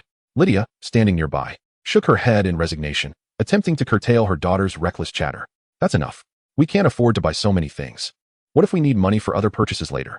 David, with a cold smile, addressed his wife, You needn't worry. Let her buy. I am curious to see just how much she can accumulate. If he discovered the items she purchased piled up, he would certainly have a task at hand in sorting them out. The Macmillan couple exchanged glances, finally understanding why Lydia claimed David indulged Esther excessively. Indeed, it seemed he had gone a bit too far. Esther, undeterred by David's icy remarks, turned to Ernie, saying, See, even my dad is letting us shop freely. Ernie, slightly dazed by Esther's nonchalant demeanor, wondered if that was truly the case. Is it really? He pondered uncertainly. Of course, Esther exclaimed, picking up a crystal globe containing a stunning model of a celestial activity. Look how beautiful this is. With this, we won't have to strain ourselves looking up at the stars during astronomy class. Ernie, already struggling to clarify his thoughts, found his attention entirely captivated by the crystal globe, completely forgetting about his earlier concerns. As they continued to browse, Esther nearly purchased one of each item in the store, her lavish spending even catching the attention of the shopkeeper. Recognizing David as a recent celebrity within the Ministry of Magic, the shopkeeper promptly approached him, extending a warm handshake and greeting. David maintained a polite smile, though internally he was seething with frustration. Since someone had recognized him, he had little choice but to purchase these items today. What an exasperatingly rebellious child he had. He cast a cold glance at the gleeful Esther and began to strategize on how to regain control of the situation. Esther and Ernie had chosen far too many items, creating a rather spectacular scene at the checkout. When the cashier hesitated and inquired if they truly intended to buy so much, Esther confidently pointed to David, stating, "My father is right here. He will cover the expenses. He is the newly appointed head of the Department for the Regulation and Control of Magical Creatures at the Ministry of Magic. How could he possibly afford not to buy these?" After finishing her proclamation, she flashed a sweet smile at her father. Sunlight streamed through the shop's windows, illuminating her golden hair, making it shimmer even more brilliantly, as though she were glowing. Her smile radiated beauty, her features lit up like an angel, pure and flawless. Yet David knew that his daughter was far from the innocent facade she presented. In truth, she possessed a rather cunning nature. He returned her a cryptic smile, then promptly paid for all the items. Lydia, feeling exasperated, complained to her brother and sister-in-law, "See, I told you he indulges Esther far too much." The Macmillans nodded in apprehension. The cost of these assorted trinkets added up to a significant sum. Under any circumstances, they would never allow their children to spend money so frivolously. Even if Esther appeared as adorable as a little angel, it simply could not be justified. "Indeed, it is somewhat excessive," Mr. Macmillan remarked. "Yet, under such indulgence, Esther still manages to stand out remarkably. She is indeed exceptionally gifted." Mrs. Macmillan chimed in, "Absolutely. If it were anyone else, they would have developed all sorts of bad habits by now. But Esther remains humble, kind-hearted, and excels in her studies. She is nothing short of perfection." Lydia hesitated to voice her thoughts. "Don't you think you might be spoiling her a bit too much?" Only Esther, as David cheerfully settled the bill, felt no joy.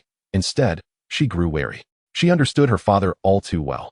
His willingness to part with money so readily surely harbored some ulterior motive.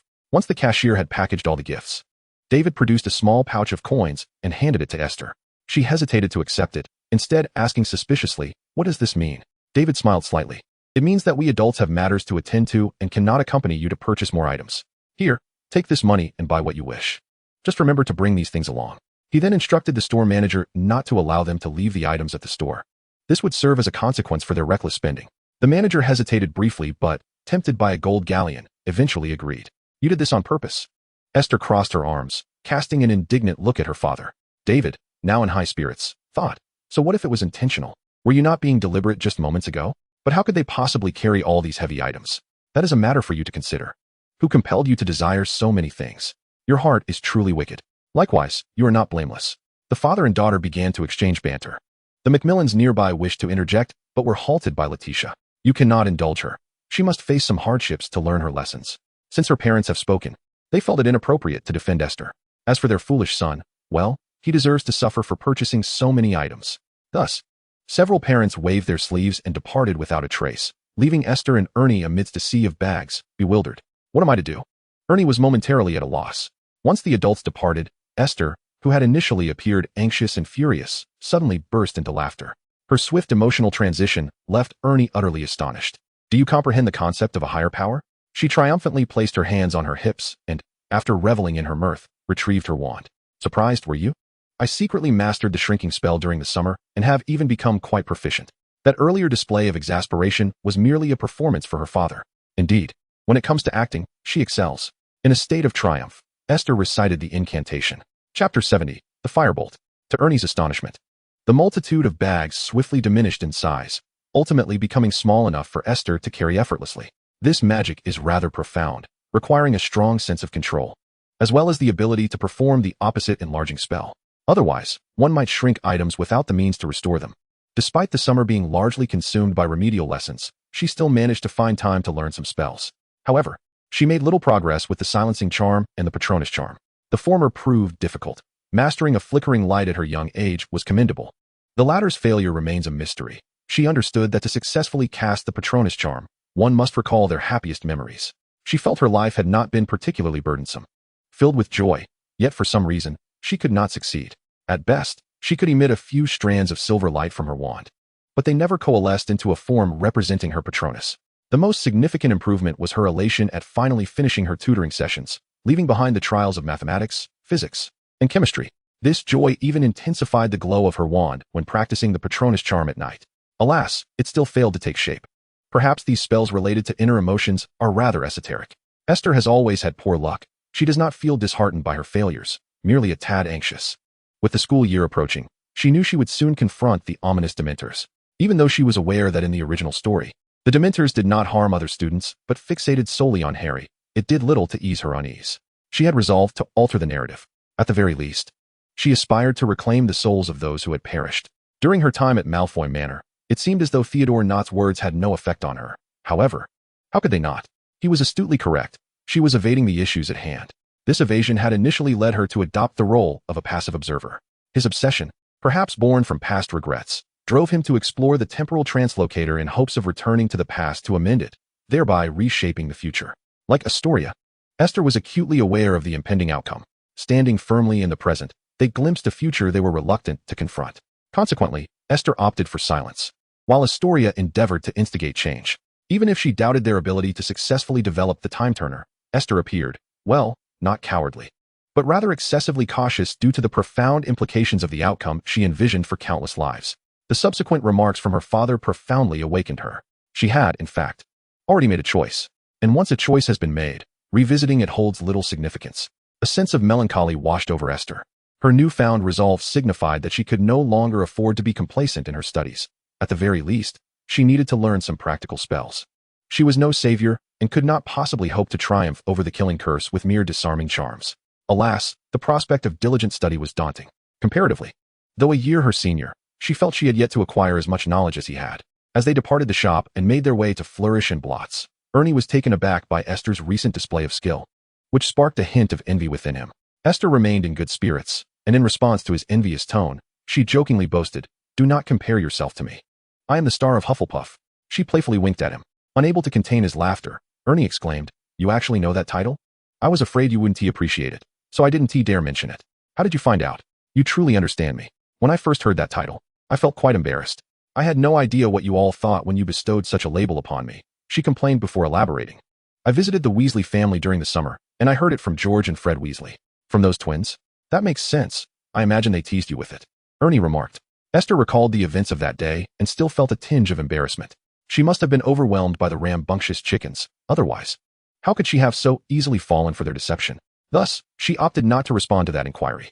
Fortunately, Ernie was not overly concerned with her silence on that matter. His thoughts were occupied by another topic.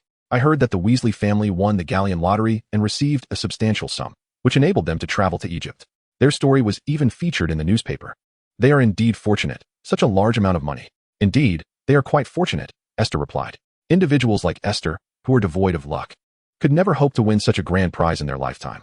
Thus, she joined in the admiration, exclaiming, "What incredible fortune!"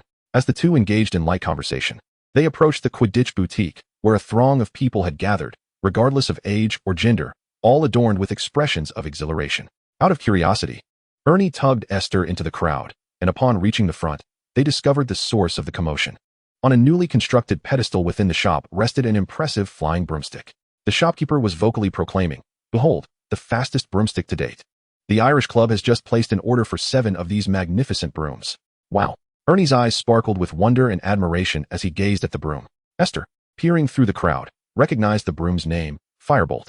It was no wonder such a commotion had arisen. It was indeed the legendary Firebolt. Although she was not particularly fond of Quidditch, the enthusiasm of those around her was infectious, and she couldn't help but express her awe. "If only I had convinced my father to buy a Firebolt sooner. Now, I fear the opportunity is past," she murmured to herself, noting its apparent expense, likely far surpassing that of the Nimbus 2001. "Indeed, I wouldn't dare inquire about the price," a voice nearby echoed her thoughts. Esther turned to find Harry, whom she had not seen in quite some time, standing beside her with a warm smile. "Harry!" Before Esther could utter a word, Ernie exclaimed in delight. Harry gestured for them to keep quiet and motioned for them to follow him away from the throng. Chapter 50, The Monster Book of Monsters. They stepped aside from the bustling crowd, conversing at the edge of the street.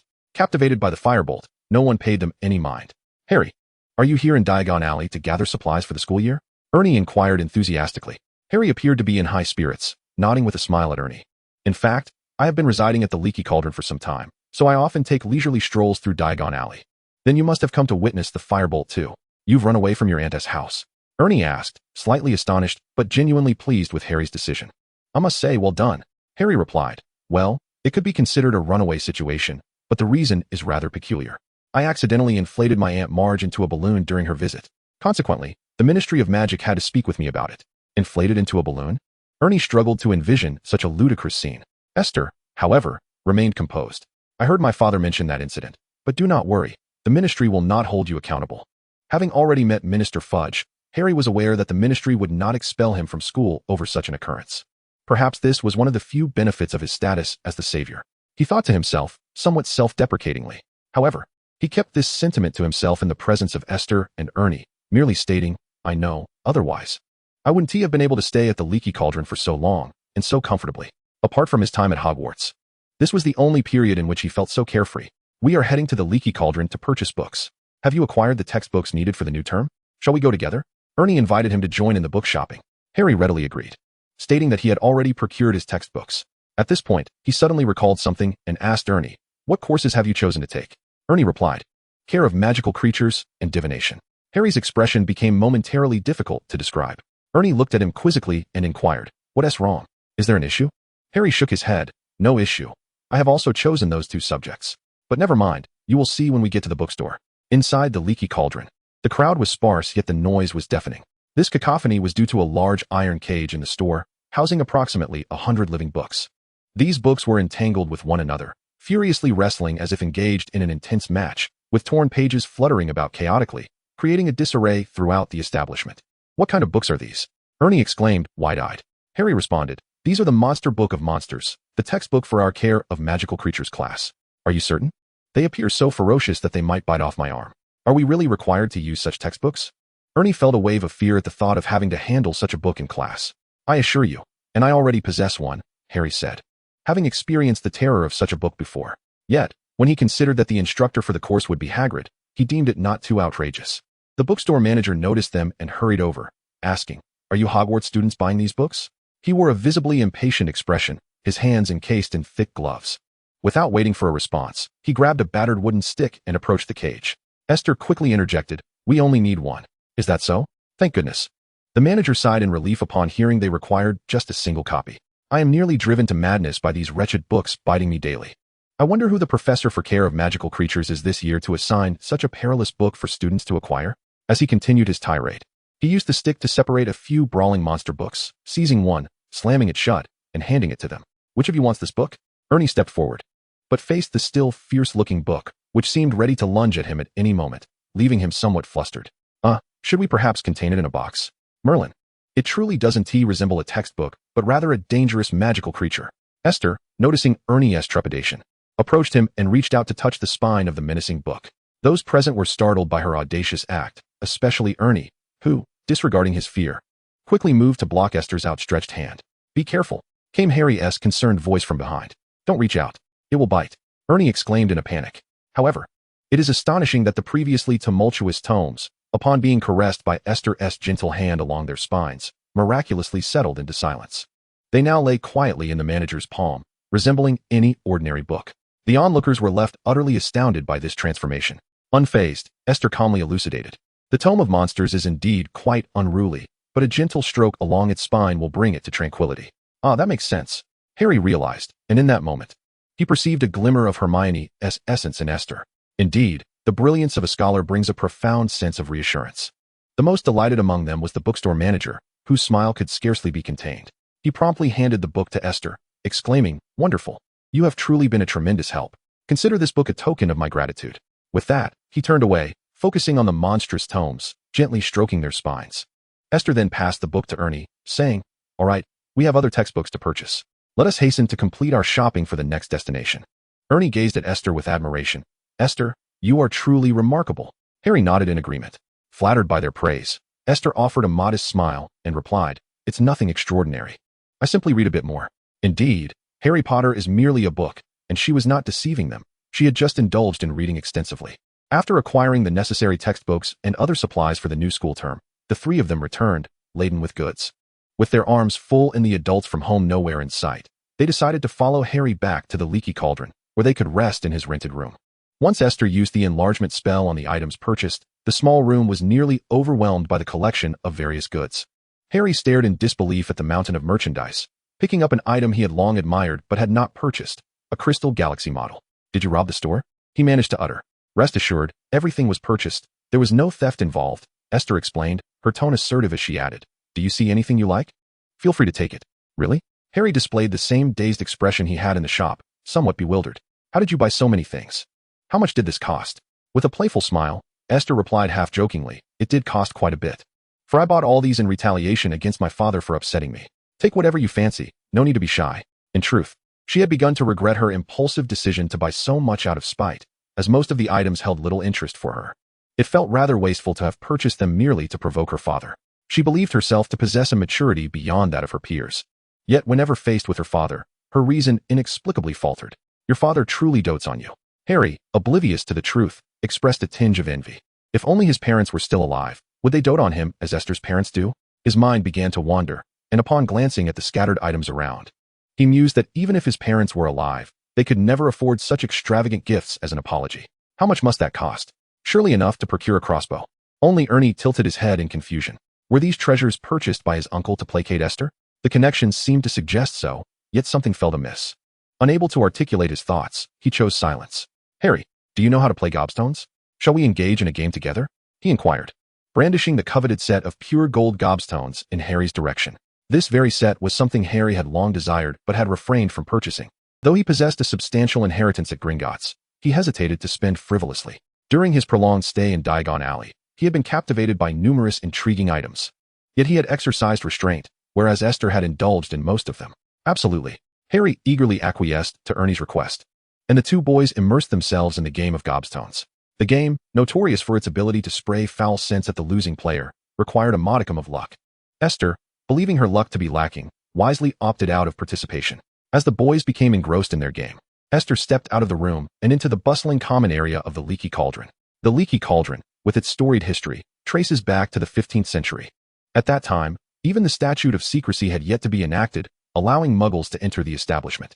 However, with the introduction of the statute, it transformed into a clandestine tavern visible only to wizards. Due to its age, the leaky cauldron appeared worn and cramped, filled with wizards engaged in jovial conversation, including some rather eccentric characters among them. For instance, there sat an elderly woman clad in a thick wool coat, consuming what appeared to be an unappetizing raw liver. Esther could not discern from which creature the liver originated, but it struck her as peculiar, resembling the witches depicted in Muggle fairy tales. Daring not to stare too long, she maneuvered through the crowd until she spotted a wanted poster affixed to a pillar. It depicted a gaunt and haggard man, his long hair a tangled mess. The poster bore the name Sirius Black. Esther gazed intently at the moving image. In the original narrative, Voldemort, upon learning of the prophecy, believed that the child destined to bring about his demise was Harry Potter. To safeguard Harry's family, with Dumbledore's assistance, they employed the Fidelius charm to conceal them, with Sirius Black serving as their secret keeper. However, in a moment of folly, Sirius entrusted the identity of the secret keeper to Peter Pettigrew, who ultimately betrayed them and allied himself with Voldemort, resulting in Harry's parents meeting their tragic fate at the hands of the Dark Wizard. Due to the public disclosure of Sirius Black as the secret keeper, he became the scapegoat, imprisoned in Azkaban. Meanwhile, Peter Pettigrew fabricated evidence of his own demise, hiding in the form of a rat among the Weasley family for all these years. In the original narrative, Sirius Black was unequivocally acknowledged by the author as a handsome figure. However, from his wanted poster, Esther could hardly envision his youthful and flamboyant demeanor. Burdened with the stigma of false accusations and the anguish of indirectly causing his dear friend's death, he endured year upon year in Azkaban, maintaining his sanity as a testament to his formidable will. He was indeed a pitiable soul. Esther sighed softly. They did not linger long at the leaky cauldron. As time drew near, Esther went upstairs to call Ernie down to prepare for their return home. Before departing, Esther gifted Harry her set of gobstones along with a few other trinkets, intending to use the shrinking charm for the rest. Harry accompanied them down, inquiring with a hint of confusion, "Are you two returning alone? Aren't your parents coming back with you?" "Yes. Esther, where are Mum and Dad?" Ernie suddenly pondered aloud, anxiety creeping into his expression as he glanced at Esther. Yet, Esther remained unperturbed. "Don't worry, I know where they are. Just follow me." Prior to her arrival, she had mentioned several times at home her longing to try the new ice cream at Florian Fortescue's, so her parents were likely waiting there for them. Of course, if they were mistaken, it would still be a delightful excursion to sample the new ice cream. They would certainly not return empty-handed. Harry halted as they entered Diagon Alley. Esther turned to look back. Amidst the bustling crowd, Harry waved goodbye, his iconic round glasses glinting in the light. The throngs of people bustled around him, jovial laughter and chatter filling the air, creating a vibrant atmosphere. Despite Harry's constant smile as he watched them depart, he appeared solitary and somewhat forlorn compared to the lively passers-by.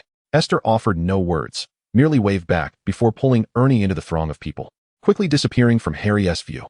"Do not feel lonely," Esther silently reassured Harry. "After this term, you shall have a loving guardian, your godfather, Sirius Black. Then you will have a family." Chapter 73, A New Semester Begins. At Florian Fortescue's, their parents were indeed waiting for them. On the table lay the eagerly anticipated new ice cream Esther had been dreaming of, alongside Ernie's desired chocolate ice cream. Upon their arrival, David raised an eyebrow in pleasant surprise. What a coincidence. We just ordered ice cream, so you can watch us enjoy it. Esther was not swayed by his words. She promptly scooped a spoonful of ice cream and tasted it, a radiant smile illuminating her face. Father has a penchant for deception. You claim to detest desserts, particularly this type of ice cream. She cast a dismissive glance at David before blissfully resuming her indulgence in the ice cream. David, maintaining a stoic expression, remarked to his wife, "At last, I comprehend why she was sorted into Hufflepuff." Mr. Macmillan, overhearing this, seamlessly interjected. It is undoubtedly due to Esther's embodiment of virtues such as kindness, integrity, and friendship that she belongs to the illustrious Hufflepuff house. Indeed, initially intimidated by his parents, Ernie, lagging behind, could not resist the allure of Esther's carefree enjoyment of ice cream. He quietly made his way to the opposite side of the table and began to savor his chocolate ice cream in small bites. As he indulged, a look of joy akin to Esther's graced his face, and he even found the time to agree with his father's words. He believed that as a fellow Hufflepuff, he too possessed the virtues previously mentioned, and long-lived chocolate ice cream. David, surrounded by Hufflepuffs apart from himself and Mrs. Macmillan, found himself at a loss for words. He observed his daughter and nephew, lost in their culinary delight, and could only conclude that blood ties are indeed powerful. Once the ice cream was devoured, they concluded their excursion to Diagon Alley. Upon returning home, it was time for reckoning. Letitia reproached Esther for her impulsive purchases, asserting that David should not indulge her whims. Letitia, inherently gentle, did not raise her voice during her admonitions. Instead, she gazed with exasperation at the father-daughter duo, who appeared to be sincerely absorbing her words, as if they genuinely acknowledged their missteps. She knew them too well. This expression only signified their acknowledgement of wrongdoing, yet they would dare to repeat it. It was indeed frustrating. Both her husband and daughter could maintain composure in the presence of outsiders, yet when they were together, their immaturity was magnified. David often claimed that Esther did not resemble him, yet he ought to witness their current expressions. They mirrored each other perfectly. Seeing her mother genuinely upset, Esther quickly acquiesced. "I'm sorry, Mama. I understand my mistake and will not behave this way again." With her big, glistening eyes, clearer and purer than sapphires, she gazed up at Letitia, softening her heart momentarily. However, Esther's subsequent statement hardened Letitia's resolve once more. "This is all Father's fault. If he hadn't provoked me first, I wouldn't have considered retaliating." David scoffed. "How could you possibly compare yourself to me? Do you know how gratified I was when the shopkeeper animatedly recounted your flawless shrinking spell and how you managed to reduce items and carry them away? Perhaps my daughter should not be learning magic at Hogwarts. She ought to pursue acting in Hollywood." And thus, the banter began anew. Letitia took a deep breath. Indeed, it took merely a few sentences before they commenced their playful bickering. Unable to contain herself any longer, she shouted, "Be quiet." Successfully subduing the father and daughter duo, she, both exasperated and resigned, remarked, "It seems you both have yet to recognize your missteps. You have both been thoroughly spoiled. From this day forward, all your galleons shall be surrendered to me for safekeeping. Should you require funds, you may approach me. I have observed your extravagant spending habits, and you seem incapable of retaining even a single coin in your possession." Esther exchanged a knowing glance with her father, and in perfect unison, they began to feign distress. "I'm truly sorry, Mother. I genuinely understand my mistake. I only possess a meager amount of pocket money. This year, Ernie will be able to visit Hogsmeade, while other children manage to procure delectable honeydew sweets and an array of beautiful stationery with the assistance of older students. But I am left with nothing. How pitiful is that, Mother?"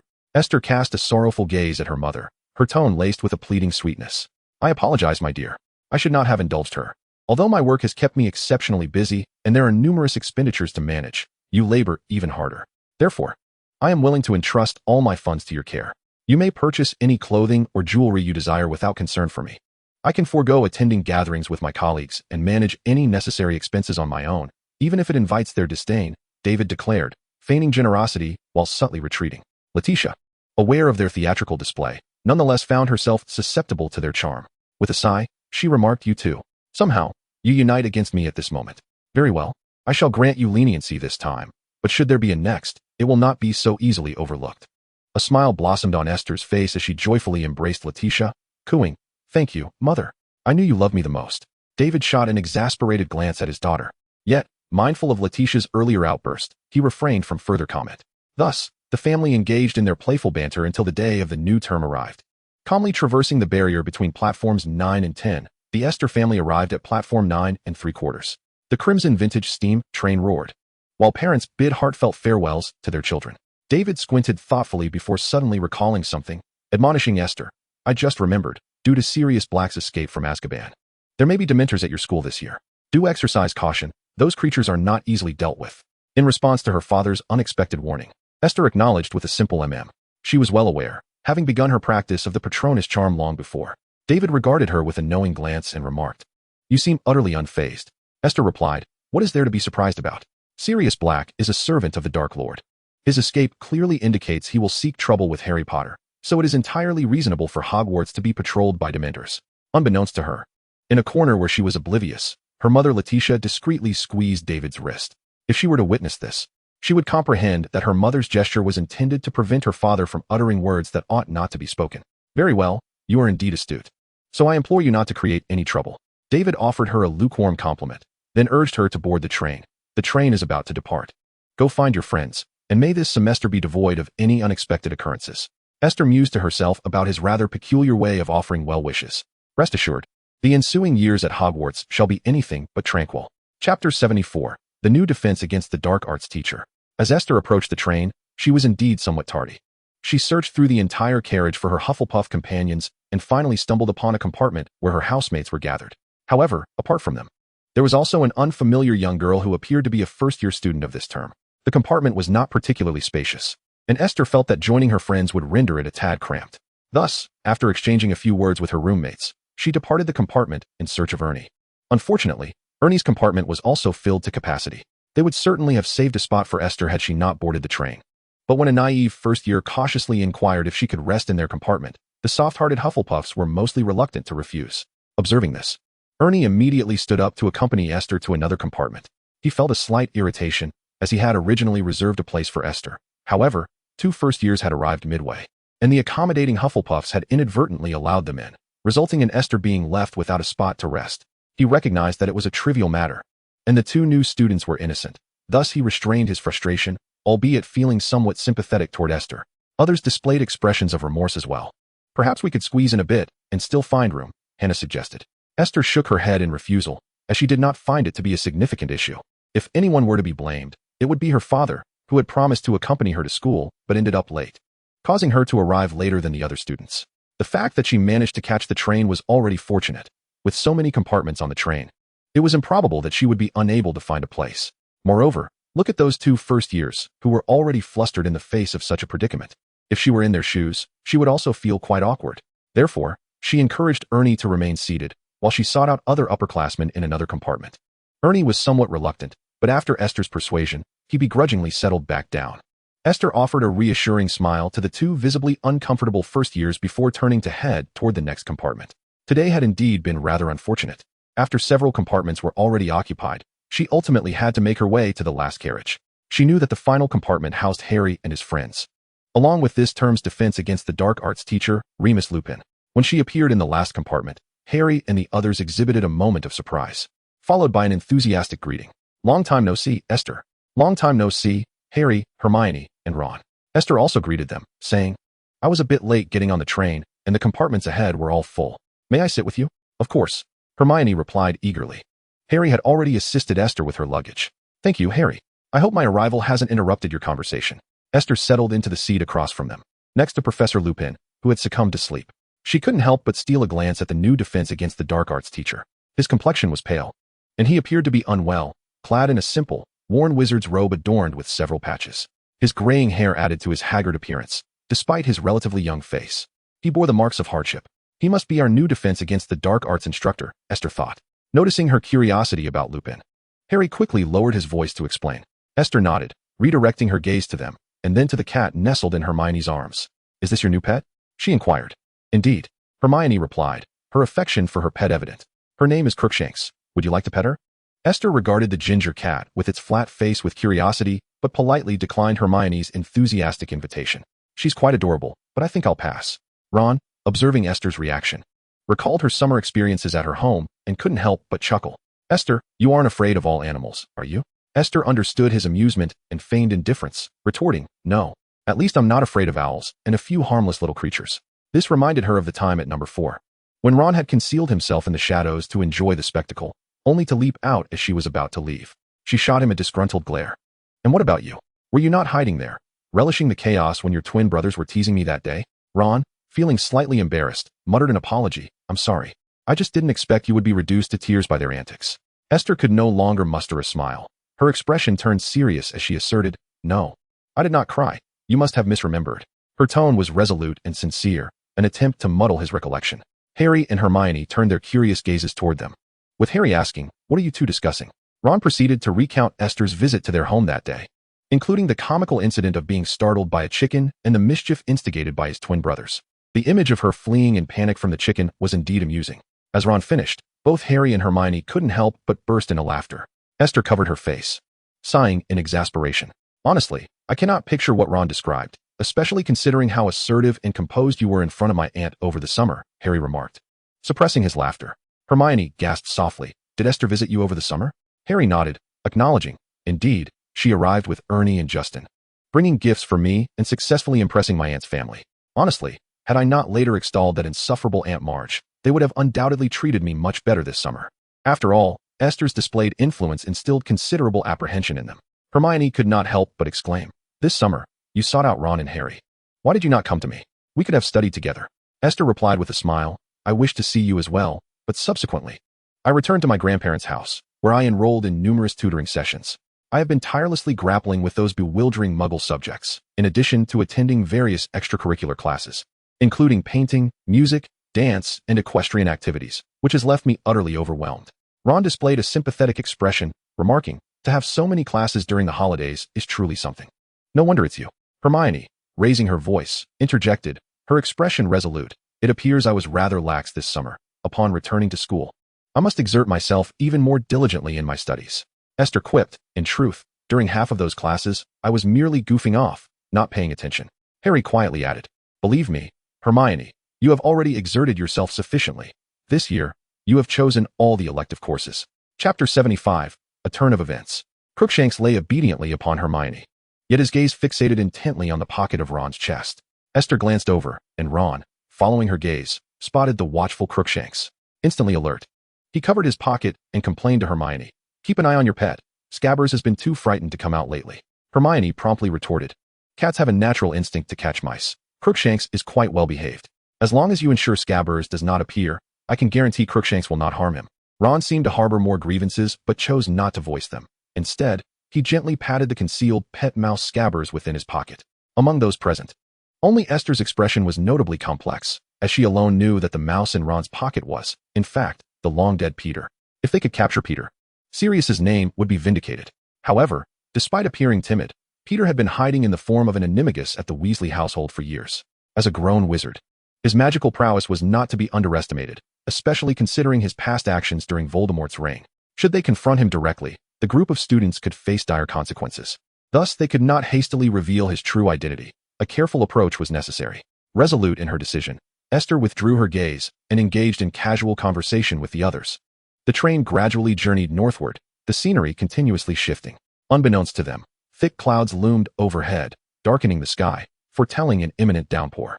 Around 1 o'clock, a witch pushing a food cart appeared at their compartment door. With Esther and Harry, two well-to-do individuals present, they purchased an abundance of snacks. Esther acquired several pumpkin pasties, a few chocolate frogs, and several cups of pumpkin juice. Harry purchased a stack of cauldron-shaped cakes and handed a pumpkin pie to Hermione. While Esther first indulged in a piece of chocolate frog, the chocolate frog was quite delectable, and while Esther could certainly accept it in its mere frog shape, it was unfortunate that it had the tendency to move. Consequently, every time she ate one, she would first snap it in half to prevent it from wriggling, as otherwise, it would evoke the unsettling sensation of consuming a live creature. "Do you think we should wake Professor Lupin for a bite to eat?" Ron inquired, somewhat at a loss while holding the cauldron cake. "He probably needs sleep more than food. He looks rather fatigued." After finishing her chocolate frog, Esther sipped her pumpkin juice and replied, "But he has been sleeping since we boarded the train. I mean, is he all right?" Ron asked in a hushed, serious tone. Harry shook his head and whispered, "I believe he should be fine. His breathing appears normal." Upon hearing Harry's words, Ron felt a little reassured and focused intently on enjoying his cake. Around 3 o'clock in the afternoon, rain began to patter against the train, creating a rhythmic sound. Looking out the window, the world appeared dim and shrouded in mist, with the distant mountains rendered indistinct. Suddenly, footsteps echoed down the aisle. and the compartment door swung open to reveal Draco Malfoy, accompanied by his two cronies. Seemingly surprised to find Esther there, he furrowed his brow and fixed his gaze upon her. Esther met his gaze without surprise. It would have been more astonishing if he had known Harry was present and chose not to stir up trouble. "Malfoy, what are you doing here? You are not welcome," Ron warned, his eyes narrowed. Draco slowly withdrew his gaze, raised his chin, and mockingly drawled, "I heard your father struck gold this year. I imagine your family must be utterly astonished, considering such a substantial sum is something you've never encountered before." He chuckled, along with Goyle and Crabbe, as if he had just shared an exceptionally amusing joke. Ron sprang to his feet, brandishing his wand at Draco. "Shut up, Malfoy." Draco and his companions did not appear intimidated by Ron's threat. Goyle and Crabbe stepped forward like looming mountains, menacingly shaking their fists at Ron. Observing this, Harry and Hermione also stood up to confront them. Only Esther remained still, placing her right index finger to her lips, issuing a soft shushing sound. Despite the subtlety of her gesture, Draco immediately took notice. His gaze, piercing through Goyle and Crabbe as well as Ron, landed on her. "There is a new teacher resting in this compartment besides us. Let us not disturb him," Esther stated, locking eyes with Draco and imparting a slight warning. Draco was no fool. He certainly would not instigate a confrontation with Harry and the others under the watchful eyes of a teacher. As Draco gazed at Esther, who stood aligned with Harry and the others, he felt a surge of frustration.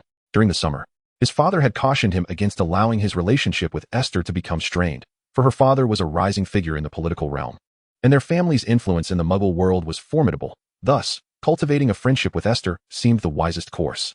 This left him feeling somewhat aggrieved, for it was not his desire to let their relationship sour. Rather, she had been completely bewitched by the title of the boy who lived, deliberately opposing him.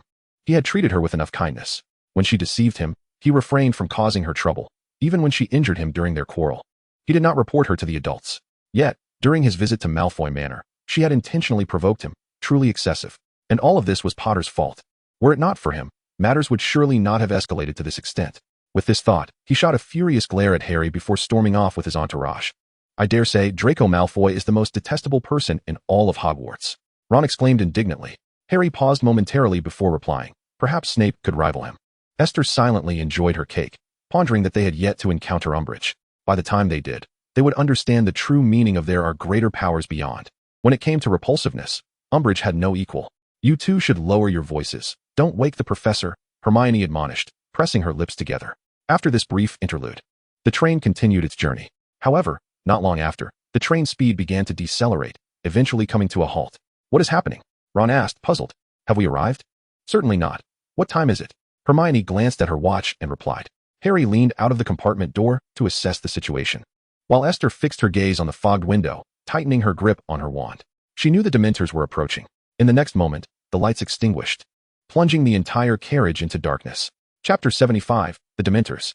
The sudden darkness caused quite a commotion as students became alarmed, and the inability to see in the shadows led to some chaos. Ron accidentally stepped on Hermione's foot, eliciting a sharp cry of pain from her. Harry fumbled in the dark to return to his seat, while Esther remained relatively still, reaching out to wipe the fog from the window with her sleeve. Squinting to peer outside, it was pitch black beyond the glass, with only indistinct, moving shadows visible. Ron leaned over to look outside as well, then remarked to Harry and the others, "It seems like someone is boarding the train. Do you all feel that the temperature is dropping?" Hermione clutched Crookshanks tightly, her brow furrowed in confusion as she addressed the group. Harry sensed the chill in the air and confirmed, "It does seem to be getting colder. Could it be due to the rain?" The sound of rain mingled with the howling wind relentlessly pounded against the train, and once it came to a halt, these noises became even more pronounced. Students within the carriage were continuously rising from their seats, inquiring if anyone knew what had transpired. Yet, shrouded in darkness and unable to discern the path, they often collided with others who had also emerged to assess the situation, creating a chaotic atmosphere. In a moment of disorientation, Esther seemed to hear someone calling her name, a voice faintly echoing from the front of the carriage before being swallowed by the tumult of the crowd. Although indistinct, Esther felt it was Ernie anxiously searching for her. At that moment, she could no longer maintain her facade of composure. Grasping her wand, she stood up to open the compartment door in search of Ernie. However, in the darkness, as she took a step forward, she inadvertently kicked someone's foot. "Ow! Who kicked my calf?" Ron exclaimed. Esther quickly apologized. The chaotic environment seemed to have finally roused the newly appointed defense against the dark arts professor from his slumber. He stirred and, with a somewhat hoarse voice, commanded them to be quiet. In the next instant, two beams of light illuminated the compartment, one from the awakened Professor Lupin, the other from Esther. The glow was not particularly bright, yet it sufficed to light up the small compartment. Instinctively, Esther looked up at Professor Lupin, only to find him gazing back at her. Beneath the soft light, the awakened professor regarded her with gentle eyes, exclaiming in admiration, "A silencing charm? Even a simple lumos is quite impressive." Though his appearance was unremarkable and his attire somewhat disheveled, his demeanor radiated warmth and kindness, instantly putting others at ease. Esther offered a faint smile and humbly replied, "It's nothing special, just a bit of practice." He chuckled softly. This is not something one can master merely through practice. After uttering this, he turned his attention away from Esther and instructed everyone, "Stay still." As he approached the compartment door, before he could even grasp the handle, the sliding door was slowly pushed open from the outside. As the door creaked ajar, a chilling breeze swept in, causing Harry to feel the icy breath of the outside air. Under the glow of the wands held by Lupin and Esther, the figure beyond the door gradually revealed itself. It was a tall, imposing being draped in a tattered gray cloak, its face obscured by the fabric, and its body appeared as if it had emerged from the depths of decay, reminiscent of a corpse steeped in water. The arrival of this creature sent a shiver through the air, rendering Harry's teeth to chatter from the cold. "What is that?" he heard Ron ask in terror.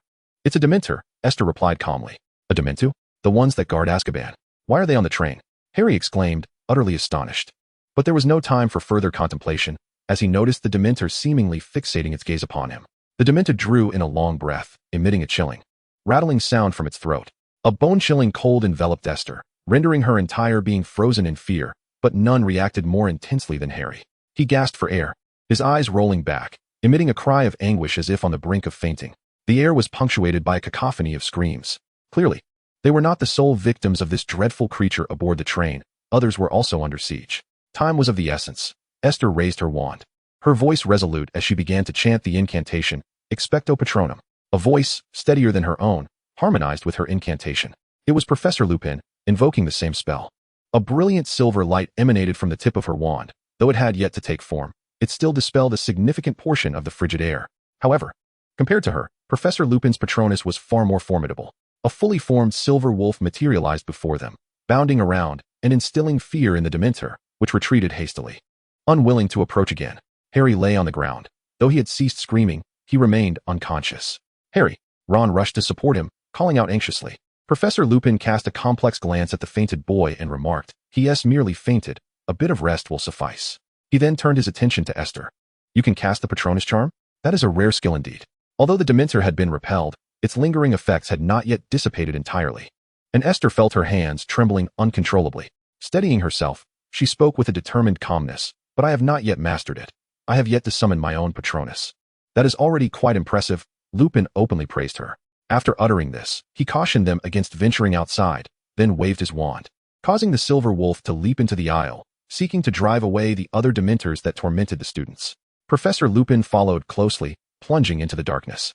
Esther took a deep breath, striving to regain her composure. Before the attack began, she had distinctly heard Ernie's voice calling for her. She worried that leaving the compartment too soon might lead her to encounter a Dementor, so she ventured out to find him. In the pitch blackness, the path was nearly invisible. Despite her anxiety, she could only proceed slowly. Due to the Dementor's assault, most students had hidden away in their compartments, leaving the aisle nearly deserted. As she walked, she softly called Ernie's name, her footsteps echoing conspicuously in the silence. As she passed one compartment, she heard the sound of a door creaking open. She halted, glancing toward the source of the noise, uncertainly calling out, "Is that you, Ernie?" In the next moment, a hand reached out, grasping her wrist and pulling her swiftly into the compartment, shutting the door with haste. "Be quiet, or those creatures will take notice of you." A faint fragrance wafted into her nostrils. She blinked, recognizing the voice as Draco's.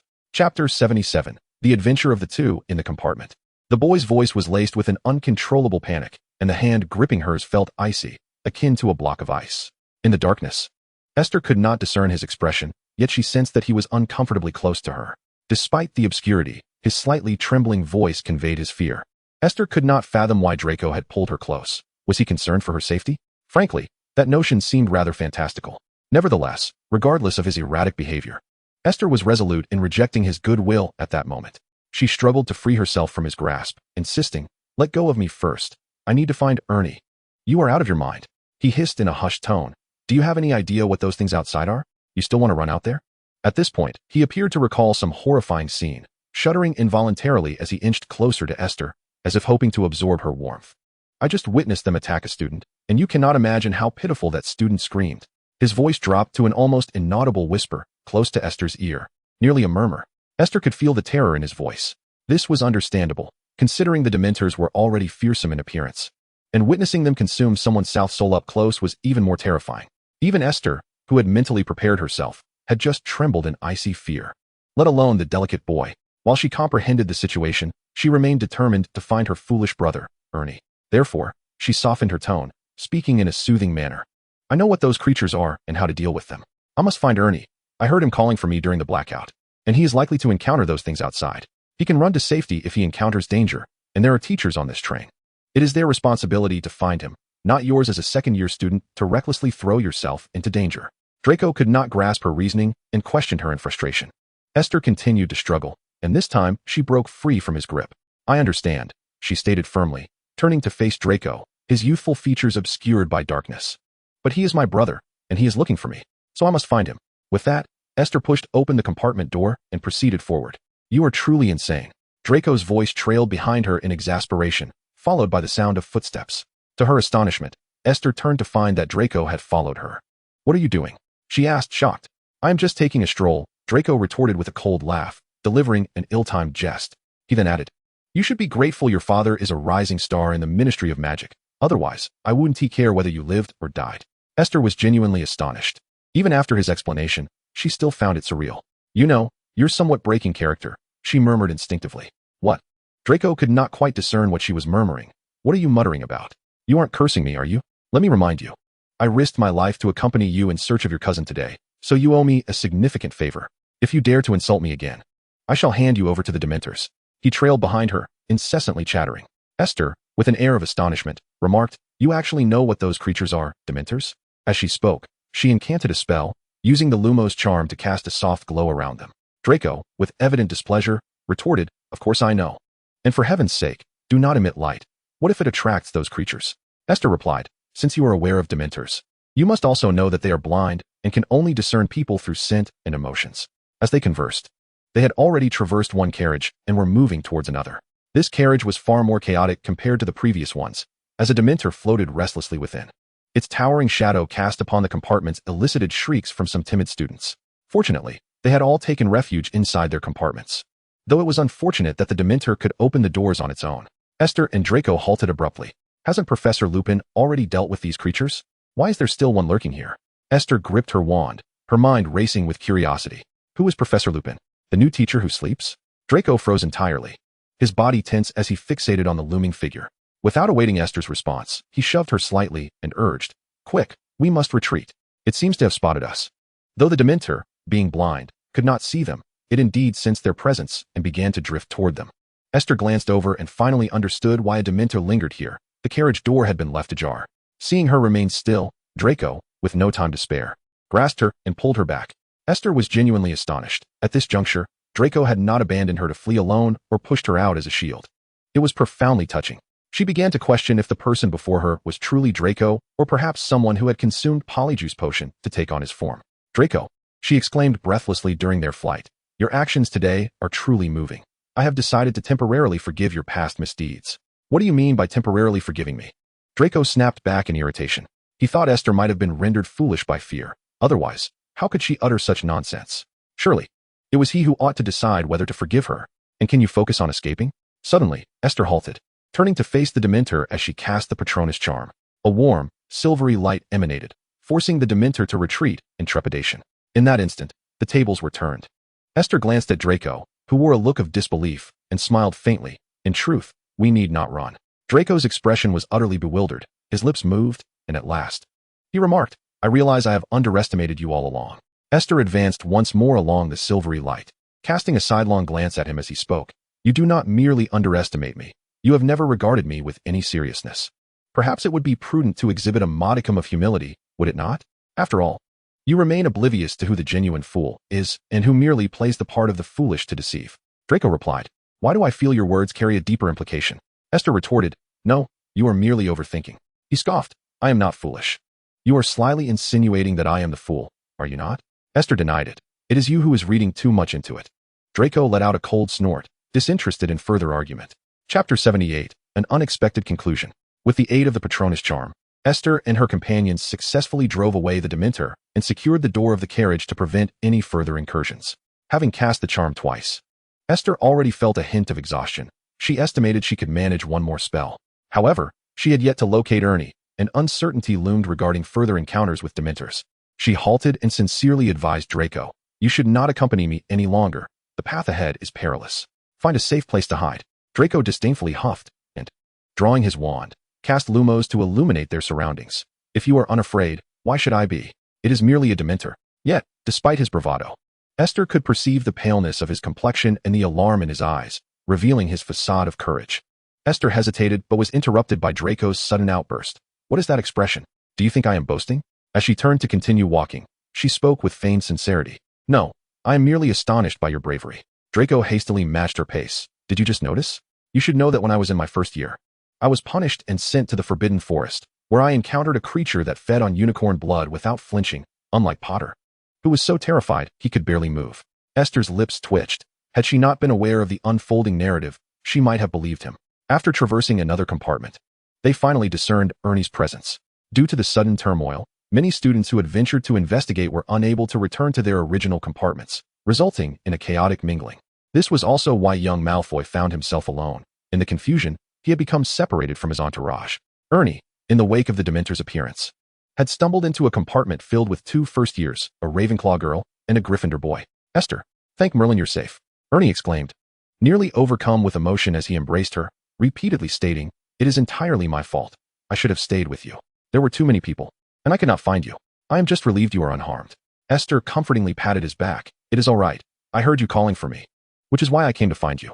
Once Ernie had regained his composure and released her, he began to admonish her. "Well, I am touched. You should not wander off like that. It is far too dangerous." And, he paused for a moment, casting a wary glance at Draco beside him. "How did you end up with her?" Draco, sensing the unfriendly tone in his voice, immediately straightened his back and, crossing his arms, replied haughtily, "I merely escorted her for a while because I found it quite pitiful to see her wandering alone." Ernie displayed an expression of incredulity. Since when has Malfoy been so benevolent? So benevolent that it almost raises suspicions about his ulterior motives. Esther tugged at Ernie. "Do not speak so.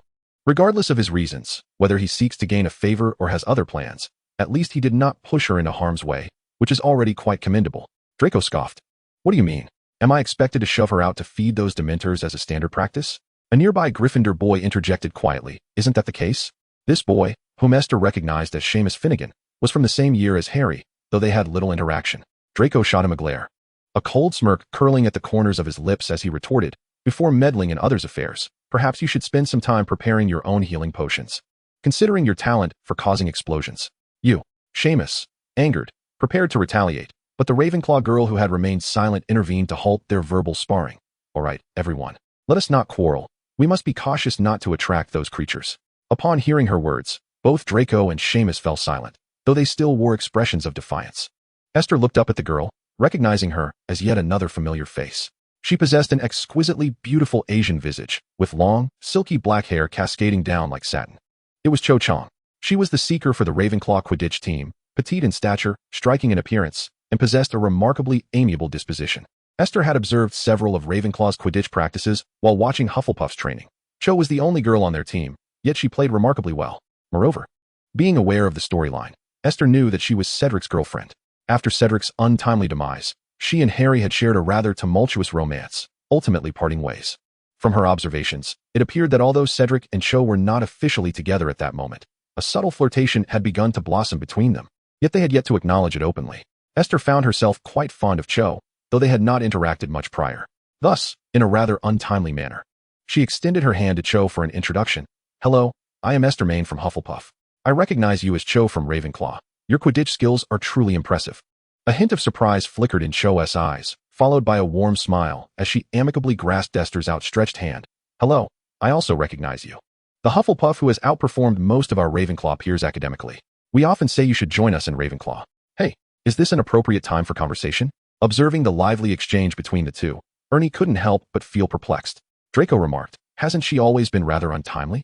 What is there to be surprised about?" Although he did not explicitly name her, it was clear to everyone that he was referring to Esther. Hearing Draco's disparagement of Esther, Ernie felt compelled to defend her. Retorting sharply, "Who are you calling untimely? You strut around like a peacock. and yet you have the audacity to criticize others. Draco, not one to take such comments lightly, was poised to retaliate when the previously extinguished lights suddenly illuminated the space. The blinding brightness forced everyone to shut their eyes in discomfort. In an instant, the once quiet carriage erupted into a cacophony of voices, the train resumed its journey, and the menacing dementors vanished without a trace. As the temperature began to rise, it became evident to all that the recent ordeal had come to an end. Chapter 79, Arrival at Hogwarts. Once normalcy was restored, everyone finally relaxed, collectively exhaling in relief. Even Esther joined in. With order reinstated, the prefects of each house began to move about, guiding everyone back to their respective compartments to await their arrival at school in silence. In their compartment, students from all 4 houses were present. Having faced the threat of the dementors in darkness, they had failed to maintain unity, and it was even less likely they would do so now that the danger had passed. Draco was the first to leave, emitting a cold snort as he pushed the door open. After stepping out, he turned back, his gray-blue eyes fixating on Esther, his tone less than amiable. "Aren't you going back to your original compartment?" Of course, she intended to return, but what did he mean by that? Did he wish to accompany her? To what extent had their relationship evolved to warrant such an implication? Esther paused momentarily before responding, "I do plan to return." Upon hearing her, Ernie seized her wrist, insisting, "You still wish to go back? Don't wander off, just stay here with me." But her snacks remained in her original compartment. After a moment of hesitation, Esther replied, "But before I came here, Harry was attacked by a dementor, and I'm a bit concerned about his condition." She was equally worried about whether her snacks had been trampled in the chaos. At the mention of Harry's attack, Draco's previously impatient demeanor transformed instantly, his eyes sparkling with mischief. Potter was attacked? His tone betrayed an unmistakable glee. Esther longed to roll her eyes at him, but restrained herself, deciding to overlook his earlier behavior for the time being. "Oh dear, Harry was attacked?" exclaimed Seamus with concern. Being a half-blood wizard, he did not resort to the over-the-top exclamations of pure-blood wizards in moments of shock. "Where is he in the carriage? I should go check on him." With that, he dashed out, only to stop short after a few steps, turning back to look at Esther, uncertain of Harry's whereabouts. Ernie, upon witnessing the scene, sighed and remarked, very well. If that is the case, I shall accompany you." Esther took the lead, guiding the way. Simon cast a disapproving glance at Draco, who was eager to witness the spectacle surrounding Harry's misfortune. Surprisingly, Draco appeared in high spirits, choosing to ignore Simon's disdainful stare and refraining from instigating any trouble. As they approached their destination, Esther felt compelled to advise Draco against joining the fray. "Professor Lupin is still in that compartment, so I suggest you refrain from troubling Harry for now." After a moment's contemplation, Draco surprisingly acquiesced to Esther's counsel. In a show of feigned generosity, he arrogantly lifted his chin and declared, "Let us consider today as a stroke of good fortune for Potter. I shall spare him for the time being." With that, he turned on his heel and departed, presumably in search of his Slytherin companions to share in the delight of Harry's misadventures. Ernie stared in disbelief, his eyes widening. "Is he truly daft today?" Esther shrugged nonchalantly. "Who knows? But it hardly matters." They arrived at the compartment where Harry and the others were situated. At that moment, Harry had regained consciousness and was seated, savoring a chocolate treat. Esther's keen eyes quickly discerned that he was indulging in her chocolate frog. Upon closer inspection, she realized her pumpkin pasties had indeed fallen to the ground, squashed beneath someone's foot. Internally, she felt a surge of anguish, though she merely tugged at her lips and inquired, "Are you feeling all right, Harry?" In the cramped compartment, aside from Harry and the trio, Ginny and Professor Lupin were also present, making the space somewhat congested. Ginny's arrival was a mystery, but she trembled slightly, stifling quiet sobs, appearing as shaken as Harry. "I feel much better now." Harry managed to smile faintly at her before turning his gaze towards Ernie and Simon. Simon, Ernie, are you both unharmed?" "Those creatures, did the dementors not attack you?" They both shook their heads in unison, touched by Harry's concern for their well-being despite his own discomfort. Given the cramped conditions, they exchanged a few words before taking their leave. Hermione, cradling the shivering Ginny, offered her a piece of chocolate for comfort. "Here, eat this. It will help you feel much better, just like Harry." That piece of chocolate also belonged to Esther. Internally, Esther lamented, "That was my chocolate." How foolish she felt. She had only known from the original text that Professor Lupin would provide chocolate to Harry to restore his strength, unaware that in reality, they were consuming her own. "Where is your chocolate, Professor Lupin? Why not share it with them? Is it because you are reluctant? After all, Harry is the son of your dear friend. Can you not spare even a piece of chocolate for him?" Seemingly sensing her gaze, Hermione exclaimed, and then sheepishly added, "I apologize. Professor Lupin said that consuming chocolate would aid in their emotional recovery, so I took the chocolate you left for Harry and the others." Esther smiled graciously. "It's quite all right. I don't particularly care for chocolate anyway. Why did you run out by yourself just now?" Ron inquired, a piece of chocolate in hand, nibbling away. Esther explained, I heard Ernie's voice before the power outage, and I knew he was looking for me. I was quite worried about him, so I rushed out. The spell you cast at the beginning, the one similar to Professor Lupin's, Hermione asked her, was it the Patronus charm? You can perform the Patronus charm. Goodness, how astonishing. I cannot even manage that spell. You truly are a genius. Feeling somewhat bashful at Hermione's praise, Esther replied, I happened to practice it during the summer. And it wasn't a proper Patronus. I didn't conjure my own. Professor Lupin looked at her kindly, adding, however, the Patronus charm is inherently challenging for a little witch who hasn't yet encountered second-year coursework. Achieving this step is quite impressive. Yet she was not merely a novice witch. Faced with their compliments, Esther felt at a loss for words and decided to change the subject. Let's not dwell on that for now. How did Ginny end up here? Upon mentioning his sister, Ron furrowed his brow in concern. Ginny has also been attacked by a Dementor. Professor Lupin brought her here to rest. Esther's expression turned sympathetic. That's truly unfortunate. Why does she seem worse off than Harry? Ron sighed worriedly. Perhaps it's because Professor Lupin found her a bit later than Harry. Meanwhile, under Hermione's soothing presence, Ginny gradually regained her composure, beginning to nibble on chocolate like Harry. During the subsequent journey, they spoke little.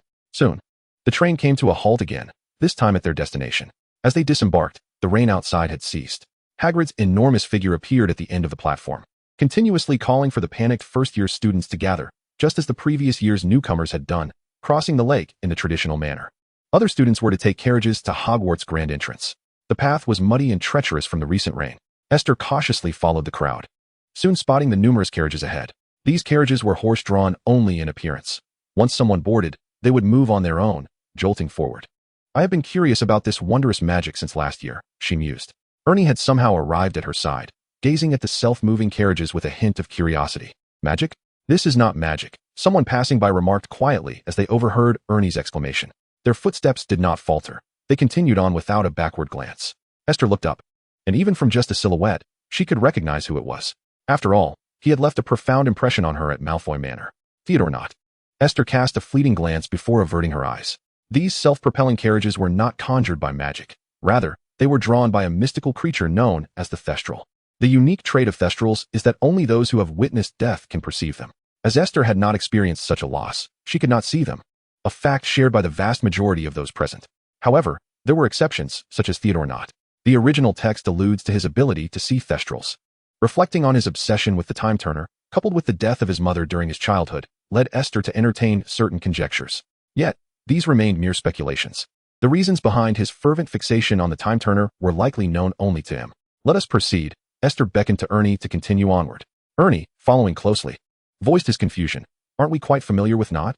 Why has he suddenly become so cryptic with us? Esther brushed a few stray strands of hair, tousled by the wind, and softly replied, if you do not comprehend, then simply disregard it. Pretend he has said nothing at all. They boarded a carriage, and once the door was shut, it jolted forward. Within the safe and tranquil confines, Esther felt her heart fully relax. She gently closed her eyes to rest. Ernie did not disturb her.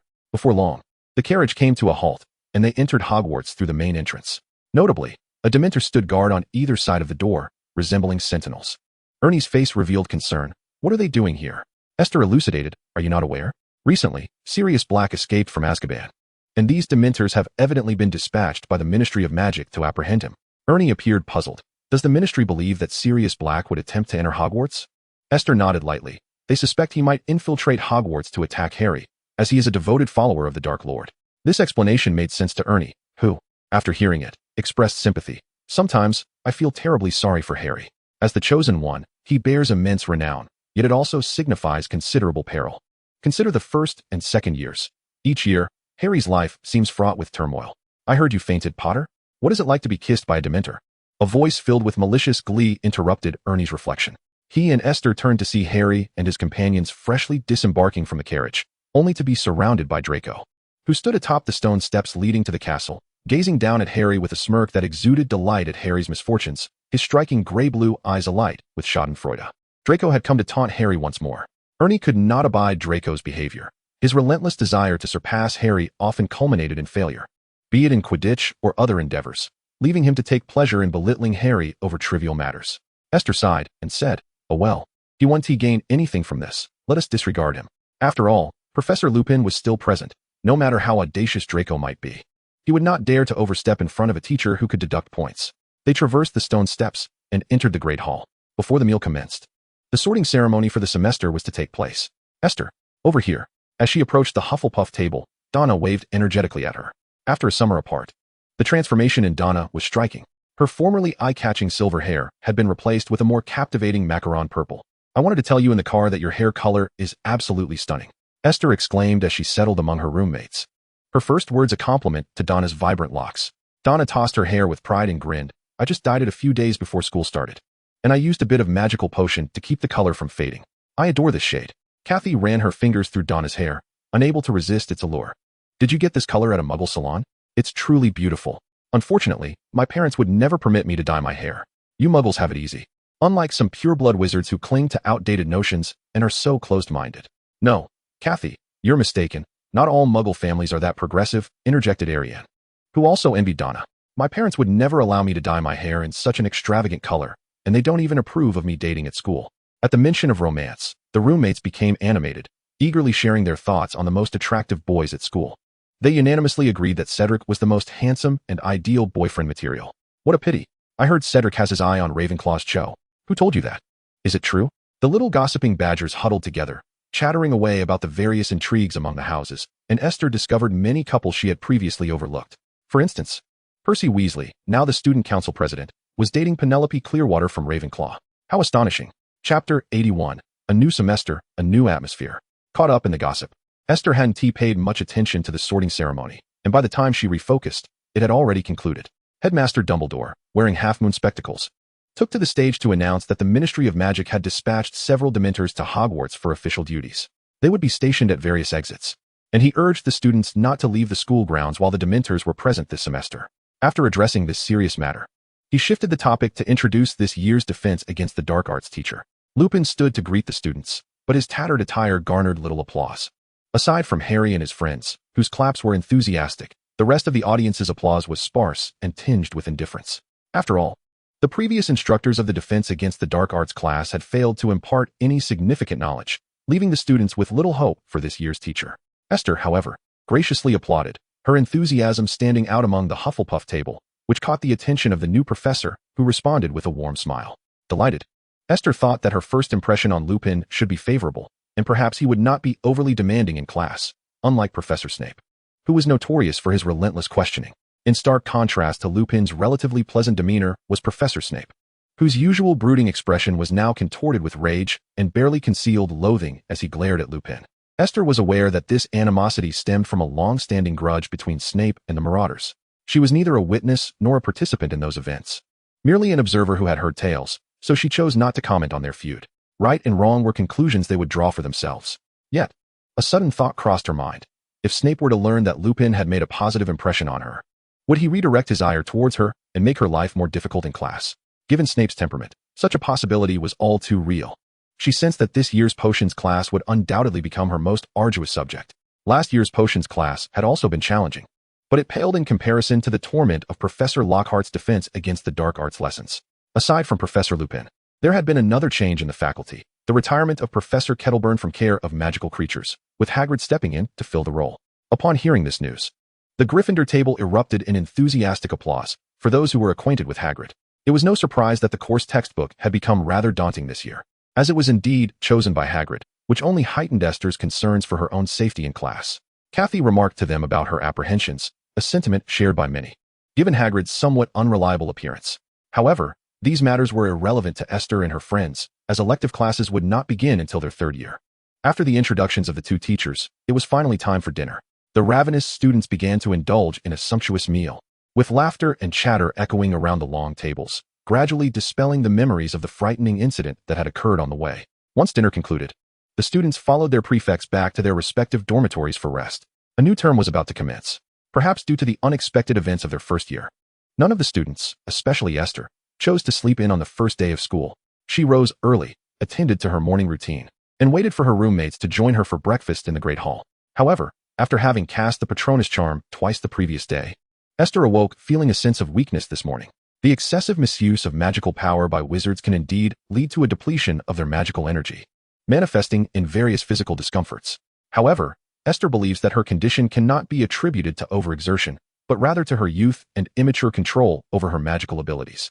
The repercussions of recklessly employing advanced spells are now evident, as she sluggishly made her way to the Great Hall with her roommates. They noticed her plight and inquired with genuine concern if she was feeling unwell. Esther feigned nonchalance, attributing her malaise to a restless night, claiming that the Dementor's presence had been quite terrifying. Her roommates, sympathetic to her plight, were already aware that Esther had been present during Harry's encounter with the Dementor the previous day, although tales from Gryffindor portrayed her as valiant, assisting the new defense against the dark arts teacher in summoning a Patronus to drive away the creature. It was entirely natural for a second-year student to feel apprehensive in retrospect. After all, the unsettling events had robbed more than just her of a good night's sleep. In a moment of distracted haze, Esther inadvertently collided with someone upon entering the hall. To her dismay, it was none other than Draco. At that moment, Draco was animatedly recounting the scene of Harry's attack to a group of Slytherin students, his expression brimming with self-satisfaction, as if he had witnessed Harry faint before his very eyes. He was so engrossed in his narration that he failed to notice Esther passing by until he abruptly turned around. Esther, having observed his sudden pivot, found herself unable to evade him in her current state of weakness, resulting in yet another fall. Fortunately, this time she was not holding a cupcake, thereby sparing Malfoy's new uniform from any mishaps. Initially, Draco's face bore an expression of impatience, but upon recognizing who had collided with him, his demeanor shifted dramatically. He raised an eyebrow and mockingly inquired, "What? Are you planning to bump into me on the first day of every term?" Perhaps buoyed by his recent mockery of Harry, he was in relatively good spirits, and though his tone remained sardonic, there was a hint of amusement on his face, suggesting he was not truly angry. Esther, upon hearing his taunt, felt an overwhelming urge to feign unconsciousness and collide with him once more. After all, it was his abrupt turn that had caused their clash. How had it become her fault? Unfortunately, she was not alone this time. Her vigilant roommates swiftly helped her up, thwarting any attempts at pretense. Feeling unwell and disinterested in a quarrel with Draco, Esther simply rolled her eyes at him and walked past in silence. However, Draco was not so easily dismissed. He stepped in her path and asked, "What? You can't even muster a word of apology?" Donna stood protectively beside Esther, ready to remind Draco of the consequences of his actions should he dare to escalate the situation. "Apologize for what?" Esther retorted, her frustration bubbling to the surface as she exclaimed, "You knocked into me so hard, and I haven't complained yet." It seemed unexpected for her to yell at him, and Draco, momentarily stunned, could only stare wide-eyed in disbelief after her outburst. Esther shot him another glare, fuming as she briskly departed to take her seat at the Hufflepuff table for a meal. Chapter 82, Prophecies and Futures. "Esther, you truly have become remarkably brave," her roommates remarked as they joined her. Donna expressed her admiration for Esther's confrontation with Draco, saying, "You should have done this long ago, had you spoken up earlier. He would never have dared to bully you so casually." However, Kathy felt a tinge of worry. Being a pureblood witch, she was acutely aware of the Malfoy family's esteemed reputation among purebloods and their close ties with numerous officials in the Ministry of Magic. She harbored concerns regarding the animosity brewing between Esther and Draco. But Malfoy holds grudges. He has targeted HarryPotter for years. Even if Esther retaliates, I fear he won't relent in seeking trouble. Yet, Esther, one of the central figures in this discussion, appeared remarkably composed.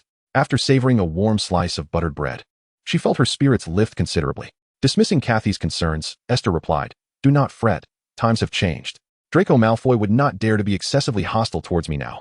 Annie chimed in, "I heard your father is now the head of the Department for the Regulation and Control of Magical Creatures in the Ministry. The Malfoys are known to cultivate relationships with the powerful. Even if he dislikes you, he must heed his father's words. Which surely means he won't target you like before." Fiona suddenly understood. No wonder he didn't react when you yelled at him today. That must be the reason. No. He simply did not know how to respond. Coupled with Harry's misfortune, he was in a rather good mood and chose not to confront her. Esther silently added as she continued her breakfast. Aliana handed them their class schedule for the semester, revealing that the morning's first class had been replaced with charms. Among all the subjects, Esther favored charms the most, excelling in it above all others, with potions coming in a close second. Although last semester, potions was the only subject she did not manage to secure a passing grade in, primarily due to the difficulty of obtaining attention from Professor Snape. As a non-Slytherin, she was still regarded as a troublesome student in his eyes, making it remarkable that she had even managed to receive a grade at all. Compared to her peers, her proficiency in both the theoretical and practical aspects of potions was commendable. Otherwise, Hermione would not have sought her assistance in researching the Polyjuice Potion during their first year. Certainly, had Professor Snape valued her more, she might have enjoyed potions class. For now, it could only be said that she and her potions instructor held a mutual disdain for one another. The first day of classes concluded rather smoothly, while Ernie, who had attended a divination class that afternoon, returned in a rather peculiar state, clutching his divination textbook and spinning a teacup incessantly, offering prophecies to others. Among the students in the class, a few exhibited similarly eccentric behavior as Ernie. Then, an unverified rumor surfaced, claiming that Professor Trelawney of the divination class had foretold a dire fate for Harry, suggesting he might find himself in perilous circumstances that could lead to death. Esther remained unfazed by this news. Setting aside any thoughts about the future, one could easily recall that during Harry's first 2 years at school, there had hardly been a year without a brush with death. It had almost become routine. Of course, this notion of normalcy was merely a construct of Esther's imagination. As the subject of the prophecy, Harry found it impossible to disregard such foreboding predictions. On one occasion during a break, Esther encountered Harry and his friends. A minor disagreement had erupted, primarily between Hermione and Ron. Ron was adamant in his belief in Professor Trelawney's prophecy, convinced that Harry was destined for misfortune and that they ought to take measures to avert or decipher this ominous fate. Conversely, Hermione dismissed Trelawney's words as mere nonsense, branding her a fraud and unworthy of trust. Caught in the middle, Harry appeared torn, though his expression suggested a flicker of belief in the so-called prophecy. Initially, Esther, merely passing by, had no intention of engaging in their quarrel. She pondered how small Hogwarts was, given that she continually crossed paths with Harry and his companions. However, Ron, with keen observation, called out to her, seeking her opinion on who was correct in the dispute. After a year of camaraderie, their relationship had developed quite favorably. Yet, Esther found herself at a loss. But I am just an ordinary second-year student who has never attended a divination class. How can I possibly offer a judgment? You are so clever. Surely, you know the answer. For reasons unknown, Ron inexplicably placed his trust in her. Hermione turned to her as well. Esther, having lived in the Muggle world, you must understand how unreliable divination can be, right? With a sigh, Esther replied, divination does indeed sound rather mystical. And I have heard a bit about your course. It seems that Professor Trelawney may be somewhat unreliable. Upon hearing this, Hermione immediately glanced at Ron. See? I told you so. However, Esther awkwardly shifted the conversation. Nevertheless, this is the magical world, and the principles of science do not necessarily apply here.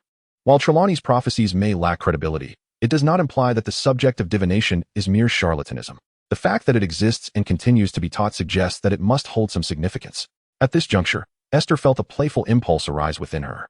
Having dabbled slightly in divination herself, she said, Ron, extend your hand. Let me examine your palm lines. Really? Ron replied, somewhat skeptical yet obediently extended his hand. Esther grasped his hand, feigning profundity as she scrutinized it briefly before declaring, your love line appears quite favorable. You are destined to marry a remarkable witch and will have a son and a daughter. The girl will be the elder and the boy the younger. Is that true? Ron asked, his tone tinged with skepticism, yet his expression suggested a burgeoning belief in her words. Even Harry found himself captivated by her words. Yearning to extend his hand for Esther to examine his palm, yet fearing the revelation of a fate marked by brevity, Hermione, observing Ron's foolish expression, could not suppress a roll of her eyes. Esther, do not lead him astray. He might genuinely believe you. Esther laughed heartily, responding to Hermione, if you doubt me, we can await the future and later reflect on whether I was right. Harry quickly offered his hand. Can you discern my destiny? Am I truly cursed? Esther feigned a serious examination of his palm and then, with a meaningful tone, reassured him, fear not. You shall not perish, and by the end of this term, you will reunite with someone of great significance. However, Harry, remember this. Fate has never shown mercy. The moment you were chosen, the wheels of destiny began to turn. Do not fear death, nor linger in sorrow. Reunions and farewells are the eternal cycle of existence. After a prolonged build-up, Esther could no longer contain herself and, in a half-joking manner, revealed fragments of the future she knew. As Harry displayed a contemplative expression, she chuckled and said, all right, I shall cease my jest. I must return now. It seemed as though she had indeed woven a tale to deceive them. Chapter 83. The damned fate. The weather in England is notoriously unpredictable. A clear morning can swiftly transform into a torrential downpour by noon. Esther and Donna, caught unawares while watching Quidditch practice, were drenched alongside the team. Even in the sweltering heat of summer, a sudden rain shower left Esther unfortunate enough to fall ill with a fever that very night. Her roommates rushed her to the infirmary, where she lay on a bed, drowsily consuming the potion Madame Pomfrey had provided. Madame Pomfrey suspected that Esther's abrupt fever was linked to her encounter with the Dementor on the first day of school, believing that the fright inflicted by the creature had caused some harm, thus leading to her high fever from merely a sprinkle of rain. One could sense her disdain for Dementors. After a night in the infirmary, Esther awoke the next morning still unwell. Her temperature had dropped, yet she felt utterly drained. Her complexion pale. Consequently, Madame Pomfrey granted her a day off, allowing her to rest further in the infirmary. This left Esther somewhat disheartened. It was not that she particularly relished studying, but today marked their first defense against the dark arts lesson since the start of term, which she was eager to attend. Bored and restless, Esther asked Ernie, who had come to visit her, to fetch her textbooks, intending to review her material. However, barely 2 pages into her reading that afternoon, fatigue overwhelmed her, and she fell into a deep slumber. This sleep did not last long, as Esther was soon awakened by a commotion. The once quiet infirmary erupted with noise. A pained moan reverberating through the room, repeatedly exclaiming, "My arm. It hurts. I'm dying." After a moment of gathering herself, Esther discerned that the voice belonged to Draco. "Oh, it seems there is indeed such a scene. Which part of the story is this from?" Her physical discomfort dulled her mental acuity, and it took her a moment to recall that they had already attended the magical creature protection class, during which Draco had been injured due to provoking the hippogriff. "Merlin, what has happened?" Madame Pomfrey inquired anxiously. He was hurt during class," came Hagrid's pale voice, dry and hoarse. "He was scratched by a magical creature, correct?" Madame Pomfrey briefly examined the wound and quickly staunched the bleeding. "I've lost so much blood. I'm going to die. It wanted to kill me." Draco continued to scream loudly. Esther, annoyed by his commotion, threw back the curtain and gazed at them with a penetrating look. Draco seemed taken aback to find someone else present. His wailing abruptly ceased as he turned to Esther, his face pale with shock. Esther was equally astonished. At that moment, Draco had removed his wizarding robe, revealing a blood-stained school shirt. Whether it was due to fear or pain, his complexion was alarmingly ashen, suggesting the injury might indeed be serious. "You." Esther was about to say something when Madame Pomfrey, noticing her awakening amidst her busy tasks, took a moment to ask, "Good child, what is it? Are you feeling unwell again?" Esther shook her head. "No, I was merely awakened by the noise." After saying this, she turned to Draco and tentatively inquired, "Are you all right?" Draco's bloodless lips moved, and after gritting his teeth against the pain, he managed to utter, "I'm fine." "But your expression certainly does not convey that you are fine," Esther thought to herself, though outwardly she feigned belief and merely nodded. As Madame Pomfrey passed by her bedside, she handed her a vial of potion. "This is the medicine you need to take at noon. After you drink it, you should rest a bit. If all goes well, you can return to class tomorrow morning." Esther accepted the potion and swallowed it in one gulp, obediently drawing the bed curtains to rest. Naturally, she could not fall asleep immediately. She simply felt utterly fatigued and indifferent to everything around her. However, after Esther made her appearance, Draco seemed to lose his fear of pain, remaining notably silent until the bandaging was complete. "All right, this is merely a superficial wound. Nothing is broken. And you will heal swiftly." "Really? Why do I still feel so much pain? Does it hurt a lot?" "I added some pain-relieving potion, since you remained quiet. I thought it had taken effect. It hurts a lot, and I'm not crying out to avoid disturbing others. In any case, it feels as though my arm is broken." "That doesn't make sense. Nothing is broken. Perhaps it's a psychological factor. Stay in the infirmary for the night and see how you feel later." Esther gradually became unable to hear the subsequent words. The effects of the potion took hold, and she drifted into slumber. She entered a dream.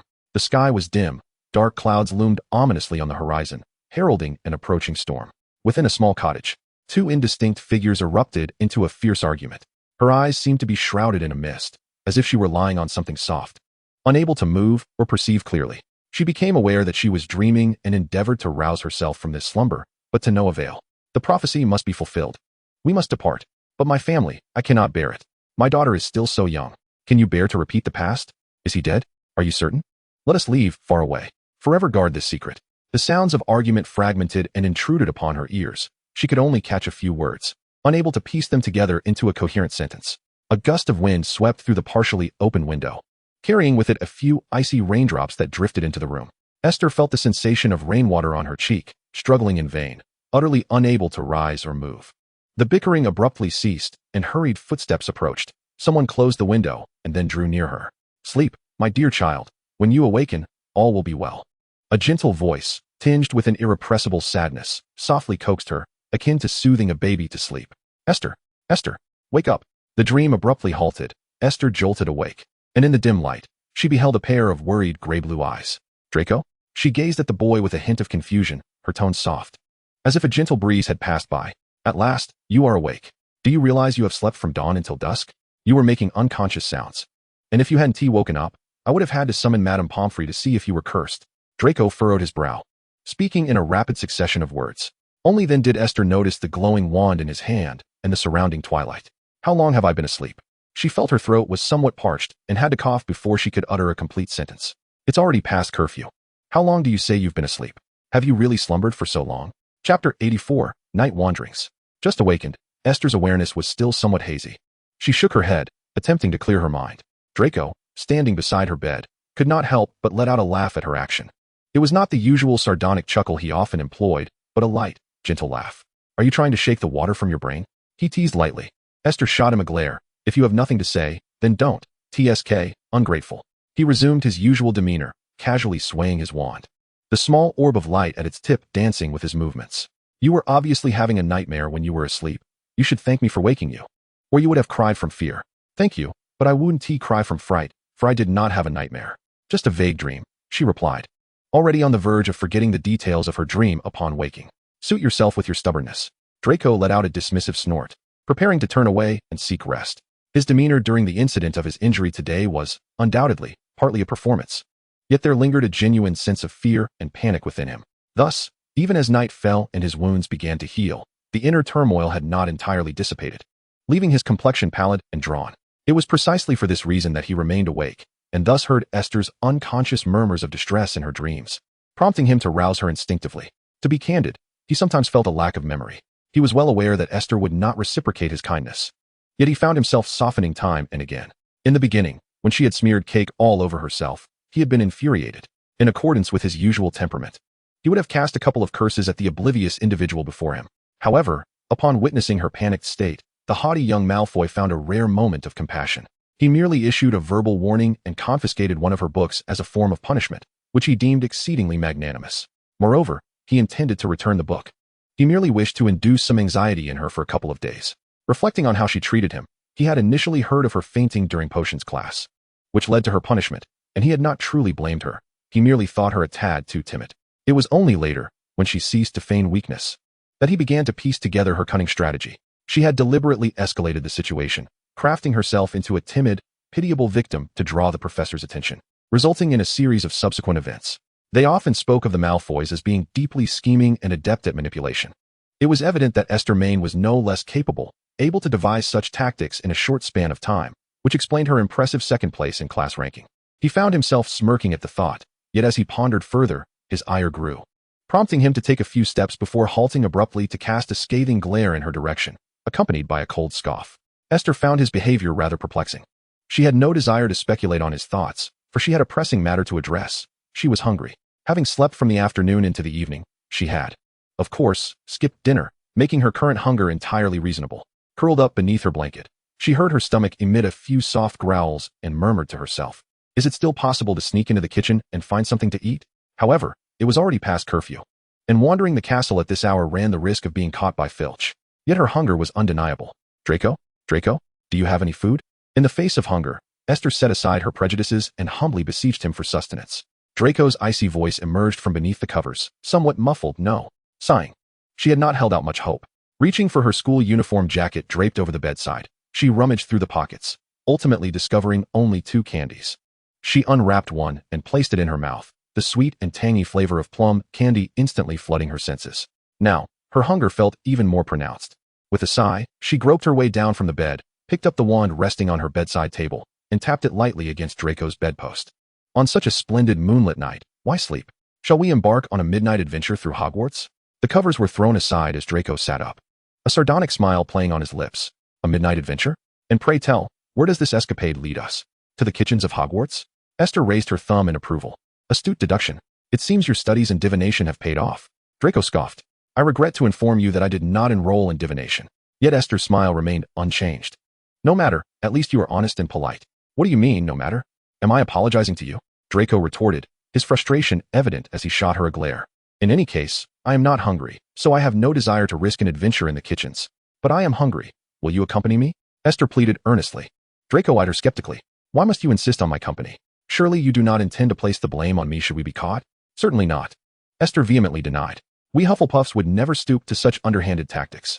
I simply lack the courage to go alone, hence my request for your company.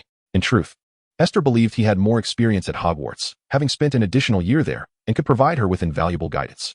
She had never considered the notion of him taking the fall for her. Why would he even think such a thing? Perhaps it was his own dark inclinations that led him to envision the worst outcomes. Draco snorted again. Is there anything you are not afraid of? As he spoke, he slipped on his shoes. I shall assist you this once. But remember, you owe me a favor, and such debts must be repaid. As the candy melted slowly in her mouth, Esther crushed the remnants and swallowed before nodding at him. All right, I shall remember.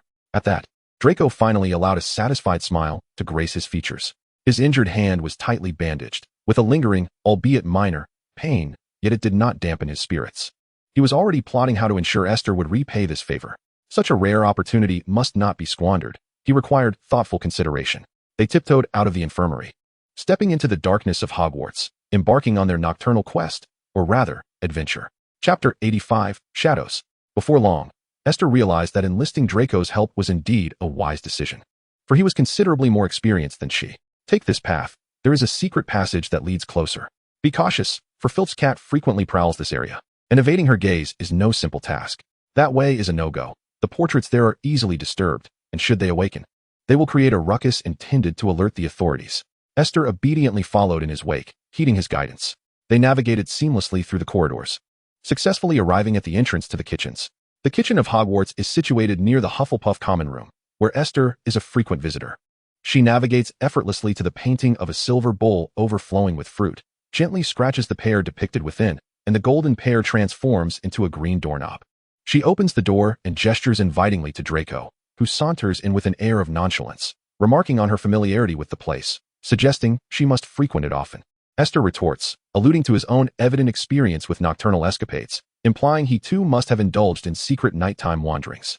Draco huffs in denial, asserting that he is not like the foolish Gryffindors and has little interest in such activities, though Esther remains unconvinced. Due to the regular late-night visits from Hufflepuff students seeking midnight snacks, the house elves responsible for preparing food for the Hogwarts community are unfazed by the sudden arrivals. Esther confidently places her order, patiently awaiting the house elves to prepare her meal. Draco, however, expresses disdain for the bustling kitchen and refuses to dine alongside the house elves.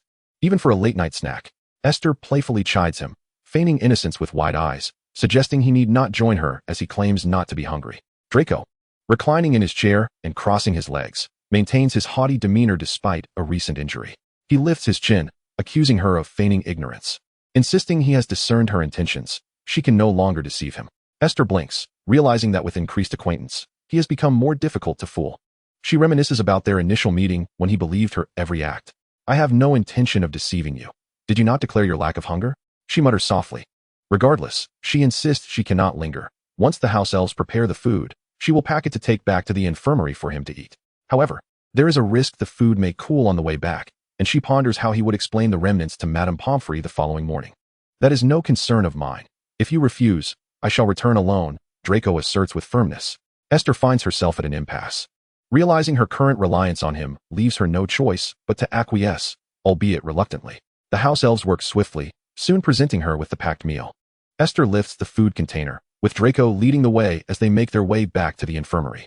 The corridors of Hogwarts are dimly lit by a few flickering torches, their feeble light insufficient to illuminate the lengthening shadows, leaving many areas steeped in darkness. A breeze wafts through an unlatched window, causing Esther to shiver. As the night grows colder, the castle's overall chill becomes palpable. Dressed only in a simple school shirt and skirt, lacking a robe, she had not felt the temperature drop on her way there. But now she begins to feel the bite of the cold on their return journey. Gazing at Draco, who was similarly clad in thin attire and whose pallid complexion rendered him even more fragile than herself, Esther realized that his agreement to accompany her was indeed a risk to his health. This revelation stirred a rare sense of guilt within her. She resolved to share half of her food with him upon their return to the infirmary. After all, they could be considered kindred spirits, frequently encountering one another in the infirmary, a peculiar twist of fate. To lighten the mood, Esther crossed her arms and initiated conversation. Draco grunted. Have you ever pondered who is responsible for my repeated visits to the infirmary? Esther fell momentarily silent, for indeed, aside from this occasion, their previous encounters had been due to a fight between them and an incident where her panic nearly suffocated him. Nevertheless, the fact that they could stand here now, engaged in harmonious conversation, was largely thanks to her father, the esteemed director of the Department for the Regulation and Control of Magical Creatures. Why the silence? Draco inquired, deliberately turning his head away. Esther replied, I am contemplating what to say next. As her words lingered in the air, a distant rumble of thunder echoed outside the castle. The sound was not particularly loud, yet in the stillness of the castle, it felt jarringly out of place. Startled, Esther and Draco halted in unison, glancing around until they relaxed upon realizing it was merely thunder. Let us hurry. I have not completely recovered from my cold, and lingering in the breeze will only exacerbate it. She gently nudged Draco, urging him to move more quickly. Draco said nothing, merely quickened his pace. As they traversed a lengthy corridor, Draco suddenly came to a halt. Esther nearly collided with him, instinctively steadying the food box in her hands to prevent its contents from spilling, then turning to him inquiringly. What is it?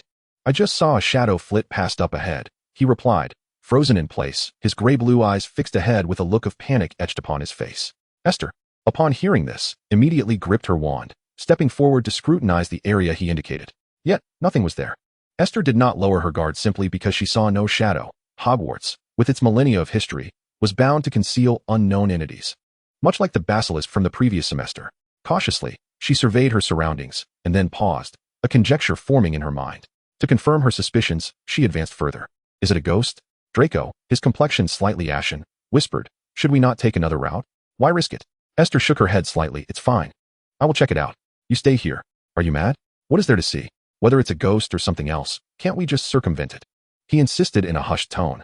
Esther ignored his counsel, for she had just spotted a damp footprint. More accurately, a muddy paw print marked with rainwater. Esther was not particularly fond of animals, yet she could recognize the paw prints of dogs.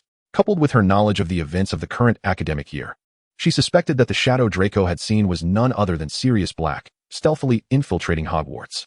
Chapter 85, Turning Enemies into Friends, Part 1. At the end of the corridor, there were indeed some rather indistinct, chaotic paw prints, meandering towards the right around the corner. Esther crouched down to scrutinize them closely.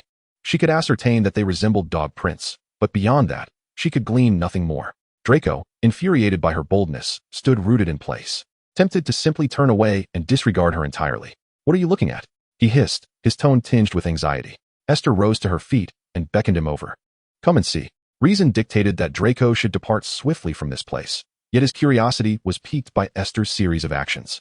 Noticing that the surroundings seemed devoid of danger, he hesitated for a moment before ultimately choosing to stride towards her. What on earth are you doing? Just moments ago you claimed it was too cold outside, fearing a worsening of your cold, yet here you are in the chill. He couldn't help but complain. Esther paid no heed to his grievances, merely gesturing to the prints on the ground with her wand. Do these not resemble dog prints? Draco instinctively glanced down. I suppose they do. So a dog just ran past? Is there anyone at Hogwarts who keeps a dog? It might not necessarily be a dog. What if some magical creature that resembles a dog escaped from the Forbidden Forest? Esther replied languidly. In that direction. Draco followed the trail of prints. That way seems to lead to the Gryffindor common room. Upon hearing this, Esther tucked her hair, tousled by the wind, behind her ear and inquired. Are you certain that leads to the Gryffindor common room? If so, it must undoubtedly be Sirius Black. Regrettably, she had not witnessed his animagus form with her own eyes. Esther's sense of direction was not particularly strong, and she had never been to the Gryffindor common room, thus she was not well acquainted with the route. Draco, seemingly lost in thought, nodded affirmatively, declaring, it is indeed the direction of the Gryffindor common room. I would not misremember. At this juncture, a smirk of schadenfreude graced his features. Whether it's a dog or some other dangerous creature, it's headed towards Gryffindor. If misfortune is to befall someone, it will surely be those foolish lions. Now, let us hasten back. Esther hesitated momentarily, but ultimately chose not to pursue the matter further, silently following Draco towards the infirmary. It was not that she lacked interest in Sirius Black. Rather, her hunger took precedence, and she deemed sustenance more important. Upon returning to the infirmary, the food remained warm. Esther divided the meal in two, honorably sharing with Draco. Here, one half for each of us. She kept her portion while extending the other half in a box towards Draco's bedside. He cast her a surprised glance before accepting nonchalantly. Since you are so sincerely offering this to me, I shall reluctantly accept. As he spoke, he took it with his uninjured hand. Esther's lips twitched, yet she did not release her grip. Noticing her reluctance to let go, Draco raised an eyebrow in mild confusion. Esther fixed her gaze upon him and remarked, since you seem so unwilling, perhaps you need not accept it at all. Draco furrowed his brow in displeasure. Are you backing out again? It is not that I am retracting, but your tone is simply insufferable. Can you not speak properly? Esther sighed and relinquished her hold, allowing him to take the food. How am I not speaking properly? Draco retorted, his discontent growing. You merely find me disagreeable, thus believing all my words are flawed. His tone was laced with indignation. Had his hand not been injured, he would have angrily placed the food box on his bedside. Very well. Esther glanced around and pulled up a chair to sit before his bed. As she savored the warm meat pie, she proposed, let us have a proper conversation. About what? What is there to discuss?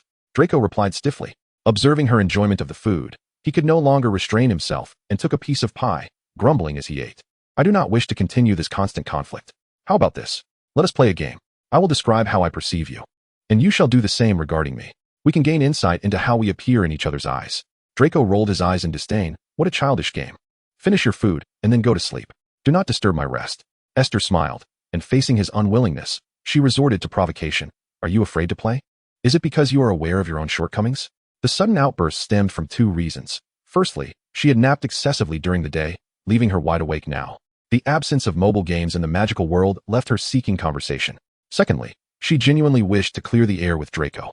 For the dangers at Hogwarts would only escalate, and she had much to accomplish. She could not afford to squander time in petty quarrels. After all, when it came to causing trouble, Draco had a remarkable talent for stirring up chaos. Huh, Draco scoffed, placing the food box on the cabinet beside his bed, then pray. Miss Maines, enlighten me on my faults. She had indeed struck a nerve. Esther concealed a smile. Very well, I shall begin. Firstly, you are exceedingly arrogant.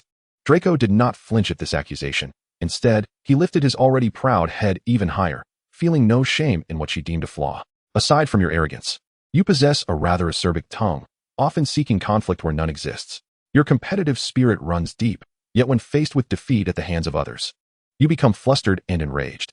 Moreover, your jealousy is quite pronounced. You relish in the admiration of others, yet your courage falters when confronted with challenges, leading to your repeated losses to Harry, who is undoubtedly braver than you. Ultimately, she withheld her final thoughts, for she wished to engage in a heartfelt conversation rather than continue a quarrel. Is that so? Draco remarked with an enigmatic expression, his tone dripping with sarcasm. I must apologize for sharing a space with the flawless Miss Maine, a paragon of virtue. The last remark was delivered through gritted teeth. Esther appeared oblivious to his sarcasm, graciously accepting his apology. It is quite all right. A person's character is profoundly influenced by their family and upbringing, so this may not be entirely your fault. Draco's lips twitched slightly. Should I then thank you for your forgiveness? The uninjured hand tightened around his wand, desperately suppressing the urge to silence the person before him. I have said it is fine. Now you may share my shortcomings. Chapter 87. How to Turn Enemies into Friends with Draco, Part 2. Esther was genuinely curious about how Draco perceived her, believing that his view of her must differ significantly from how others saw her. Draco narrowed his eyes, his expression a mixture of restrained fury and contemplation on how to counter her. After a moment of silence, he finally spoke. You call me arrogant. Do you not find yourself rather self-important at times? Esther hesitated, taken aback, as she had not considered this. However, she refrained from immediate rebuttal and allowed him to continue. At times, you can be quite conceited, completely oblivious to the good intentions of others. Impulsive and capricious, you often wear a mask, delighting in the manipulation of others. Unable to discern right from wrong, a thoroughly spoiled child. As Draco spoke with increasing fervor, a flicker of irritation and resentment crossed his face. The more she listened, the more bewildered Esther became. She felt that aside from the theatricality he mentioned, the rest of his descriptors bore little relevance to her. Was she truly reckless? Unable to distinguish right from wrong? Enjoying the torment of others? With the memories of her past life, she was far from a genuine child. Having been praised throughout her upbringing for being obedient, sensible, intelligent, and beautiful, rarely had anyone employed such a cascade of negative adjectives to describe her. She suspected that Draco sought to tarnish her reputation out of spite, yet his expression suggested he might genuinely believe so. Fortunately, she was not a truly spoiled child. Despite her youthful age, her experiences rendered her more mature than a typical 12 or 13-year-old. Instead of lashing out, she began to reflect calmly. Oh, so this is how I am perceived. Esther tilted her head in contemplation. However, throughout my life, I have only heard praises directed towards me. Seldom has anyone spoken otherwise. I presume you have also received more commendations than criticisms, hence your anger when I described you earlier, am I correct?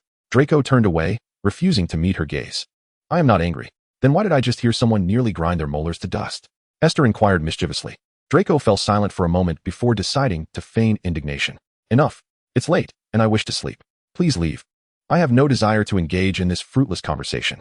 Yet Esther chuckled softly. The previous dialogue had not hindered her appetite. She had already consumed a substantial amount of food, nearly finishing what she had brought. Do not be upset. After discussing shortcomings, let us speak of virtues. Why don't you begin by telling me what my strengths are? She gazed at Draco with eager anticipation. Her eyes sparkled with the clarity of a lake reflecting the blue sky, reminiscent of dazzling gemstones. Such a hopeful expression made it hard for anyone to refuse her. If Draco were to articulate, her most significant virtue would be her charmingly innocuous appearance, which effortlessly disarmed others and rendered them more susceptible to compassion. He could not deny that her visage played a considerable role in why he had shown her leniency, instead of unleashing a curse as he would have with Longbottom. Even now, despite his irritation, when confronted with those innocent, crystalline eyes, he felt the fire of his anger stifled. Even with the understanding of her nature, knowing that her innocence was likely feigned, he found all his fury lodged in his throat, unexpressed and unassimilated, akin to a fishbone stuck there, leaving him with a profound sense of helplessness. How would I know your virtues? We are not well acquainted. Of course, if having a good appetite counts as a virtue. Then indeed, that is one of yours, he replied coldly. Esther, unfazed by his retort, nodded in agreement. A good appetite certainly qualifies as a virtue. Now think again. What about qualities like intelligence, beauty, kindness, or innocence? Kindness. Innocence. Draco scoffed. Do you truly believe those words apply to you? Your thoughts are as convoluted as lotus roots. Oh, so you do think I am intelligent and beautiful, Esther remarked, unconvinced. Draco had grown weary of her inquiries. He lay back down, covering himself completely, exuding an air of tranquility. Do not evade my questions.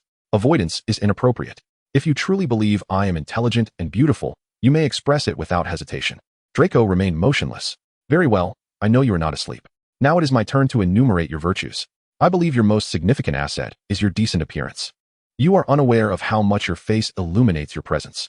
Every time I contemplate striking you, I find myself refraining due to your visage. Even when I can no longer hold back, I make a concerted effort to avoid targeting that face.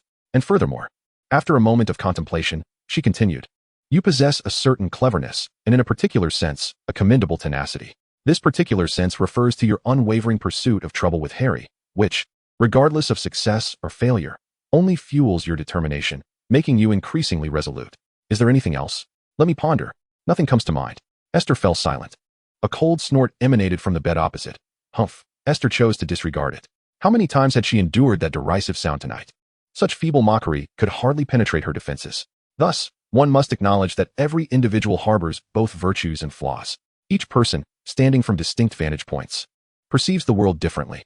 Perhaps we could temper our tempers and strive to coexist harmoniously? After all, we are destined to share the same school for many years. I certainly do not wish for our encounters to devolve into chaos. School is already burdensome enough without the added irritation of quarrels leading to detentions. I loathe the notion of being a mere nuisance. I wish never to relive such experiences. We have endured trials together, so please refrain from targeting me without cause. And I shall set aside my biases towards you. If not for my sake, then consider my father's recent prominence. You might find it advantageous to cultivate a cordial relationship with him. Even if we cannot achieve complete harmony, maintaining an amicable distance would be a commendable endeavor. I know you are not asleep. Should you choose silence, I shall interpret it as acquiescence. Draco? Very well. If you remain mute, I shall take that as your acceptance. Then, good night.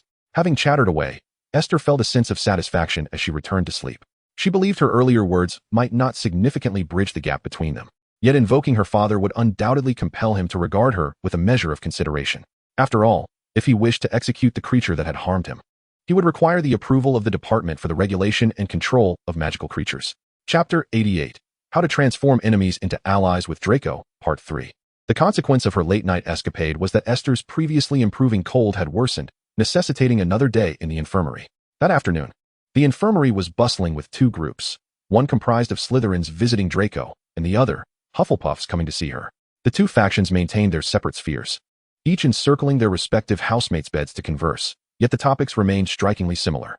Among the Slytherins, Draco was vocally lamenting Hagrid's incompetence, expressing his intention to inform his family about his injury, hoping his father could influence matters within the Ministry of Magic to ensure the demise of the creature that had harmed him. The other Slytherins readily echoed his sentiments, creating a harmonious atmosphere as they began to mock Gryffindor. Conversely, the Hufflepuffs were slightly more subdued, yet their discussions revolved around the same unfortunate incident. You cannot imagine the turmoil Hagrid is in due to Draco's injury. His mood has soured considerably. Today, he forbade us from interacting with any magical creatures during class, and his lectures were a jumbled mess, leaving us utterly bewildered. Ernie vented to Esther about the disappointing experience of the magical creature protection class he had eagerly anticipated that morning. Indeed, this may be a fortuitous turn of events. Do you not agree that appointing Hagrid as a teacher might not be the wisest decision? After all, he does not typically exude an air of composure. What if someone were to suffer an injury akin to that of Malfoy over there? Kathy cast a furtive glance towards the Slytherin table and leaned in to whisper to the group. I heard that Malfoy bled profusely yesterday. Estelle, you were here as well. Did you observe the extent of his injuries?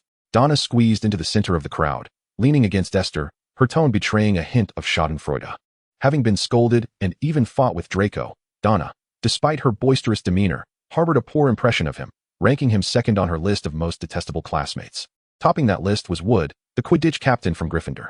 Wood's position as her foremost annoyance stemmed from his frequent scrutiny of Donna during Quidditch practices, branding her a suspicious individual, resulting in numerous confrontations and persistent grievances.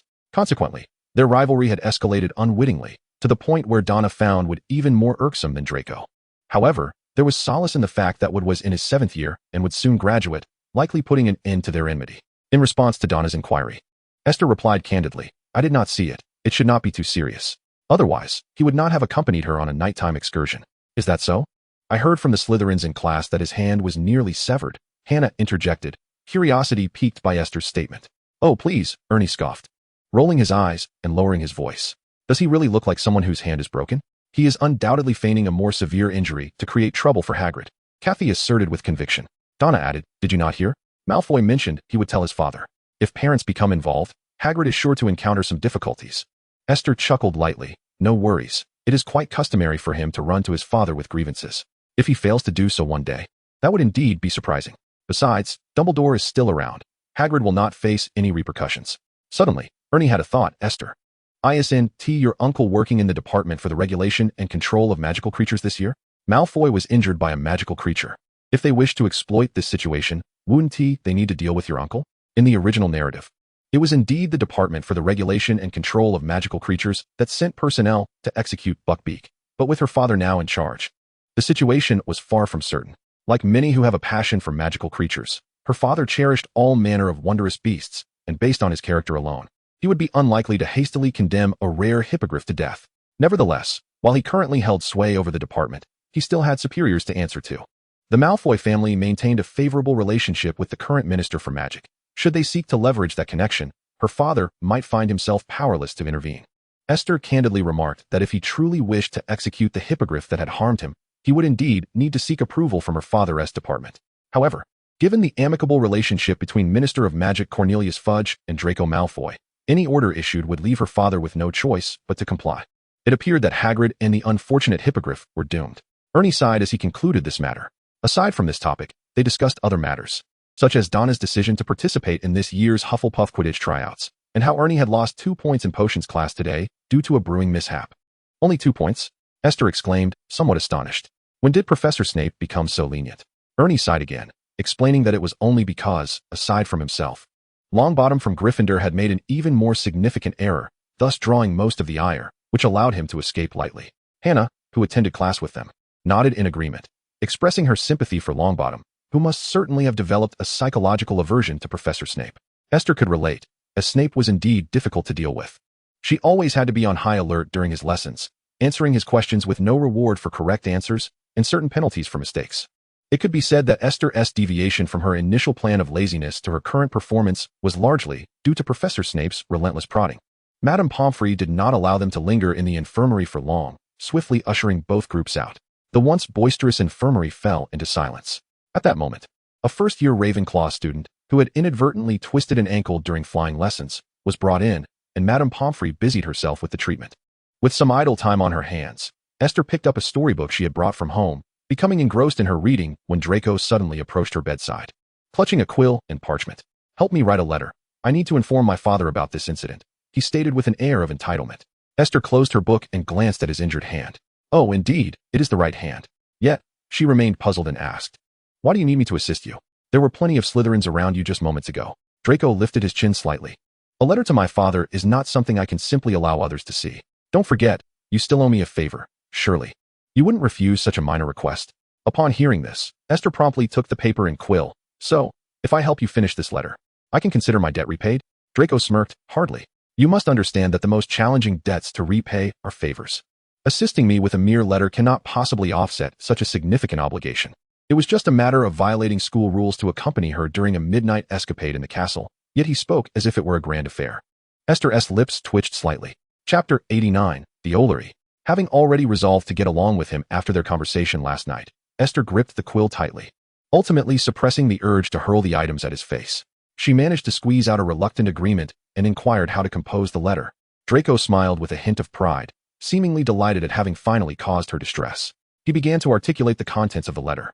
In truth, the message was rather straightforward. It was a complaint to his father, detailing his injuries and requesting assistance in reprimanding the creature that had harmed him, the Griffin. He intended to instill a sense of trepidation in Hagrid and that group of Gryffindors, making them aware that crossing a Malfoy would not go unpunished. As Esther wrote, the corners of her mouth twitched in irritation. The letter was blunt, reflecting Draco's character perfectly. Had Esther been the one to compose it, she would have downplayed her disdain for Hagrid and his associates. instead directing the focus towards the incident involving the magical creature and the overarching issue of classroom safety, thereby extricating herself from the matter and elevating the discussion to encompass all Hogwarts students. Such an approach would undoubtedly garner more attention and allow her to stand on a moral high ground from which she could cast judgment upon others. Nevertheless, young Draco seemed incapable of such nuanced thought, but his father, the elder Malfoy, would surely grasp the gravity of the situation. Thus, Draco's forthrightness was not entirely misplaced, especially with his father orchestrating the aftermath. The letter was swiftly completed, and upon reviewing it, Draco wrinkled his nose in distaste. "Why is your handwriting so atrocious?" At his remark, Esther could no longer contain her frustration, shooting him a glare. "Where is it ugly? My handwriting is perfectly neat. Don't make unfounded accusations." Thanks to her years of experience, Esther's script was always in a clear print style, legible and precise, leaving a favorable impression on teachers during exams and assignments. While it may not possess the fanciful elegance of cursive, it certainly could not be deemed ugly. Indeed, many struggled even with print. Whereas her writing was undeniably tidy and aesthetically pleasing, it was abundantly clear, however, that young Master Malfoy held little appreciation for such unadorned script, deeming it unworthy of his expensive stationery. After muttering a few more complaints, he ceased his critique, stowing the letter away before handing it back to Esther. "You'll be returning to class tomorrow, so you can conveniently mail this for me in the morning." Was it not an egregious imposition to demand she not only assist in writing the letter, but also in sending it? Reluctantly, Esther retorted, "I shall handle my own matters. I am not your house elf." Moreover, she was acutely aware that his arm was not as severely injured as he pretended. She had seen him moving it freely that very morning. Draco flashed a slightly arrogant grin. "Didn't you say last night that you wanted to get along with me? How is it that you refuse to assist with such a minor task?" Indeed, there exists a type of person who delights in climbing the social ladder with ease. She regretted her earlier decision to indulge him with such trivial conversation. Grudgingly, Esther accepted the letter and placed it aside. Puffing with indignation, "I will mail it for you tomorrow." Satisfied, he returned to his previous pursuits.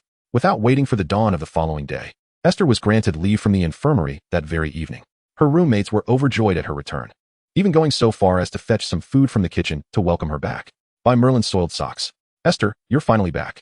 You have no idea how lost we've been in class these past 2 days without you to guide us on our assignments," exclaimed Katie, wrapping her arms around her in a warm embrace. Annie, still unaware of where she had procured a delicate pink flower, cheerfully presented it to Esther, exclaiming, "Congratulations on your recovery. How can we not celebrate your discharge with flowers?" Esther, equally delighted, felt that no place could compare to the comfort of her dormitory. Vowing never to spend another night in the infirmary, if such a fate were to befall her, she fervently hoped not to share a room with Draco. After joyfully passing the evening, Esther awoke early the following day. She made her way alone to the Ollery to send Draco's letter, casually selecting one of the school owls for the task. She was uncertain whether Draco had a dedicated owl for correspondence. Nonetheless, she would not entrust her donut to deliver his message. As she descended from the Ollery, she unexpectedly encountered a figure, a boy with dark hair and eyes, ascending the steps in his flowing wizard's robe, which accentuated his tall and slender frame. The tips of his hair were slightly damp, and as they brushed past one another, Esther distinctly sensed a chill emanating from him. Curiosity piqued, she paused, but the boy appeared oblivious to her presence, continuing onward into the Ollery. In his movement, his hand emerged from the voluminous sleeves of his robe, revealing a letter and a small glass vial containing a viscous silver substance. She did not linger long, quickly averting her gaze and continuing down the steps. Esther had met Theodore not at Malfoy Manor, but their initial encounter had been rather unpleasant, and they had never exchanged words since their subsequent meetings at school. He remained a solitary figure, rarely seen in the company of other students, even those from Slytherin. Thus, this occasion was no different. Yet, a flicker of curiosity about him remained within Esther. Noticing the mud clinging to his footsteps and the heavy morning dew clinging to his robes, she deduced he had not come from the Slytherin common room, but rather had traversed directly from the grounds outside the castle. The sun had only just risen, and it was still early, leaving her to wonder what his purpose had been prior to his departure. And what of that vial? Esther lowered her gaze in contemplation, recognizing the liquid as somewhat familiar, though she could not quite place it. However, she did not dwell on it for long. He was merely an unfamiliar classmate, and there was no need for concern regarding his affairs. After all, even if he were to unleash chaos, there was still the savior, HarryPotter, to contend with. Having risen early, Esther arrived at the hall for breakfast, where the number of students was still sparse.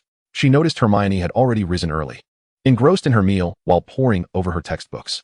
This display of insatiable thirst for knowledge left Esther feeling somewhat inadequate. She could never truly enjoy studying.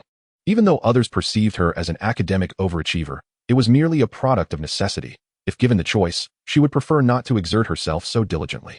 Perhaps her demeanor was too evident, for Hermione soon caught sight of her. With a friendly smile, Hermione waved at her. "That's wonderful, Esther. I'm so glad to encounter you this morning. Do you have any knowledge of magical creatures? I have a question I would like to ask you." Esther, being the daughter of a magical creature research expert, had acquired a modicum of knowledge about these fantastical beings through her father's influence, despite her lack of enthusiasm for them. However, she was not inclined to absorb any more information so early in the day. Chapter 19. The Daily Gossip of Hufflepuff. Draco did not emerge from the infirmary until 3 days later. According to a certain unnamed badger, he returned during potions class, using his injured arm as an excuse to enlist others to do various tasks for him.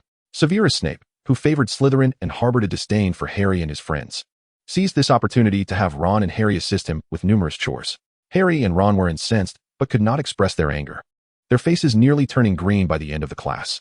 After class, they discussed Sirius Black's escape from Azkaban, at which point Malfoy began to mock Harry, suggesting that if he were Harry, he would personally pursue Sirius.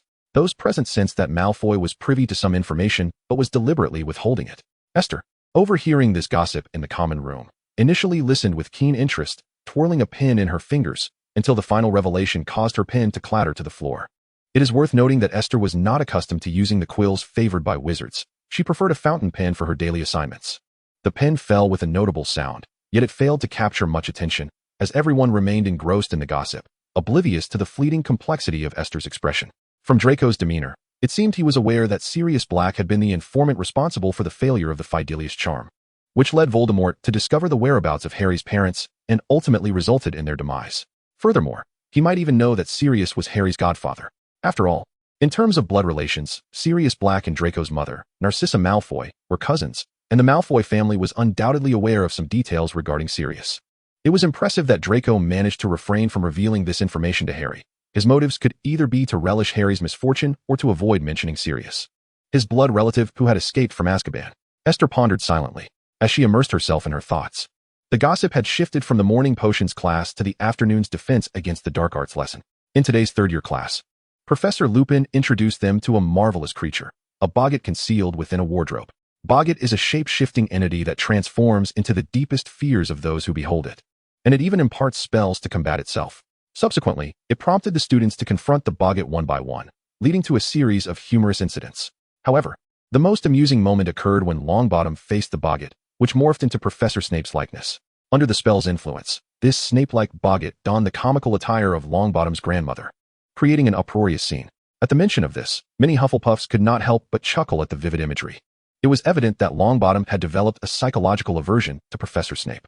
Hannah, laughing, remarked, "Nevertheless, Snape in women's clothing. Huh? Even though I haven't witnessed it firsthand, just imagining that scene brings such amusement.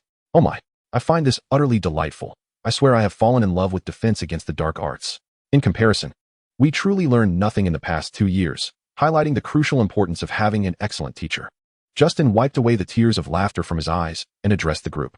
Ernie added, "Indeed, Professor Lupin has a gentle demeanor and never places undue pressure on his students. Although he graduated from Gryffindor, he exudes an essence akin to a Hufflepuff." I pondered whether Longbottom's antics in defense against the dark arts would reach Snape's ears, making him an even greater target in potions class. Hannah remained absorbed in thoughts of Snape in women's clothing, extending her sincere sympathy to Neville. Susan patted her shoulder, reassuring her, "Fear not. Even if Longbottom faces scrutiny, it cannot surpass the targeting that Harry endures." Thus, the conversation shifted as they began to discuss why Professor Snape harbored such animosity toward Harry. Some suggested it stemmed from his favoritism toward Malfoy, aiding him in his antagonism against Harry. Others opined that he equally despised every Gryffindor, with Harry merely being the most prominent target due to his notoriety. Amidst the crowd, only Esther offered a faint smile. How could Snape, gazing upon Harry's face, so reminiscent of James, speak calmly? Alas, it was a pity that she knew so many secrets yet could divulge none. Should even a whisper escape her lips? Given the Hufflepuff penchant for gossip, it could very well reach the principal's ears, and Esther would be in dire straits. Upon returning to her regular studies following a potions class, Esther observed that Professor Snape's mood had soured further than before, and the reason was well understood among her peers. The incident involving the boggart in women's clothing had seemingly intensified Snape's disdain for Lupin, while simultaneously making Longbottom's experience more arduous. It was said that in his third-year classes, he hardly troubled Harry, focusing instead on tormenting Neville. Unfortunately, Neville and Esther were not in the same year. leaving her to endure Snape's incessant questioning as his favored target among the second-year students. By the end of the class, Esther felt utterly drained. After dinner, she slumped onto a chair in the library, staring at the unfinished potion essay before her. Ernie, I truly cannot continue. Please assist me. You have studied this material. Help me write a bit, she implored, tilting her head pitifully towards Ernie. He sighed in response. It's not that I am unwilling to help. But despite being a year above you, my potion grades are not as stellar. If you are struggling, what can I do? It's so difficult. Sighed again. Professor Snape seems to have exploded with rage lately. I'm on the verge of collapse. Ernie looked equally troubled, indeed.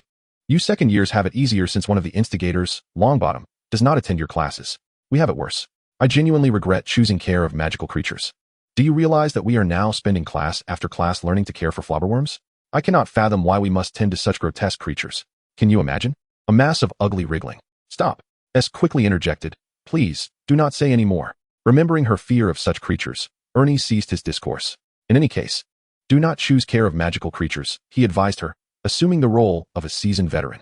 Nodded, indicating her understanding. She had no desire to care for any caterpillars. It was more painful than attending potion classes. Chapter 91, The Spell Genius. The tryouts for the Hufflepuff Quidditch team commenced on a sunlit weekend. Donna participated in the selection, vying for the position of chaser. All her dormitory mates accompanied her to the trials. As the selection began, she soared through the air on her broom with remarkable agility. Though petite, she possessed considerable strength and exceptional aim, consistently sending the quaffle through the 50-foot-high hoops with each swing of her bat, scoring points effortlessly. After the trials, Donna emerged victorious, officially joining the Hufflepuff Quidditch team. And her friends rejoiced for her success. Overwhelmed with excitement, Donna rushed over to the Gryffindor team, boasting that she would undoubtedly defeat Wood in the upcoming match, leaving him in tears at graduation. Wood, feeling a surge of anxiety, turned to his teammates, saying, I knew she was here to scout our tactics and strengths. She has patiently observed our training for an entire year. She truly has remarkable composure. We must alter our strategy. She is far too familiar with our habits and measurements. This tactic from Hufflepuff is ruthless. He appeared exceedingly anxious. Whenever Quidditch was involved, he tended to become overly tense. Following Donna's bold proclamation, Gryffindor's Quidditch training intensified once more. Whether the Gryffindors had any complaints, was uncertain. All she knew was that her situation had recently taken a turn for the worse. This stemmed from an incident during a defense against the dark arts class, where a Ravenclaw student suggested to Professor Lupin that they too wished to try confronting a boggart. Due to the differing curricula across grade levels, Professor Lupin had never imparted knowledge regarding boggarts to his students. Nevertheless, the pupils were invariably intrigued by this peculiar creature. With his gentle and amiable disposition, Professor Lupin could not resist the earnest pleas of his students and ultimately acquiesced. The incantation Ridiculous was not an exceptionally challenging spell, and even second-year students could master it after some practice. Initially, everything proceeded smoothly, with each student standing in line before the wardrobe containing the boggart, eagerly observing it transform into their most dreaded fears before attempting to vanquish it with the spell. The classroom, filled with laughter and joviality, came to an abrupt halt when it was Esther's turn. Though she had mentally prepared herself, the sight of a colossal slug materializing from the wardrobe left her utterly terrified, nearly causing her to faint. Beside her, Professor Lupin continued to encourage her to swiftly cast Ridiculous against the boggart. In her despair, Esther found the slug abhorrent enough, let alone a grotesque giant slug nearly the size of a person. She could vividly perceive its writhing body, the viscous slime it exuded, and the eerie sound it made as it slithered across the ground. In that moment, all thoughts of the incantation vanished, replaced by sheer hopelessness. Professor Lupin, perhaps considering her previous encounter with a Dementor on the train as a testament to her bravery, refrained from intervening immediately, instead urging her to confront the slug with courage. As the creature inched closer, her fog mind finally regained clarity. She shouted in panic and instinctively raised her wand, unleashing a barrage of spells. All petrified, shattered, collapsing. Bind it fast. Disarm. Obstacle galore. Esther's mind was blank as she reflexively cast every spell she knew, nearly invoking Lumos and Expecto Patronum. Under the relentless onslaught of her spells, the slug, or rather the boggart, retreated back into the wardrobe. Professor Lupin swiftly intervened, exclaiming, "Enough!" At that moment, Esther awakened from her daze. The room fell into an astonished silence, everyone taken aback by the unexpected turn of events. She looked up at Professor Lupin, his eyes a mixture of concern and mild irritation, and instinctively grasped the fraying edge of his robe, her voice trembling as she exclaimed, "It was terrifying, Professor. That slug was utterly horrifying. I was so frightened. I'm sorry for casting so many spells." Professor Lupin, taken aback by her evident fear, found himself at a loss for words. "Trust me, if the boggart could speak, it it would undoubtedly echo her sentiments of terror. Ultimately, Professor Lupin refrained from delivering any reprimands, opting instead to lighten the atmosphere with a jest. Thus, the lesson concluded in an unforeseen manner. From that day forward, Professor Lupin never again conducted a lesson on boggarts. Not out of fear of a recurrence of Esther's ordeal, but rather because the boggart seemed unwilling to emerge from the wardrobe ever again. After this incident, Esther's reputation once again soared at Hogwarts. Everyone marveled at her extensive knowledge of spells, some of which were advanced incantations typically reserved for upperclassmen. Many proclaimed her to possess a remarkable talent for magic, thus revitalizing the illustrious title of the Hufflepuff Star. Eventually, Professor Sprout sought her out personally to advise her on the virtues of learning, cautioning her against secretly delving too deeply into advanced spells, as their misuse could easily lead to self-harm. Esther obediently agreed and refrained from further study of complex magic in private. In the aftermath, all her professors resumed their focus on her, seemingly eager to uncover other talents she might possess. They reinstated the practice of questioning her in every class. Esther found this quite overwhelming. The only solace she found was that on the eve of Halloween, Ernie and the others were permitted to visit Hogsmeade. Although she could not accompany them, she had entrusted Ernie to bring back numerous items for her, and recently, discussions had shifted away from her, with everyone buzzing about Hogsmeade. Unlike his enthusiastic third-year peers, Harry was unable to join them, as he had not secured his aunt and uncle's signature. Esther suspected that even with the signature, Dumbledore would not allow him to leave. However, with Professor Lupin present, she was certain he would notice Harry's disappointment and offer him comfort, which would certainly alleviate the situation somewhat. What surprised Esther, however, was when Draco deliberately approached her before their departure, uttering a remark unrelated to their trip to Hogsmeade. "That beast is finished, just wait for the news. That big oaf will be in tears," he said, grinning and leaning closer to whisper conspiratorially. Esther shot him a glance and quickly realized he was referring to his injury during care of magical creatures class. The plot seemed to revert to its original course. Esther remarked, "Harry and the others won tea, let Hagrid be sad." To which Draco replied dismissively, "And what of it? Do you think they would dare defy the Ministry of Magic? Look at Potter, he can't even go to Hogsmeade." With that, he strutted off, a smug expression on his face, heading towards Harry to commence his daily round of mockery. Chapter 92, Guidance. When Ernie returned from Hogsmeade, he brought Esther an abundance of items. Some were her requests, while others were gifts he had chosen for her. The pleasant mood lingered only until after dinner, when, as everyone prepared to return to their common rooms, an unexpected incident occurred. The portrait of the fat lady at the entrance to the Gryffindor common room was attacked. The frame and canvas lay shattered, and the fat lady herself had vanished without a trace. This incident even caught the attention of Professor Dumbledore. It was reported that Peeves had witnessed the entire event, claiming that Sirius Black had attacked the fat lady in an attempt to gain entry into the Gryffindor common room. Due to the suddenness of the incident and the perilous nature of Sirius Black, Headmaster Dumbledore instructed all Gryffindor students to return to the Great Hall. He then notified the heads of the other houses to gather their students there as well, with the possibility of Sirius Black infiltrating Hogwarts. A thorough search of the school was imperative. Thus, to ensure everyone's safety, it was necessary for all to rest in the Great Hall for the night, Dumbledore explained. Meanwhile, Professors McGonagall and Flitwick closed the doors to the hall. With a wave of his wand, Dumbledore sent all the tables flying to the corners, and hundreds of purple sleeping bags appeared on the floor. After Dumbledore's departure, the Gryffindor students began chattering excitedly about the events that had just transpired. Percy, the head of the student council, was attempting to maintain order. "Everyone, get into your sleeping bags and be quiet. Lights out in 10 minutes. However, with students from all four houses gathered, maintaining control proved challenging as discussions erupted among them. Just as Esther settled into her sleeping bag, Ernie rushed over to her side. "Esther, do you think Sirius Black is really still in the castle?" he asked, his brow furrowed with concern for their predicament. "It seems that Headmaster Dumbledore and the other professors believe so. But it's all right, we're all here. If Sirius Black truly did break in, the prefects and the heads of the student council would surely notice right away," Esther reassured him. "And then what would they do?" Ernie replied anxiously. "Sirius Black is a ruthless dark wizard who escaped from Azkaban. How could a few prefects possibly stop him? Prefects may not stop him, but the teachers at the school certainly can. Dumbledore is still here, so there is no need to worry too much," Esther comforted him. As she spoke, Esther felt a tap on her shoulder. Turning, she was surprised to see Hermione had appeared beside her. "Oh, Hermione, were you looking for me?" Esther exclaimed. Hermione nodded, her expression pensive. "I just have a feeling that something is off. What do you think is wrong?" Esther asked, intrigued. "Sirius Black, why would he want to infiltrate Hogwarts? And why attack the fat lady?" Hermione's demeanor grew serious. "I sense there is something we don't understand, but I can't quite figure it out. So I thought I'd talk to you. Perhaps you're cleverer than I am and can see what the issue is." Esther mused that few could rival Hermione's intellect, but coincidentally, she indeed held the truth.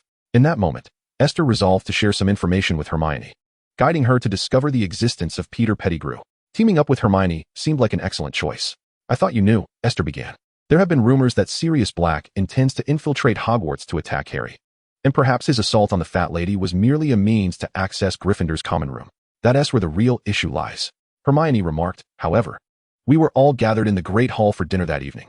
If he truly intended to attack Harry, he should have come directly to the hall rather than sneaking into Gryffindor's common room. Ron countered that it was because he had been on the run for so long that he had lost all sense of time and was unaware that it was Halloween Eve. Yet, this reasoning seemed rather unconvincing. Esther grasped her implication.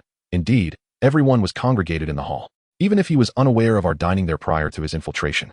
Once he entered, he would surely have noticed, as the rest of the castle was eerily silent, while the great hall was alive with laughter and merriment. Exactly. Hermione nodded. That is why I find it perplexing.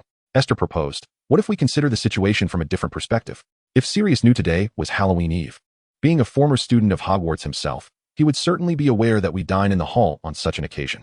Could it be that he deliberately chose a time when everyone was absent to infiltrate the Gryffindor common room? Hermione's eyes lit up. That is indeed a possibility. But what would he seek by entering the Gryffindor common room? Esther continued. It certainly isn't to harm Harry. Rather, it suggests that there is something within Gryffindor that draws him in. Can you imagine what could possibly be there in the deserted common room at that time? She subtly hinted to Hermione. Hermione fell into contemplation and after a moment said, perhaps we should inquire with other Gryffindor students about this matter. I'm also curious how Sirius managed to evade the Dementor's watch and enter Hogwarts. Esther hesitated for a moment before leaning closer, speaking softly, I must confide in you a secret. Recently, another student and I, driven by hunger, embarked on a midnight escapade to the kitchens for some food. On our way back, we caught a glimpse of a shadow darting past. As it had been raining that day, footprints were left on the ground, leading towards the Gryffindor common room. Hermione gasped, covering her mouth. Goodness, why are you only telling me this now? What kind of footprints were they? Adult male footprints? Could it be that Sirius had already been lurking in Hogwarts? Esther shook her head. They were not human footprints, but rather those of some creature, somewhat resembling a dog. Since it was during our nocturnal adventure, and we were uncertain if we had imagined it, we chose to remain silent about it. But you both saw the footprints. Something must have passed through. Hermione exclaimed, her excitement palpable, yet she soon fell back into thought. If they were animal footprints, then they couldn't belong to Sirius. Perhaps some creature escaped from the Forbidden Forest? This remained unclear. I believe the manner of Sirius's infiltration into Hogwarts is not the crux of the matter. Rather, the focus should be on what he intends to do. If we can ascertain his motives, we may have a chance to capture him. You could ask Ron and Harry if they remember who or what else was present in the Gryffindor common room at that time, or even if there were any peculiar creatures. Esther endeavored to hint at Hermione. Now lights out. No one is allowed to speak. Percy extinguished all the candles, interrupting the conversation between Esther and Hermione. Very well, I shall inquire of them. Thank you, Esther. In the darkness, Hermione slowly made her way back to Harry and the others.